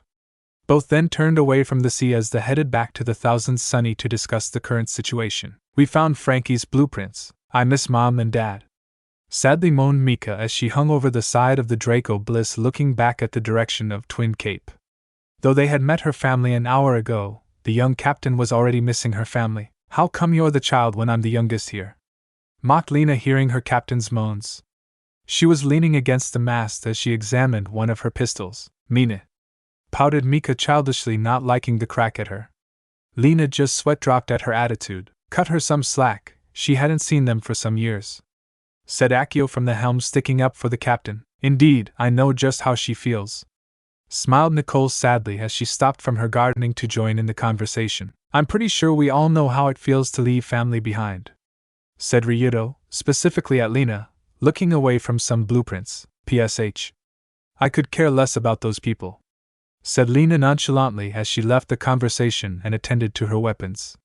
Many of the crew found what she said discerning, but decided to leave it be for the moment. To each their own, Only time can heal and reveal all, said Drake seriously off to the side watching the sea while also listening on the conversation. If anyone knew about privacy, Drake was the man. Right, smiled Nicole, getting what her nakama was saying. She then returned to her gardening. The others seemed a bit confused. What does that mean? Shouted Ryudo. To each their own, smiled Drake as he turned to the crew, giving them a shrug. Does he even get his own advice? Thought Ryudo as he sweat dropped. Hey Drake, yelled Mika with a cheery tone. When will we get to the next island? From the map that Nami-sensei gave me, we should be there in a few hours or so, said Drake, pulling a map out of his pocket to look at. Mika, on the other hand, lost her energy and immediately fell back to the side of the ship. Drake gave a chuckle at his captain's attitude change, then examined the log pose on his arm. Akio, turn us slightly to starboard. Aye, Drake, this is such great weather today, smiled Nicole as though talking to everyone. Yes, how strange, said Drake, looking up towards the sky as if looking for something. Strange? Said the entire crew. Yeah, it is said the Grand Line has the most unpredictable weather of any sea, and that rare peaceful days like this can change instantly, stated Drake. As if on cue, the sky immediately darkened, the wind picked up, thunder was instantly heard, and rain began to fall. Just like this, smiled Drake calmly. You could have told us sooner, shouted the sane crewmates of the crew. Meanwhile, shishishishi. This is awesome, shouted Mika excitingly. As the ship was swayed by the waves, Mika went with the ship in happy amusement. Quiet you, shouted Lena and Akio comically. Shishishishi. Captain, orders, shouted Drake calmly despite the situation. Oh yeah, said Mika, remembering her duties as captain, causing Ryudo, Lena, and Akio to comically fall. Ryudo, Akio, raise the sails. Drake, take the helm. Nicole and Lena, secure our stuff. Aye. The crew immediately went into action. Akio and the Ryudo climbed the mast to furl up the sails. Drake took the helm as he tried to get the ship safely out of the storm. Meanwhile, Nicole and Lena went inside to secure various stuff such as pots, pans, barrels, and personal items. The ship was pushed all around the sea as the crew moved to finish their jobs or keeping at the helm. Sails are tied up, Mika, shouted Akio as he and Ryudo climbed down the mast. Gree it at, yelled Mika happily as she slid past the men comically. Take this seriously, Captain, shouted Ryudo. She did this when we first set off, sighed Akio at his childhood friend's antics. Whoa, shouted Mika as she was about to fall off the side of the Draco as the ship tilted to its port. Mika, shouted Drake and Ryudo. Akio, however, immediately went into action as he used his speed to grab Mika's hand before she could fall off. The ship then immediately tilted back, causing Mika to crash into Akio and threw them onto the deck. Thanks, Akio, smiled Mika while on top of Akio. She couldn't tell, but Akio was definitely blushing with her on top of him. And then no problem, stuttered and blushed Akio from embarrassment. Ah, how romantic. A date in the rain, teased Drake from the helm, having seen the whole thing. You know there are much better ways to get someone's attention. Shut up, Drake, yelled Akio, blushing harder at Drake's jab.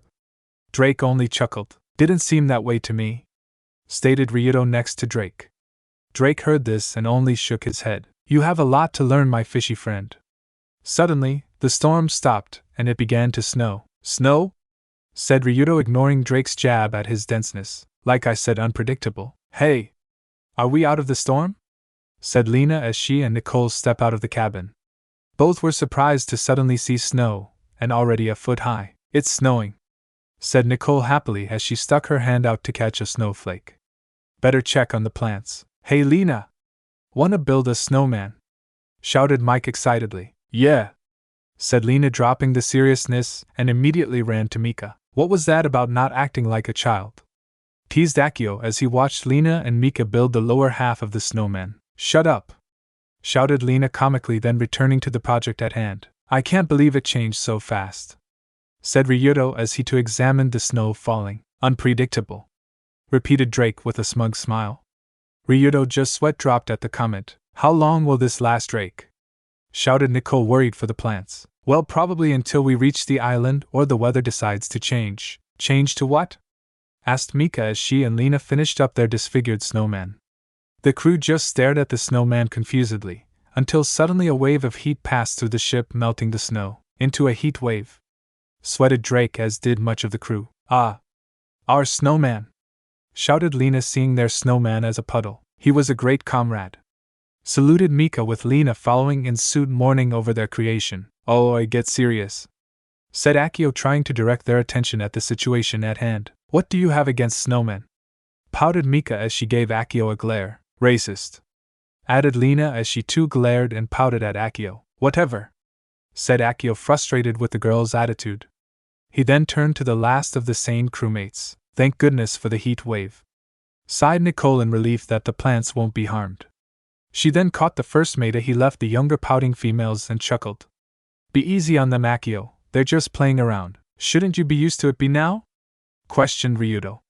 Akio just sighed. "There's always something new with her, but hey, that's what makes the captain interesting," smiled Drake. Akio smiled a bit and nodded in agreement. "Ryudo, can we build a shrine for Mr. Snowman?" said Mika and Lena, teary-eyed, to the fishman. He immediately faltered at their expression. "Oh, we could place it in the garden, there's plenty of room," smiled Nicole, joining in. Both the younger girls' sweat dropped. "Actually, we were thinking of something we could catch on fire," corrected Lena. "What?" shouted Ryudo. "Oh my!" smiled and giggled Nicole, expecting nothing less. Suddenly the sky grew dark once again, and another storm was upon them. "What the hell is wrong with this sea?" shouted Lena in frustration as the crew braced themselves, with the storm roughly rocking the boat. Eventually, after another hour of intense storms, snow, and the like, the weather ceased, now replaced with a much cooler temperature. Drake immediately took notice of the cool breeze, similar to an autumn breeze. "You feel it too?" said Akio, catching Drake's expression. "Does it mean we're close?" "Hey, yeah. Drake, are we getting close?" said Mika, enthusiastic, having taken notice of the weather. Drake smiled at his captain's enthusiasm, and once again reached for the map. "Look! An island!" shouted Mika before Drake could say anything. "That's good," said Ryudo. "The ship took some damage, but she'll hold until we reach the island. Thank God. Now the weather can act normal for once," sighed Lena in relief. "Excuse me, Drake," said Nicole to oldest member of the crew. Drake turned to Nicole. "What is the name of this island?" "From the information that Nami-sensei gave us, this island is called Pitsang, the Island of Champions and Losers, and an Autumn Island." "The Island of Champions," said Akio curiously, making it sound like a challenge. "And losers," smirked Mika, looking at Ryudo and Akio, taking a jab at both their prides. "Hey!" yelled both men. "What's the story?" asked Lena, taking a general interest. "Not sure, but it sounds like a place of fights and tournaments," said Drake as he looked closer at the island on the map, seeing if Nami had left any notes. "In general, a 24/7 fight club," smirked Akio as he bumped his own fists. "I can live with that," agreed Ryudo, also getting excited. "Is there a marine base on the island?" asked Nicole. "Nope, which probably means what Akio said, a 24/7 fight club." Nicole didn't seem all too pleased about hearing that, though she was glad that there was no marine base. "Shishishi. Don't worry, Nicole. If anyone tries to mess with you, you can use your magical powers to have the plants attack them," shouted Mika, pumping her fist in the air. Nicole giggled at the captain's antics, though was happy to see she had confidence. "Thanks, Captain." "Mika, we've already said this before, she also ate a devil fruit." "She's not magical," said Lena seriously, "but it sounds so much cooler." "Alright, everyone, enough arguing. Let's get ready to dock," said Akio, gaining command for a bit. "Right," nodded everyone. Each one soon left to take their positions while Mika stood in front of Akio, looking childishly angry. "What is it, Mika?" said Akio confusedly. "I'm the captain, and I'll give the orders," Mika said sternly, slightly scaring Akio. "Okay, what are your orders, everyone?" shouted Mika, gaining everyone's attention. "Captain's orders. Listen to Akio while I nap." "Be serious," shouted Akio, Lena, and Ryudo. Drake and Nicole just laughed. After some minutes later, "Yeah, we're here," shouted Mika as if she was expecting a welcome. Everyone at the dock stared at the girl, but then returned to their daily activities, which at this point was a fight. "Hey, look! A fight, I was right," said Akio, pointing out the fight and ignoring Mika. "Actually, I said there would be fights.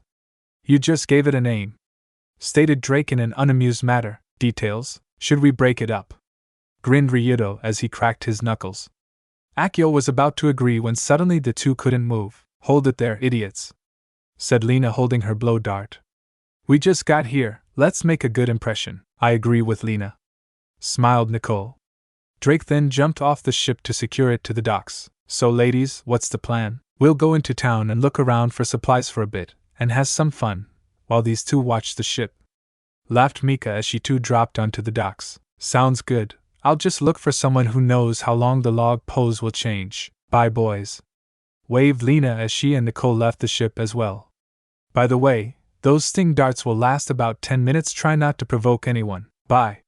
Waved Nicole as she followed behind Mika and Lena. They're done, said Drake, finishing off his job, and then looked at his fellow male crewmates and chuckled.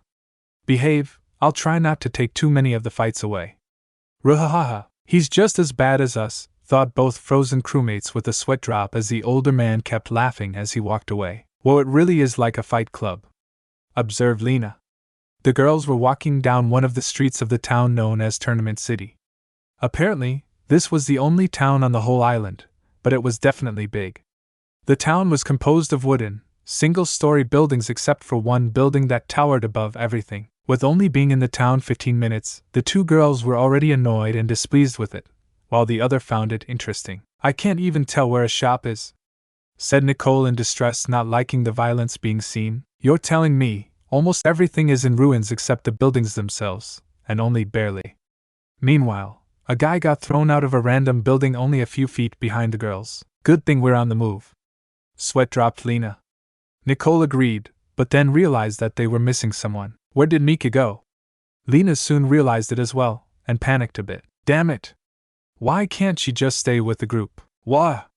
Screamed another man as he was too sent through another wall. Curious, both girls looked through the hole into what appeared to be a bar called Go. Fighting drinkers, alright. Who's next? Shouted Mika with a confident smile, causing Lena and Nicole to gasp. Mika! Shouted both girls.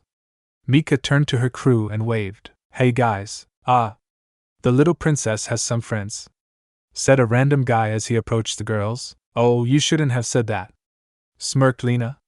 Suddenly the bar got quiet as a sudden killing intent came over the bar. What did you call me? Yelled Mika so loud that every guy within a 300-yard radius froze in fear. Out of my way!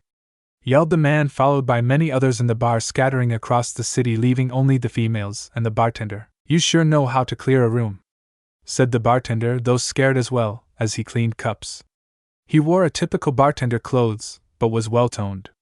He had brown hair with a gray tint, gray-green eyes, and a mustache. Sorry about that, bowed Nicole for Mika's killing intent as she and Lena entered the bar. You kidding? Thanks to her I finally have some peace and quiet, smiled the bartender. I can have that meat now, said Mika cheerily, dropping her killing intent. Haha. Coming right up. Would you ladies want anything? I would like some water, smiled Nicole. Can I have some cola? Said Lena seriously, even though the drink she ordered was for children. An orange juice, sure, smiled and nodded the bartender. Did you throw that guy out earlier? Said Lena curiously. Two, said Mika causally, holding up two fingers while she drank her orange juice. Why? Shouted Lena in slight shock. The first because he wouldn't take no for answer, and the other because he was trying to make a move. Lena looked at the bartender for confirmation.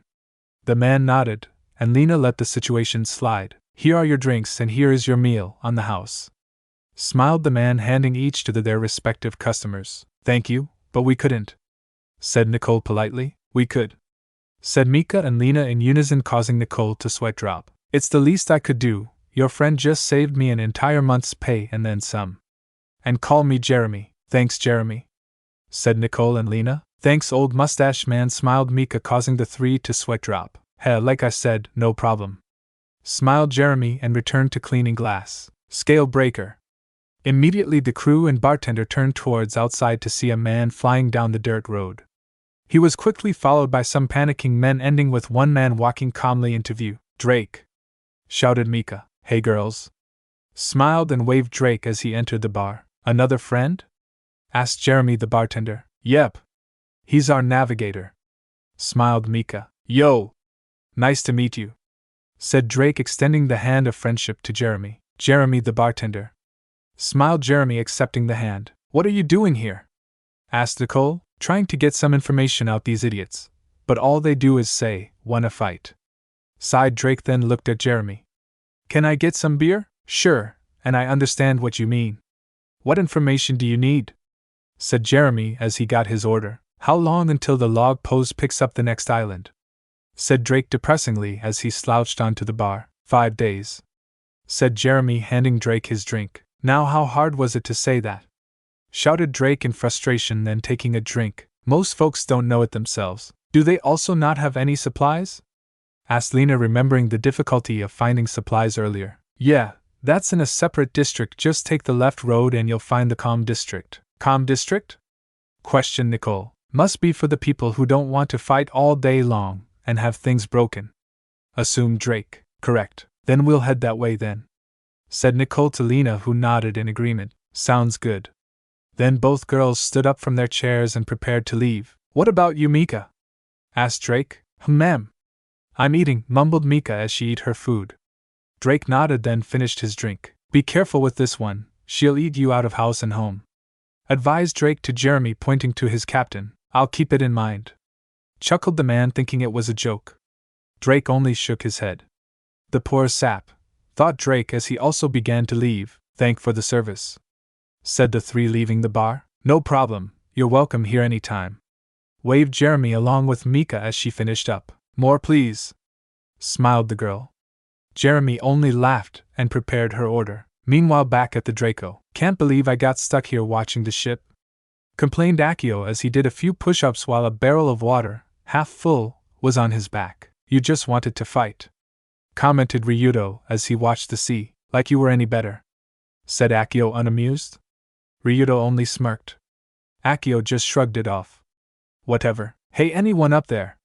Yelled a rough male voice that caught Ryudo and Akio's attention. Akio stopped his workout and peered over the railing.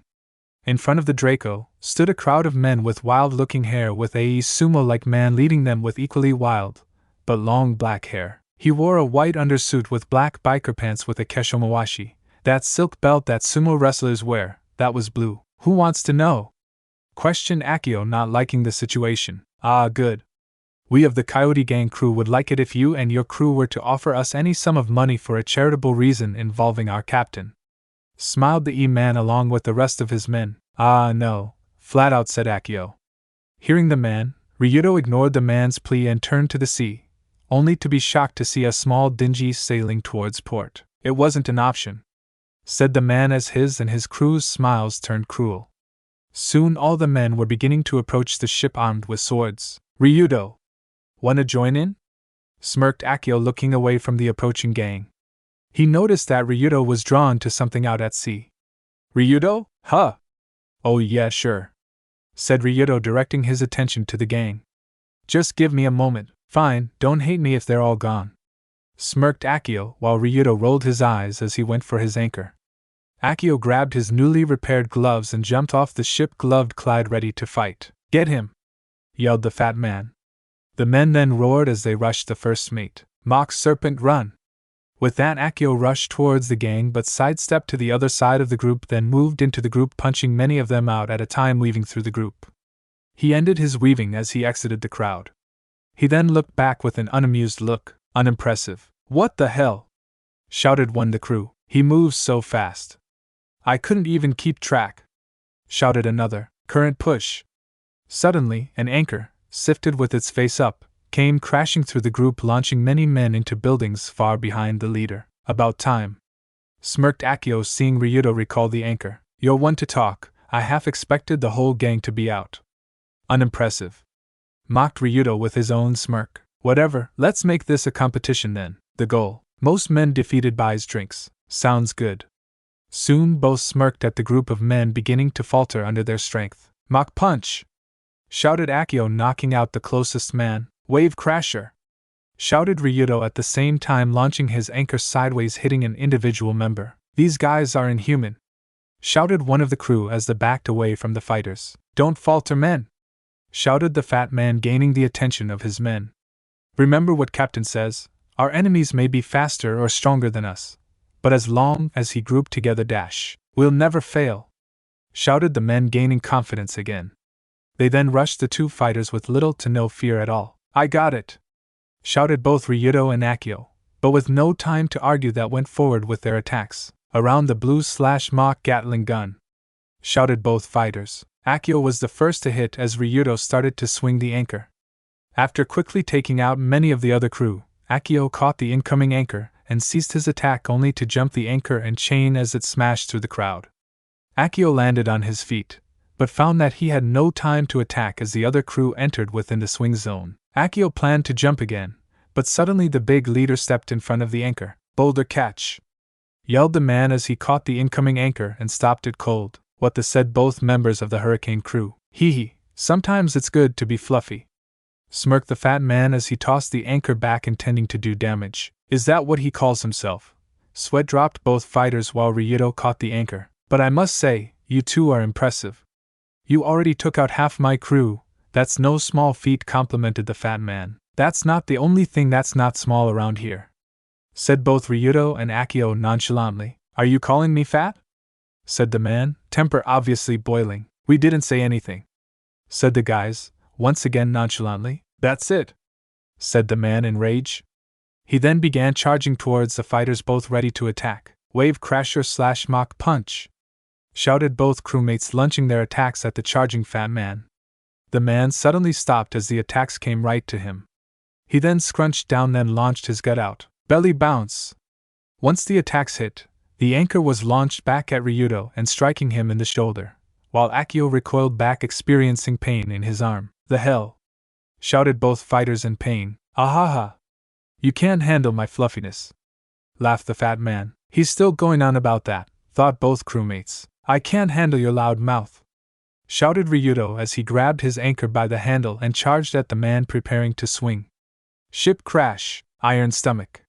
The anchor came crashing into the man, however it had no effect on him, or even budge. Ryudo was shocked.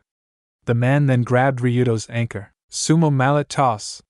The man then lifted the anchor and Ryudo into the air, spun him around, then tossed him towards the sea. Stay in the sea, why don't ya? Smirked the man. Act his work. Mock left.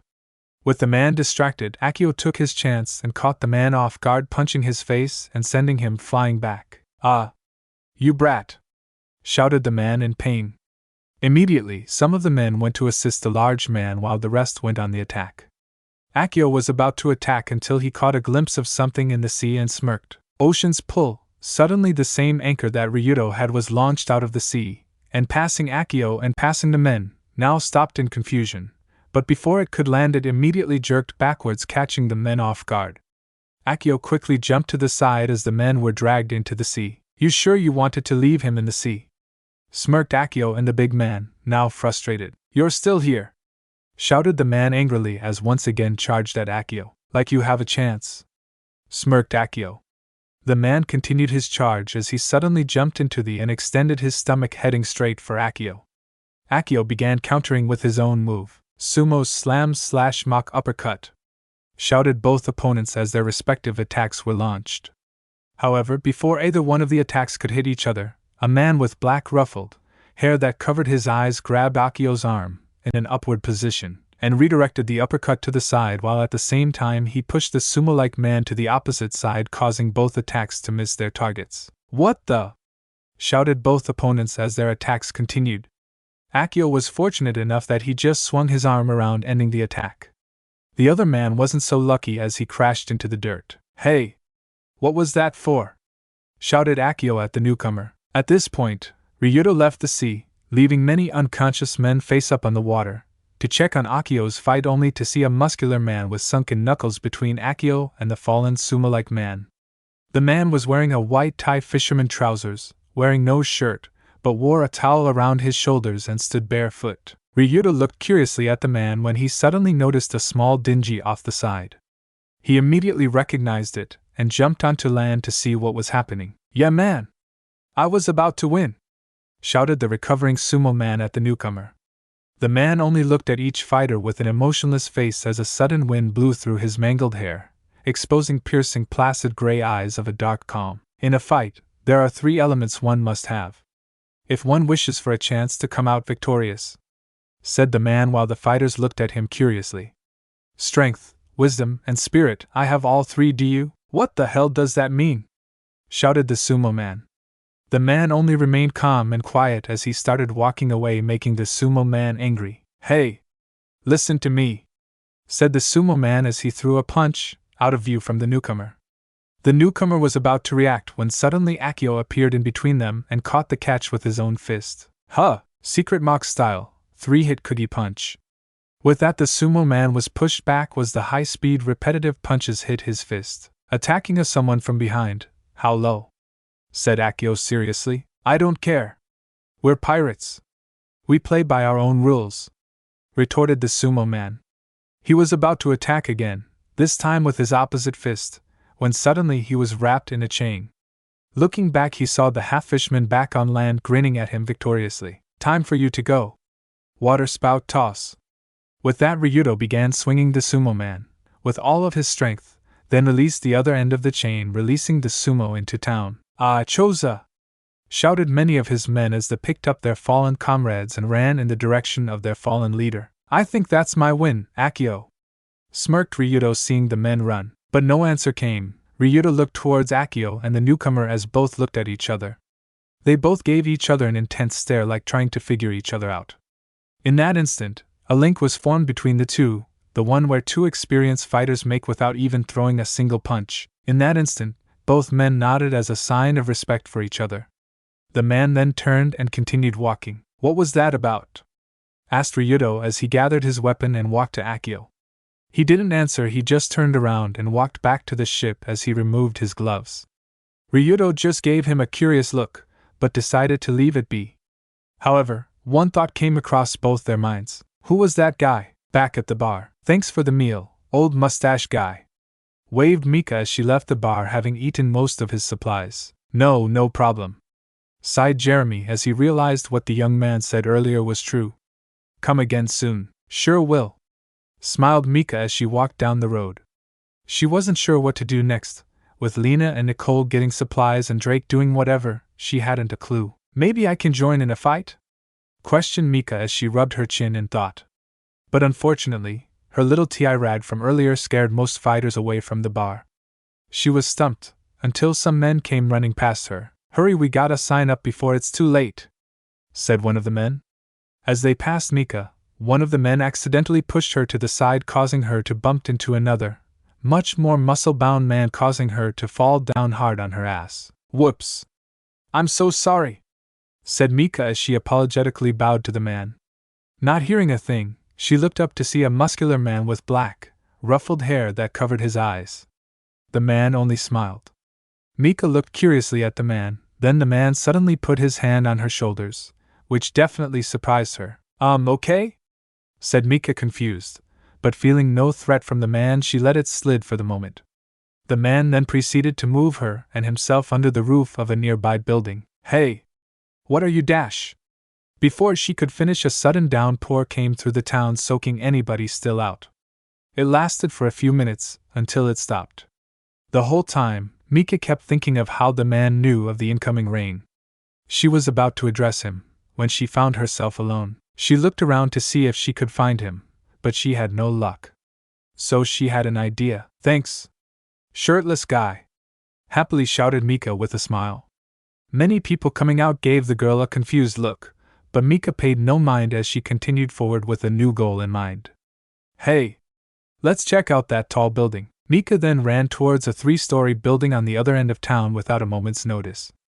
Meanwhile, the man she had met earlier appeared from his hidden spot to look at the running girl as she headed towards the tallest building in town. A sudden wind blew in the same direction as the girl in the building, making the man stand absolutely still, like he was listening for something, while only his hair moved, revealing his placid gray eyes.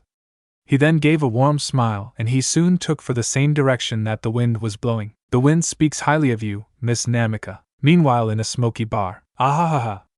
The ladies are definitely fiery today," perversely smiled a tall man with extremely long and spiky white hair, tied back into a ponytail, with 2 shoulder-length bangs that framed both sides of his face as he chased after a beautiful brunette and blonde. "Whatever, pervert," said the brunette as she and her friend left the man. Ah.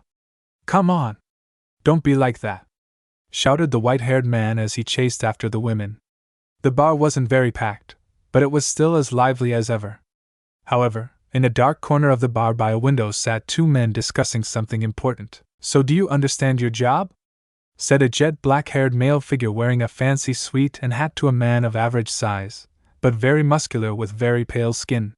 He also had jet black hair consisting of long and short strands that are in a messy, almost tousled style, and his eyes were a piercing bluish-gray. The man wore a black sleeveless vest covered with metal spikes to show off his muscular body frame, black ripped jeans, biker gloves, and enormous black shoes.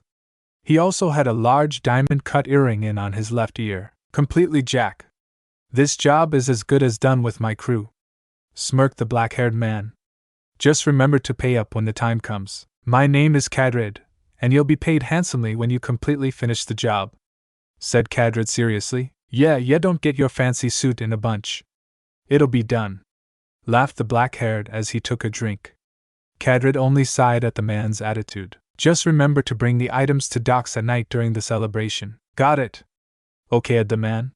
Suddenly a loud thud came from outside the bar, catching the both of their attention. Ah, Choza! Are you alright? Please be alright, shouted a man outside the bar. Choza? Excuse me? Said the man to Kadrid and then ran outside to check the noise. What's going on out here? Shouted the man as he appeared outside, seeing a crater with a very large man and surrounded by various crazy-haired men. Needless to say, the man was shocked. What's going on here, Captain Brock? Shouted the men in surprise and immediately stepped aside to allow Brock to see what had happened. Choza! What happened? Said Brock as he ran to check the man. Sorry, Captain, failed, muttered Choza through the pain. What happened? Shouted Brock to the crowd. We were looking for some donors for your charity, and we ran into this boy with boxing gloves and a fishman. They wouldn't comply, said one of the men. Yeah. We got into a fight, but Choza had to enter the fight and got launched by the fishman, said another man. At the end of the sentence, Brock was furious at the two that beat up his men, and even more at the fishman. Where are they? Who are they?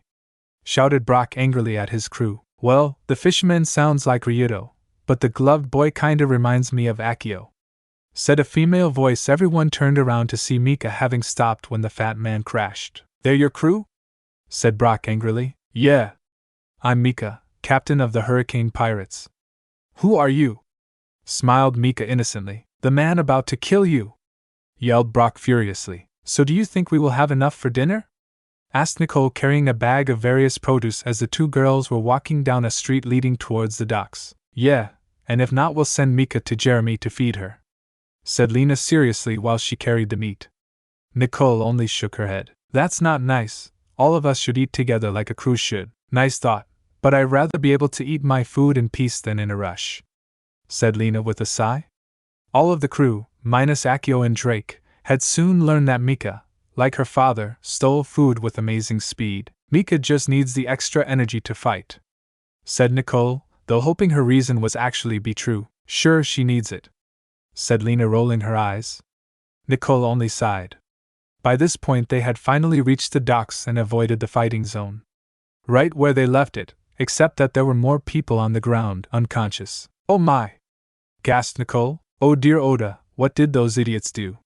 Muttered Lena in annoyance. The girls then continued to ship, both appalled with their male crewmates. So a plan was formed. Akio, Ryudo, can you come out here please? Said Lena in a sweet tone. Meanwhile on deck, both men heard Lena ask in her sweet tone. Feeling no threat in her voice, the two went to check on the girls.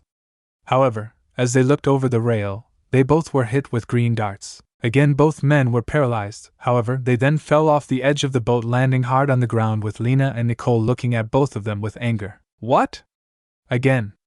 Shouted both paralyzed men. What did you idiots do while we were gone? Yelled Lena. It wasn't our fault. Yeah, sure, said Lena. Nicole decided to leave the punishment to Lena, so she climbed aboard the Draco and left the three. Nicole! Come on! Shouted Ryudo pleadingly. Nicole looked back. Ryudo smiled, then stuck her tongue out at him playfully and left. Nicole! Lena? What are you doing? Questioned Akio. Taking his attention away from Nicole, Ryudo noticed that Lena was tying a rope around the both of them. Lena only smirked at Akio's question as she started to dig through her bag, finding another attachment for her gun. This one looking like part of a long rifle, but had a weird cylinder diamond object at the end. She placed it on her gun, then attached a rope to cylinder diamond. "What are you doing, Lena?" asked Ryudo himself. Once again Lena only smirked. "I'm just testing a new attachment I made. I hope it can handle the weight." "Huh," said both men. Then Lena pointed the gun in the direction of the town. "Rocket launch, baka idiot, impact."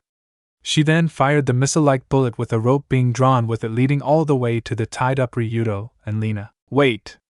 Wait!" shouted both men. "Oh! By the way, those sting darts only last 3 minutes, it's been 4. Smirked Lena as she walked away. "Wohawa!" screamed Ryudo and Akio as the rope finally caught them and brought them straight into the sky. "Hope they enjoy," smirked Lena as she climbed on board. "That might have been too much," worried Nicole, having seen her friends launched into the air. "Nah. They're inhuman, they'll be fine," said Lena without a care as she left Nicole to her duties and went to her own project. "I guess," sighed Nicole. Meanwhile in the streets, I wonder where everyone is," sighed Drake as he saw no one willing to fight. "Mika must have really scared everyone away, that child," continued Drake as he shook his head at Mika's earlier actions. Suddenly, Drake heard something. "Aya!" Looking up, he saw 2 familiar members of his crew, as they flew through the sky in the direction of the tallest building in town. That looks like a good direction for some fun," thought Drake out loud and followed the flying idiots towards their intended destination. Back at the bar, "The man about to kill you!" yelled Brock furiously. The men surrounding him soon dispersed as their captain glared angrily at Mika. Many people in the bar gave their attention to the ensuing battle, including one white-haired man now ignoring the 2 ladies he was chasing earlier. "What's going on?" asked the white-haired man as he looked outside to see a young, beautiful girl preparing to fight a black-haired man. "That girl's crew did something to one of his crew, and now he's gone nuts," said a random civilian. The man took in the information, though the man had his right, but attacking a young beautiful lady like that was appalling. He decided to do something. "Kill me?" "For what Akio and Ryudo did," said Mika, confused on why this man in front of her was angry at her. "No one beats down my men," shouted Brock as he grabbed the 2 sabers on his back. "And since you're their captain, it's your responsibility, in that case," smirked Mika as she grabbed her own sword ready to take on the other captain. "Hold on!" yelled the white-haired man, causing Mika to fall comically, having lost her drive. Brock, however, just redirected his attention at the older man. "What do you want, old man?" yelled Brock. "Yeah, white-haired Gramps, what do you want?" shouted Mika childishly. Said white-haired man fell comically at the remarks of his age. "I'm not that old," whined the white-haired man, but quickly regained his composure. "I've heard your reasons for fighting this beautiful young lady here, and I must say, have you no shame, man?" "What are talking about?" shouted Brock in slight confusion. "Look at her," said the white-haired man, pointing to Mika. Everyone, including Brock and his crew, soon gave their full attention to Mika, who was generally confused. "What about me?" "Yeah, what about her?" said Brock, starting to lose his anger. "Look at her body. So perfectly sculpted, as if the gods themselves used the pirate empress as a mold, but broke and created a whole new being, the princess of the sea. Her hair flows as freely as an ocean, yet dark like a cavern only waiting to be explored. Her eyes are like that of the most precious jewels that only the One Piece itself could compare to. Her the perfect measurement of size, bounciness, and impact that any man would be knocked out in an instant. And her attitude, hell, she has the spunk and determination to get the job done. My friends, this lady is a goddess," said the white-haired man, pointing out each feature. The men in the crowd and in the other crew oohed and awed as what the man said was true indeed. Even Brock couldn't help but agree. However, Mika had other thoughts. "You don't have to thank me, young lady, all I ask of you is," said the white-haired man to Mika when he noticed that she was started to actually glow and spark. That defiantly freaked him out a bit. You pervert!" screamed Mika as she was about to release her spark energy on the unsuspecting pervert. Lucky for him. Ah! Crash! Before Mika could have the pleasure of toasting the white-haired pervert, Akio and Ryudo finally dropped from the sky. The crash was big enough to knock Mika back, causing her to disperse her spark energy, Unfortunately, their landing found a little padding. Why me? Comically sobbed the white-haired man from pain as he sat under the body of a fishman. What happened? Asked Mika, seeing the smoking crater in front of her. Being adventurous and curious, she crawled over to the crater to find Akio laying on top of Ryudo on top of the pervert. Damn it, Lena! When I get my hands on her! Growled Ryudo as he rubbed his head in pain. Where do you think we landed? Asked Akio as he lifted himself off Ryudo. I don't know, but at least I got a soft landing, said Ryudo as he lifted himself up and turned to see a white-haired man underneath him. Oops, Akio? Ryudo? What are you doing here? Said Mika curiously. Both males then turned to Mika in surprise. Mika? You're here? Said Akio. Where are we? Asked Ryudo. I don't know, near a bar near that tall building. How descriptive. Sighed Ryudo as he and Akio left the crater with Akio helping the white-haired man. Oh, you don't have to help him. He's a pervert, said Mika distastefully. He can't be that bad. Shrugged Ryudo, looking over the man. You assholes! Suddenly Akio and Ryudo realized that they weren't alone. Looking beyond the crater was a crowd of people booing at them. How dare hurt such a visionary? He was my hero! What are they talking about? Asked both crewmates in confusion. Captain? Those are the guys, shouted one of Brock's crewmates. Brock, having forgotten his anger, looked at his men confusedly. The ones that beat up Choza and half the crew. What? Choza?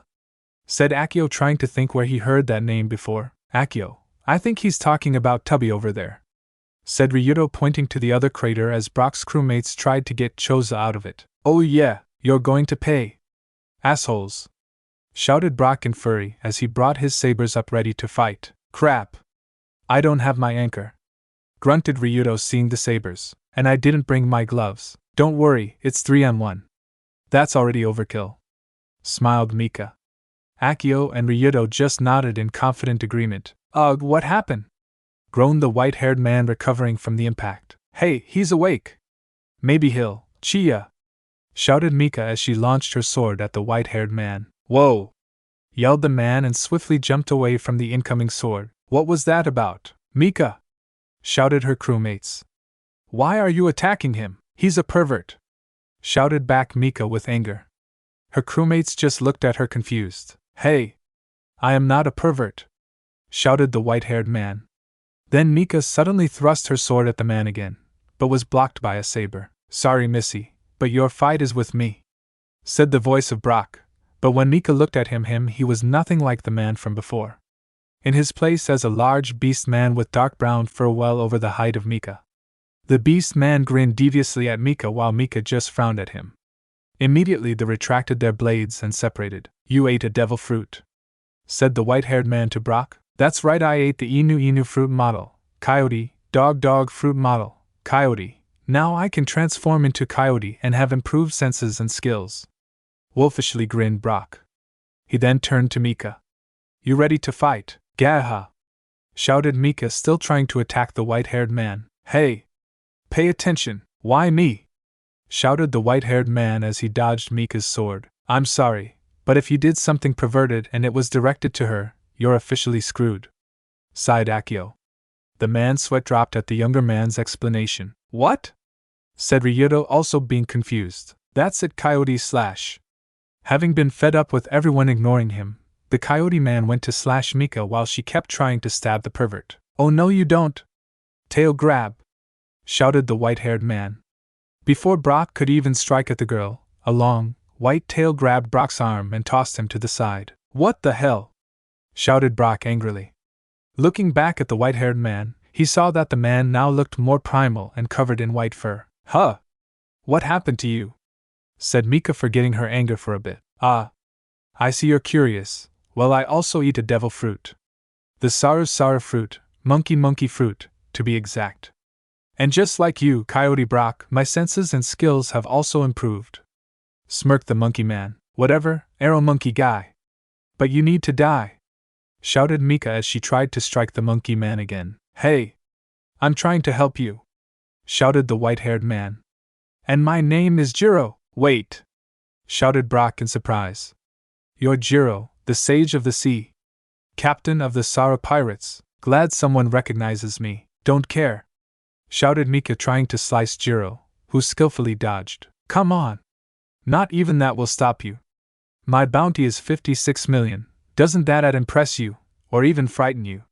He got his answer when Mika tried to shot him with her spark pistol. What the? Shouted both Brock and Jiro. Mika ate the spark fruit, now she's a spark woman, announced Akio to the other two men. Why are you helping them? Asked Ryudo. Well, it's more for the old man than the dog guy, but, sumo slam. Suddenly Akio and Ryudo were hit with a large force known as Choza, sending the two men into a wall. Not this guy again, ugh, said Akio in pain as he and Ryudo pried himself out of the wall. Ahahaha. Round 2. Bring it, assholes, shouted the newly energized Choza to his opponents. We already brought it, and you lost, shouted Ryudo. Like I said, round T, scale breaker. Before Choza could finish, Drake suddenly appeared, giving a strong palm strike to the fat man, sending him into another wall. Drake? Said the members of the Hurricane crew. Yo! What's up? Smiled Drake, waving to his crewmates. Now even more from your crew are beating up my first mate, shouted Brock furiously. Now you will definitely pay. Mika, it's not my fault, shouted Mika, but swiftly returned to attacking Jiro. Spark Gatling gun. Whoa! Watch out! Shouted Jiro as he dodged Mika's many electrical spheres. Unfortunately, he was moving all over the place, and many others got hit by her attack, mainly Brock's crew, growling. That's it, yelled Brock, running straight for Mika with both swords ready to slice. Desert Storm. Ryu tail swipe.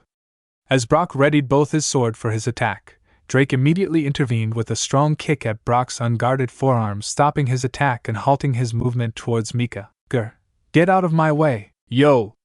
Not happening, smirked Drake. Boulder rush, shouted Choza, having recovered, now aimed at Drake. Swiftly, Brock jumped out of the way, giving Choza his opportunity. No, so fast. Before Choza could reach Drake, Ryudo got between the two and caught Choza's rush, though it wasn't the easiest of tasks. Thanks, Ryudo, smiled Drake, with Ryudo giving him a nod. Suddenly, Drake's sixth sense activated. He then turned around to find that some men also wanted some action. How dare yous attack the captain? Growled one of the men as he brought his sword up along with many other members of his group. Oh, this should be good, smirked Drake and charged at the group of men. Out of my way! Yelled Choza to Ryudo, retorted with a growl. Mock jab! Looking over, Choza saw Akio send his attack and quickly moved back, with Ryudo also letting go. Akio's attack then continued past their battle and hit Jiro as he dodged another of Mika's slashes. Hey! What was that for? Yelled Jiro, rubbing his swollen cheek. Oops. Sorry, quickly apologized Akio. Don't apologize. He deserved that, shouted Mika to Akio, causing him to sweat drop. Akio! Shouted Ryudo and Drake, but it was too late. Akio immediately turned around to meet Brock's oversized forearm. Coyote Club! Shouted Brock as he smashed Akio with his forearm, sending him to the other side, ruining Brock's true intentions of hitting Mika. Hey! Akio isn't a part of this, shouted Mika, ignoring Jiro and now attacking Brock. Weren't you paying attention earlier? Shouted Brock as his swords and Mika's struck each other. But with Brock having two, he changed the course of his second sword, aimed right for Mika. Were you paying attention to what I said earlier? His sword was immediately kicked away by Jiro, coming to aid Mika. Backing off from Mika, Brock growled at Jiro for disarming, while Jiro chuckled in a monkey-like tone. Hey! Who said you could help me, Arrow Monkey? Shouted Mika as she pointed her electrical charged finger at Jiro. Once she fired, Jiro swiftly dodged. However, Brock took this chance to try and strike Mika again. Desert Rush! Suddenly, Brock began doing repetitive slashes, hardly allowing Mika to block them. Drunken Monkey-style Jungle Sweep! With Brock distracted, Jiro took his chance and did an ankle sweep, causing Brock to fall forward. Jiro then followed up with a kick, sending Brock backwards. Lightning Strike! Yelled Mika as she slashed down with her electrically charged sword. Jiro caught this and moved forward. However, she was still able to injure him, and with her attack being electrical did more than enough. Can't he move? Said Jiro as he was paralyzed from Mika's slash. Oops. Sorry. Gasped Mika, having meant for that to go to Brock.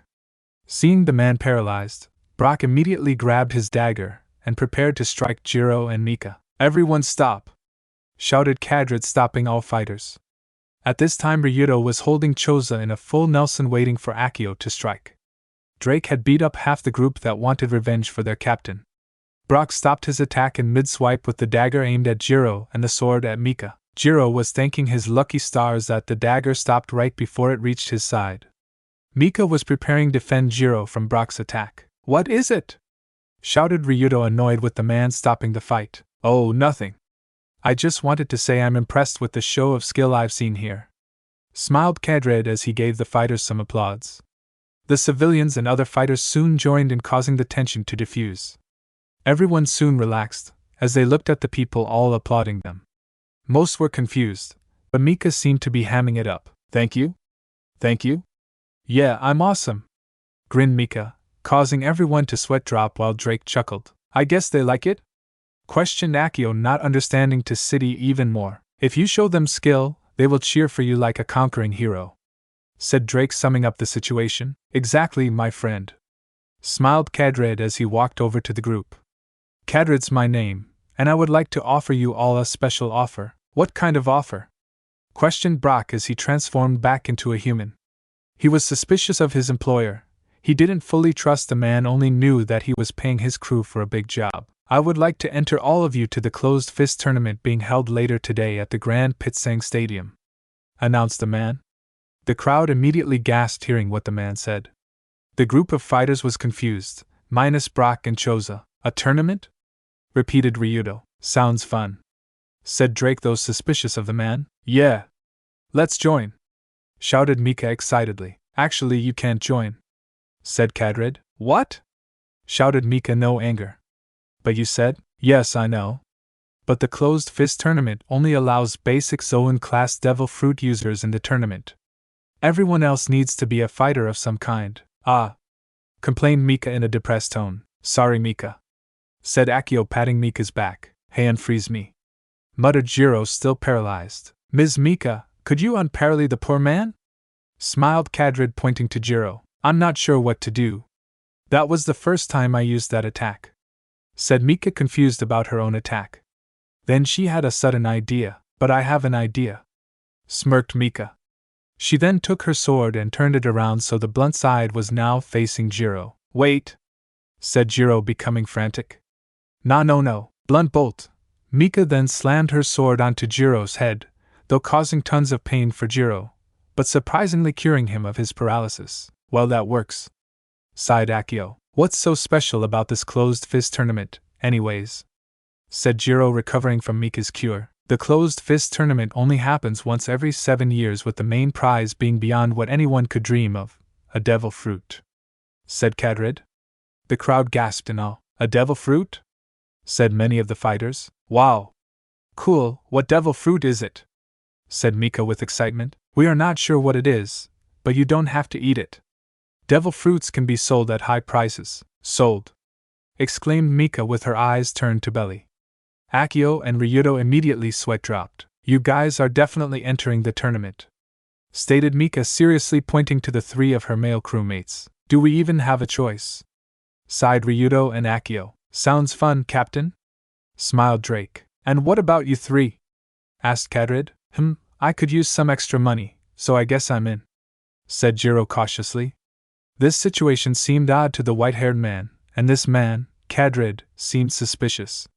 Especially when Brock and his first mate suddenly relaxed when the man addressed to the group. "I'll play along for now. Sounds like a good chance to pay these assholes back. I'm in," smirked Choza, raising his fist in the air. "You got that right, Choza. I'll wipe the floor with them," wolfishly smirked Brock. "With all expenses paid, no less." "Yes, all expenses paid," said Kadred begrudgingly. Brock's smirk got even wider, happy that he wouldn't have to fork over any money. "Wait, we were supposed to pay for entire thing?" said Mika in surprise. "Yes, about 1,000 belly each." "Hooray for free!" shouted Mika, causing the crowd and the fighters' sweat drop. "Then it's settled then. Show up around 5 at the stadium ready to fight," said Kadred, with the crowd following up with a cheer. Kadred then took his leave with Brock and his crew following behind him.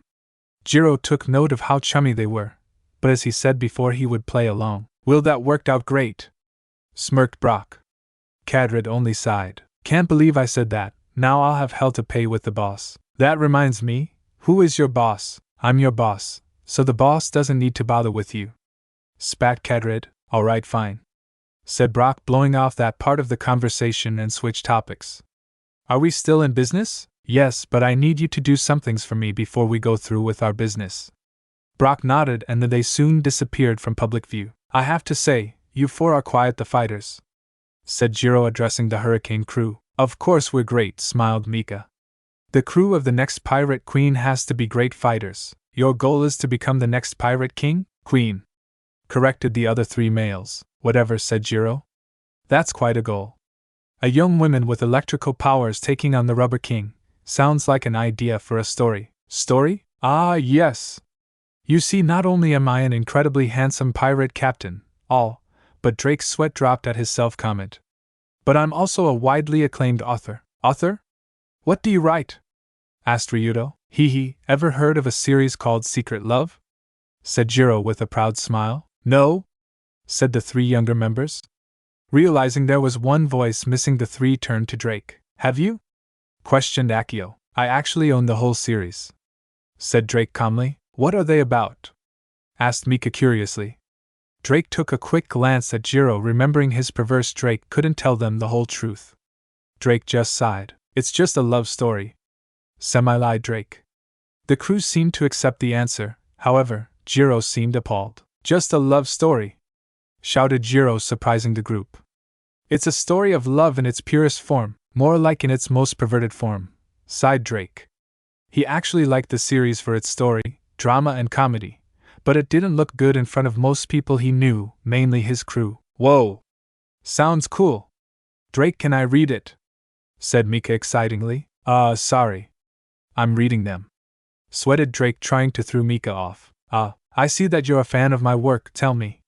How do you like it? It has a good story and I like the comedy, smiled Drake, hoping that the writer will let that explanation slide. Good, but what about the Mika? I think Nicole and Lena should know that we've been entered into a tournament, shouted Drake suddenly as he started pushing Mika, Ryudo, and Akio away from Jiro. Wouldn't want them to feel left out. Oh yeah. Let's go, guys, said Mika as she started running towards the docks. Akio and Ryudo soon took Mika's lead.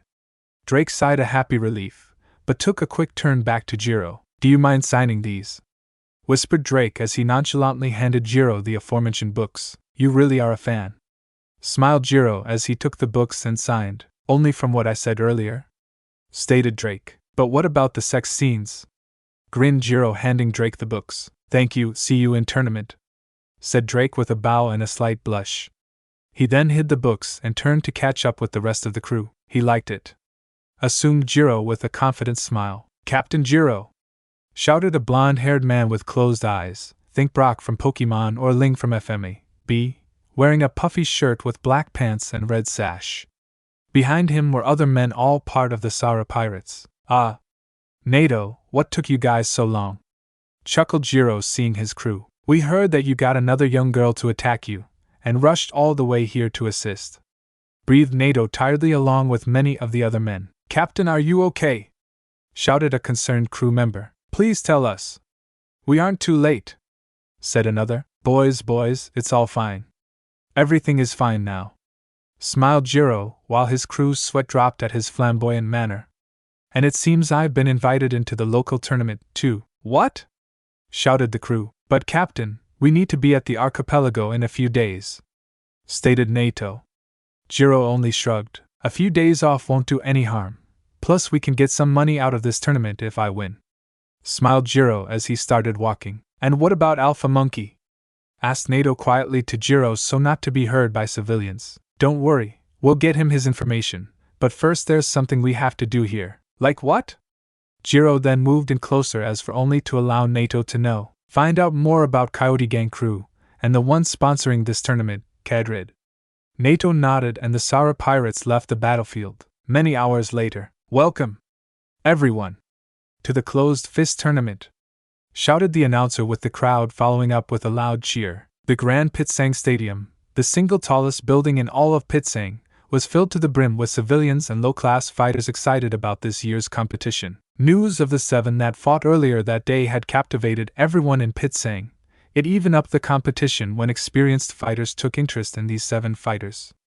Of course, one of the 7 wasn't on the field with the rest of the competitors. This isn't fair, sighed Mika as she sat between Nicole and Lena as the crowd screamed for the competition to begin. The man said that only skilled and basic Zoan class fighters could enter, said Nicole, recalling what her friends had told them once they arrived back at the Draco Bliss. I can't believe that you're forcing them to do this, said Lena, looking over the fighters. My mom told me that devil fruits can reach above 100 million bellies.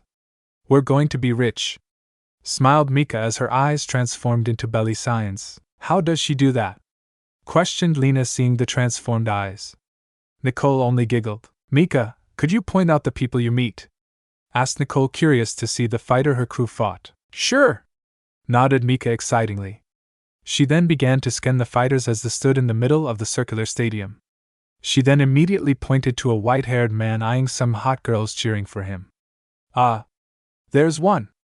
The one with white hair. He looks nice, said Nicole. He's a pervert, innocently smiled Mika. Nicole and Lena immediately sweat dropped at Mika's accusation. Really? Questioned Nicole, looking at the man again. She saw who he was waving to. Should I shoot him? Stated Lena as he grabbed for her pistol. Nah, he may be a pervert, but he's pretty cool and he writes stories. We'll just have to meet them after the rounds, said Nicole. It says here that after the thesis rounds, there'll be a celebration for the second day round. So that would be a good time, said Lena, reading a playbook for the tournament. Yeah. Food, shouted Mika, getting strange looks from the surrounding people. Easy now, let's save all that energy for when they fight. Now let me introduce our sponsor for this year's tournament, Kedrid from Alphonse's company. The crowd cheered once more as a spotlight moved from the announcer and pointed towards Kedrid in the VIP section. The man smiled and waved to the cheering crowd. Is that the man who asked the guys to join in the tournament? Asked Lena to Mika. Yep, smiled Mika, whose gaze returned to the fighter searching for another one of the fighters from earlier. Ooh, that's the coyote guy and fat guy. My, they seem calm, commented Nicole, seeing the men Mika pointed out. Both Brock and Choza stood amongst the crowd of fighters, seemingly uninterested with crowd or announcer. Hey, isn't that Jeremy? Said Lena, pointing to the guys talking with the women and their new friend Jeremy. Hey, yeah, what's he doing here? Wondered Nicole. Before either one of them could say anything, the announcer spoke again. Now let me go over the rules of the tournament. Only skilled fighters are allowed to enter the tournament, as well as basic Zoan class devil fruit users. There will be no firearms of any kind allowed in the tournament. The tournament consists of 3 rounds, one each day for the next 3 days. And remember, the winner of this year's tournament will receive a devil fruit as their prize to do with as they see fit. Now today's round will be an all-out brawl. The crowd cheered even louder with the announcement of the first round. Huh! That wasn't in the playbook? Stated Lena as she reread her playbook. Huh, I wonder why they didn't put it in here, said Nicole, looking over the playbook with Lena. That's because the first 2 rounds of this tournament are picked at random. The 3 females immediately turned to see a blond man with closed eyes sitting next to them. All of them looked curiously at the man. Oh. Sorry, I'm Nato. I'm Captain Jiro's first mate. Oh.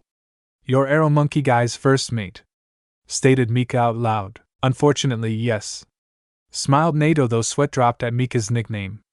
And you're Spark Fist Mika with a bounty of 32 million. You're not after her bounty, are you? Said Lena with a serious tone, going for her pistol. No, it's just our band of pirates are skilled with information gathering abilities. We're commonly called the informants of the sea, corrected Nato, hoping not to pick a fight. Down on the field, the announcer directed the fighters to now separate around the arena. You're not a pervert, are you? Asked Nicole shyly. No, that's just the captain, sighed Nato. So what about these rounds? Said Lena as she hides her weapon. Well, since this island is famous for its fighting skill and knowledge, this tournament is a way to show off this island's fighting skill while also bringing in tourism. Since they have such a wide knowledge of fighting, they have a drawing of how the fighters will fight to show adaptability to certain situations, and hopefully a good challenge. But wouldn't most fights here be all brawls? Asked Nicole curiously. Yes, but now there is nothing here to change the outcome, like say a bottle of beer or a chair. This is more about skill. Now, remember fighters, you will have a time limit of 1 hour or when and if the number of fighters reaches 10. I will immediately halt the fight once these conditions are met. said the announcer to the fighters, but loud enough for the crowd to hear. Hey! It's him! Shouted Mika out of nowhere, catching the other three's attention. Who? Said Lena and Nicole. Him. The guy with no shirt and wearing a towel, said Mika, pointing into the wall of fighters. What about him? Asked Lena. I met him earlier today. He saved me from getting wet when it started to rain out of nowhere. Ah, does Mika have a crush? Cooed Nicole sweetly. No way, stated Mika flatly. But he was so mysterious, and how he just knew it was going to rain. I've never seen him before, stated Nato, looking at the man in question. Where's that wealth of information you were talking about? Smirked Lena, teasing Nato. We're usually asked to gather the information on what our employer asks us to do. Shrugged Nato. Sure, they're about to start. Hushed Mika to her friends. The crowd soon followed Mika's example as everyone waited for the announcer to leave the arena. With silence brought to the whole arena, the announcer saw fit to speak. Now, let the 26th annual closed fist tournament begin. And the crowd erupted with glorious cheering as the first round begun. Welcome, everyone, to the closed fist tournament, shouted the announcer, with the crowd following up with a loud cheer. Quite the crowd, don't you think? Stated Drake as he, along with the other two male members of crew, stood in the arena with many other fighters waving to the crowd that had come to see them fight. Geez, it's almost like one of those gladiator battles, said Ryuto as he just stood with a stern look on his face. Yeah, except we're not going to die, stated Akio confidently. Luckily, we're not supposed to be dying, sighed Drake with relief. Hey, I see the girls, said Ryuto as he pointed towards the stands. The other two followed his finger to see Mika, Lena, and Nicole observing all the fighters. Glad they're enjoying themselves, smiled Drake as he too began looking at the competition. A lot of these guys look weak, commented Akio as he finished putting on his gloves. Don't be too fooled, kid. Most of these guys have years of experience. The three turned around to meet an old man with brown hair with gray tints and a mustache. Drake immediately recognized the man. Jeremy? Hey Drake, you know this guy? Questioned Ryuto while looking over the older man. Yeah, me and the girls met him at his bar, said Drake to Ryuto and Akio, then turning to Jeremy. Yo! What are you doing here? To participate and win, smiled Jeremy confidently. Like you'll win, old man, stated Akio with a glare. Respect your elders, kid, glared back Jeremy. Jeremy! What are you doing messing with these kids? Shouted a female voice. The group turned around to see a woman roughly in her mid-40s with purple hair tied back in a ponytail.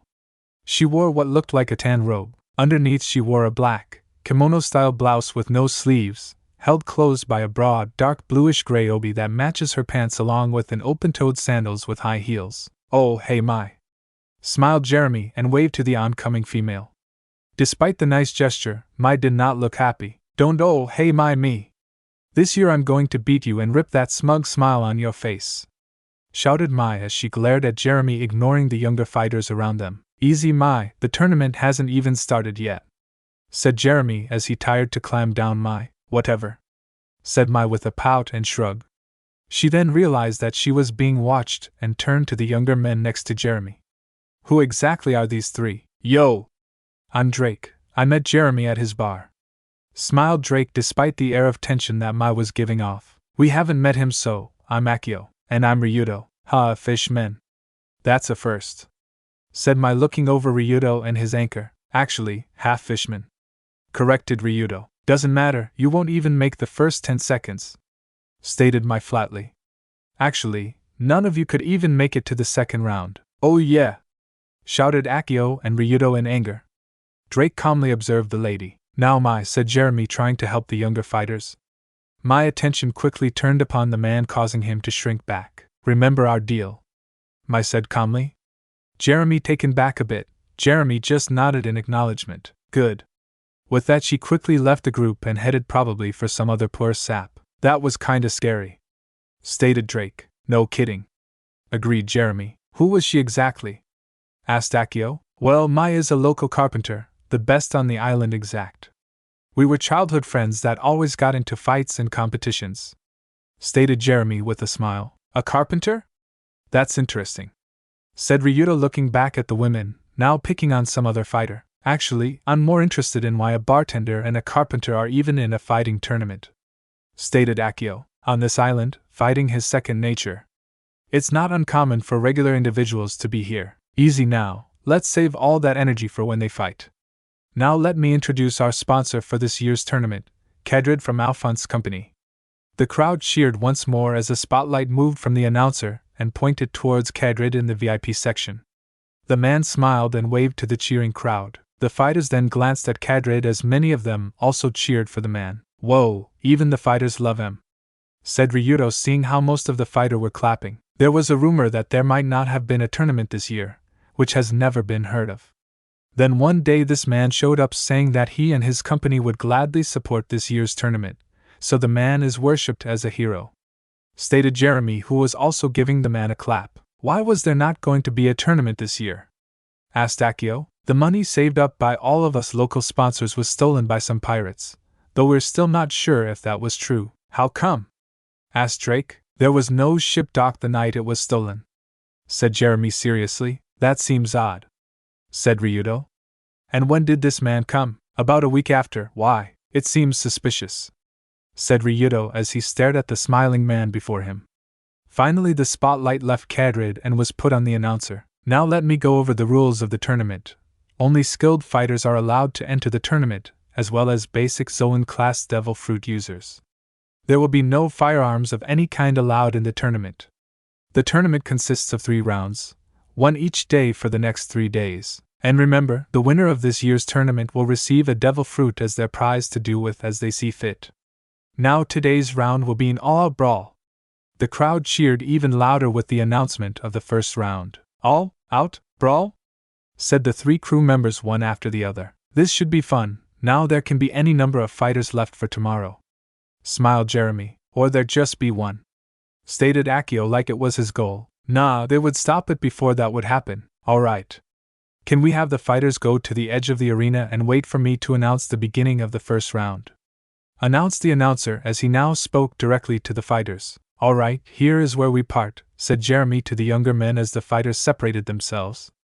But try to survive until the second round. It won't be as much fun if the old guys win it. Please try not to break a hip, stated Akio with a grin. Jeremy only chuckled at his comment and left the group. Alright guys, let's do this, said Akio with his grin even wider as he slipped on his gloves. Just try to stay out of my way, said Ryuto as he grabbed his anchor. Then it should be clear path since I'll be ahead of both of you, smirked Drake.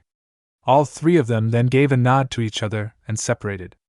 As Akio walked towards the wall, he soon spotted a familiar figure wearing a towel. It's him, thought Akio with surprise, seeing the man only a few fighters down from him. Now, remember fighters, you will have a time limit of 1 hour or when and if the number of fighters reaches 10. I will immediately halt the fight once these conditions are met, said the announcer loudly. All the fighters nodded in agreement. Then the announcer took his leave, causing the crowd to shush over. This is it, though, all the named fighters plus the tall guy. Now, let the 26th annual closed fist tournament begin. And the crowd erupted with glorious cheering.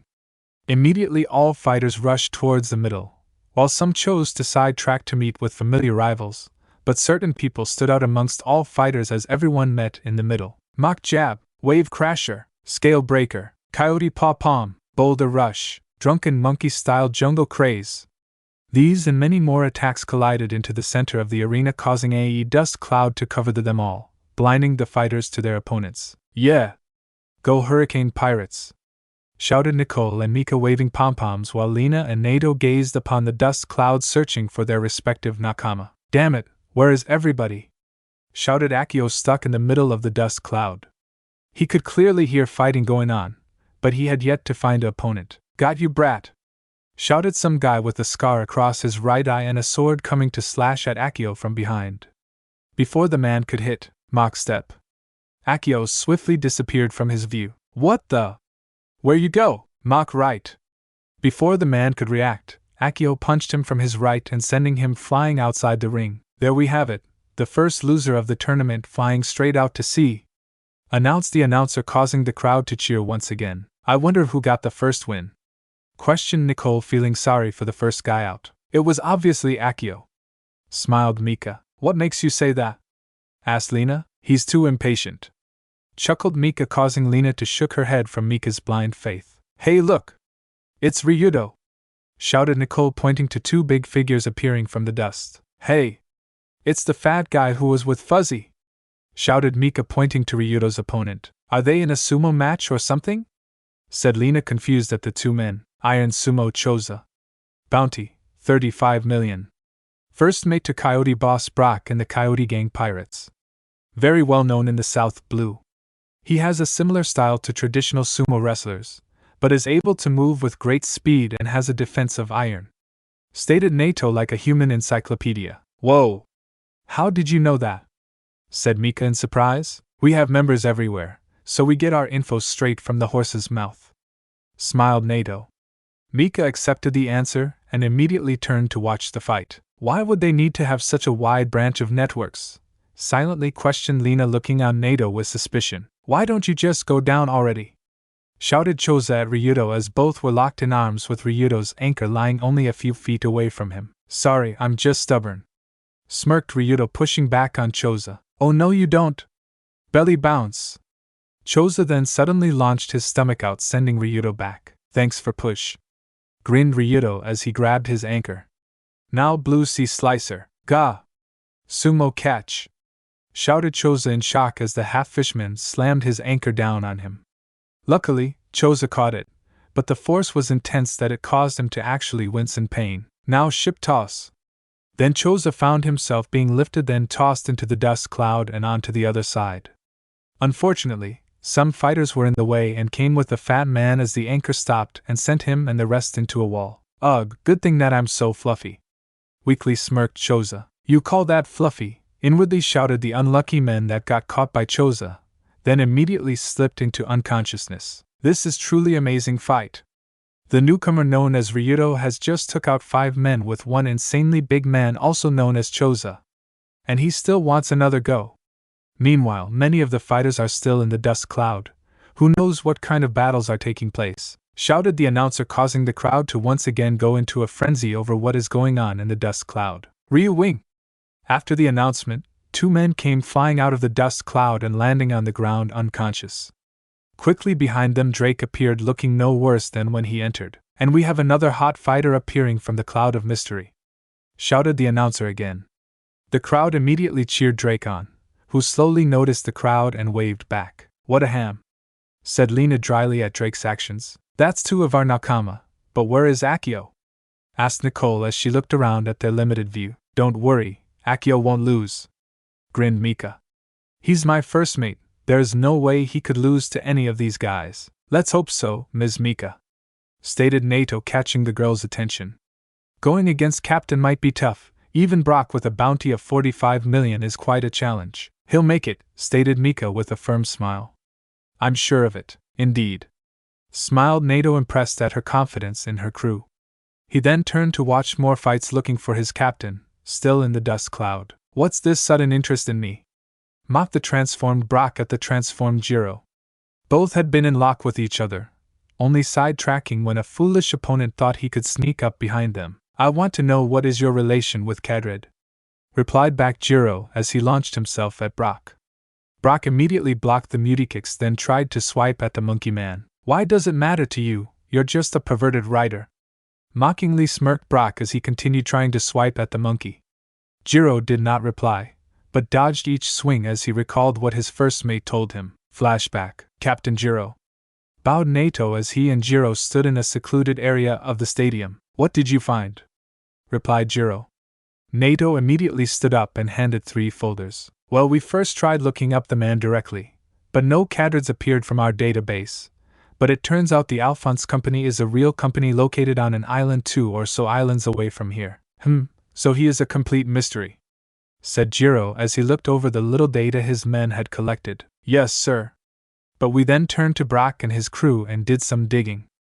Jiro then turned from Kadrid's folder to Brock's, finding more information, but mostly useless. Any previous connections? Nope, so we are at a dead end, said Jiro solemnly, shutting the folder. Actually, I did some more digging into the tournament and found something interesting.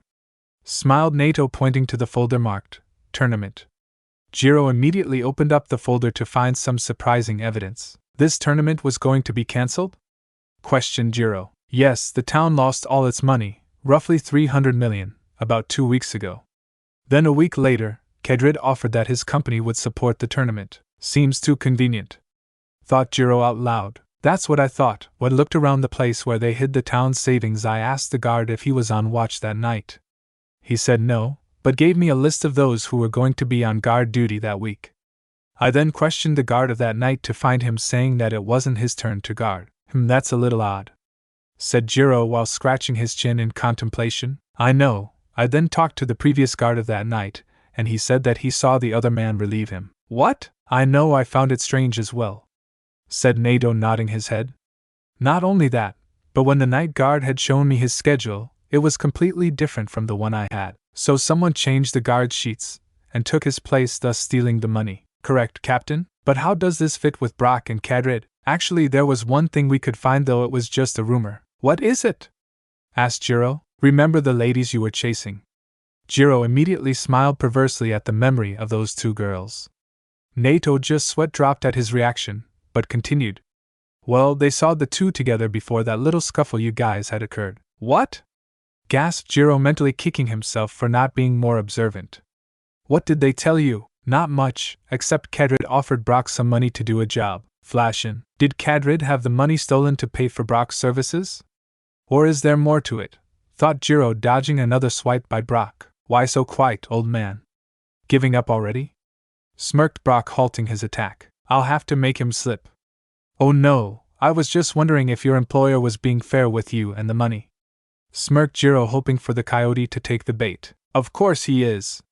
The man is giving me and my crew 150 million for this job. Proudly smiled Brock. That's half of what he may have stolen. What would he need the rest for?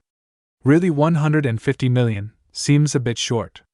Now 300 million. Commented Jiro, playing on Brock's likes. Hey! He won't give me the other half until this damn tournament is over. Shouted Brock, charging at Jiro. Bingo! Said Jiro with a snap of his fingers. He then immediately jumped from Brock's reach and was high above Brock. Drunken monkey style. Bring it! Shouted Brock, preparing to jump after the man. Boulder rush. Before Brock could jump, Choza accidentally attacked his captain, thinking it was Ryuto. Who the hell you think you are attacking? Shouted Brock in anger at his first mate. Captain? I'm sorry, I thought you were the Blue Sea Slicer / Flying Palm Strike. Before Choza could finish, both Jiro and Ryuto accidentally attacked the same person, striking him with a force equal to a boulder falling upon you. Choza then fell to the ground, unconscious. Choza! Shouted Brock. Once the two finished their attack on Choza, Jiro was shocked to see it was not Brock. Hey! I remember you. You're Jiro, what are you doing attacking my opponent? Questioned Ryuto angrily at the white-haired man. Sorry, I was after his captain. Before Jiro could finish, Brock immediately clotheslined the both of them and caught them in his arms. Now let's rumble, said Brock in a creepy anger voice that only the devil himself could speak with. At the same time, a subtitle crunch could be heard from his mouth. Both fighters immediately feared the worst. Damn, how many people are left? Mumbled Akio as he punched, at you name here, out of his way with ease. Being stuck in this dust cloud, Akio couldn't even find a single decent fighter or even the guys from their earlier fight. Come on! There was to be someone, moaned Akio. Suddenly another random fighter flew past Akio. Akio immediately looked in the direction the man flew from to see someone he didn't expect. You! Shouted Akio, pointing to the mysterious man with a towel hanging around his neck. The man then gazed at Akio with a look of shock, but nothing more. The two just stared at each other, not sure what to do. I wonder? Thought out loud the man, taking up a fighting position. So you wanna fight? Questioned Akio curiously. The man nodded, then gestured Akio to come at him. Alright. Mock jab. Akio went straight for the man's stomach, but was immediately caught by the wrist. Huh, Pikitsuk. The man then used his other hand and struck Akio with a powerful uppercut to the chin, sending Akio flying back. Akio immediately recovered and rushed the man at normal speed. Truing tap. Mock step. The man sent a punch aimed straight for Akio's face, but Akio quickly sidestepped the attack. Mock right. He then returned the man's previous attack with his own, landing squarely on the face. The man was disoriented at first, but recovered soon enough that he blocked another mock jab. "You're pretty good," said Akio to the man. The man smiled and nodded in agreement with the other. Tree tap. The man then let go of Akio and went into a side kick. Akio immediately blocked the attack. "I guess you're right, action do speak louder than words," said Akio as if he was reading the man's mind. The man gave a light smile and then proceeded with more attacks. "Hello again, folks. It's been 30 minutes or so since the first round began. The lights are already up, yet the dust cloud is only no lifting before us. Let's see who survived." The crowd cheered, waiting with anticipation of who was knocked out. "Let's see, Drake stayed out of the dust cloud and picked off any stragglers that came out," said Nicole, talking to Lena, Mika, and Nato about the current situation. "Ryudo went back in along with that Choza guy," added Lena. "Neither Akio or Fuzzface have yet to show up," continued Mika, "and Captain has also not been seen," ended Nato with a grim look. "Let's hope for the best," smiled Nicole, trying to quell the nervousness sensed amongst them. The other three nodded and watched as the dust cloud dissipated. Along with Drake, 3 others had left the dust cloud, but none that they knew. The crowd hushed with anticipation as figures could finally be seen. About 8 figures could be seen, with 2 of them on the ground. "Who is it? Who is it?" said Mika impatiently as she leaned into the arena. The whole stadium was doing the same, but finally all could be seen. 7, 8, 9, 1, 0, 10. "That's it. It's all over. We have our participants for tomorrow's round," shouted the announcer excitingly. The crowd soon followed as they cheered the 10 people that remained. "Hey, isn't that the old guy that runs the bar we went to?" said Lena as she pointed towards Jeremy next to another unconscious fighter looking none the worse though bruised. "Look! There's Akio. He made it!" happily shouted Mika. However, she immediately stopped when she saw 2 things. One was Akio staring intensely towards the man she had met earlier, the other was on a less happy note. "Oh no, Ryudo!"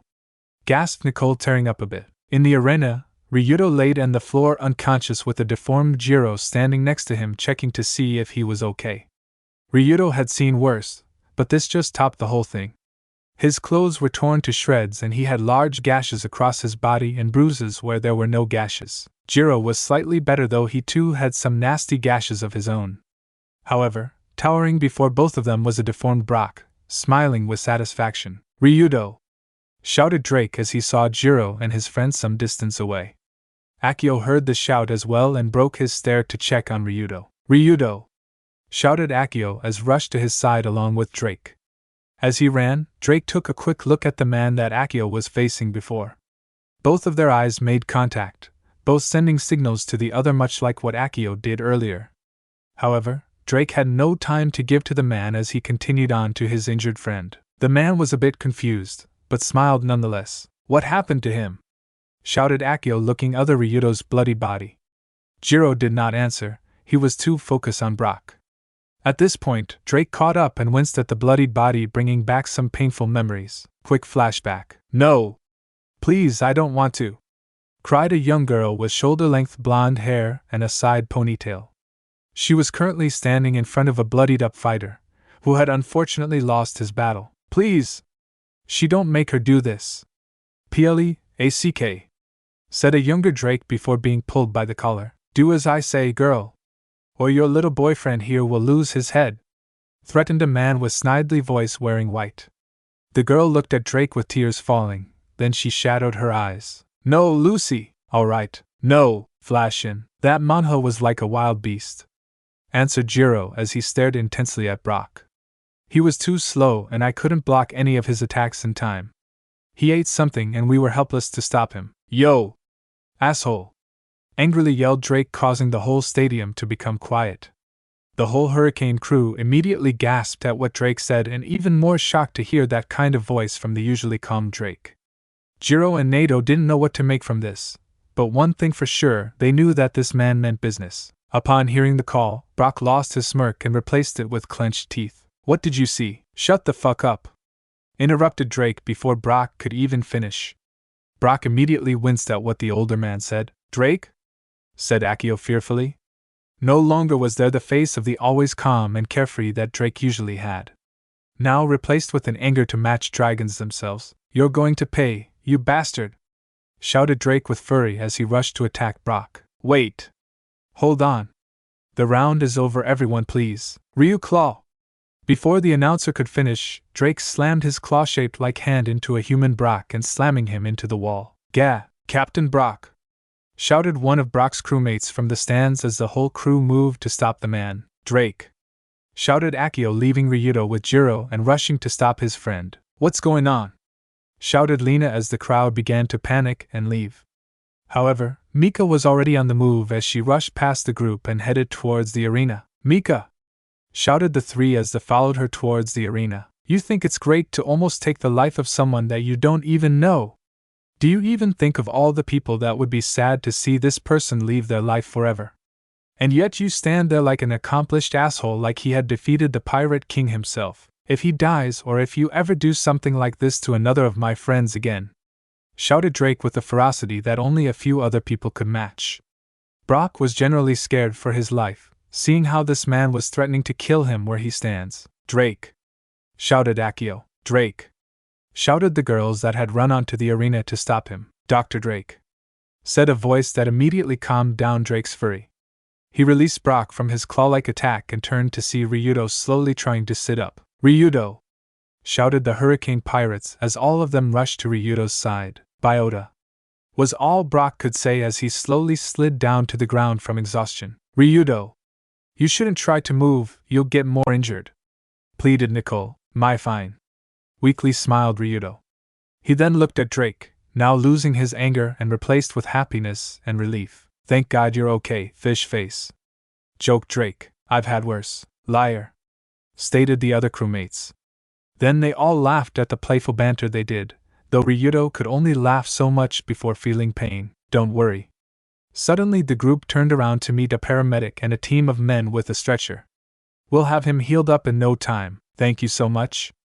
Smiled Nicole as tears of joy fell fro her face. The men then went to work as they placed Ryudo on the stretcher and began carrying him away. Get better, kid, you and I made a great team.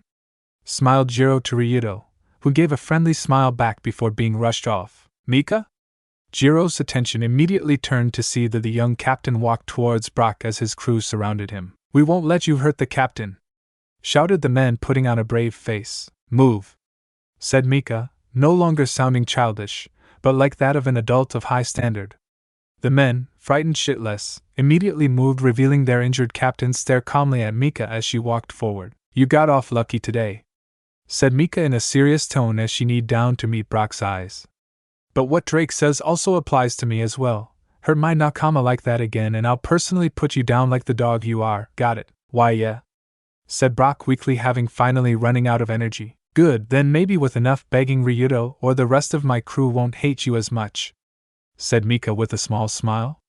She then left Brock and his men walking back to her group, but stopped at Drake. Know your place, Drake. I'm the captain. I'll protect our friends. I understand, Mika. Just lost my cool for a bit. Smiled Drake, reassuring Mika and the people around them that he was alright. But he then got close to Mika and whispered. But that doesn't mean you should protect them by yourself. I understand as well, stated Mika as she and Drake walked to the group. So, when's the food? Smiled Mika, returning to her childlike attitude, causing Jiro and Nato to sweat drop at the sudden change. I will be your guide for that. Everyone turned to see a smiling girl dressed up in a tight uniform, giving a certain pervert ideas. If you will follow me, Yahoo, shouted Mika excitingly as she, her crew, Jiro and Nato, and the other participants left for the banquet. Can you ever stop thinking of food? Sighed Lena, causing the group to laugh. Even the ever-silent tall man even smirked. Before they completely left, Jiro took one look back at Brock, seeing that he was about to be visited by Kadrid. Nato, whispered Jiro to Nato. Excuse me, I'll be right back. Need to use the restroom. Smiled Nato as he took off. Good luck, mentally thought Jiro, and left with the rest of the group, turning to his new goal, getting a date. What happened? Stated Kadrid expressionlessly, seeing that no one but Brock and his crew here. I kinda used that pill candy thing you said would give some extra energy, and went a little overboard. Overboard my ass. That fighter looked like he was his deathbed. I told to not use it while I'm here, shouted Kadrid on an even tone as not to pick up anyone left. Why is it so important that I not eat this thing in your presence? asked Brock with his voice rising. Do you know who invented this pill?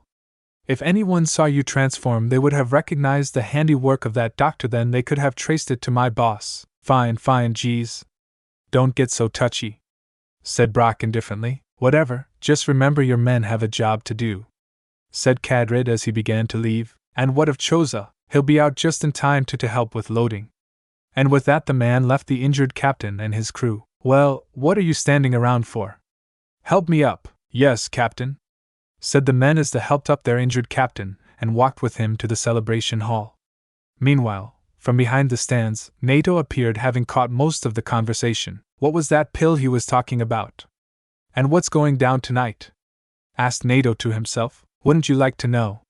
Nato immediately jumped back as he saw Kadrid standing behind. How? I have my ways, Yellow Flash. Nato, first mate of the Sara pirates. Bounty of 39 million. Smiled Kadrid as he walked to Nato. How do you? Gasped Nato. He usually kept a low profile, even his bounty picture doesn't even look like him and is under silent death. Nato, I know very much about you and your captain. A very admirable man, but you two are sticking your noses in business that does not concern you, stated Kadrid seriously. What is this plan that you were talking about with Brock? And what was that pill that you gave him? Said Nato, looking to see if maybe he'll spill a little info out. Oh, wouldn't you like to know? Creepily grinned Kadrid. Then Kadrid immediately backed off and began walking away from Nato. But I'll tell this, I did steal the money. I am using it to pay Brock, and it's all a means to help my friend and boss. What? Said Nato in confusion. Then who's your boss? Ah, that would be telling, Nato-chan. Smirked Kadrid as he disappeared from Nato's view. Gotta tell the captain, said Nato as he left in a hurry while thinking over the whole conversation with Kadrid. Nato-chan, welcome everyone to the annual pre-second round celebration for all the last participants of the first round. Please enjoy the food and drinks from many of our local restaurants and bars. But just remember that tomorrow morning you'll have to wake up bright and early for the next challenge. Oh, and don't eat breakfast unless you want to see it again. Enjoy. With that said by the announcer, the audience clapped as they now began to collect their food. That seemed oddly curious, stated Nicole as she sat down at a very large table set up with most of the participants sitting with the crew. He's probably just trying to scare us.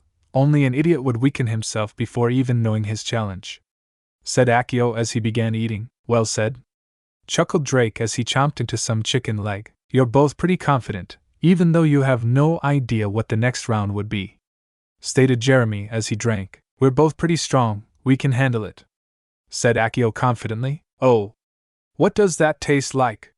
Shouted Mika as she ran over to the next table eating straight from the buffet. Mika, get a plate and save the rest for the others, shouted Lena following behind the captain from one table to another. That girl has quite an appetite, chuckled Jiro watching with amusement. You don't know the half of it, sighed Jeremy. Ahahaha. She reminds me of me when I was her age, laughed my stealing Jeremy's drink then proceeding to drink it. Is that okay with you? Asked Akio pointing to the missing mug of beer. Yeah, what kind of husband would I be if I didn't let my wife have a drink there and now? Your wife? Shouted the group in surprise. Oh yeah, most of you aren't from around here, chuckled Jeremy at his own forgetfulness. From when we met, she looked like she hated you with a passion, stated Drake, not so surprised as the rest. That's love, shrugged Jeremy as he and his wife did a quick, true, oh so true, agreed Jiro. The crew couldn't help but sweat drop at the pervert's casual agreement. If you guys don't mind, I'm going to bring Ryuto some food, said Nicole as she stood with an empty plate and left for the buffet. Hey, I'll go with you, shouted Mika excitingly, having finished her third table. I guess I'll come along too, softly smiled Lena, glad that Mika's interest shifted. Thanks, warmly smiled Nicole. See you guys later, shouted Mika as the three girls left to check on Ryuto with the table waving back at her. Oh, hey Nato, smiled Nicole as the three girls meet the man at the door. Where have you been? Questioned Lena suspiciously. Bathroom, hard to find, excuse me, said Nato between breathes as he left the group to see Ryuto. That was weird, blurted out Mika, but the other two couldn't help but agree with her as they left to find the medical room. Ah, Nato, where have been, my boy? Smiled Jiro, being slightly drunk. Nato quickly came within whispering distance of Jiro, making sure that the others could not hear. Sir, Kedrid knows more than appears. At the docks. You sure you're okay, Choza? Asked one of the Coyote gang members as the entire crew stood in the night waiting for someone. Yeah, just a headache, mumbled Choza, rubbing his bruised head. Once this job is complete, I'm sure it will go down. Glad to hear that you're feeling better, said a voice in the dark. The crew turned to see Kedrid appearing in view holding a piece of paper and key. Now it's time to do your job, right? Nodded Choza. Kedrid then handed him the paper and the key. Choza then took a quick look to see a map. Is this the target? Yes, this is the only place on the island that has this kind of wood already cut. Take all of it, then burn the building, nodded Kedrid. Why do we need to steal wood when this exact wood is outside the city? Asked Choza curiously, knowing of this wood Kedrid was speaking of. This wood is special. Only a trained carpenter from this island only could be able to cut down this kind of tree. Okay? Then, why are we doing this so close to town? Someone is bound to spot us. Just do your job, shouted Kedrid in frustration. Just follow the map and your crew will be paid handsomely. Fine, fine, no need to yell. Come on, guys. Aye, aye, sir, shouted the men as they followed Choza up the street. Finally, sighed Kedrid with relief. Call! Call! Kedrid looked out to sea and caught the sight of Crow flying straight for him. Kedrid lifted his arm as the crow landed on it. What's the boss want? Said Kedrid distastefully. He then took the letter hidden in the crow's canister and read it quickly. Boss is going to want to know this, said Kedrid as he brought out another letter and quickly wrote something on it. He then proceeded to do the same thing again, but slipped it in the crow's canister and sent it off. He then whistled extremely loud, calling something to him. From a different direction flew a weird-looking large bird that was well hidden in the darkness. It then landed out of the reach of the light. Kedrid swiftly walked over to the bird and slipped the 2 letters into its small barrel, as well as taking another letter out. You know who to go to, said Kedrid softly. The bird nodded and immediately flew off. Kedrid immediately opened the letter and read the letter. Stay at post. Everything will be fine. Keep an eye on Stingy, said Kedrid, reading the letter out loud. He then rolled the paper up, hid it in his coat, and began to walk away. If he says so, though I wonder what will happen when Jiro enters in gang's business. Thanks for watching this video. You really enjoy this video. Like, subscribe, and comment down below, and turn on that bell notification. Don't forget to support and follow Hotspot the 626th for writing that awesome fanfic, and also make sure to comment on this story, link in the description. See you in the next video. Goodbye.